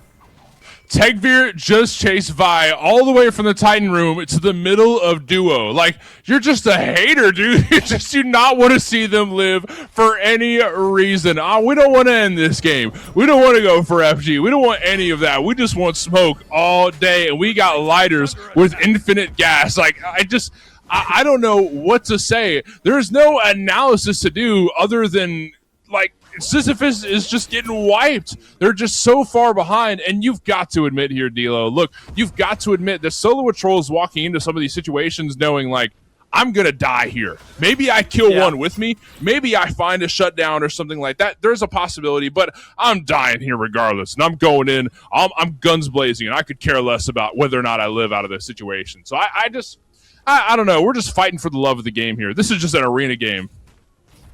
You step into the lane with Clocked In, you say, hey, what strain is that? Sot pack. We're smoking that Sot pack right now.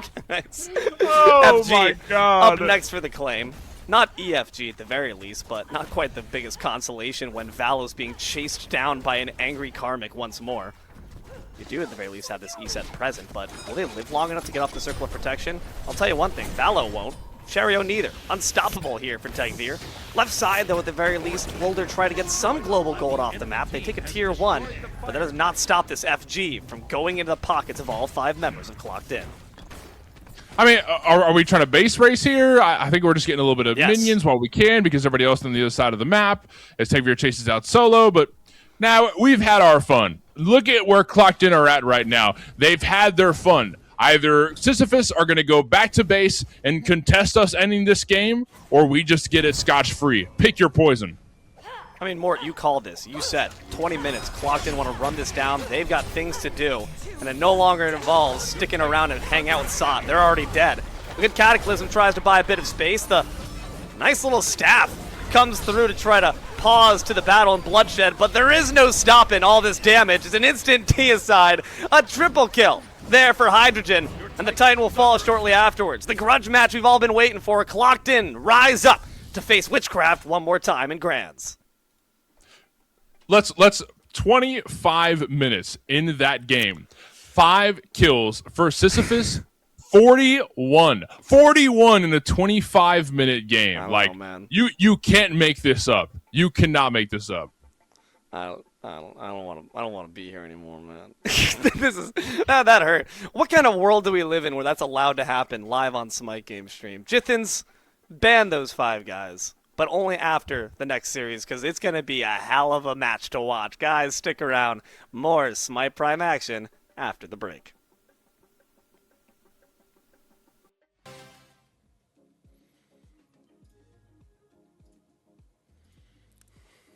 Super embarrassing. Hello, everyone, and welcome on back to Smite Prime, where the plays are always premium, even if my mic skills are not. That being said, D'Lo here in the booth, joined by Musi right by my side. We have Tess and Solstice, your almighty eyes in the sky. Jithins is your man behind the curtain. You watching at home, and Mort somewhere around there, recovering after what was an insane stomping there from Clocked In. I mean, there's just no other way to describe it, Musi. Like, John Demon should go back to hell, because that's where they belong. Jesus, that is some underworldly-like tactics as they just dominated everyone alongside Karmic. Poor Valo. We must have made a deal of some dark, mysterious nature, some pact with a nefarious Dark being. Lord, maybe? The Dark Lord, like, it is... I don't know, man. I saw the last stats. Sometimes you're just gonna get a game of Smite that goes that way. Unfortunate to Sisyphus and the Glother that it had to happen to them, and it had to happen now. Yeah, after pushing that rock up all the way up the hill. It's very much Musi thematic in that sense, that they worked their way up only to be sent careening back down to the bottom, but I'm sure they'll be back around next bracket to do the same thing again and again and again and again. But those stats don't lie, man. Valo 3-10, Cherry 1-10, Karmic 8-1, disgusting. Paul 14-2, Hydrogen 12-1. You really can't ask for better slash lines than that. Yeah, that's just how it goes, man. That's the way the cookie crumbles. But That's just one game. Let's zoom out for a second, D'Lo. Let's see the day that we've had so far. Let's check that bracket real quick so we can kind of paint the picture of what led us to this moment. I mean, we started with Smoke Break, and my jungler is Obsidian. Next one we saw after that, I believe, was Clocked In Single Bind. After that, we saw it was Sisyphus and the Golder. Or no, that's right. It was Witchcraft. Clocked In, Sisyphus, Golder, Bingo. Single Bind, and here in the finals, Witchcraft versus Clocked In. Who would have guessed? Yeah, best of 3 action coming at you, and all for what? Why, it's the grand stakes, the grand prizing. We got plenty of awards, plenty of premiums, plenty of perks. This bracket comes with $7,000 of cash prizing, in fact, 31.5K diamonds. So plenty that you're fighting for, but it's not all about the money, Musy. It's not all about the diamonds, not all about the gems. What else we got in store for you? Well, we've got some in-game cosmetics for you to flex as well. The Smite Prime badge you can have on your account, slap it on your God cards. I mean, it's all kinds of flexing to be happening here, but a little bit of text here as well. The title you can be able to have hovering next to your name, the Smite Prime Champion. But what about something a little bit more personal? Let's throw it on your desk, D'Lo. You got something for me there? Oh, yes, we do. I mean, listen, you can't. This is my Prime Champion title and that badge are all well and good, but you can't show people at the bar and try to flirt with folks by showing them those. No, you got to show them something that's real, something you can touch, something you can feel. This MVP trophy worked on, lovingly crafted by hand by our mad scientist Jithins. There's really nothing better than that. Get the flex in game, get the flex IRL. You know, a lot of flexing going on here. You'd imagine that these guys are going to the gym, building up all these muscles. They're Smite Crazy players. No, they're not. amount of flexing here. All right, my bad. Have you seen Elion? I'm just saying. Okay, no, it's valid. ripped. Valid. That guy- Ian Eyes, too.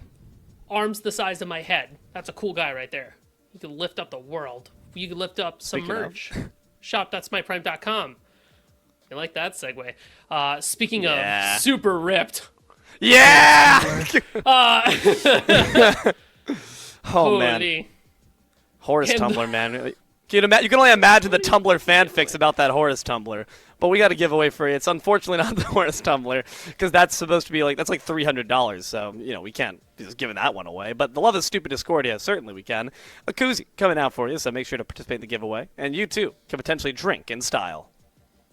Well, we're talking about drinks, talking about pools, god pools, vault bands. Boom! Nice. Invite me to board game night. Remember that here in the land of best of threes, we enact the vault bands. Basically, once you played a god, you cannot play it for a second time. Neither team can. So if Thor is picked in a set in a best of three, Thor cannot be played for the remainder of the set. So making sure that you have more than 2 picks to be able to play in your games, you're going to have to reach deep inside that god ocean and see what you can fish up to play in your best of 3. It's definitely not too big of an issue here for these pro players, but it can result in some uncomfortable instances, like maybe just Globe not feeling super comfortable on that Giannis, or maybe Valo not feeling great on the Loki, though I will say that is a pick that I know they certainly have been performing with success on before, but nonetheless, it throws you off kilter. It means you can't just stay with the same Modri each time, and we can't stay here at the regular double desk. We're going to head on over to those P's and B's and see what we got to offer. Well, let's get into it, right? What's broken? What needs to be banned away? Odin, Hercules, the easiest gods you can say that we don't want to play against. What's left then, right? Consider who you're playing against. Princess Bari could be a viable ban. Achilles, a viable ban. If you want to take away something from Clocked In. Hou Yi as well. Another shout-outs there to Tegvir to make sure that he doesn't get something to play for himself. But the On Her is something that is eternally picked up by Hydrogen, and Zapman is proficient with it as well. I feel like that could be first pick territory for either of these teams, and Geb has had a chance to show up too. So I feel like there's a lot of potential from both sides, but it is going to be the Kerberos. We are just firing off these. We know exactly what we want. Yeah, it makes complete sense. I mean, Cerberus has been seeing a lot of success with the initiation it's capable of, and it was played so well by Baroneri. But that means that your dual lane brother in arms is not going to get their diamond pick. The On Her, as well as Sasano, locked in for Clocked In. Yeah, that's a lot of pulls. The old push and pull action between the wind siphon and the pin, and you. So, A lot of CC, honestly, already with Clocked In, and some very powerful teamfight ultimates as well. Witchcraft is going to have to match that. Geb is available for ADC, which is kind of the next strongest one that I'm looking at, but Agni as well, I really feel like has potential here to have on your team. It is going to be the Morgan Le Fay and Thor pick because mid and the other jungle solo flex to be had by Witchcraft. Yeah, no sense in locking in that Geb since we already know where that on her is going. There's sure a Yeah. potential for on her jungle, but and this meta lately it's not been the staple, so you don't need to worry too much about your carry at this point. You can save that for the back half of the draft. The Morgan Le Fay and Thor though do grant some decent CC immunity in their ultimates as well as good team fight presence too with on-demand CC. That being said, Newt, Neja, team fight ultimates we're talking about. Neja and Newt certainly bear the name. You have a lot of single target now between Onher and Naja, and some solid AoE kind of game changer ultimates between Susano and Newt, and some really wonderful over the wall capability here as well when you have the Newt with you. Staff of Mirrodin, first item. Paul made that look actually disgusting. Follow up here for Witchcraft, Apollo and Jormungandr. Zatman has been loving this Apollo pick. The Apollo I'm happy about, but I'm not gonna lie. If this does get the leg up against Karmic, that will be the most tilting thing of all time. So in that sense, I love it. But Clocked In are playing with some fire. After that last series, I think that you really need to reconsider the mental state they're coming at you with. They are by no means in the doldrums. They're not down and depressed. They are coming at you and going straight for the jugular. I do like the Jormungandr pick for Witchcraft because you take it away from Karmic, right? I feel like it's very worth it to say, hey, I can play your pick decently, right? Statty, I feel like, has a pretty impressive god pool. He can play a lot of things a bit better than decently, let's be honest. But Karmic rips on this Yorm pick. It's his comfort pick. It's what he always reaches towards. So take that away. It's just as effective as a ban because you could just play it as your own pick. Clocked In, pivot towards the Cabrakan, which is another really solid solo pick. I mean, there's no Osiris on the board. There's no Achilles on the board. We're not picking up the Artio right now, it looks like. So Cabrakan does do pretty well here, especially into the Morgan Le Fay and the Apollo and the Jormungandr. D'Lo? Yeah. Cabrakan's got the walls. Forces out the shell on a team that's already forcing things like Beads and Aegis. So I do appreciate the Clocked In composition here as much as I appreciate the Witchcraft one too. We've seen it when shells have been neglected, but sometimes that works out just fine. Witchcraft, Clocked In, who ends up taking it, we'll hop in a game to find out for the start of our grand finals here. D'Lo and Musi once again in the booth and 10 amazing players on the field before you. Musi, take a look at the board. What are you seeing? What are you liking? What are you afraid of? Well, I don't like giant squid. They have too many arms, and specifically, cuttlefish, not a squid, but the fact that they change colors freaks me out. I do not like that. I think they're cool from a distance. Okay. As far as what I'm seeing on the board in terms of itemization, Yeah. Karmic is still thinking about what they want to have for themselves, but everybody else seems to know what's going on. Lots of beads, 2 shells picked up by Witchcraft. That makes a lot of sense. And the Aegis for Happen. Notably no beats for the Naja, and honestly, they're a tank. They're going to be building tenacity anyways. Maybe they can forego the beads, but for everybody else, good answers to the walls, to the Ghastly Torment, to the Mezzes, and everything from Minions Witchcraft. have spawned. I'm glad to see that we're taking Clocked In seriously. Witchcraft have, of course, lost once against them before, but once is all it takes in a series like this. Gotta play carefully, gotta play for all it's worth. Which lane, though, Musi, do you think is going to have the most kill pressure? Where do you think Solstice is going to be keeping that camera locked onto? It does feel like today, Dual Lane gets a kill fairly early. Kerberos is a character that can really facilitate that too. You've got the Bluestone on this pick, as well as the boxing potential of an Apollo that can really interrupt what a Naja wants to accomplish with their mez. So I feel like we could maybe take a glance at Duo, but I will say it forever and always. 3-minute mark. Junglers are going to be by those firebrands, and that invites disaster. Especially if your name's Karmic so far, but Snotty is getting poked out reasonably as well. So what does this matchup look like? I am anticipating these junglers to try to maybe reestablish the oppression against Karmic that we saw before. So how does a Cabrakan fare up against the Big Snake? I like the matchup, honestly. I mean, Cabrakan can double stun out Snatty, interrupt a lot of what they want to do. They got the slow immunity as well. And just a lot of damage. Snatty doesn't have great options to get away because, you know, they don't have any dashes or anything like that. They're just really relying on the ultimate. But look at what Karmic does. With the Bumba's Cudgel, half your health is gone. That's just kind of the name of the game here for the Cabrakan versus your matchup. Whoa. Mid lane. Could have been trouble there for Tagvir, but instead trouble still on the solo lane side. Snatty forced a Phantom Shell. And Thor, still hot pursuit, but does decide to turn back for these Oris. Some of the most prevalent farm in the game. Biggest camp in terms of the XP and gold it offers, but Susano makes way with one. Actually, no, I do believe it ended up going to Witchcraft, so both secured there, and a ward as well for your troubles. Ah, seems like there's an aspect for Sunprod on this Thor, which makes me curious to see what he's going to end up building this game. If I'm not mistaken, the way that Thor aspect works with Echo is the little lightning bolts that you get when you hit people with your hammer and your autos. That, you know, you hit so many on somebody it trembles. Those bolts of lightning proc Echo. Like, you can echo off that damage. Really? So you end up stacking a lot. I'm pretty sure. So I wonder if Sunprod builds some Echo in their build, and then we'll get a for sure answer. Interesting tech. Good mez. Aegis forced out there from the Nem, or rather the Na, Ja, to be specific. But that does open up opportunities, and actually some great distance there. Cerberus making sure to stand far enough away that the Universe Ring wouldn't bounce to their friend. Jungles and solos step up together. No level 5 difference here means there's not really any big flash ultimates we can see that'll bring about any ruin so far. So far, all even Stevens. It's also worth noting, I don't hate the matchup between Cabrakan and Thor either. Not too much. Like, as long as they can connect to them. Ooh, like that. Your middle tower TP's back out. Some decent poke applied to Susano. So now Cabrakan fares alone. The Chain Lightning begins. Unlimited power, he says, but it's actually quite limited because you still don't have that gosh darn ultimate. Newt, in the meantime, just having a ball here by the Flame brand, says, I'll just take this all if you don't mind. Does manage to grab one for their troubles, but leaves the leftovers, the scraps on the table. Witchcraft will happily oblige and grab the majority. And you know what? This is the third time I've seen Paul play Newt and be the first one on these rocks. It really just goes to show that this clocked-in team kind of knows what they're capable of and knows their tempo. Spainary harassing him out happen a little bit here, but can't find too much. So, games in the future, anytime you see a Newt, keep an eye on that. Their clear is so good, they always make it to those brands before anybody else.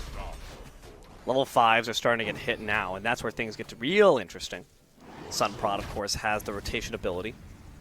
And this Yorm can try to get out. Unlike facing against an Achilles, if the burst damage has already been applied from a cab, you don't have as much to fear when you start to channel the World Serpent Ultimate. So at least that's something in Snatty's belt that they can rely on a bit more.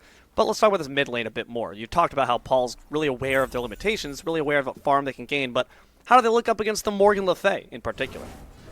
You know, it's really interesting, too, because Morgan Le Fay still relatively new to the scene. Her God release wasn't too terribly long ago.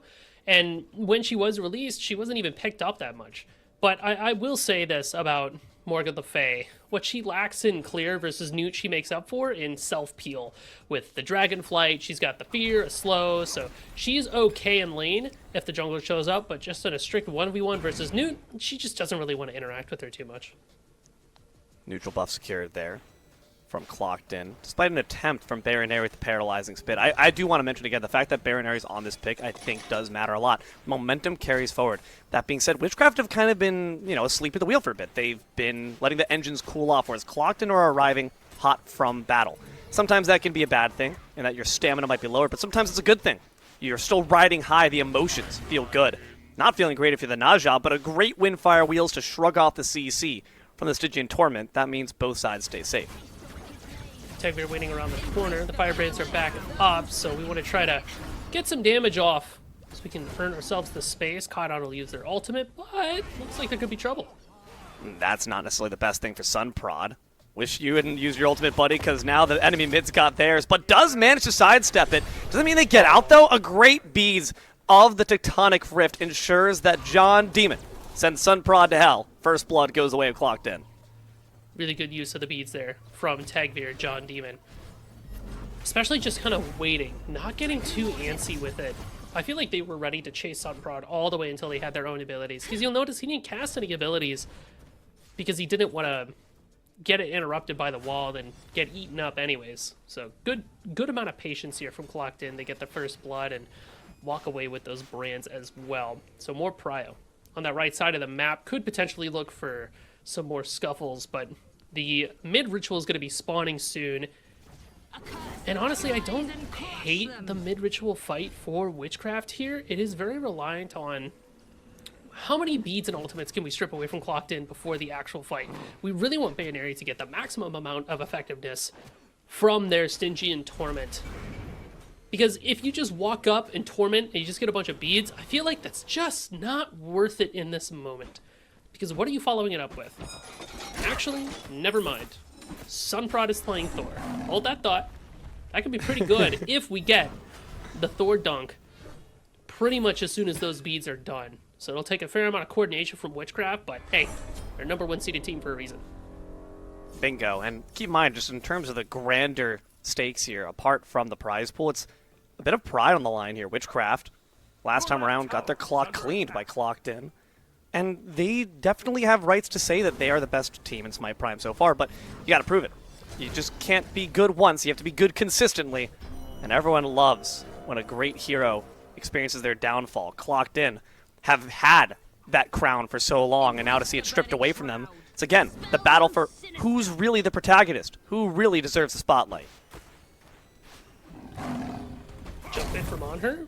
Impale. Zabman loses half their Ow. health, but the real fight still over here in the mid-pad Delo. It feels like everybody is kind of waiting for their chance to go in. My eyes are on Sunprod and Bayonary to get things started. Well, Sunprod might not have an option. The TP's down, and they've He's got to up. be forced into the sky. But with low health, does Sunprod elect to go back in, or do they elect for safety? The latter is the option. That back camp's looking a lot easier. The Skyfall comes through, but Kaido just takes a bit of poke for their troubles, and Clocked In start to gain the advantage over the rocks. I like the rotation to Gold Fury here, knowing that Sunprod doesn't have their ult, but Apollo's in the air. Does Zabman want to go in here? That could be a risky endeavor. And they decide the same thing, or maybe not, doing some victory donuts here. But what's the call? It's to go back. We don't quite want to ball with the rest of them. Is under attack. Gold Fury, though, can be released. That ultimate's down. Less threat on her. Has all that burn available. And Witchcraft just have to wait in the wings and watch as Clocked In grab that Fury for free. Amazing patient play being elicited here by the Team of Chaos. Witchcraft will trade off. They'll get the mid ritual instead. So long as they don't get picked here. Kaidon in mid and the rest of Clocked In around the way. Happen wants to find the sash, and it looks like Witchcraft will be able to walk away with the Moonlight's favor. So you get some pushers on the map that'll help safely get some farm, but with nothing else to really go for, ultimately, that trade comes out ahead for Clocked In. Gold Fury Pip, as well as, you know, obviously the gold, but part of the main reason why you want to get that mid-ritual is to pressure the map to go look for an objective afterwards. If there's no objective to do, then, well, you're just kind of handing over extra gold to Clocked In, because they get extra gold when they clear out that minion. That's a really fair point, is that it's not necessarily all fun. Certainly not fun for Snatty here. Tectonic Shift, Phantom Shell forced out, but here comes Sunprod, perfectly on the mark, does force out the beads, but now you have no CC immunity left for that stun, and it's no longer free gold, instead Cab is going to be made a meal out of. A solid kill there from Witchcraft to put themselves on the board. Des's Fury is used there to clear out the Naga. Baronary forced back by the rotation of the Naja, but at the very least Witchcraft show they still got some fight in them. 10 minutes in, a kill apiece, and only about 1k behind. Snatty just finished up a Prophetic Cloak. That's going to be very handy when going up against Karmic, who has so much CC in their kit, so a lot of healing to be had there. And speaking of healing, the Yogi's Necklace for Karmic. Ever since I got My my Yogi's Necklace. Yep. I haven't had it back from mana ever. Other than that, all the builds look fairly standard. Teko Kagi there for John, so a lot of movement for the Susanoo. Nice stun. Interrupts the Susanoo's attempt to try to re-engage on the Flame Brands and gives them just enough time for the Yorm to clear out the Flame Brands themselves. Unfortunately, Snatty does not have ultimate. They're aware of that fact, so they're going to try to body block through. The Storm Kata actually doing some solid damage alongside, hindering their retreat, but retreat they shall. Witchcraft doing a decent job of trying to play this map. And when this game is being played so slow, Musy, it's by no means the bloodbath we saw Clocked In last go-around. Who benefits more in terms of the composition? Really have to look at team comps and think about who scales better towards the late game.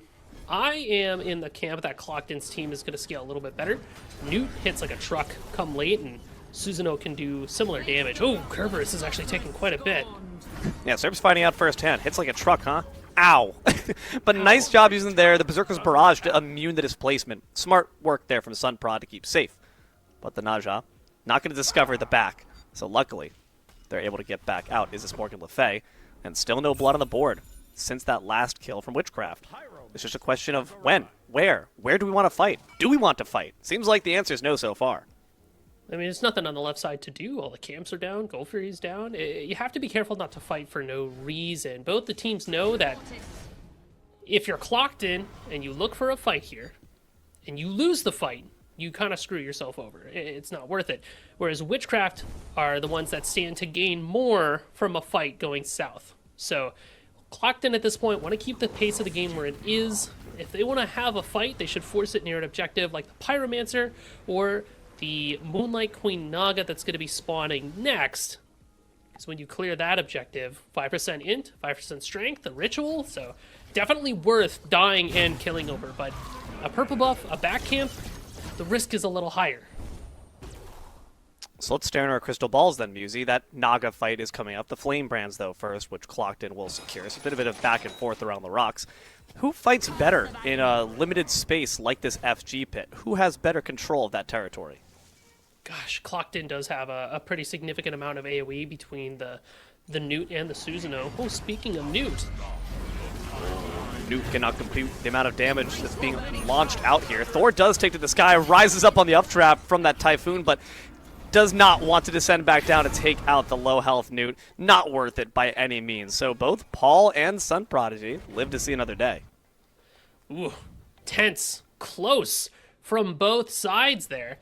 And unfortunate, honestly. The thing is, Paul's got the Gem of Focus and the Staff of Mirrodin, so they get to double dash and get a lot of movement speed. Clockton's pulling a Gold Fury. Naja ult in the Oh air. no, they're pulling the Cerberus instead. Instant attention shift over to Bayro, but they're somehow able to get out. Nice disperse. Not. Actually gonna leap right into the Thor and get bapped by Zapman instead. Hydrogen has found out what happens when your disperse is a bit too over-aggressive. Your middle tower is under And that's what I'm talking about. Witchcraft finds one kill.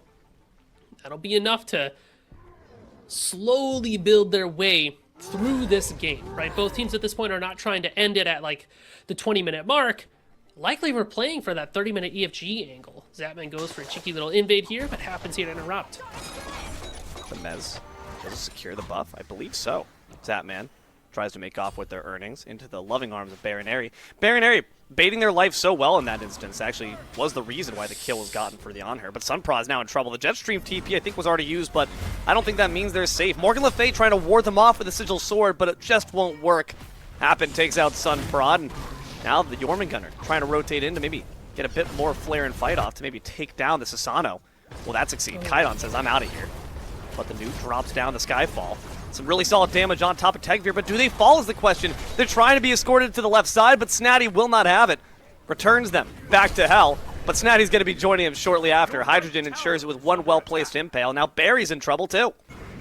Wow, the fact that Snatty lived for as long as they did, you really got to give props to Spirit Robe. All of the CC that Clockton was using to try to lock down Jormungandr. Then he goes into the ultimate, buys himself some more time, comes out of the ultimate, eats more CC, does more damage, and is healing up the whole way through that. The Kerberos is there as well to kind of take away. Remember, Kerberos passive is offering you heal steal, right? Not life steal, but heal steal, because you deny other people their own sustain. So Kerberos is keeping himself up and keeping everybody else around him down. So that just kind of enables, Snatty and Kerberos to work together a little bit more efficiently to make it work for that fight. All of that when Kaidan had backed, I was so concerned for that fight for Witchcraft when your mid laner is just not there present for it, but they were already knee deep and committed. So it looks like they were able to get their pick, they get their trade, and then after all said and done, nobody's strong enough to look at a Gold Fury or anything like that. So we're just back to farming. Yeah, losing Sunprod there is unfortunate, but I don't think that seems like a Sunprod snowball game. I'm curious who it does. It maybe seems like Zapman might be the person who rises up out of the ashes to be a very large threat.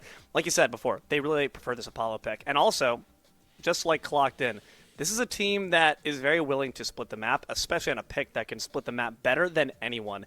This Apollo not only could be a problem inside the team fights, but could also become quite the thorn in your side with the structures. All of a sudden, you leave the left lane to try to go back to FG, and you find that all your tier 2 towers are gone. We're back in the game now, but no Gold Fury up for the name. That's already got left behind because Clocked In decided to turn away from it, and unfortunately came up empty-handed. Say, it's tough to commit to a Gold Fury in this moment, especially coming off the backs of deaths and ultimate usage there. And with the Moonlight Naga spawned in this moment, you don't want to find yourself committing to the left side of the map. I do feel that the passive that the Moonlight Naga gives you is just that good. And this next exchange of events could be critical for the next 10 minutes of the game, right? Naga's up, Pyro's up, Pad is up in a minute, and Gold Fury's up right now. The map is full, bountiful objectives above for anybody who's here to take them. Where do you want to make your stand, and where do you want to put your fight, right? The easy answer would be the Queen Naga, but the easy answer is not always the right one. I feel like both teams want to find a pick or feign left.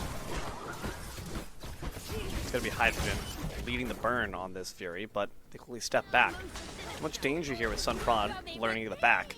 Unfortunately, the Tectonic Rift couldn't interrupt the Windfire Wheels. Are going to land right back down into a Typhoon, but Consuming Power does at the very least immune to CC. Not the damage, though. Tegveer sends Kydon packing back to Fountain, this time not of their own volition. Clocked In can now begin to look at this Fury once again in earnest, and again, Hydrogen, with that pillar, can easily shred it on down. Members rotating in as well. Only ones not present are the solo laners. Newt gonna be able to assist with that shred. The double ADC composition, of course, makes quick work of these Furies, but Baron Airy, he's been in this position before. Stunned this time around, but can they confirm the quickly is the question. They drop it instead. No, they actually got it. Clocked In, managed to grab it there. Hydrogen, thanks to sticking around. Baron Airy, though, is not going to be up for the chopping block. Snatty could be a different story. Tectonic Shift comes through, but Karmic steps back. The job's been done. The objective's been secured. Pretty clean there from Clocked In. I mean, you find your target, it's Kydon, lift it up in the Naja ult, and use Susanoo and Newt ult afterwards. So even though Kydon popped their own ultimate for CC immunity, the damage is just too much. And Clocked In are able to walk away with that. Not only the Gold Fury, but this mid pad as well going their way. It's interesting that Witchcraft didn't go in after them just because we used 3 very significant ultimates there, but kind of decided that it just wasn't worth the risk. But with those 2 objectives picked off by Clocked In, that's going to give them some significant tempo, because now with these lane pushers down the map, that should give Clocked In some breathing room to take a look at the Pyromancer or the Moonlight Queen Naga. Gets their resets, they can back, get some items, and items are being built here. Ratatouille finishes up for Paul. That's a very important power spike, and if you were building health, Hydrogen has the answer with the Chin's Blade. Other interesting thing that I note here is we have a 3rd item opshot for Kydon, so we are ready to hit the tanks. Pyromancer might be the red herring. Witchcraft looking at that instead of at this Naga being shredded down by Clocked In. They'll grab that without an issue. Pyromancer forgotten, but that's okay. Not nearly as important as the permanent buff. Musi, you said it before. I'll say it again now that it's down. This could be a moment that ripples across this entire game 1. That buff is permanent after all. And you know what's also unfortunate about what's kind of led to this? Kydon dying. Look at that relic, man. That's a beads. Solstice, can you hover what beads do? Let's get a quick little hover there. What do those do? I forget. CC immunity, my friend. There it is. Ah, that comes in handy. Like, all right, like genuinely, I completely understand that window's very tight, but the fact that they died to the Windfire Wheels that let it all off is unfortunate, considering they still have that relic. Yeah, and this is part of the map lock that we like to call it, that Clocked In has been able to establish here. Being able to pick away 3 of the 4 objectives that spawn around that same timer catapults your gold lead super far ahead, because not only are you getting those objectives, but opens up the potential for maybe some small invades. You confirm your own sides of the map, because Witchcraft, the entire time this is happening, just has to clear out those pushers. Now Clocked In are going to have some fairly significant power spikes along the way, so they're in a position where they can look for a fight for the sake of fighting, right? Pyromancer's up, Fire Giant's up, you find a couple of picks, go do an objective. That's why we have this congregation in the mid lane, baiting Witchcraft forward, begging them to just try me. If you're Witchcraft here, you can't take the bait. You have to chill. Barrow does not want to chill. Barrow wants to fight. But nonetheless, chill they must for a little bit. About 20 minutes into this game, it's 3-4 low kill game, despite the fact that so much has happened. 6K ahead is clocked in. And with their control over objectives, I don't see it stopping anytime soon. But then what is it from Witchcraft that needs to be the spark? What is it that ignites the flame in their hearts to get them back on top of things? Maybe we get Zapman some penetration. Titan's Bane will help with that. You could find a pick on a Karmic here. We have the numbers for it. Oh, wow, what a great wall. Bees will not save you, buddy. That's still one big wall that you cannot get on through. They're going to answer with one of their own. Naja joins the fray. Ritual Thor popped. decides to peace out, but they're going to come right back crashing down.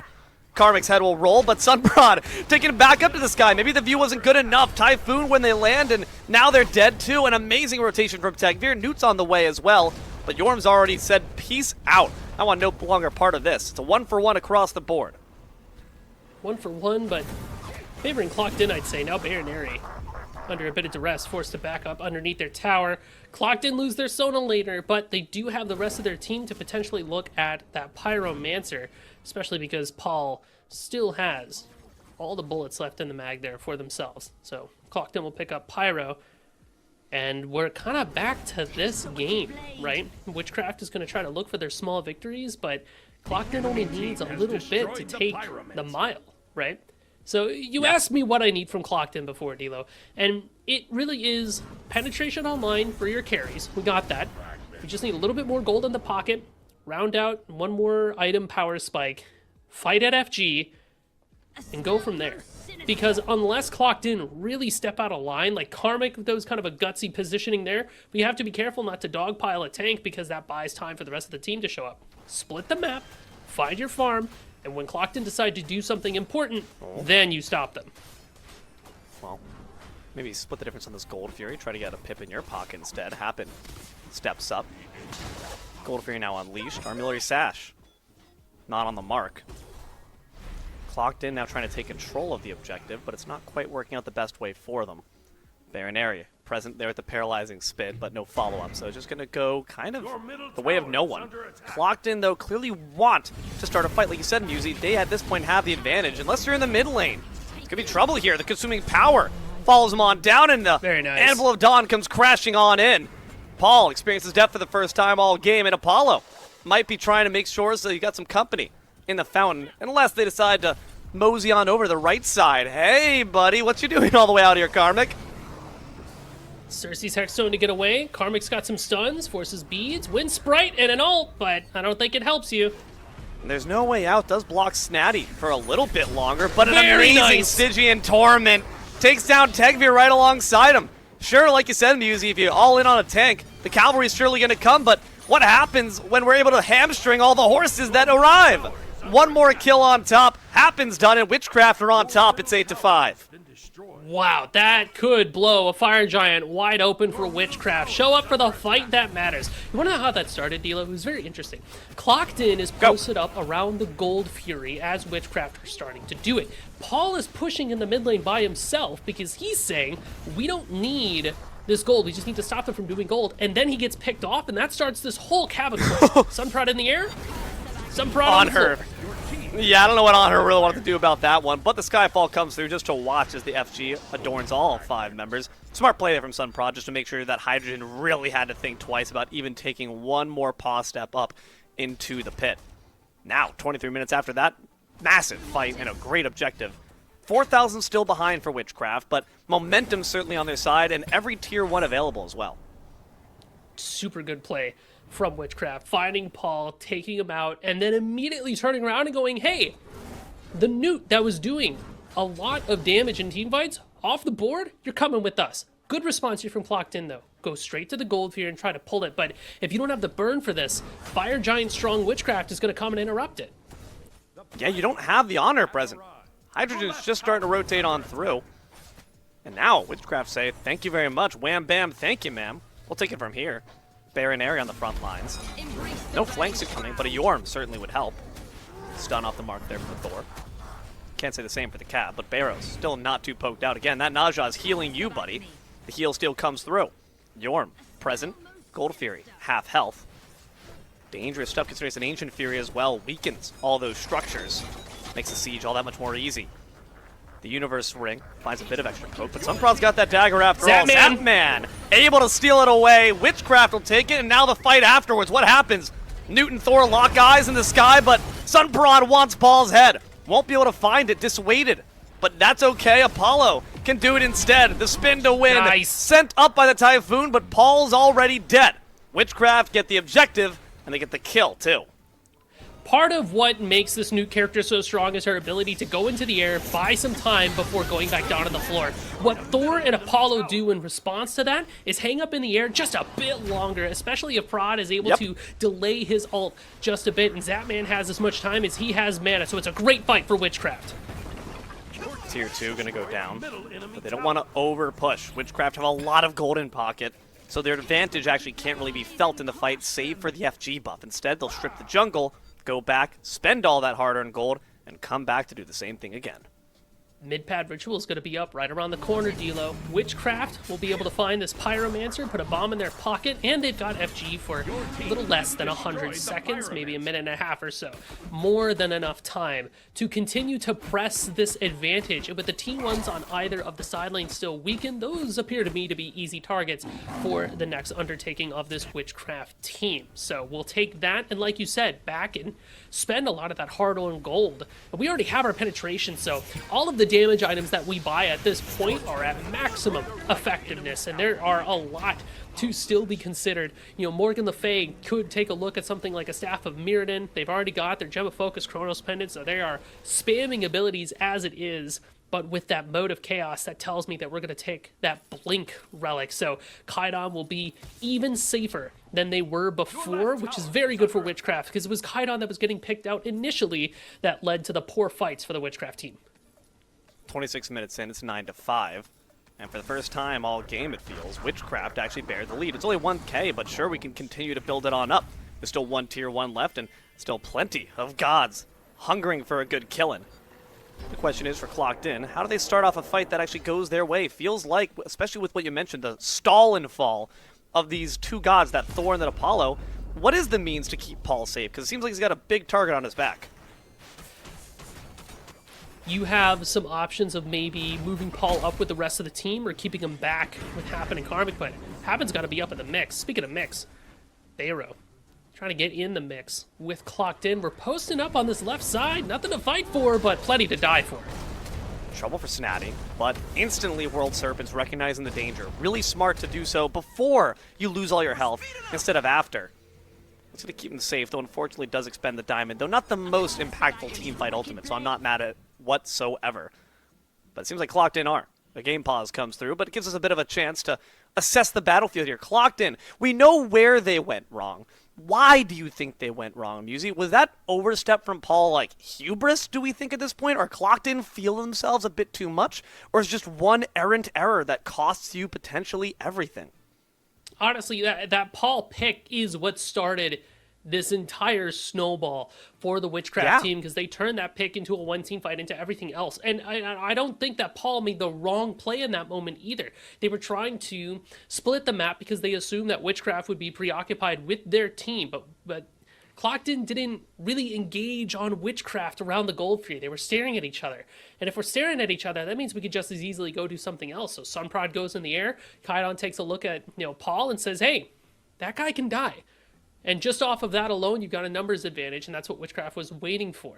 And at this stage in the game, Clocked In, like I said before, I feel that their scaling is a bit better, I would say, than Witchcraft. Just because Newt, once they're able to get online, does a lot of damage. The Naja, towards the end of the game, kind of just becomes an alt bot, but a very effective one at that, at taking a target and isolating them. And Susano and, of course, On Her can kill people if they can connect. So all they have to do is solve the problem of how do we connect. The obvious answer would be to throw a Kabrakan and a Naja at the other team and just say, hey, catch this, and capitalize after the fact. But if Witchfire keep their cool and play the way that they've been playing by letting it happen to them and then responding accordingly, then Clocked In kind of has to go back to the drawing board and decide, how do we want to restructure these team fights? Because it's not just going to be as easy as run at them and hope for the best. You have to play angles. You have to have multiple stages to your dive and really make sure that you're bleeding away the beads before you can go for anything crazy. One thing I'm really happy to see is that Happen is performing a lot better with this Naja support. And I think part of that is because there's better coordination afterwards, right? We're going to be hopping into game here shortly. to see what's going on. But I'm liking that these Naja ultimates are frequently linked with Typhoon from Tegvir. Further CC just continues to keep Witchcraft hands off the keyboard. You're not playing the game here. You're just watching. And that's good. Unskippable cutscene. Cast it. Make sure that Witchcraft can't really do too much about it. And that's, I think, the coordination we were lacking before. So I am starting to like this Naja a bit more, but it's only as long as that coordination can keep up. And Witchcraft is doing a pretty solid job of piecing apart these fights. I feel like what really needs to change is our use of Kabrakan in these fights. I mean, we look at Karmic Slashline 0-3-0, right? This character hasn't been at any kills in literally any capacity, and they have the Yogi's Necklace, Mantle of Discord, and a Wormskin Hide. So by all rights, this character should be able to live through fights for a while, right? We're very tanky. The problem is, it feels like Karmic isn't able to cross the distance to get to where he wants to go. So finding a way to ferry Karmic over next to a squisher, even just decide to pick on a tank. Yorm is still a very easy target in terms of size and susceptibility to CC, so maybe that just might be the play. Someone say ferry over. There's no Charon here. Because instead of fighting the jungle, up in the sky goes the Newt. Barrow, Stygian Torment, forces out beads from the Naja. Low health there for Zapman. Would have loved to get that kill, but you just can't. Kaidon, though, maybe more obtainable, but a blink keeps the backline safe. Witchcraft, able to make sure that everyone is staying healthy and happy. Barrow leaps over the wall, but Clocked In are still deep inside the jungle. Can Snatty survive is the question. Answer, no. In the sky, here comes Apollo as well as the Thor come crashing on down, but Neja gives him one more sight of the upper vistas. Here's the penthouse suite, and now you're 6 feet under. Sunprod goes down by Paul's hand, and Barrow once again leaps over the wall because Zapman's done too. Massive shutdown there, courtesy of Hydrogen. Great team fight there from Clocked In. Hey, what do you know? Once Karmic is able to connect on top of Kaidon, that fight goes very poorly for Witchcraft. It was a good play there from Sunprod to swoop in and save the day to keep Kaidon alive. Unfortunately, the Thor ult was a bit off the mark and didn't have a chance to go back in. Speaking of going back in, Clocked In, a potential re-engage. Yeah, you heard Gabrakan start the ult voice line, then shove some paralyzing spit down his throat. There's no way. Oh, God. Canonically, that must have been disgusting. Nonetheless, FG would make Clocked In's team fight all the more disgusting. Brought down to about a third. Gabrakan may be in trouble. But this time, they managed to get the full voice line off. I'm proud of you, buddy. Unfortunately, it does not mean that the fight's going to fare any better for Witchcraft. Baronary stays way too long. Kaidon gets absolutely sidewindered. And Clocked In got all 5 members fired up. Karmic had a wonderful ultimate there and an even better body block. Just cutting off so many movement options for Kaidon and Bayaneri. And I love the rotation there from Paul, too. Kind of looks back at Hypen and Hydrogen and says, you guys can, like, finish this, right? I'm going to go help my buddy. Tagveer makes the rotation as well, and it is chopped cheddar for Kaidon and Bayaneri, who will not get a chance to defend this Phoenix. That's scary stuff. You were suddenly riding high. Witchcraft thought they had the plot armor. Suddenly they realize they are mortal. This is by no means a Disney Channel show. This is Game of Thrones. And you're Ned Stark at the end of Season 1. Spoilers, 31 minutes. 9-10. Clocked In, bear the gold lead once more. 5K their way. And Witchcraft is saying, hey, Paul, you mind stepping out of position again? Hey, buddy, I was wondering if maybe you could just eat a Thor wall really quickly. I've never seen Game of Thrones, by the way, so you did. Oh, I'm so sorry, dude. Crazy. No, it's fine. My bad. I was actually thinking about watching it recently, and, well, maybe not anymore. Oof. Clocked In. Committing some Game of Thrones of their own by taking down a Gold Fury. Did I use that right? Your team has You destroyed lit the pyramid. Sure. Pyromancer. Grab the Yay! Pyromancer. Secured by Witchcraft. They do exactly what Clocked In has done before. You split the map. You recognize they're at the Fury. You take something better instead. Now, no birds were weakened at the very least. But sadly, that's because one bird's already dead. Clocked In. Going to try to keep on leveraging that pressure. They got about 2 minutes of FG left. The question is, where do they go with it? Probably those tier 2s. Tier 2 towers are going to be the easy answer there, for sure. And if you're Witchcraft, your fight's still solid. Just got to make sure that we're landing everything properly as well. Mode of Chaos available for Zapman, the Blinding Abyss. Kaidon dead? No. Nah, that was a clone, buddy. You got That was a tricked. clone. You got duped. I got Kage Bunshin no Jutsu. I got deceived. That's kind of crazy. But I do like the Witchcraft defense when we are 5 strong. Again, we do have a lot of range CC, some slow fields. Just got to make sure that we don't get poked out beforehand and don't let Karmic get to the backline.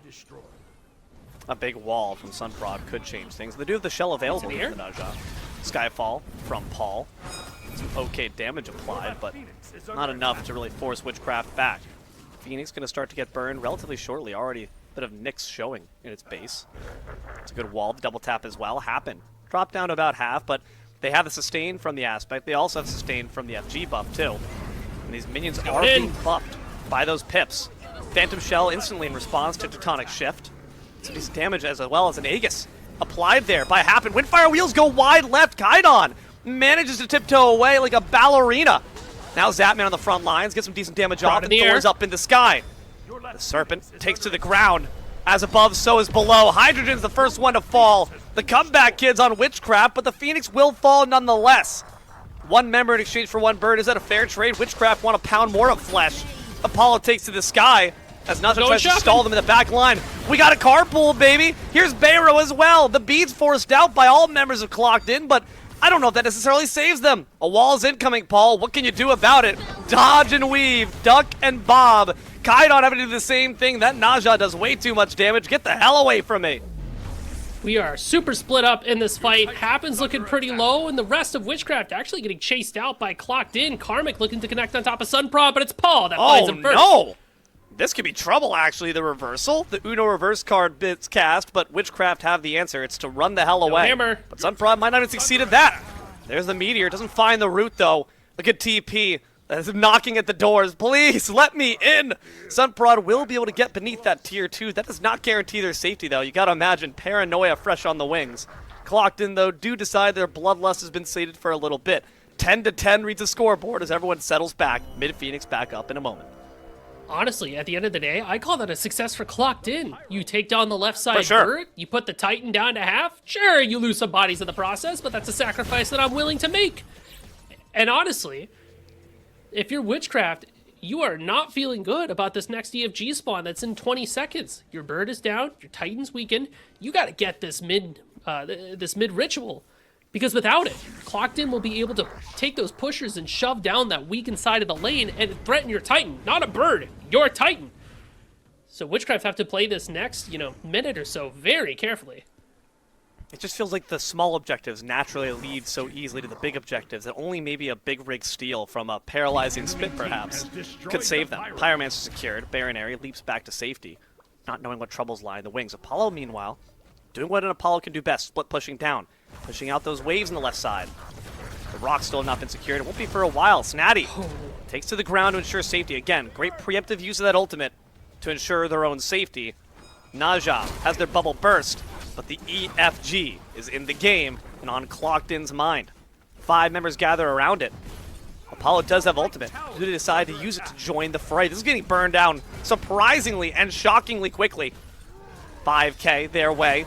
Who ends up taking it to blink forward. Baronary tries to join the scene. Kaidon can maybe attempt as well. A Skyfall incoming in. Apollo's on the way as well. Decent damage there, but better from Kaidon. Trading out Hydrogen for Morgan Le Fay.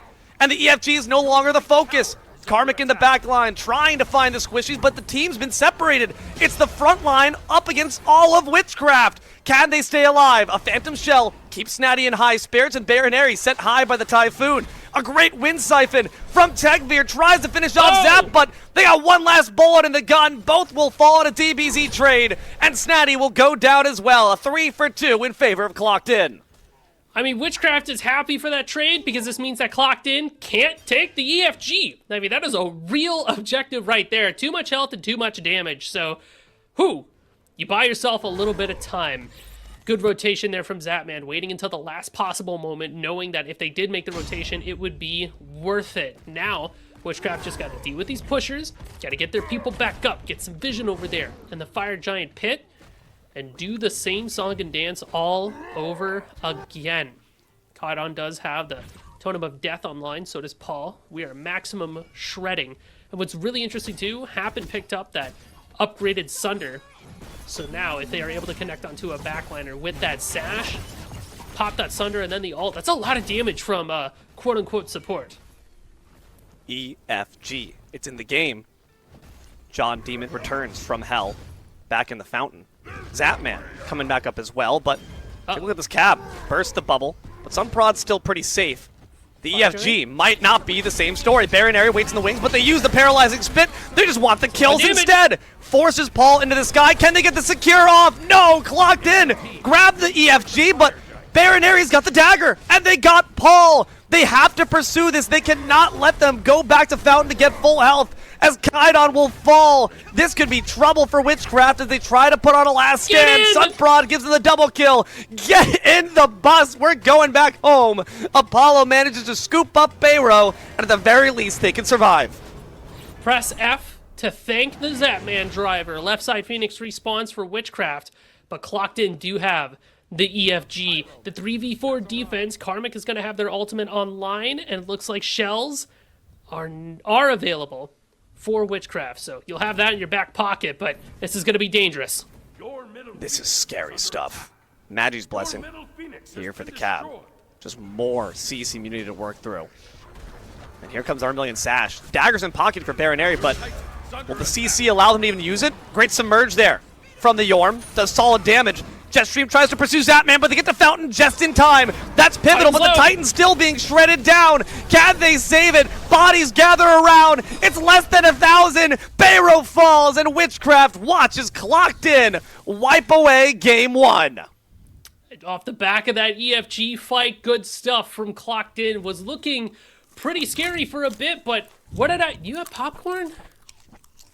Can I have popcorn? Dog excited. Did you get me popcorn? I got you next game, buddy. Dog! We'll be right back with more Smite Prime.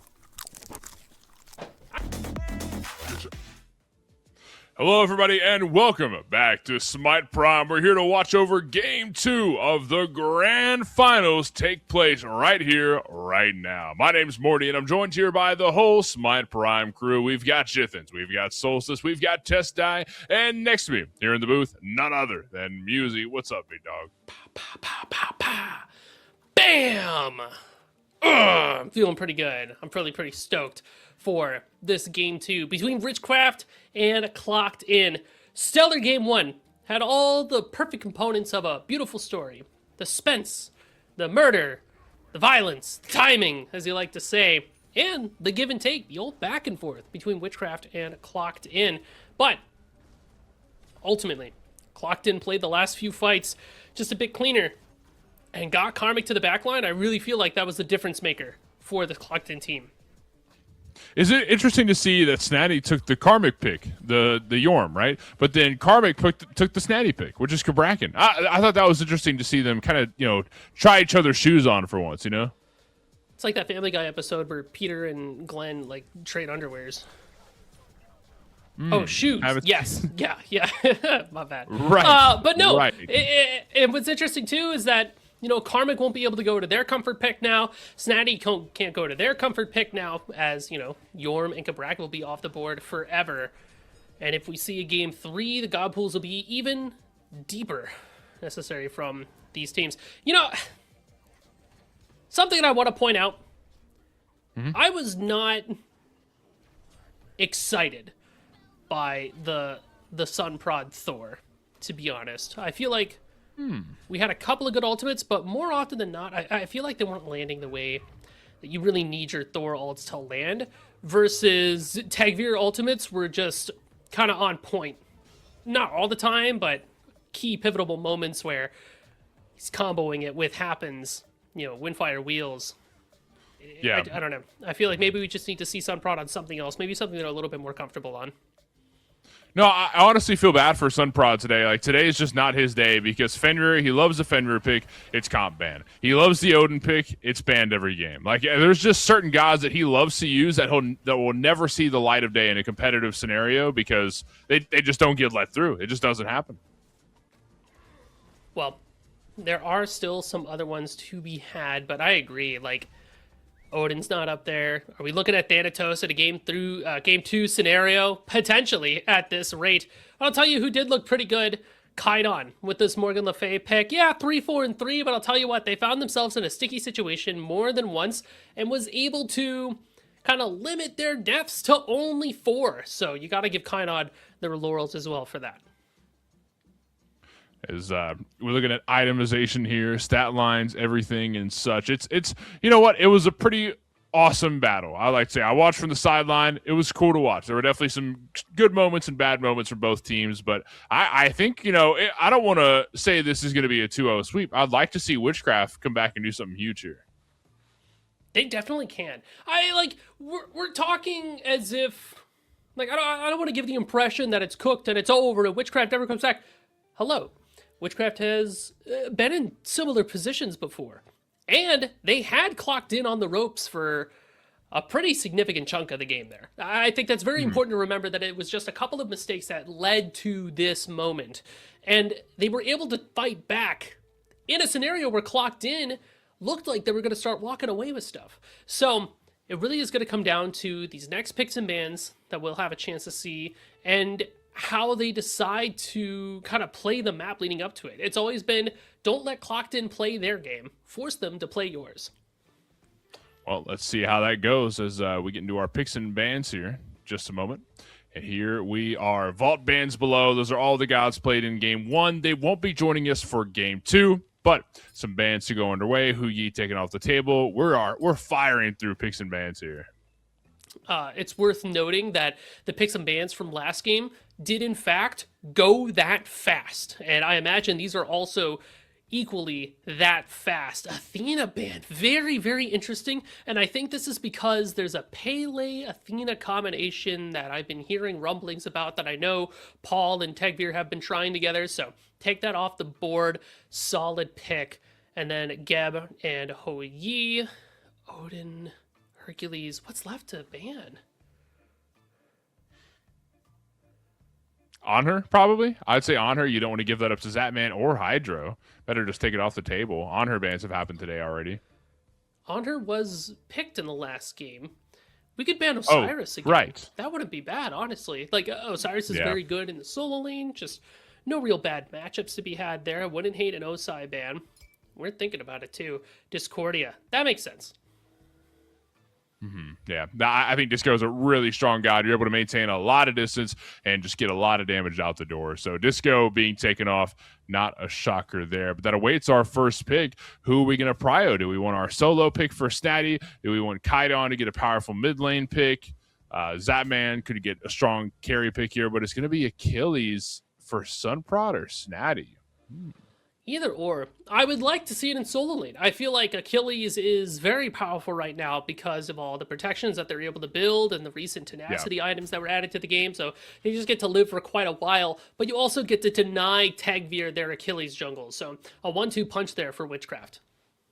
I do like the Osiris pick. I'm not too big on Nemesis. I don't know. I feel like you're getting a lesser Osiris, right? I feel like Nemesis doesn't do as much damage, but also isn't as tanky as Osiris, right? Like I would rather see like an engage ult from Hunbats or, another jungler, right? Thanatos would be an awesome pick too. I know it's not really like Tegvir's block, but neither is Nemesis from what we've seen. But Achilles gets taken away from him. Susano off the table, so you only have so many picks to utilize. It's just strange to see Nemesis there. But I think that he might have something cooked up. We'll have to find out.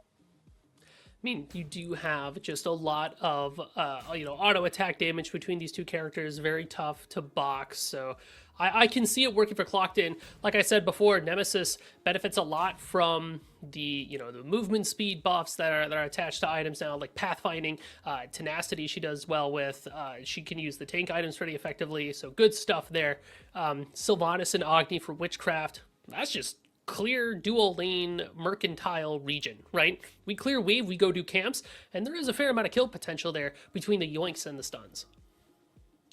Okay, so we saw in game 2 of the losers finals, Princess Bari and Callie both picked up, eviscerated the enemy team. Like it was like the biggest. Yeah. You saw that. Now both those picks are back, but Osiris is here instead of the Ninja. I think, honestly, it's not as bad. You don't have as much setup through Ninja. You don't have, multiple CCs, but you do have just as is, if not more damage, and maybe even more tankiness, too. So that's huge to look at as far as Clocked In goes. They've got a pretty demonic team set up so far, but Merlin and Daji to join the battle. We know Sanprad, he likes this Daji pick. You've got a CC immune ultimate. You're able to hop up for a little bit, maybe create some chaos throughout the team fight. And Kaidon loves the Merlin pick. I mean, he can get so much damage out. So that plus Agni with Zapman, there's a lot to look at. I mean, I don't know. I really like this Daji pick. I really like this Daji pick, actually, Yeah. because with her ultimate, with that powwow, you are crippling, which is very good against Nemesis, against Bari, against Kali. You've also got the old yoinkage there. You get to pull people in, and if you hit the 3 chains, you just kind of get the instant pull for a stun. Witchcraft has a lot of beads burners for their team, but a lot of Aegis forces as well with that Achilles and even to an extent with the Merlin. So I really like the Witchcraft comp because it is forcing you to choose between 2 relics and you want and need both of them. And Ymir going to be joining the battle. The final god picked up. D'Lo would be very, very happy right now. And honestly, I don't think the Ymir pick is very bad. It makes sense that it's low prio because, you know, Ymir can be countered pretty easily, but you've got a lot of early game damage through the Frostbite debuff. The walls will block off Agni's dash. Sylvanas can't go anywhere. Achilles can't go through. There's a lot to love. You know, you're going to force some Phantom Shells, maybe some Blinks, or I don't know. It's just going to be a rough battle overall going against Ymir. You know, I just caught word that D'Lo is in the streets and gallivanting with excitement at seeing Ymir in a finals. So I'm sure we'll get a chance to see that after this game. Well, let's see if we can hear him in game as we make our way in. Game 2 of the losers finals, or the grand finals, I'm sorry, is underway right here, right now. Witchcraft up against Clocked In. And if Clocked In get this dub, then they'll take the whole thing home. Witchcraft have a chance to reverse sweep this, but they need to start it here. If you're just now joining us, my name's Morty. We've got Solstice, Test Jithens behind the scenes, and Musy with me here in the booth. And now that we've got our aces in our places, what do you see? What's on your mind? Relic changes. Witchcraft. Let's talk about it. Shell, 2 of them for Sylvanas and for the Achilles. And the Aegises. The Agi for Sunprod and Kaidon, and a beads for Zapman. Versus you look over at Clocked In, everybody's got beads, minus Happen, they got Aegis. So Happen does have a CC Immune ultimate that they will be able to use in response to Daji if they get pulled, or they might just eat the pull and be like, hey man, that's that. What's really cool right now that I see is the starter item for Happen opts for the selflessness as opposed to Conduit, Bluestone, or anything else that we've been seeing in the dueling for supports since the starter item changes, right? Yeah. So neat to see some actual true support building here, and it's an extra good pickup because there's so much CC from Witchcraft. Selflessness gets you a lot of value with the amount of shields that you're able to get for your team. And I kind of suspected a war flag here because Ymir benefits from that attack speed just as much as Kali does. Maybe you're not looking to get too active early on, so that is why you don't really benefit from war. Oh my goodness, Statty's down to 200 health at level 1. Okay. That man ate a minion wave, breakfast, lunch, and dinner. Also, Cyrus has got some pretty solid poke with that Warrior's Axe, so Snatty just True. has to be careful with their spacing. You kind of hit them with your abilities, and you leave. Make sure you got your 2 pops, you can get some protections, get some heals, and you are big chilling. But if you don't have those tools, Osiris just kind of hits you with the sickle and eats you up. This word. Hanging out here in duo yet again, just awaiting for any potential. The grab hits, Really? but he's forced out from Hydro, and a wall in response forces Phantom Shell out of Bayro. So relics pulled, but no kills found. Happens at half health, and even lower thanks to the Flame Wave. I will say for the dual lane, you know, Agni and Sylvanas should be able to clear pretty quickly, but Happen and Hydrogen, if they can connect on top of you, it is curtains. Like, the slow, the amount of damage that Ymir has early in the game, and Hydrogen as well, can get just a ton poured in, so Witchcraft, dual lane, does need to stay pretty safe and keep their distance away from Clocked In until they're ready to go for the pulls and the stuns. We're not too far away from when junglers tend to gank over in solo side. Those firebrands are going to be spawning in about a minute or so. That's going to help decide some of the tempo for the rest of the match. You can see that dodgy Sunprod coming down from the top left. So firebrands are about to get looked at here. Going back to base, Sunprod is around, but they're not up just yet. So not any real reason to stay in the area. Bayro is just letting it fly here. You see those grabs? I mean, he might not, be super accurate, but he's really putting Hydro on his toes here. I'm really curious if Paul makes the rotation to the Firebrands this go around. Princess Bari clear versus Merlin. Should be interesting to see. Paul's backing right now, so he probably won't be there right on time for the brands. But you do have Sunprod chilling next to Karmic. Trying to see if they can bait Snatty forward. Otherwise, Karmic probably just tries to clear the wave here with Sunprod, and then they go to Firebrands. Well, look who's around the corner, going in for a potential gank, but not much you can do because Snatty's literally under tower, right? Like, if anything, you're just letting Snatty get a bit of extra player damage and extra healing through Radiant Glory. Not much that can happen there, but shoving Snatty under tower means that it's going to be a 2-2 on the brands, and Paul is not around, but walking over slowly but surely. Sunprod and Kaidon start the burn, but have to walk away from him because Paul is here now, 3-on-3, walking up as Snatty. Having a hard time starting this fight. Both teams are playing a little scared, so looks like Clocked In are going to commit to the burn on the brands. Paul got a little bit of damage out and then walked away from there. The Sunprod's feeling a fight. Fiery Claws go out and a bit of damage dealt. Paul does have ult, but not too much to fight over now that the brands are down. Clocked In, walk away, and Purple Buff gets invaded on, but I don't think it was a successful steal. Good move there from Clocked In. Not only are they able to get the brands, but they confirm their own buffs as well, and they didn't fall down to Sunprod's aggression when the Dodgy tried to get kind of antsy. And again, that fight goes totally differently if it was Witchcraft that pulled a couple of those brands, because then Sunprod should be hitting level 5, go up in the powwow, try to make it happen, but nothing quite yet. All's quiet on the Western Front and have a bit of a, I don't want to call it a chill game. It's 0-0, but the tension is here. The potential for violence is right around the corner, especially with Gold Fury spawning in 30 seconds and everybody having ultimates online. It's kind of a wait to see who blinks first scenario. Nighttime's going to be around the corner soon, Morty, and that means the mid-ritual is going to be where we argue around. Bari ultimate being online means that we can keep people sustained for a fight, and Nemesis has some health that she can get back for herself, so I like the fight for Clocked In, but Witchcraft, if they're able to burn beads before a fight, then they can get tons of value off of that dodgy ult.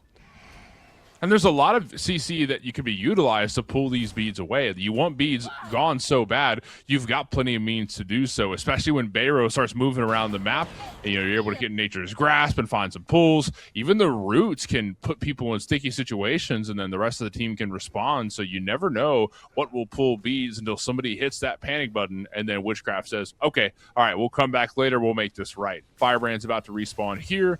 It looks like both solo laners are walking over slowly but surely as they fight over the Warhorn. Gold Fury's up and ready to be taken. But like you said, the tension could be cut with a knife. It's just thick. And, I mean, it's a slow game, but we're getting there. Gem of Focus picked up for Paul here, so the Bari is going to be able to stay super mobile while they're spamming all their abilities. Rocks, 2 for Witchcraft, 1 stolen by Clocked In, but doesn't look like they can fight too much more beyond that. What's interesting too is that Kaidon opted for the Book of Thoth right away as opposed to a Gem of Focus, so he won't be as mobile, but his damage should ramp up a little bit harder once he gets that stacked. And Bayonary has the Stampede right away, so you know that Witchcraft wants to be the aggressor. Stampede in, look for pulls, look for roots, look for knockups, but it's also a good getaway button. If Clocked In decides to run at you, you Stampede, back away, and then look for your re-engage after the fact. Tech Okagi there for Tegvir. We are just keeping in line with the movement speed meta that we're developing here. So Nemesis should be able to rotate to other camps pretty quickly now that they've got that pathfinding. Purple Buff being looked at by Witchcraft. They'll take it down quick before anybody from Clocked In can make their way over. So, yeah, it's a slow game, right? I think both teams are comfortable with waiting till 20. I mean, both teams scale very well. Kaidon scales well. So does Zatman. Statty's damage will fall off just a little bit, but he's an ult bot late game anyways, right? He's still going to be just as tanky regardless. The prots is really what you're looking for from Achilles. Osiris, Bari, Akali are all fine with getting to 20. So the farm game doesn't really hurt anyone, right? Obviously, you would rather be ahead a couple kills, ahead on Firebrands. You've got a Gold Fury. That's all optimal. But with the team comp you have, you've got to play with the cards you're dealt, or at least the cards you dealt yourself, which, that's what we're looking at here. Definitely Clocked In wants to get their Kali up and running too. This Hydrogen playing the Aspect Kali, just hold left click menace.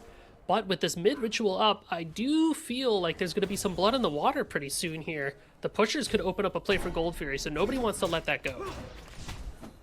That is true. Gold Fury is up, but nobody's around just yet. A lot of vision around the area, but no real pressure as Bayro gets caught by a Frost Breath and decent damage dealt. Nature's Grasp off the mark as the beacon's being fought over. Clocked In has control right now, but Witchcraft want to walk up, but just can't find a way to do so. The beacon looks like it'll go the way of Clocked In any moment now. And Witchcraft is kind of hiding in the wings. Firebrands is up on the right side of the map. Opposite side, Gold Fury ready to be taken as we're 8 minutes in. Still no first blood. It's just going to make that first taste of blood so much sweeter. Witchcraft wasn't able to pull any beads with that Sylvanas pull. That means that Sunprod's ultimate just gets beads away when they try to use it. So the fight wasn't a guarantee for Witchcraft, so they kind of have to let that mid-ritual go. Clocked In now. With these pushers, could look for something. Oh, Witchcraft on the left side. Fire bomb out. The meteor doesn't do too much there. Bayro in a little bit of trouble, but Ice Wall off the mark, and Bayro walks away. I feel like what we're seeing here, Muse, is a lot of very methodical play because Witchcraft realized, hey, we already lost our second chance. This is our second chance. It's a best of 3, and we lost game 1. We can't afford mistakes anymore, but look who's rotating over on the left side of the map in a whole heap of trouble. Oh, Hydro's dead. Sunprod got the kill. Hiding under the tower. Snatty 2v1 has a tower to his help, though. The ult's out from Nim, trying to fight his way out of this. Snatty's got a little bit of procs, but not much to do. Pegbeer gets the kill, 1 kill for each team, but first blood does go to Witchcraft. Worth noting, Kali with the Aspect. Remember, when she pops her ultimate, she can still die. She doesn't become death immune, right? So that does make her susceptible to ganks. Daenerys harassing out Karmic. Could potentially have the damage, especially when you see that Sunprod rotation. Stampede popped, we're on the chase.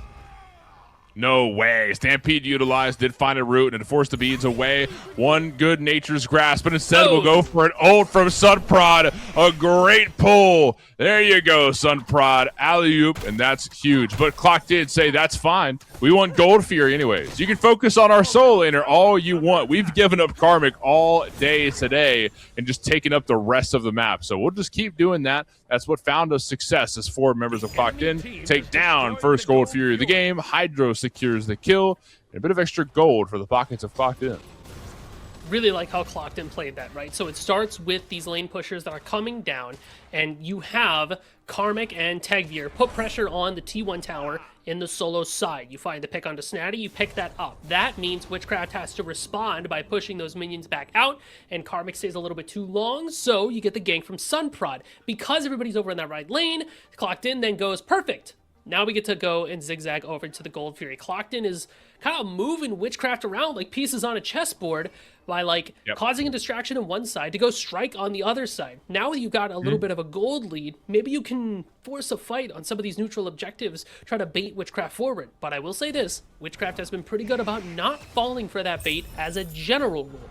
So, it's going to go back to kind of the chill posturing, the power farming, making sure that we're ready for the next objective. The Moonlight Queen Naga is going to be coming up around the corner, and the Pyromancer is available now. So if we see more fights, we could probably assume that it's going to be around those objectives, because both teams understand that if we are fighting for the sake of fighting, we risk losing more than we gain. Got to make sure that after you win a fight, you're able to find something afterwards. I really respect the how Bayro is playing the Sylvanas pick. I don't know if you saw, but a couple times already just now, he throws down the plant and then grabs it right after. And what this does is it gives the mana regen. This is a +1 to Smite 2 for Sylvanas. It gives the mana regen that you would originally get from the saplings, but it's around you instead. You with Sylvanas get it all the time for the next 30 seconds. And then players around you within like a basic attack radius will also get that mana regen. So you're like a walking sapling, basically. It's kind of cool. It's pretty sick. Snatty wishes he could have some of that mana here, because getting jumped on by Karmic and Tegvir's around the corner.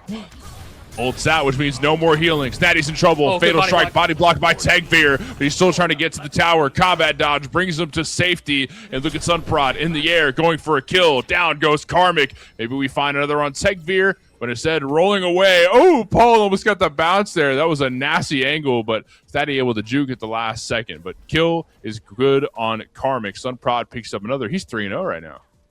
It's a good start there for Sunprod. Very much better start than we had in the last game. And again, Witchcraft doing a good job of playing the map, because the whole time that we're arguing over on the solo side, Zapman split pushing over on the left, gets out of dodge just in time for the rotation from Kali. So far, we do have things like Gemma Focus available now for Kaidon, so he will be able to benefit from the pathfinding. And Snatty picks up an early Spectral Armor, which is interesting because we don't see crit yet, so kind of curious as to what we want there. I mean, it's good just as an anti-boxing item still for the auto attackers from Clocked In, so now Snatty just gets value by hanging around in a team fight. And I also, if we want to talk about Bayonary some more, I love this Gargoyle pickup.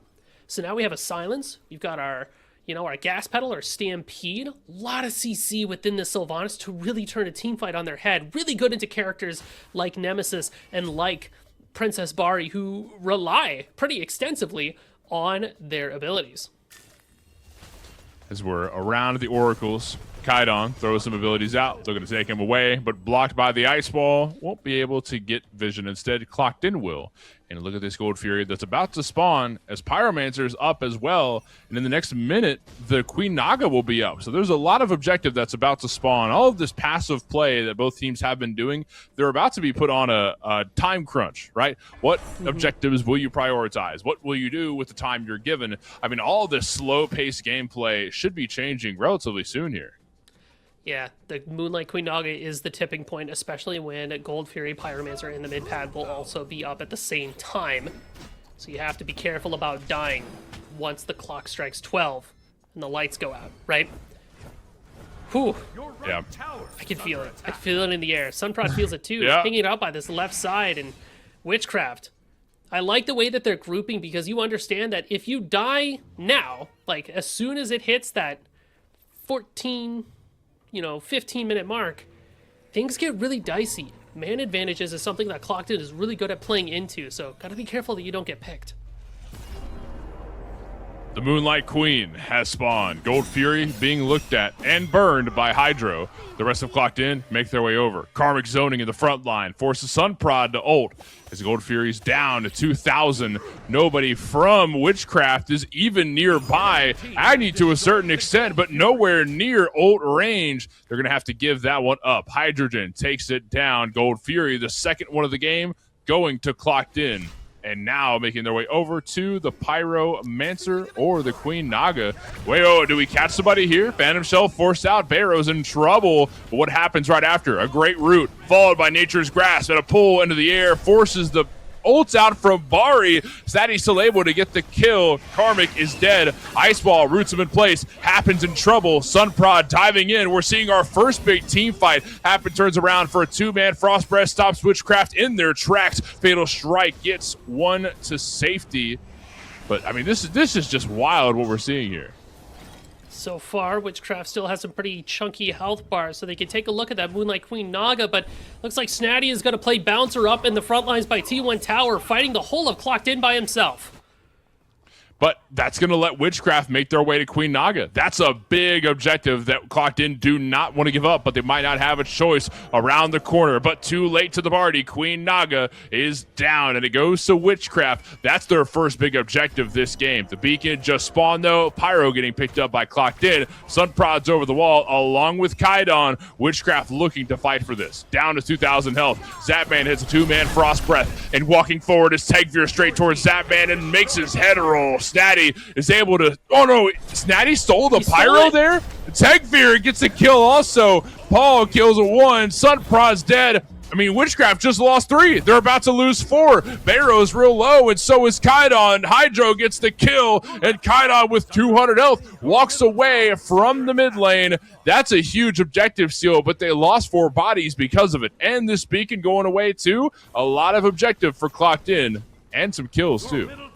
This Ymir pick is super panning out for Clocked In here. Both the shells were down for Witchcraft, and the wall inside that Fire Giant pit cut off Zapman from any choice and any chance of getting help from their team.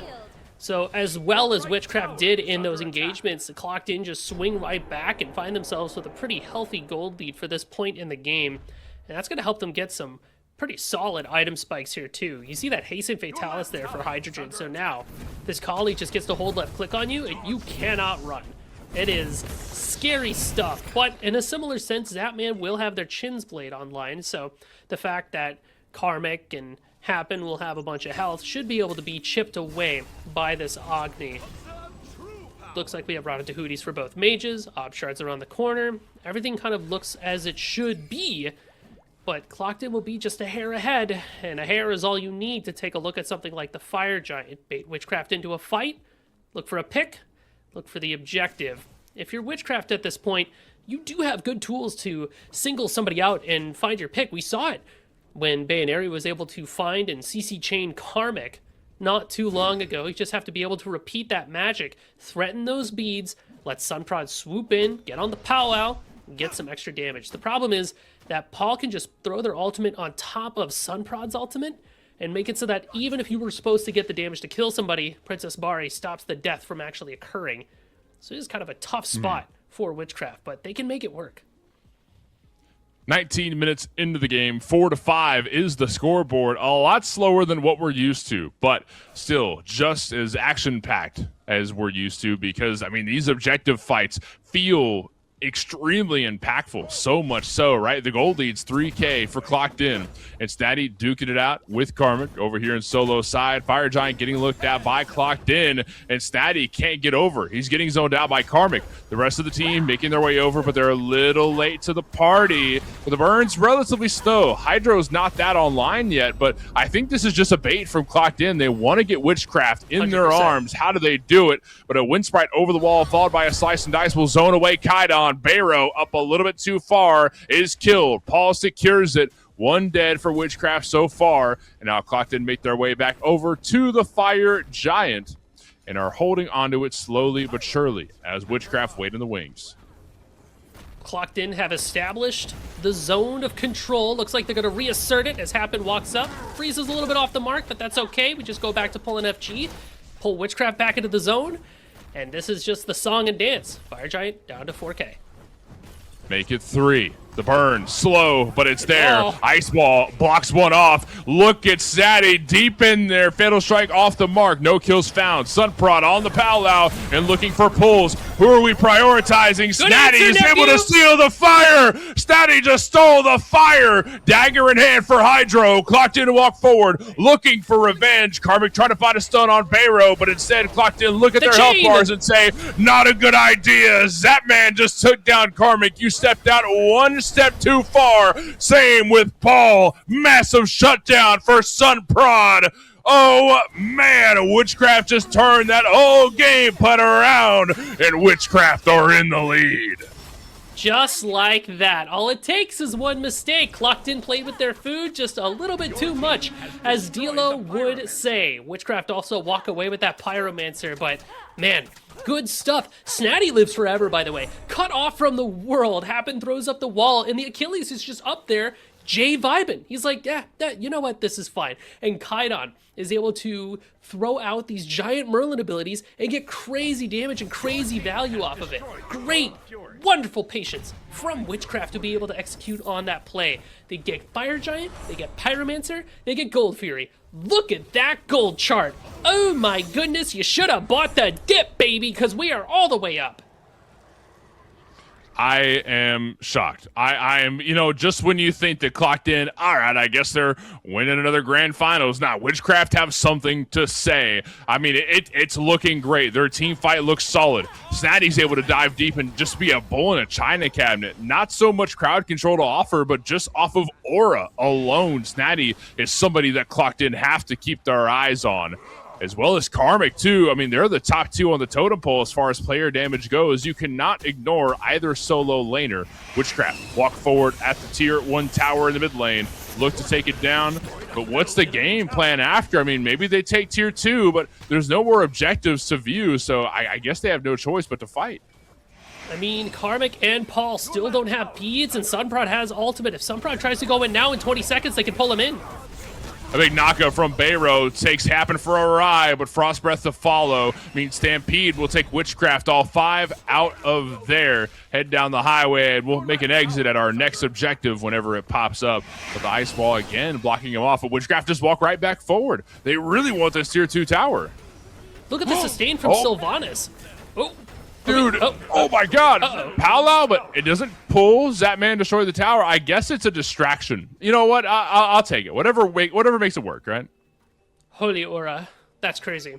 But you know what's really cool about this Witchcraft composition, too? Is that they can go in, find their fight, brawl for a little bit, back out, heal up with Sylvanas, and just reassert the dominance over again. Constantly look for these engagements, and that's the real strength of this Witchcraft composition. The slow fights, the slow burn, like your favorite fan fiction that you like to read. That slow burn of getting through and chipping down the enemy piece by piece, knowing that your health bar is going to be nice and full.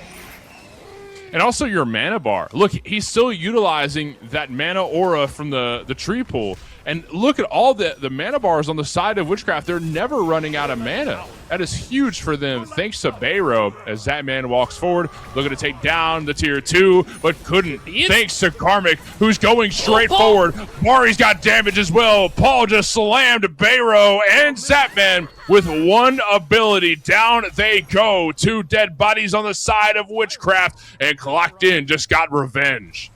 I mean, your Fire Giant was running out in 20 seconds anyways. You're not missing out on too much, I suppose, but Clocked In will be able to take a look at that Pyromancer after the fact. I feel like Witchcraft maybe got a little too big for their britches, going for a bit too much. Have to remember that just because you pulled ahead there, you are still very much against Clocked In, and that team is notorious for sneaking in victories when you least expect. I feel like both of these teams are very good at that, just turning a game around off of one fight. Down goes the Pyromancer for Clocked In. Everybody's got some gold to spend, and take a quick look at what they're spending it on. Right, penetration here for Kairon and Zapman. Same deal for Paul and Hydrogen.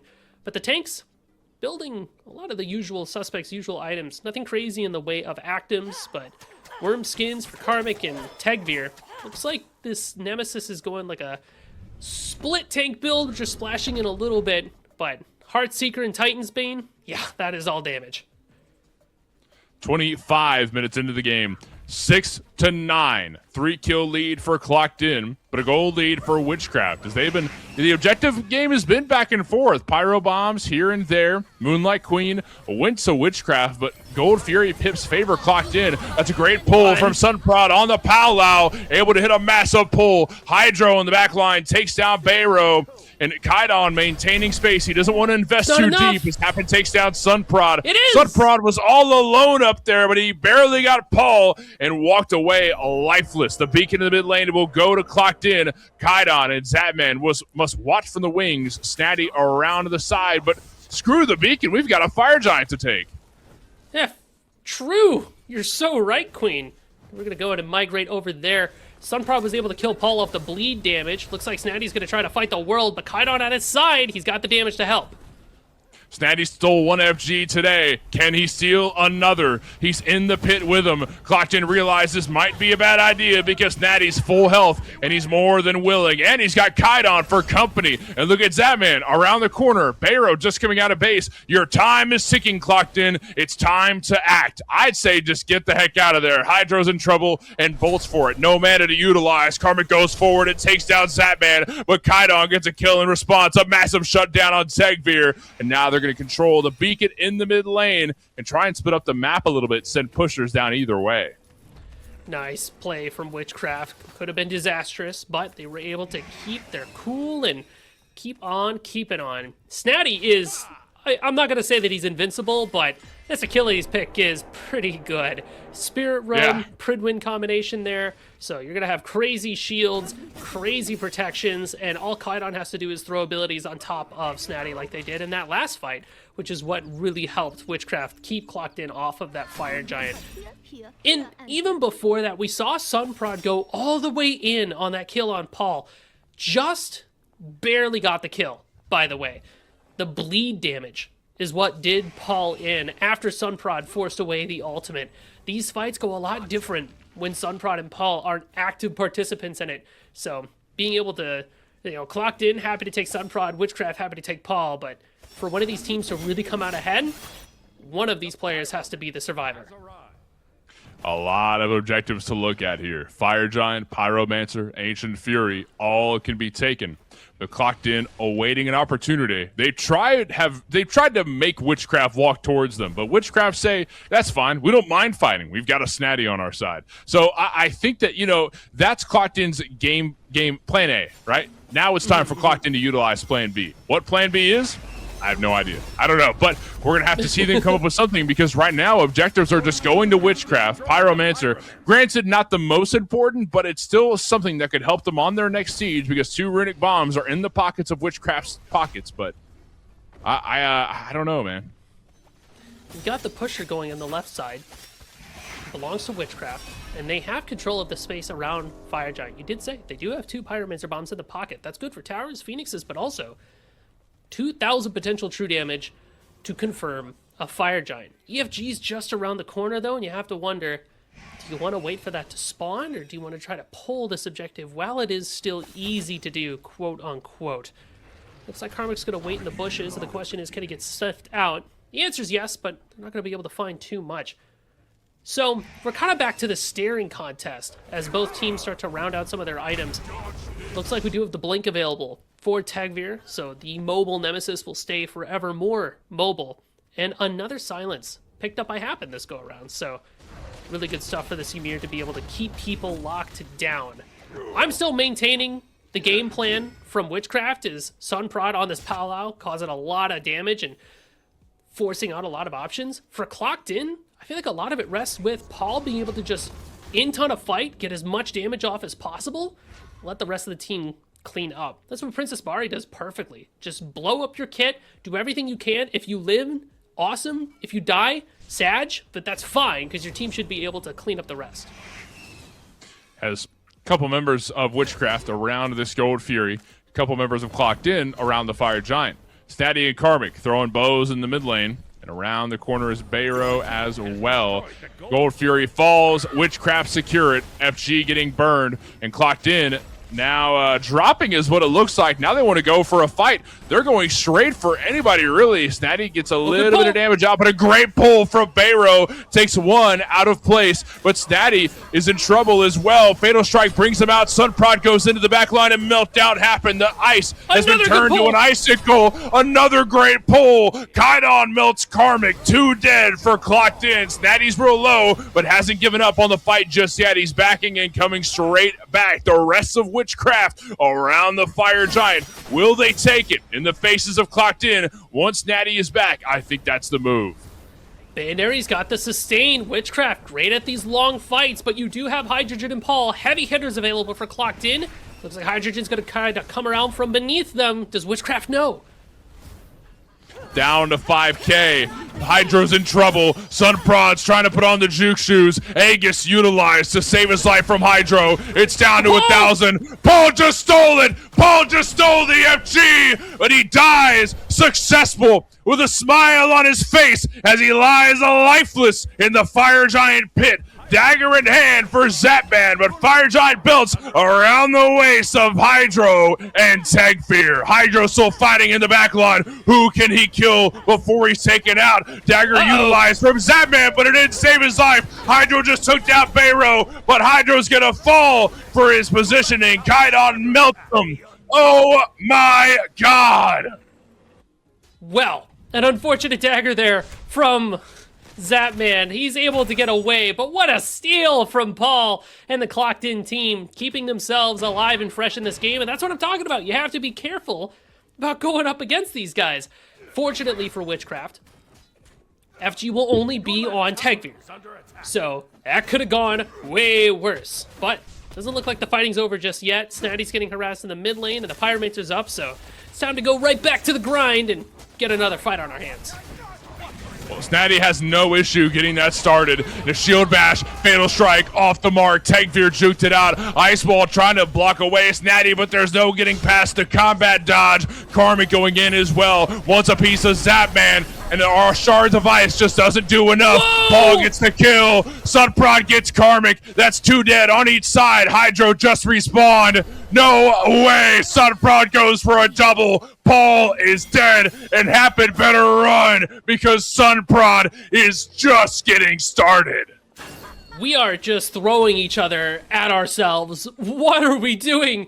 Just fighting and dying for the sake of it, for the love of the game, and for the love of God, somebody slow down. Sunprod, 8-3-0. You want to know why this guy has 0 assists? Because he doesn't need anybody else. He's going in there to get all the kills for himself. That is the Sun Prodigy. Paul is also ripping a ridiculous amount of damage. Remember how we were talking about how these teams can scale towards the late game? Hydrogen and Paul are playing 2 characters that can get there. We are there. 33 minutes, it's happening. Just about full builds for Hydrogen and for Paul. Just got to finish off these relics. You see the Moat of Chaos. Chaoses there for both of those players. But what about the carries for Witchcraft? Sunprod has got more than enough gold in their pocket. Their build is fully completed. And Zapman as well will have their combat blink ready soon. So people are just going to die. They're going to get blown up instantly. And it's going to happen before you have a chance to react. So positioning is key. You cannot get caught out. Because if you do, that's curtains. And at this stage of the game, that could be your Titan dead. 33 minutes, and you know what that means, Muse? The Fire Giant is enhanced. Ancient Fury can be taken down soon. Clocked in, begin the burn on it.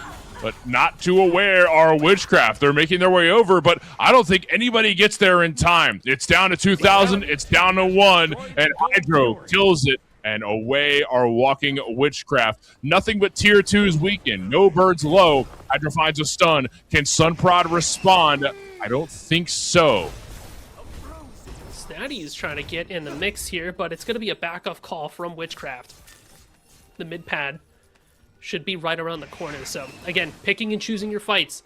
When is it worth it to stand on 10 toes, and when is it worth it to try to die? This is not one of those moments. If you can get the pushers, that can help threaten the tier 2s on the side. Oh, Sunprod took a bit there. Actually, with Sunprod so low, that could be a green light for Clocked In. And the Beacon's being fought after right now. This is what Clocked In want. They want to split the map as much as possible, and forcing these minions down lane could be bad news for Witchcraft. But Witchcraft feel fine with taking this fight. It's a 4v5 right now, but Sunprod just got out of base, and he's about to teleport up the middle. Ice Wall does a bit to zone. Snatty by himself, but he's soaking up that damage, no problem. Karmic is doing the same. Into the back line goes Tegveer, and a blink onto Zapman will kill him instantaneously. Karmic goes straight, looking for more. A 2-man stun, but Clocked In not in response. Oh my goodness. Natty's got damage as well, tanking everything that Clocked In throw at him, and that's 1 dead so far. Clocked In continue to walk forward and take down this week in Tier 2. By the way, you see how fast Hydrogen is throwing out these auto attacks? Good lord. I feel like guns have been a hot topic for us today, but that is like a machine gun. That thing is different from whatever we have been handing the rest of the players so far. My god. Mid-pad. Looks like Clocked In will be able to scoop it up, unless Natty has anything to say about it. Bit of a slap fight in the mid lane, but Paul behind. It could be blood again. Beacon being fought after. Not too much from Witchcraft. Bayros here, but maybe he could find a lucky pull. That's really all we're hoping for from Witchcraft. The Beacon is taken, and Clocked In earns the Moonlight's favor. EFG can be taken. Pyro's up as well. What is the move if we're Clocked In? How do we bury this game? How do we keep Game 3 from happening? Let's see what they try. EFG is around. I mean, Clocked In does have some pretty solid engage, and if they are able to succeed on that, almost assuredly they get a kill. The blink dash from Tegvir has reliably been able to find a squishy, be it Zatman. Usually just Zatman, actually. Kaidan's only died the one time. So reliable for the Agni, maybe not as reliable for the Merlin because he can just throw damage at his feet.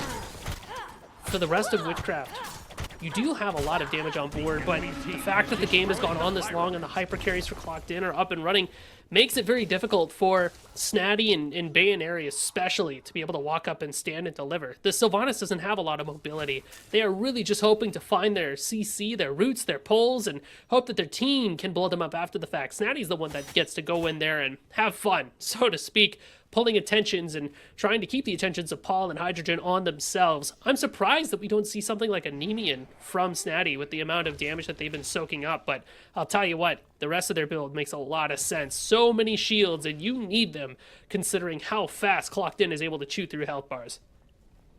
37 minutes into the game, 15-17, and it's neck and neck. Witchcraft versus Clocked In, hero versus villain. Will this game end soon, or will we be seeing a trilogy of this set? Witchcraft want to take us to game 3. Clocked In don't want it to happen. As Snatty throws a couple abilities away, looking to zone every little bit that he can to let Witchcraft get some positioning advantage, but I just don't know how Witchcraft set this up to come out on top. You gotta let Sunprod loop around the side. Don't let him stand next to your team. He's gotta find something here. Getting caught out here could be dangerous, but looks like he'll back up and he'll be okay. But that earns Clocked In a positional advantage here, because now you give that chance to Tegvir to loop around and look for a flank. These Ymir walls are incredibly annoying, by the way, for Witchcraft. Oh my gosh, I imagine it's so tilting. Your left Phoenix is under And both teams playing safe. They don't want to make a sacrifice. $7,000. Rent money's on the line here, Muse. We've got to play like our lives depend on it. And they very well might. Clocked In decides to begin the burn on the EFG. And Bayro, the rest of Witchcraft, waiting in the wings. Nature's Grasp off the mark. Both teams just kind of staring at each other at this point. The left side bird for Witchcraft looking really weak too, so game's on a timer. Snatty separated, but able to back up a little bit here. Some good stuns. We need a pull. Beads burned from the Osiris. But what happens after? Just a lot of dashing, a lot of abilities. It's going to be hard to poke down Witchcraft because they've got Sylvanas just healing away with the Wisp. I mean, how can you heal that? I mean, we don't even have anti-heal from Clocked In, so they get the full effectiveness of that. Looks like Clocked In realizing this is going to take a step back. We can only posture around EFG for so long before we have to back up, buy more wards, re-establish our zone of control, and try to pull it again. Plus, with the fact that the left side Phoenix is so low, Witchcraft is also on a similar timer. They can't mess around too much here. Ancient Fury, sorry, EFG getting burned once more. 10,000 health, less than half health on it. But Clocked In seeming to drop. There's still some damage being dealt by Tegvir. Snatty's in a bit of trouble. Down to 6,000. Snatty stole one Fire Giant today. Can he do another? But Clocked In once more dropped the Fire Giant. They're scared to commit to this. I'd be scared too. So much on the line here, and one misstep costs you the game, unless you can really get a crazy wipe going where only 2 people get to have EFG. And the fact that that mid bird is weakened for Clocked In means that Witchcraft could just go straight to the Titan room if they can get that coin flip. So that's why both of these teams are just not quite willing to commit. Maybe settle for your consolation prize of a Pyromancer. You're so far ahead, it gets burned instantly. has destroyed the Pyromancer. Yeah, that was super fast. That's crazy. I mean, you do have a lot of damage through Sunprod, Snatty, Zatman. That thing should melt fast, and Kaidan as well. So Nature Grasp off the mark. That's a Snatty's tough taking corridor. a little bit lower on health. Up goes Karmic, looking for a big root. A massive 2-man knockup from Bayro. This fight might be unfolding here. Hydra's got damage, but a little bit off the mark. And both teams walking away. Clocked In, take all 5 away. And Witchcraft aren't going to commit to the chase. Ah. Ah, man. Jeez. Jeez. Wow. I mean, it is tense. This is stressful, man. We're just staring at each other. And both of the teams back after that. So at least we're not staring at each other at EFG, but I can imagine it's just like, all right, let's go back. Let's grab a cold one really quick. Let's get a sip. Let's make sure that we refill our health chalices and grab some sentries. Gosh, it is really a tough spot for both of these teams because their engages are conditional on the engage of the other team, it feels like. Because Sunprod can't just go in and start a fight. Snatty can't just go in and start a fight. Neither can Karmic, right? Happen has been trying to force things, right? Keeping Snatty away from the rest of the team. Throw up the wall. Oh, are you going to shell me? You going to do something, big man? And Snatty goes, no. I am Achilles. I'm going to sit here. It's like, all right, well, cool. You know, I can't get your shell. I can't get anything from you. So, it's who's going to blink first, right? Like, who's going to freak out? Who's going to panic? Who's going to make the mistake? And what's crazy here is neither team can really split push either. We don't have global presence to just make it back to the rest of the team fight. And at this stage of the game, if you're missing for this EFG pull, you give the man advantage to the other team, the opposite side is just going to gas pedal you and run. So that makes split pushing really hard here too, because it's so late in the game. Left side Phoenix for Witchcraft just started to get some health back, so they're okay kind of playing the slow game, but it's tough overall. It really is just going to come down to who's going to get scared, who's going to panic. 7K on the line, my hands would be shaking. So big props to the mentals of the players on the field right now. Yeah, it's the Smite player in me that understands why this is happening, but it's the play-by-play guy in me that's like, let me do my job. Like, let me talk about something. We're just staring at each other. It's a conflicting battle, the two personalities of the Morden man, but we're getting our way into the action slowly but surely as the beacon will be fought over here. Nature's Grasp does find a pull, and Karmic soaks a little bit of damage and walks back towards the beacon. I could have swore I just heard a blink. I thought I heard that too. It looks like somebody might have used it. Oh, it looks like Witchcraft walking up here. Okay, they're going to catch Happen. No. Happen's in trouble. So is Hydro. Powlow into the air. Sunprod able to find a pull. Snatty gets the kill. Happens dead. And they took one off the map. This has got to be the go button. Happen is dead for another minute. We've got to get something off of it. Pushers would be nice. That helps you push into a lane. Clockton doesn't have the ultimates here to defend this, except Karmic and Hydrogen do, so some pretty big go buttons. Looks like Clockton is going to have to see this entirely. So now that Witchcraft has these pushers, they can slow the game down just for a little bit, let these pushers start extending out into the lanes, and then just pressure FG, right? Now that you have a way to make space on the map, you can take a look at this FG and essentially put Clockton on a timer and say, listen, defend your towers or defend this fire.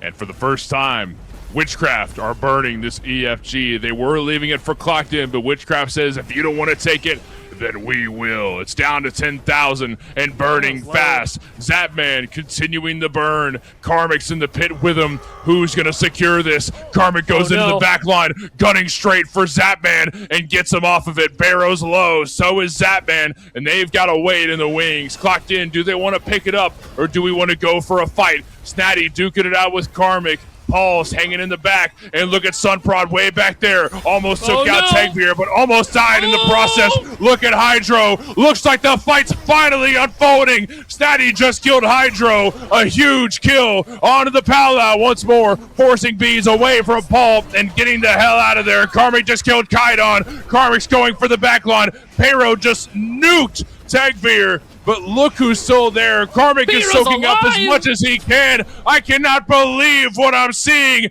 Zapman kills Karmic, 3 dead for Clocked In, and Witchcraft sent back to base to retry the burn at the EFG. And the miracle of the teleporters. Guess who's ready to TP straight to that mid-minion? Zapman and Bayonary. Same day shipping the rest of Witchcraft.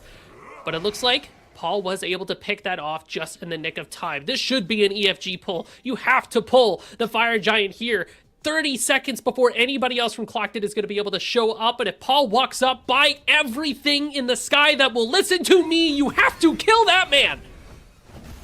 You have to kill Paul, and you have to secure the EFG. If you're on Witchcraft, you have 2 tasks. Can you accomplish them? around the corners happen. Shards of Ice online, but I can promise you he's not giving up his life to steal that thing. EFG secured. Zapman makes sure of it. Dagger in hand for Bayro. Pyromancer gets taken down. And here we are. Finally, one team has the enhanced Fire Giant, and they make their way towards the Ancient Fury. The only person that won't have this EFG is Kaidon. That sucks for the Merlin damage, but I'll tell you who does have it, Zapman and Sunprod, and that, my friends, is goated. Ancient Gold Fury has to be the next thing that you pull here so that you can weaken that left side Phoenix.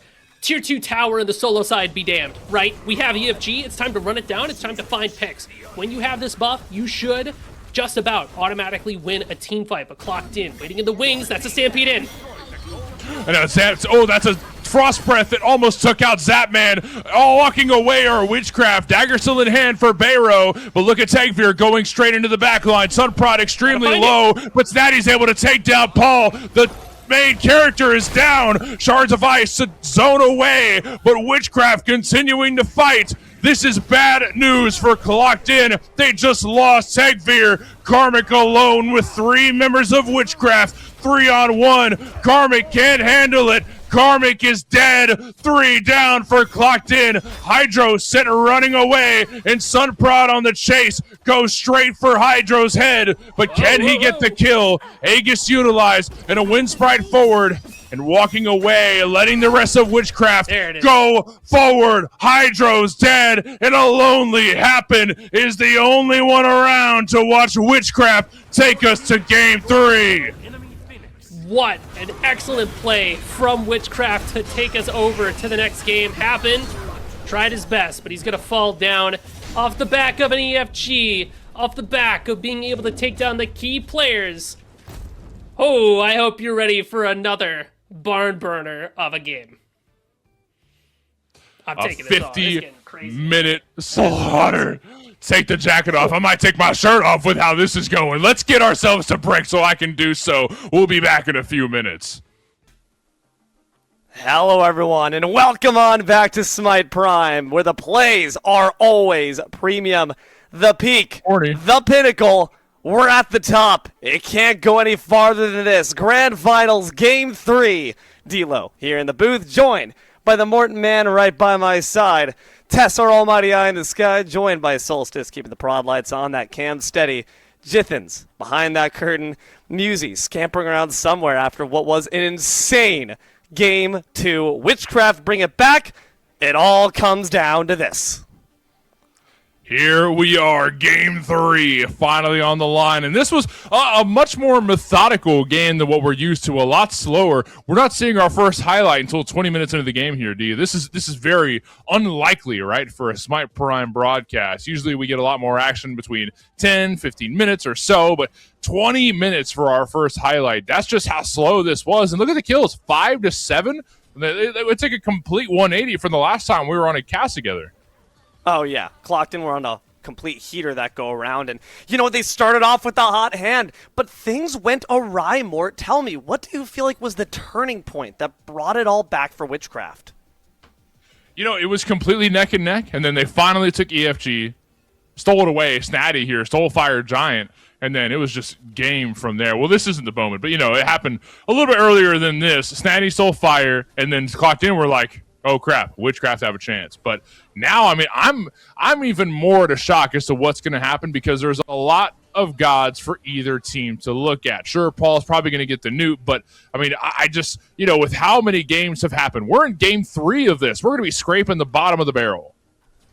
This is such an impactful set in terms of Smite Prime's history, right? Clocked In have had a stranglehold on the lead so far. Even when other teams, maybe when a Cherry Slush or an Orange Kiss grabs that title for 1 week or 1 month, you're like, okay, but Clocked In will be back.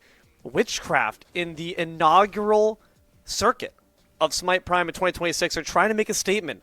That was the days of old.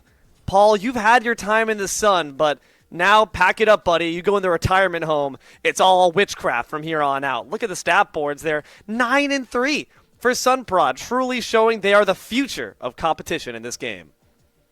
That is absolutely true. 9-3. Sunprod had a hell of a game. It took him a while to get online, but once he was there, he was unstoppable. The damage was going out, and he was just putting on a clinic, really, with some of these Pal-Out ultimates, pulling and distracting and disrupting members of the back line. Hydro and Paul felt like they couldn't breathe because of what Sunprod was doing. That and Snatty as well. Snatty just being such a menacing frontliner. It was so hard for Clocked In to get anything done because Snatty is just, hey, look at me, and if you don't, I'm going to kill you. Like, you have to look at me. You have to look at me, like a pesky little bee in the back line. It just kills me to see Amir go down like that, but Happen gave it their best. Just not enough to compete with the rest. Game 3, guys, and it's vault bans, which means all 10 of those gods that you just saw join the other 10 that we saw in Game 1. 20 gods banned away. Nearly a fourth of the entire roster, maybe more. And there's still 6 bans on top of it. We're really starting to dig into the bag. First it was just wrist deep, elbow deep now. What other tricks you have left to play with? 26 gods that will be banned away once we get into our picks and bans. We're setting up lobby. We're getting things started. It'll be just a moment, but D'Lo, I cannot wait to see this game. Hopefully, it's a little more. Can I have some? Got your Bob. Hold on. I'll try to rearrange this. Oh, yeah. Just try and toss it in my mouth. Yeah, ready? Oh! We get it. Ah, boo. Well, that's okay. Good. You don't have aim like Paul. I don't have aim like Paul. No one does. But nonetheless, they still took a tumble last go around. So, Mort, if you now are clocked in, you're looking at the clock. Maybe time's up for you. Maybe your time in the sun has expired. How do you think they're feeling behind the wings? Probably old. I feel like Paul's shoulder's got to be crunchy by now. I mean, it's probably it's probably a little hard to come to face the facts because you've got some long-time players on the other side too. Though Bayro's been around for a decent minute, so is Snatty. That's why he's developed the following he has. I mean, he's been around for quite some time. One of the Snad staple Nation. solo laners in the content. Yeah, Snad Nation. I'm a fan. I'm a fan of Snad Rise Nation. up. So rise up. What's hustle, loyalty, respect, right? Oh no, that's John Cena. Never mind. Yeah, there's yeah, it is a little rough to see. I'm sure Sunprod and the rest of his little goons, do what they do. So I don't know. You just got to face the facts and get better. That's really what it is. Clocked in. Maybe they feel confident when they're taking the shoes off of Valo's corpse, but Sunprod says, I've been raised in the harsh back alleys of the jungle. What you gonna do about me, sucker? And they will take that deliverance right back to him and return to sender. All that damage. Now with Sunprod's shoe collection, they got some kicks. They got some sneaks. Best watch out. They are flying like Jordan. And it's really scary to see when teams with as much pedigree and as much experience as Clocked In feel like they just couldn't get far enough up, right? It was so close. So many times we felt like they're on the precipice. Everyone in the production booth, I can tell you, I was there watching the entire time with bated breath, eyes wide open, rather. And we were all saying, well, surely Clocked In have to push it at some point. There were several opportunities where it seemed like they would have had it, but they just came up a fraction too short. That's the reality that we live in, right? It's just so close, so neck and neck, and one small move, one fatal mistake.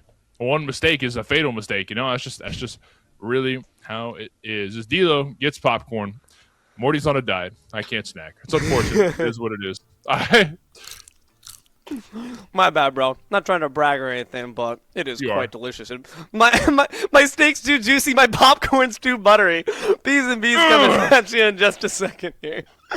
We'll see what tasty picks we've got lurking up on the wing. See all those gods down beneath? They're gone. Bupkis, kaput. You can't see them on the board because they were played prior. Still 6 more gods to ban. What will they be? Well, we've banned Odin just about every game today. Huyi's caught some bans as well, so that's not a shocker. There goes the Odin ban. Surprise, surprise. Hercules probably going to join the list at one point or another. I believe that Geb hasn't been played yet. I don't know if he got banned last game or if he just wasn't picked up, but I don't think that either carry really sees too much on the Geb pick. I guess we'll have to find out. Sobek getting taken away is kind of a surprise. I know that Happen loves the Sobek pick and Bayro not as much, so that's probably why. But yeah, there it is. I'm glad we get to see Zapman get the first pick. I think it's important. They didn't get that on her in the first game. I think that threw them really off kilter. But when Zapman's performing well, that's one of the most pivotal members of Witchcraft. Again, it's that experience, not just the technicals. Ardio, Baron Samity, high sustain, in lane, clocked in, have got a game plan. It's a battle of attrition. Exactly, and Baron going to be joining as well with Ardio. So you've got a lot of healing just from these two gods. You've got a lot of mobility because Ardio's got the Bear Dash. Baron's got slow immunity and a speed boost. So, I mean, there's a lot to love about the movement there. Hekate going to Kaidon. Okay, all right, so we'll take that away from Paul. That's what I see. And Pele, who's an extremely strong pick, and then Medusa getting hovered. Okay, we've got some picks coming out here. Dude, Pele is so scary on Sunprod. Sunprod loves to snowball. Sunprod loves to get kills and snowball. Yep. Pele loves to get kills and snowball. Geb rolls out, becomes bigger. Snowball. It's thematic. It's consistent. But that being said, Medusa's an interesting shout. This Ardio in general could also be really effective at putting a bit of a stutter in Geb's step. That cripple, the entangling vines. If Geb gets too close, they're not going to be able to leave anytime soon. Same story for a Pele who tries to dash out with that ultimate. Sir Nunos and Medusa join hands. The question becomes, of course, where will they go? Is that a CERN jungle we see? That could be. That could be because Aspect of Strife makes some melee. You move around the map real fast. Horn dashes up every couple seconds. Mobility, basic mobility. I mean, like, there's a lot to love there. You've got a huge team fight disrupting ultimate along with Medusa there. So I'm kind of questioning who's going where. For all we know, this could be Paul on the Medusa mid, right? Or it could be, you know...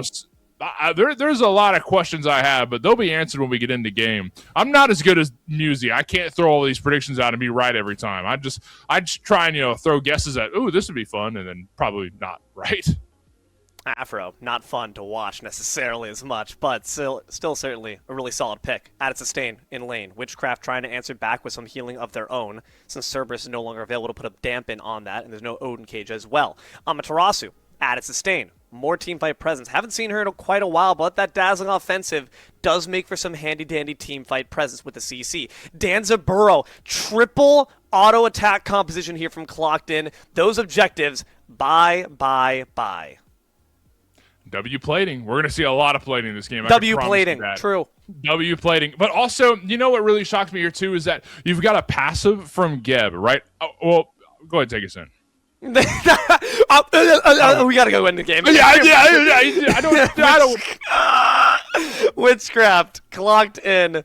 We're certainly locked in. We got nowhere else to be. What's it? 9 o'clock? It's 9 o'clock here. 8:26. It's gonna be soon enough here, folks. Hope y'all are ready for a long day of Smite Prime because we've been here since 12 and we don't plan on going anywhere. Gosh darn it, we have no weekend plans. Golly. Okay. Let's take a look at the picks. So. Amaterasu for Snatty up against Karmic in solo. This is going to be a weird one. I think that Karmic plays safe and doesn't get too much done. Paul gets Medusa in mid lane. Okay, so that's cool. A physical damage dealing mid laner allows for a bit more structured damage. I think the burst will be lower than what Paul's used to, but you can go over to Firebrands and get those quick. You can go over to Gold Fury, get those quick. I love to see this Medusa mid lane here. And then Tegveer on CERN in the jungle. This is Sir Nuno's jungle in Smite Prime, believe it or not. But the thing here is there's no aspect, so he's still ranged. This is a ranged character in the jungle, which isn't too crazy because we've seen Jing Wei, we've seen Hu Yi, we've even seen Sunprod utilize on her in the jungle before. But I just figured, okay, well, he's got an aspect that kind of makes him a jungler. Wouldn't we use that in the jungle? But surprise, surprise, I guess not. Maybe just opting for the ranged engage that Clocked In want instead. What that does mean is that their backline's really going to be far in the backline. Happen, despite being a support, Baron Samity is not going to be face tanking a lot of damage. They don't step up. So it's really up to Karmic on this Ardio to perform well to ensure that there is a front line of tank within the first place. Happen steals away the purple. That is a BM way to start. A Baron's Brew to boot. Smacks Zapman in the back of the head with the bottle. Ow. What a cornball. Can you look, Karmic's almost dead, so is Snatty. They duked it out level 1. Okay, this is a way more action-packed solo than what we started off with last game. Now we're looking for blood. This whole wait until 40 minutes to do something kind of game does not work out well, I guess, for Clocked In. So they want to get active early. That's why we're seeing Medusa mid. That's why we're seeing Don's over here and carry. These are early game pressure gods that want to get started from the get-go. We're not waiting for, oh, well, let me get some itemization online real quick. No. We want blood, and we want it now. Taking a look right now at the relics and what blood that might mean for the future. No beads for the CERN. No CC Munult for the CERN either. I see trouble in the future, especially if Akate finds you. Baron Airy. Some trouble for them as well. Phantom Shell, the lasers happen! Puts that purple buff to good use. Takes them out with an easy flick of the wrist. First blood to Clocked In. And you got to be careful if you're playing Afro support. In the early game, you're extremely squishy, especially after these stat changes. Afro did not benefit very well from those a couple weeks ago, and even squishier than she once was. So early game transactions like that will never favor you. Look at Kaidon's damage here. Around the corner, Sun Prod, but walking away is Paul. I don't think there's any kill potential here, but Sun Prod moving across mid lane. Maybe it's possible. I want to go back to the relic game here as we see it return to a neutral in the mid. It's these two Aegises for these mid-jungle combination of Clocked In. You see some beads being born here by Witchcraft, but the Sakate has that Aegis. I'm curious to see if that ends up becoming a blink added on top. We've seen that prior from Kaidon before, but right now they are also a bit lacking in that mobility. There's a lot of opportunities here for both junglers to take advantage of those who don't have the necessary relics to shrug off the CC. The question is, do you reach out and take advantage, or do you let it slip to the wayside? Well, on the relics specifically you mentioned, so yeah, Aegis is what we're going to see from Tegvir and Paul, because on the side of Witchcraft, we're not really worried about their crowd control. They've got a decent amount, but it's very predictable. Open the gates, Snatty's ult, Volcanic Rush, all very, very predictable. You'll see it coming from a mile away, but the damage that follows through, you do not want to be on the other end of that. Don't want to be on the other end of this gank either, but an instant dash away following the stun ensures that you're going to have no fun for anyone. Big Sunder finds both members. CERN's got the range. Does not mean they have enough damage to find the kill. Nonetheless, it just goes to show the advantage. You get the horn dash, but even if some prod's able to get away, you still got to be at least 7 paces out of range for those glaives to not find your back. Here come the Flame Brands. Clocked In, grab them. Easy grab for Clocked In. Like we said, early game pressure that we want if we're on Clocked In. This wait till 20 game doesn't benefit them very well. So let's get this started from the get-go, right? A couple changes here I noticed. So Geb earlier today. Oh! Uh-oh. Amata's Sarasi right now. How about that, Snatty? Gonna be turned into a boar, but not pork chops just yet. Phantom Shell and a dash, they stay safe. Safe for now, but not forever. Right now, we just farm. I hear the popcorn dealer. I'm jealous. Into the... Oh, no! Oh! The Stone Gaze. Oh, wow! That's a lot of damage there. The Baron Samity as well as the Lacerate. Kaidon sent back on a stretcher. 2 kills for Clocked In.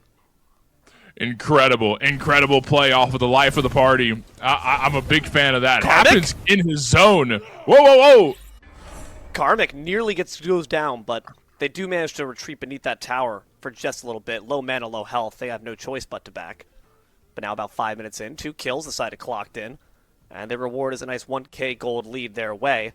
If you are the jungle in this case, you are Sun Prod. We talked about it. You want to get that ball rolling quick. Where do you think is the lane with the easiest gank potential for the Pele? Well, it's certainly not RDO. She's got healing, she's got mobility, she's got crowd control, she's got a cripple. We're not ganking RDO. That's just how it is. Paul, if you can catch his dash down, I think there's some possibility there, but duo probably is the most likely. We'll see if the prophecy comes true. Neutral farm secured at the very least, so that's something. Nonetheless, Clocked In. We've seen this story before here, Morton. Again, it's a story. It's a tapestry being woven here.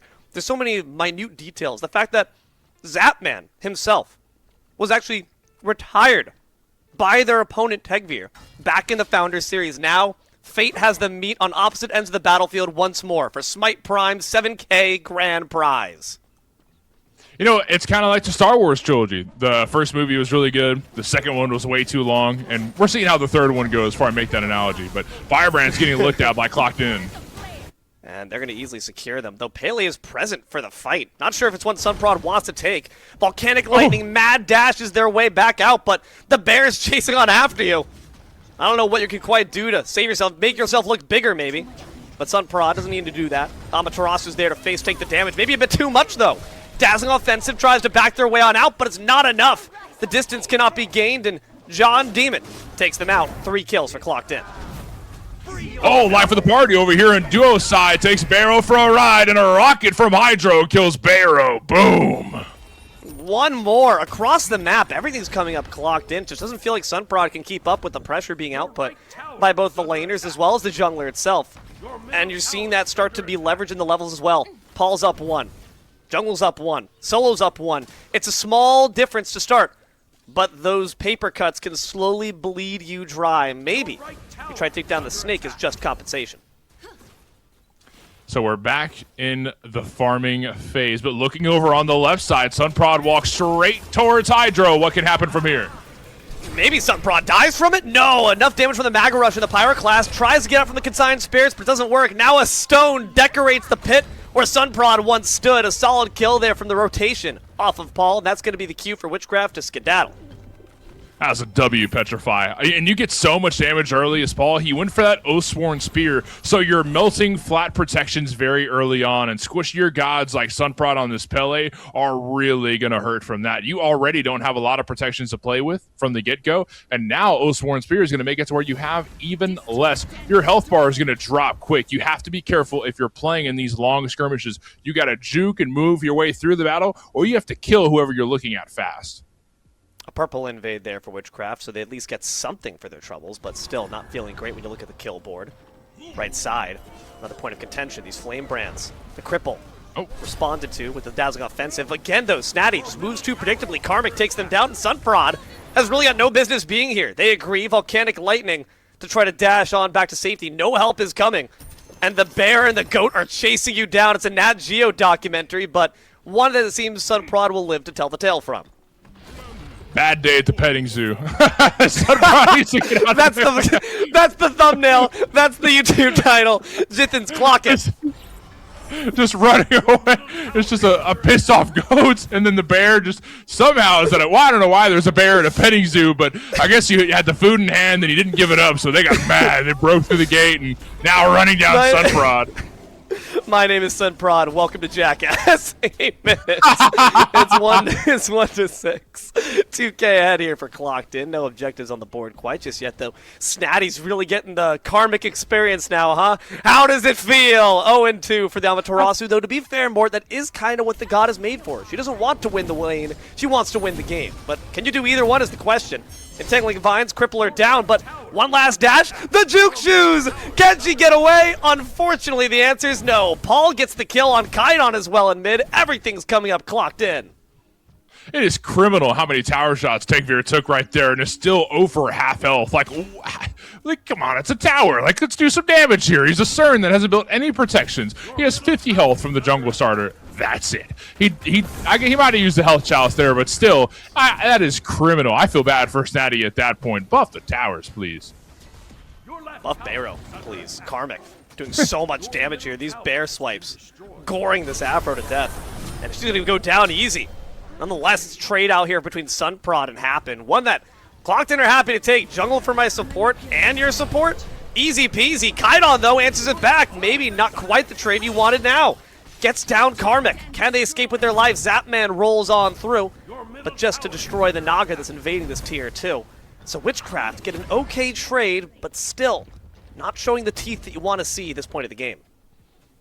I'm a big fan of what Hydro's doing with this Dawn's pick because I think this lines up with what Hydro likes to do. Kaveka likes to build a lot similar, is you get this Transcendence pick and you build up mana so you can just cast abilities freely and you have a bunch of strength. So Fool's Gold, the Uproarious Rocket, all are going to hurt very, very badly. And then you've got basics that hit like a truck to follow after. Hydro is going to have a lot of damage as this game goes on. It doesn't look too crazy right now, but I don't think Hydro's had enough opportunities to really show off the build just yet. And going for a book right after, okay, now we're going for some real damage.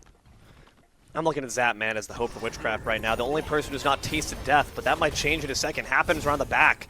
While the rest of the team tries to dive on this Danza, and Cernunos making a beeline for the left side as well. The damage from the Baron will force Zap back.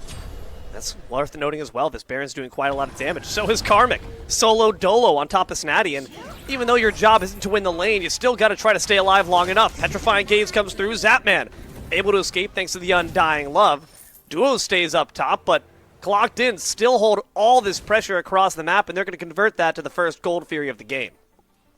Looks like Tegvir hit the Bramble Blast there, but displacement immunity, or any CC immunity really from Zapman, didn't let him get rooted down. So Clocked In, instead of getting a kill, they walk over to Gold Fury and get that scotch-free. Nobody from Witchcraft around to contest. Sunprod could have went over there realistically, but he did not Oh, feel comfortable. no. Look at what's going on.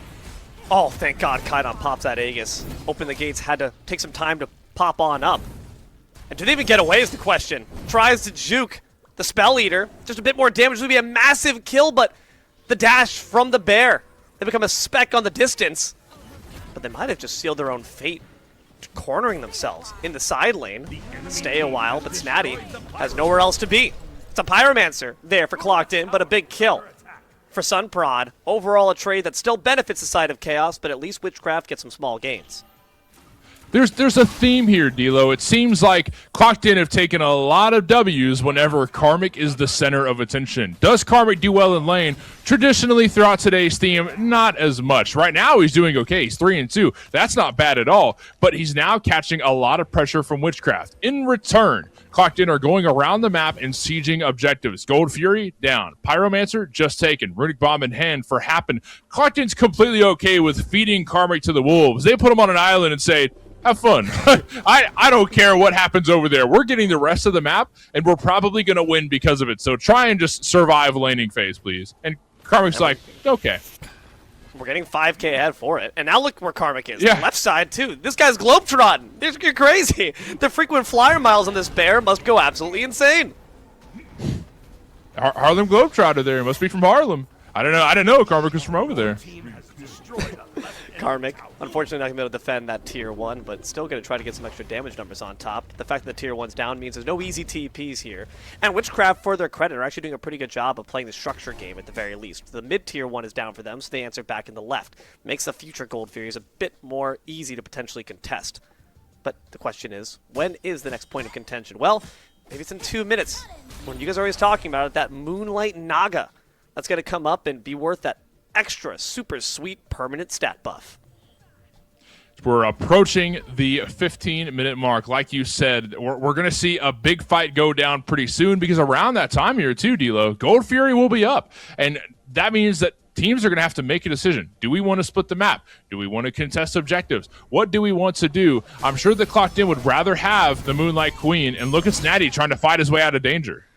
Oh, luckily they were able to get the last hit of the Dazzling Offensive to stun the Surge despite their dash away. That really is what sealed their fate and allowed them to live despite the gank from Tigreal. And again, I'm confident that with only being one level behind, Snatty can still do work come late game, but they just need to be careful. I can't see them taking too many more falls to the fountain because then that's when Amaterasu really starts to get limited in their late game team fight presence. You're seeing it right here. Please get out to safety. We care about you, Snatty. Seems they do as well. They luckily get out of dodge.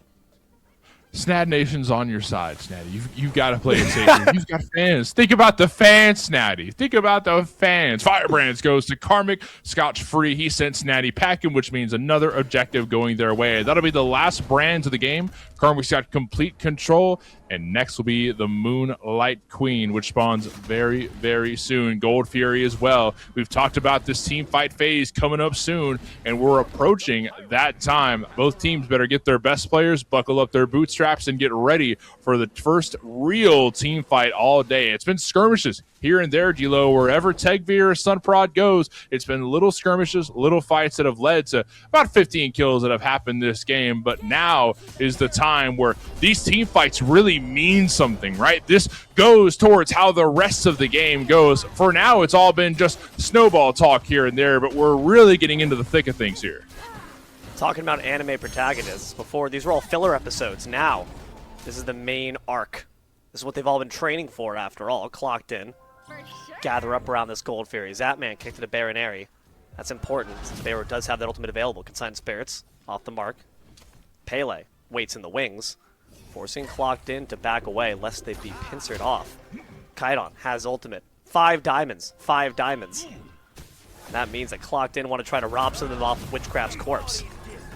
The life of the party starts things off. Sucks back in, wants some solid damage on top of Baron Airy, but they keep that ultimate in pocket, knowing its value. Wind Sprite on in and a dash on out. Snatty's in trouble, but is out of dodge for now. Brought down to a sliver. Dazzling offensive. Beads off there by the Danza. Maybe a turn and an auto from Hydrogen could have finished off the kill, but they weren't feeling confident enough. Entangling Vine, stop that Geb's roll, and it's going to be a big shield to keep them alive. Does the taunt come through? No, Zapman barely able to escape, but the Tanuki's going to move on after. The agility relic buys them just enough space to get out, and Zapman stays alive. The fight prio is all over the place. I mean, I feel like Clocked In could have killed Zapman. They could have killed somebody there, but I feel like we're all looking at different people.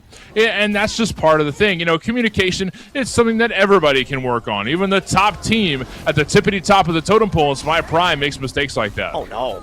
There's a big mistake maybe in sticking around a bit too long. Snatty, please get on out of there. Changes to the speed buff. That's important as well. Gives them that extra movement to get out of dodge. A big red buff invade here from Karmic trying to cut Kaidan down to size. And again, just what can you really do against this? Just so much damage being output here by the RDO. 17 minutes and no objectives go down, but that might change. Medusa looks up to her big sister, the Moonlight Naga. I want to be like you one day, or maybe I just want to kill you right now instead.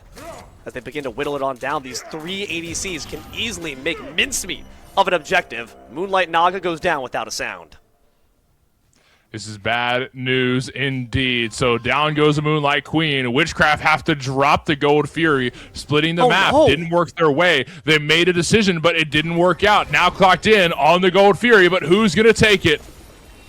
There's no one that can really stop them at this point unless they move in right now. But those triple ADCs, man, it's just too much to deal with. An easy Gold Fury secured by Hydrogen. Clocked In, get everything across the map. Their only hope for Witchcraft is maybe the rocks, but I don't think that's even going to happen. Paul's staking their claim across it, and Witchcraft are nowhere to be seen. Okay. So let's think about where Clocked In is right now. Up 2 Gold Furies, up a lot of gold. They're up on kills. Itemization is huge for Clocked In right now. You can tell, especially with the big dogs, Karmic, Tegveer, even Paul, all very ahead right now. I am starting to worry about Witchcraft. They got us to game 3, sure, but reverse sweep, the odds aren't looking too great right now. Now, there is a lot of late game potential. If we go back to that EFG song and dance portion that we saw last game, Witchcraft could take it, no question, right? There's definitely a chance there, but if Clocked In keep moving how they are right now and keep capitalizing on this early pressure and utilizing their awesome macro play, EFG pull right here at 18 and a half minutes, whoa! Well, it's not quite enhanced, but it still certainly counts. Snatty eating a lot of damage there. The ritual's been popped as well. The dual lane's still on the left side, so they're not even all the wiser as they just watch an FG go to all 5 members 18 minutes in. Clocked In are trying to speedrun. They said, we got places to be. Left side tower falling here. Karmic takes down another tower on the other side of the map thanks to the FG buff, but Zapman and Bayro get out of harm's way with their mobility. Rollout gets Zapman way out of town easily.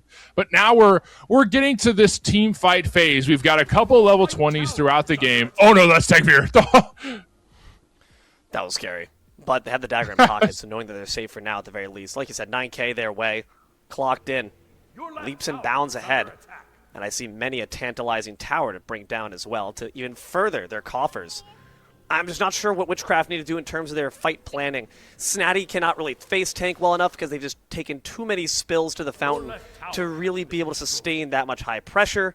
Baron Airy doesn't feel as tanky as they need to be either. And you're just looking across the board here. No rage stacks here for this Geb. It's just not the best song and dance here. It's not the best story for Witchcraft. They got to sign the Devil's Black Book, or maybe they just got to get the hell on out of there. The life of the party as well as the Undying Love. Both support gets used, and the Open the Gates finds no one. A big fat rocket gets sent the way of Akate, but she aegis it to ensure that no damage falls on her head. Sun Prod brought down to half, and now they brought down to 0. Stay a while, why don't you? The Volcanic Lightning ensures their easy escape. No one dead just yet, but Witchcraft still having to hold down the defense on this bird, and it's weakened. Less than 1,000. Things are looking okay for Witchcraft. It looks like they've successfully defended so far, but another wave moves forward. Clocked In show no sign of remorse. And they also have minions being buffed by those Gold Fury pips. A big double stun there from the Artio. Right side, Sunprod gets absolutely annihilated. Happen takes credit for the kill. Flat up against the wall. Snatty's got to get the hell on out of here. No way we see a Titan call 20 minutes in, but nonetheless, clocked in, making short work of these structures. Already a bird down on the best side. Hey, they're capitalizing on the FG belts. They've got the buffs. Let's make use of them. FG's towers are burning real quick. Karmic's way out of position. What are they going to do to him? Can we get the kill? Trying to shove him against the wall, but a great Dancer Rocket. Now Zapman's the one who gets knocked out instead. What an amazing mad dash. A kamikaze run here from the Trickster Tanuki. Baron Aries got to link up with their sneaky side piece, Snatty, to maybe instead try to find something there. Now that Zapman's gone, it could open the gates, but can you find the follow-up's the question? Yes, you can. Returning John Demon back to hell. At the very least, you get something, though you did lose 2 birds overall. Okay, so massive damage from Uproarious Rocket. Something tells me the fighting's not done here. Karmic's still around. Witchcraft did walk forward for a moment, but life at the party in response, Barrow's in trouble. Where do you think you're going, buddy? Stick around. The Barrow is going to be able to try to sneakily get themselves back out thanks to that Undying Love once again. These get out of jail free cards, though, are being expended. Very few relics available here for Witchcraft, but they want to take the fight either way, knowing that at least they have the man advantage. Karmic amongst 4, but doesn't matter. They're still not going to drop to the floor because they're just too gosh darn tanky. I am at a shock. But you know what? I think Clocked In are starting to fall into their zone here. I was a little worried early on here, D'Lo, because I saw what Hydro was building, and it's a lot of damage, a lot of intelligence too, and I thought, okay, they're going to be sacrificing some burn damage in exchange for more damage in team fights, right? For just straight up burst, let's blow people up. But look at what Paul's building. Learn Evo, and that alone provides enough attack speed. That, along with Snake Shot, is DPS, because look at what Paul is doing with Happen right now. That Pyro is dropping pretty quick, and granted, we're getting a little bit from Hydro as well. He's definitely helping out with DPS, but with these two alone, I mean, especially Paul here, they've got burn on objectives. I thought that was going to be the biggest concern for Clocked In. No, that's not a concern at all. You know what I'm concerned about, man? How have we not seen a Hide of the Nemean? I feel like we have 3 physical ADCs, and no Nemean feels like a very massive overlook here from Witchcraft, as another Fury the Third goes in the pocket of Clocked In, brings their gold lead up to 13,000, but Witchcraft could maybe make Clocked In dig their own graves for them by utilizing that item instead. Bubble Burst there on top of Happen, but far too tanky a target, so instead we'll elect to try to go for the Trickster Tanuki, but easy beads burn. Now we'll go for the CERN, but might be getting turned to pork chops. There's the life of the party, sucks back in Zapman. Into the coffin you go. Sunprod's got to retreat. Snatty's got no way in hell of sticking around for this fight either. Open the gates, swaps their places so Witchcraft can try to make for a hasty retreat, though Sunprod is sticking around.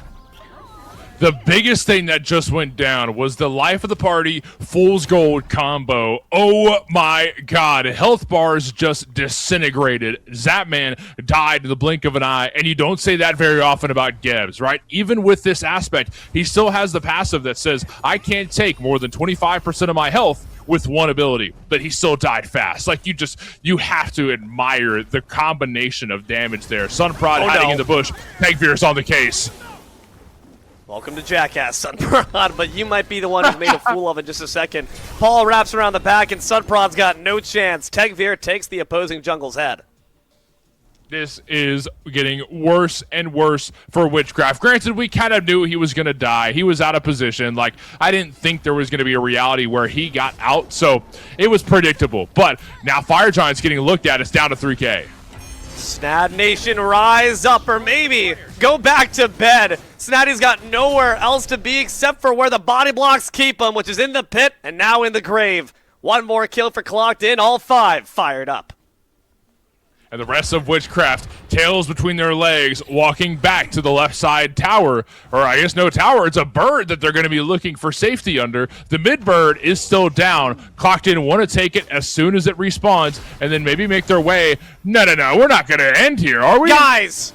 Are we being for real right now? Alrighty, Clocked In. Let's see what you can do. I got a stopwatch here, and they got the damage as well. All 3 ADCs launch it out, but Hydrogen already got taken out. John Demon as well. It does not matter. Clocked In say you got a long ways to go, Witchcraft, before you reach our level. They take finals in 3. We went from a 50-minute game to a 20? What just happened?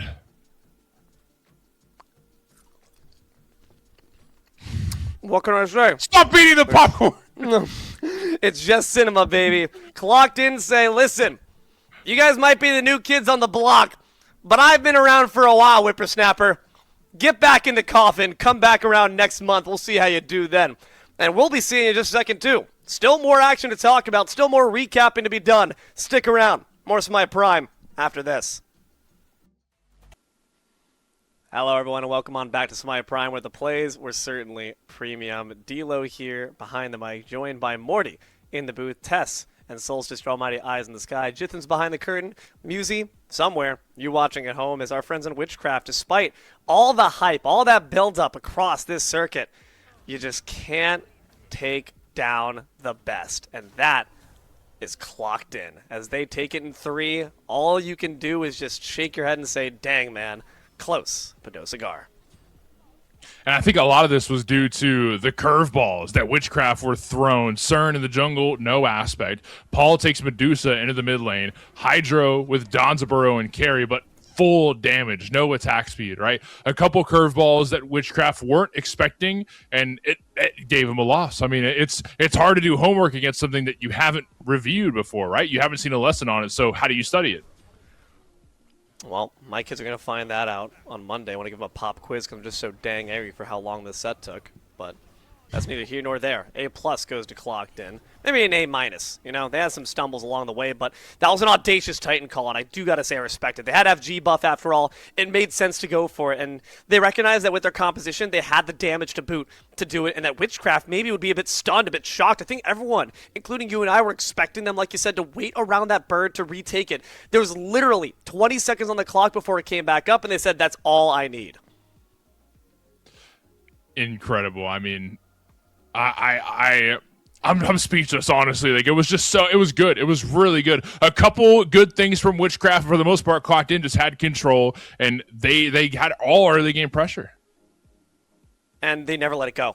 That's the thing, right? Exactly. We saw stumbles. We saw Snatty get those steals off before around those FGs. This time, Snatty was just quiet from the outset. And it's again because Amaterasu is a god that just does not do very well in the laning phase. And I feel like in general, Witchcraft didn't really have a fire starter. They didn't have a means of really getting the ball rolling. Sunprod can't gank Snatty's lane on default because Amaterasu is just so ineffective that they can't really get the kills off. You're seeing the bracket results right here.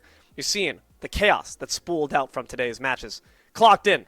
Battle right back from the loser's bracket. Climb all the way up that hill and crush Witchcraft with a stake to the heart.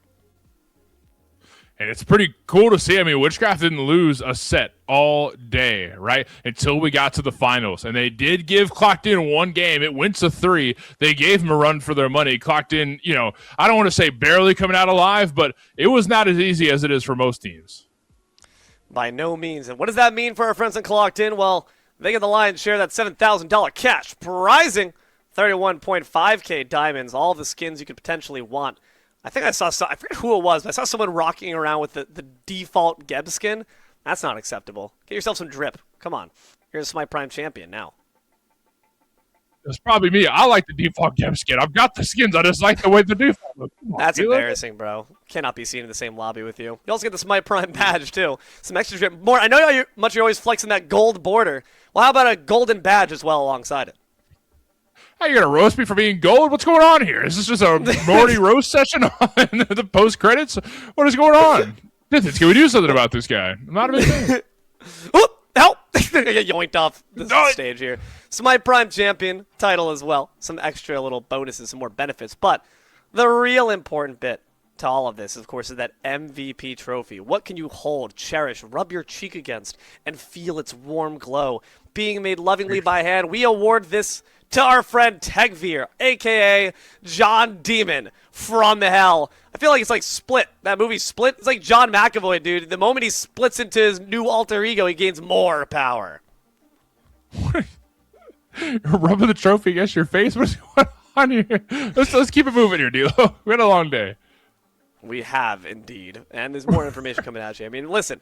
After the barn burner, 9 hours, I'm putting in 9 to 5 hours here. It's crazy. But Nonetheless, what else is coming up? More hours of Smite Prime, don't you worry. And we'll be here to man it all behind the mic. April circuit starting April 4th, April 11th, April 13th, or April 18th rather, and 25th. Every Saturday begins at 12. You'll see us here bright and early in Smite Prime for another $7,000.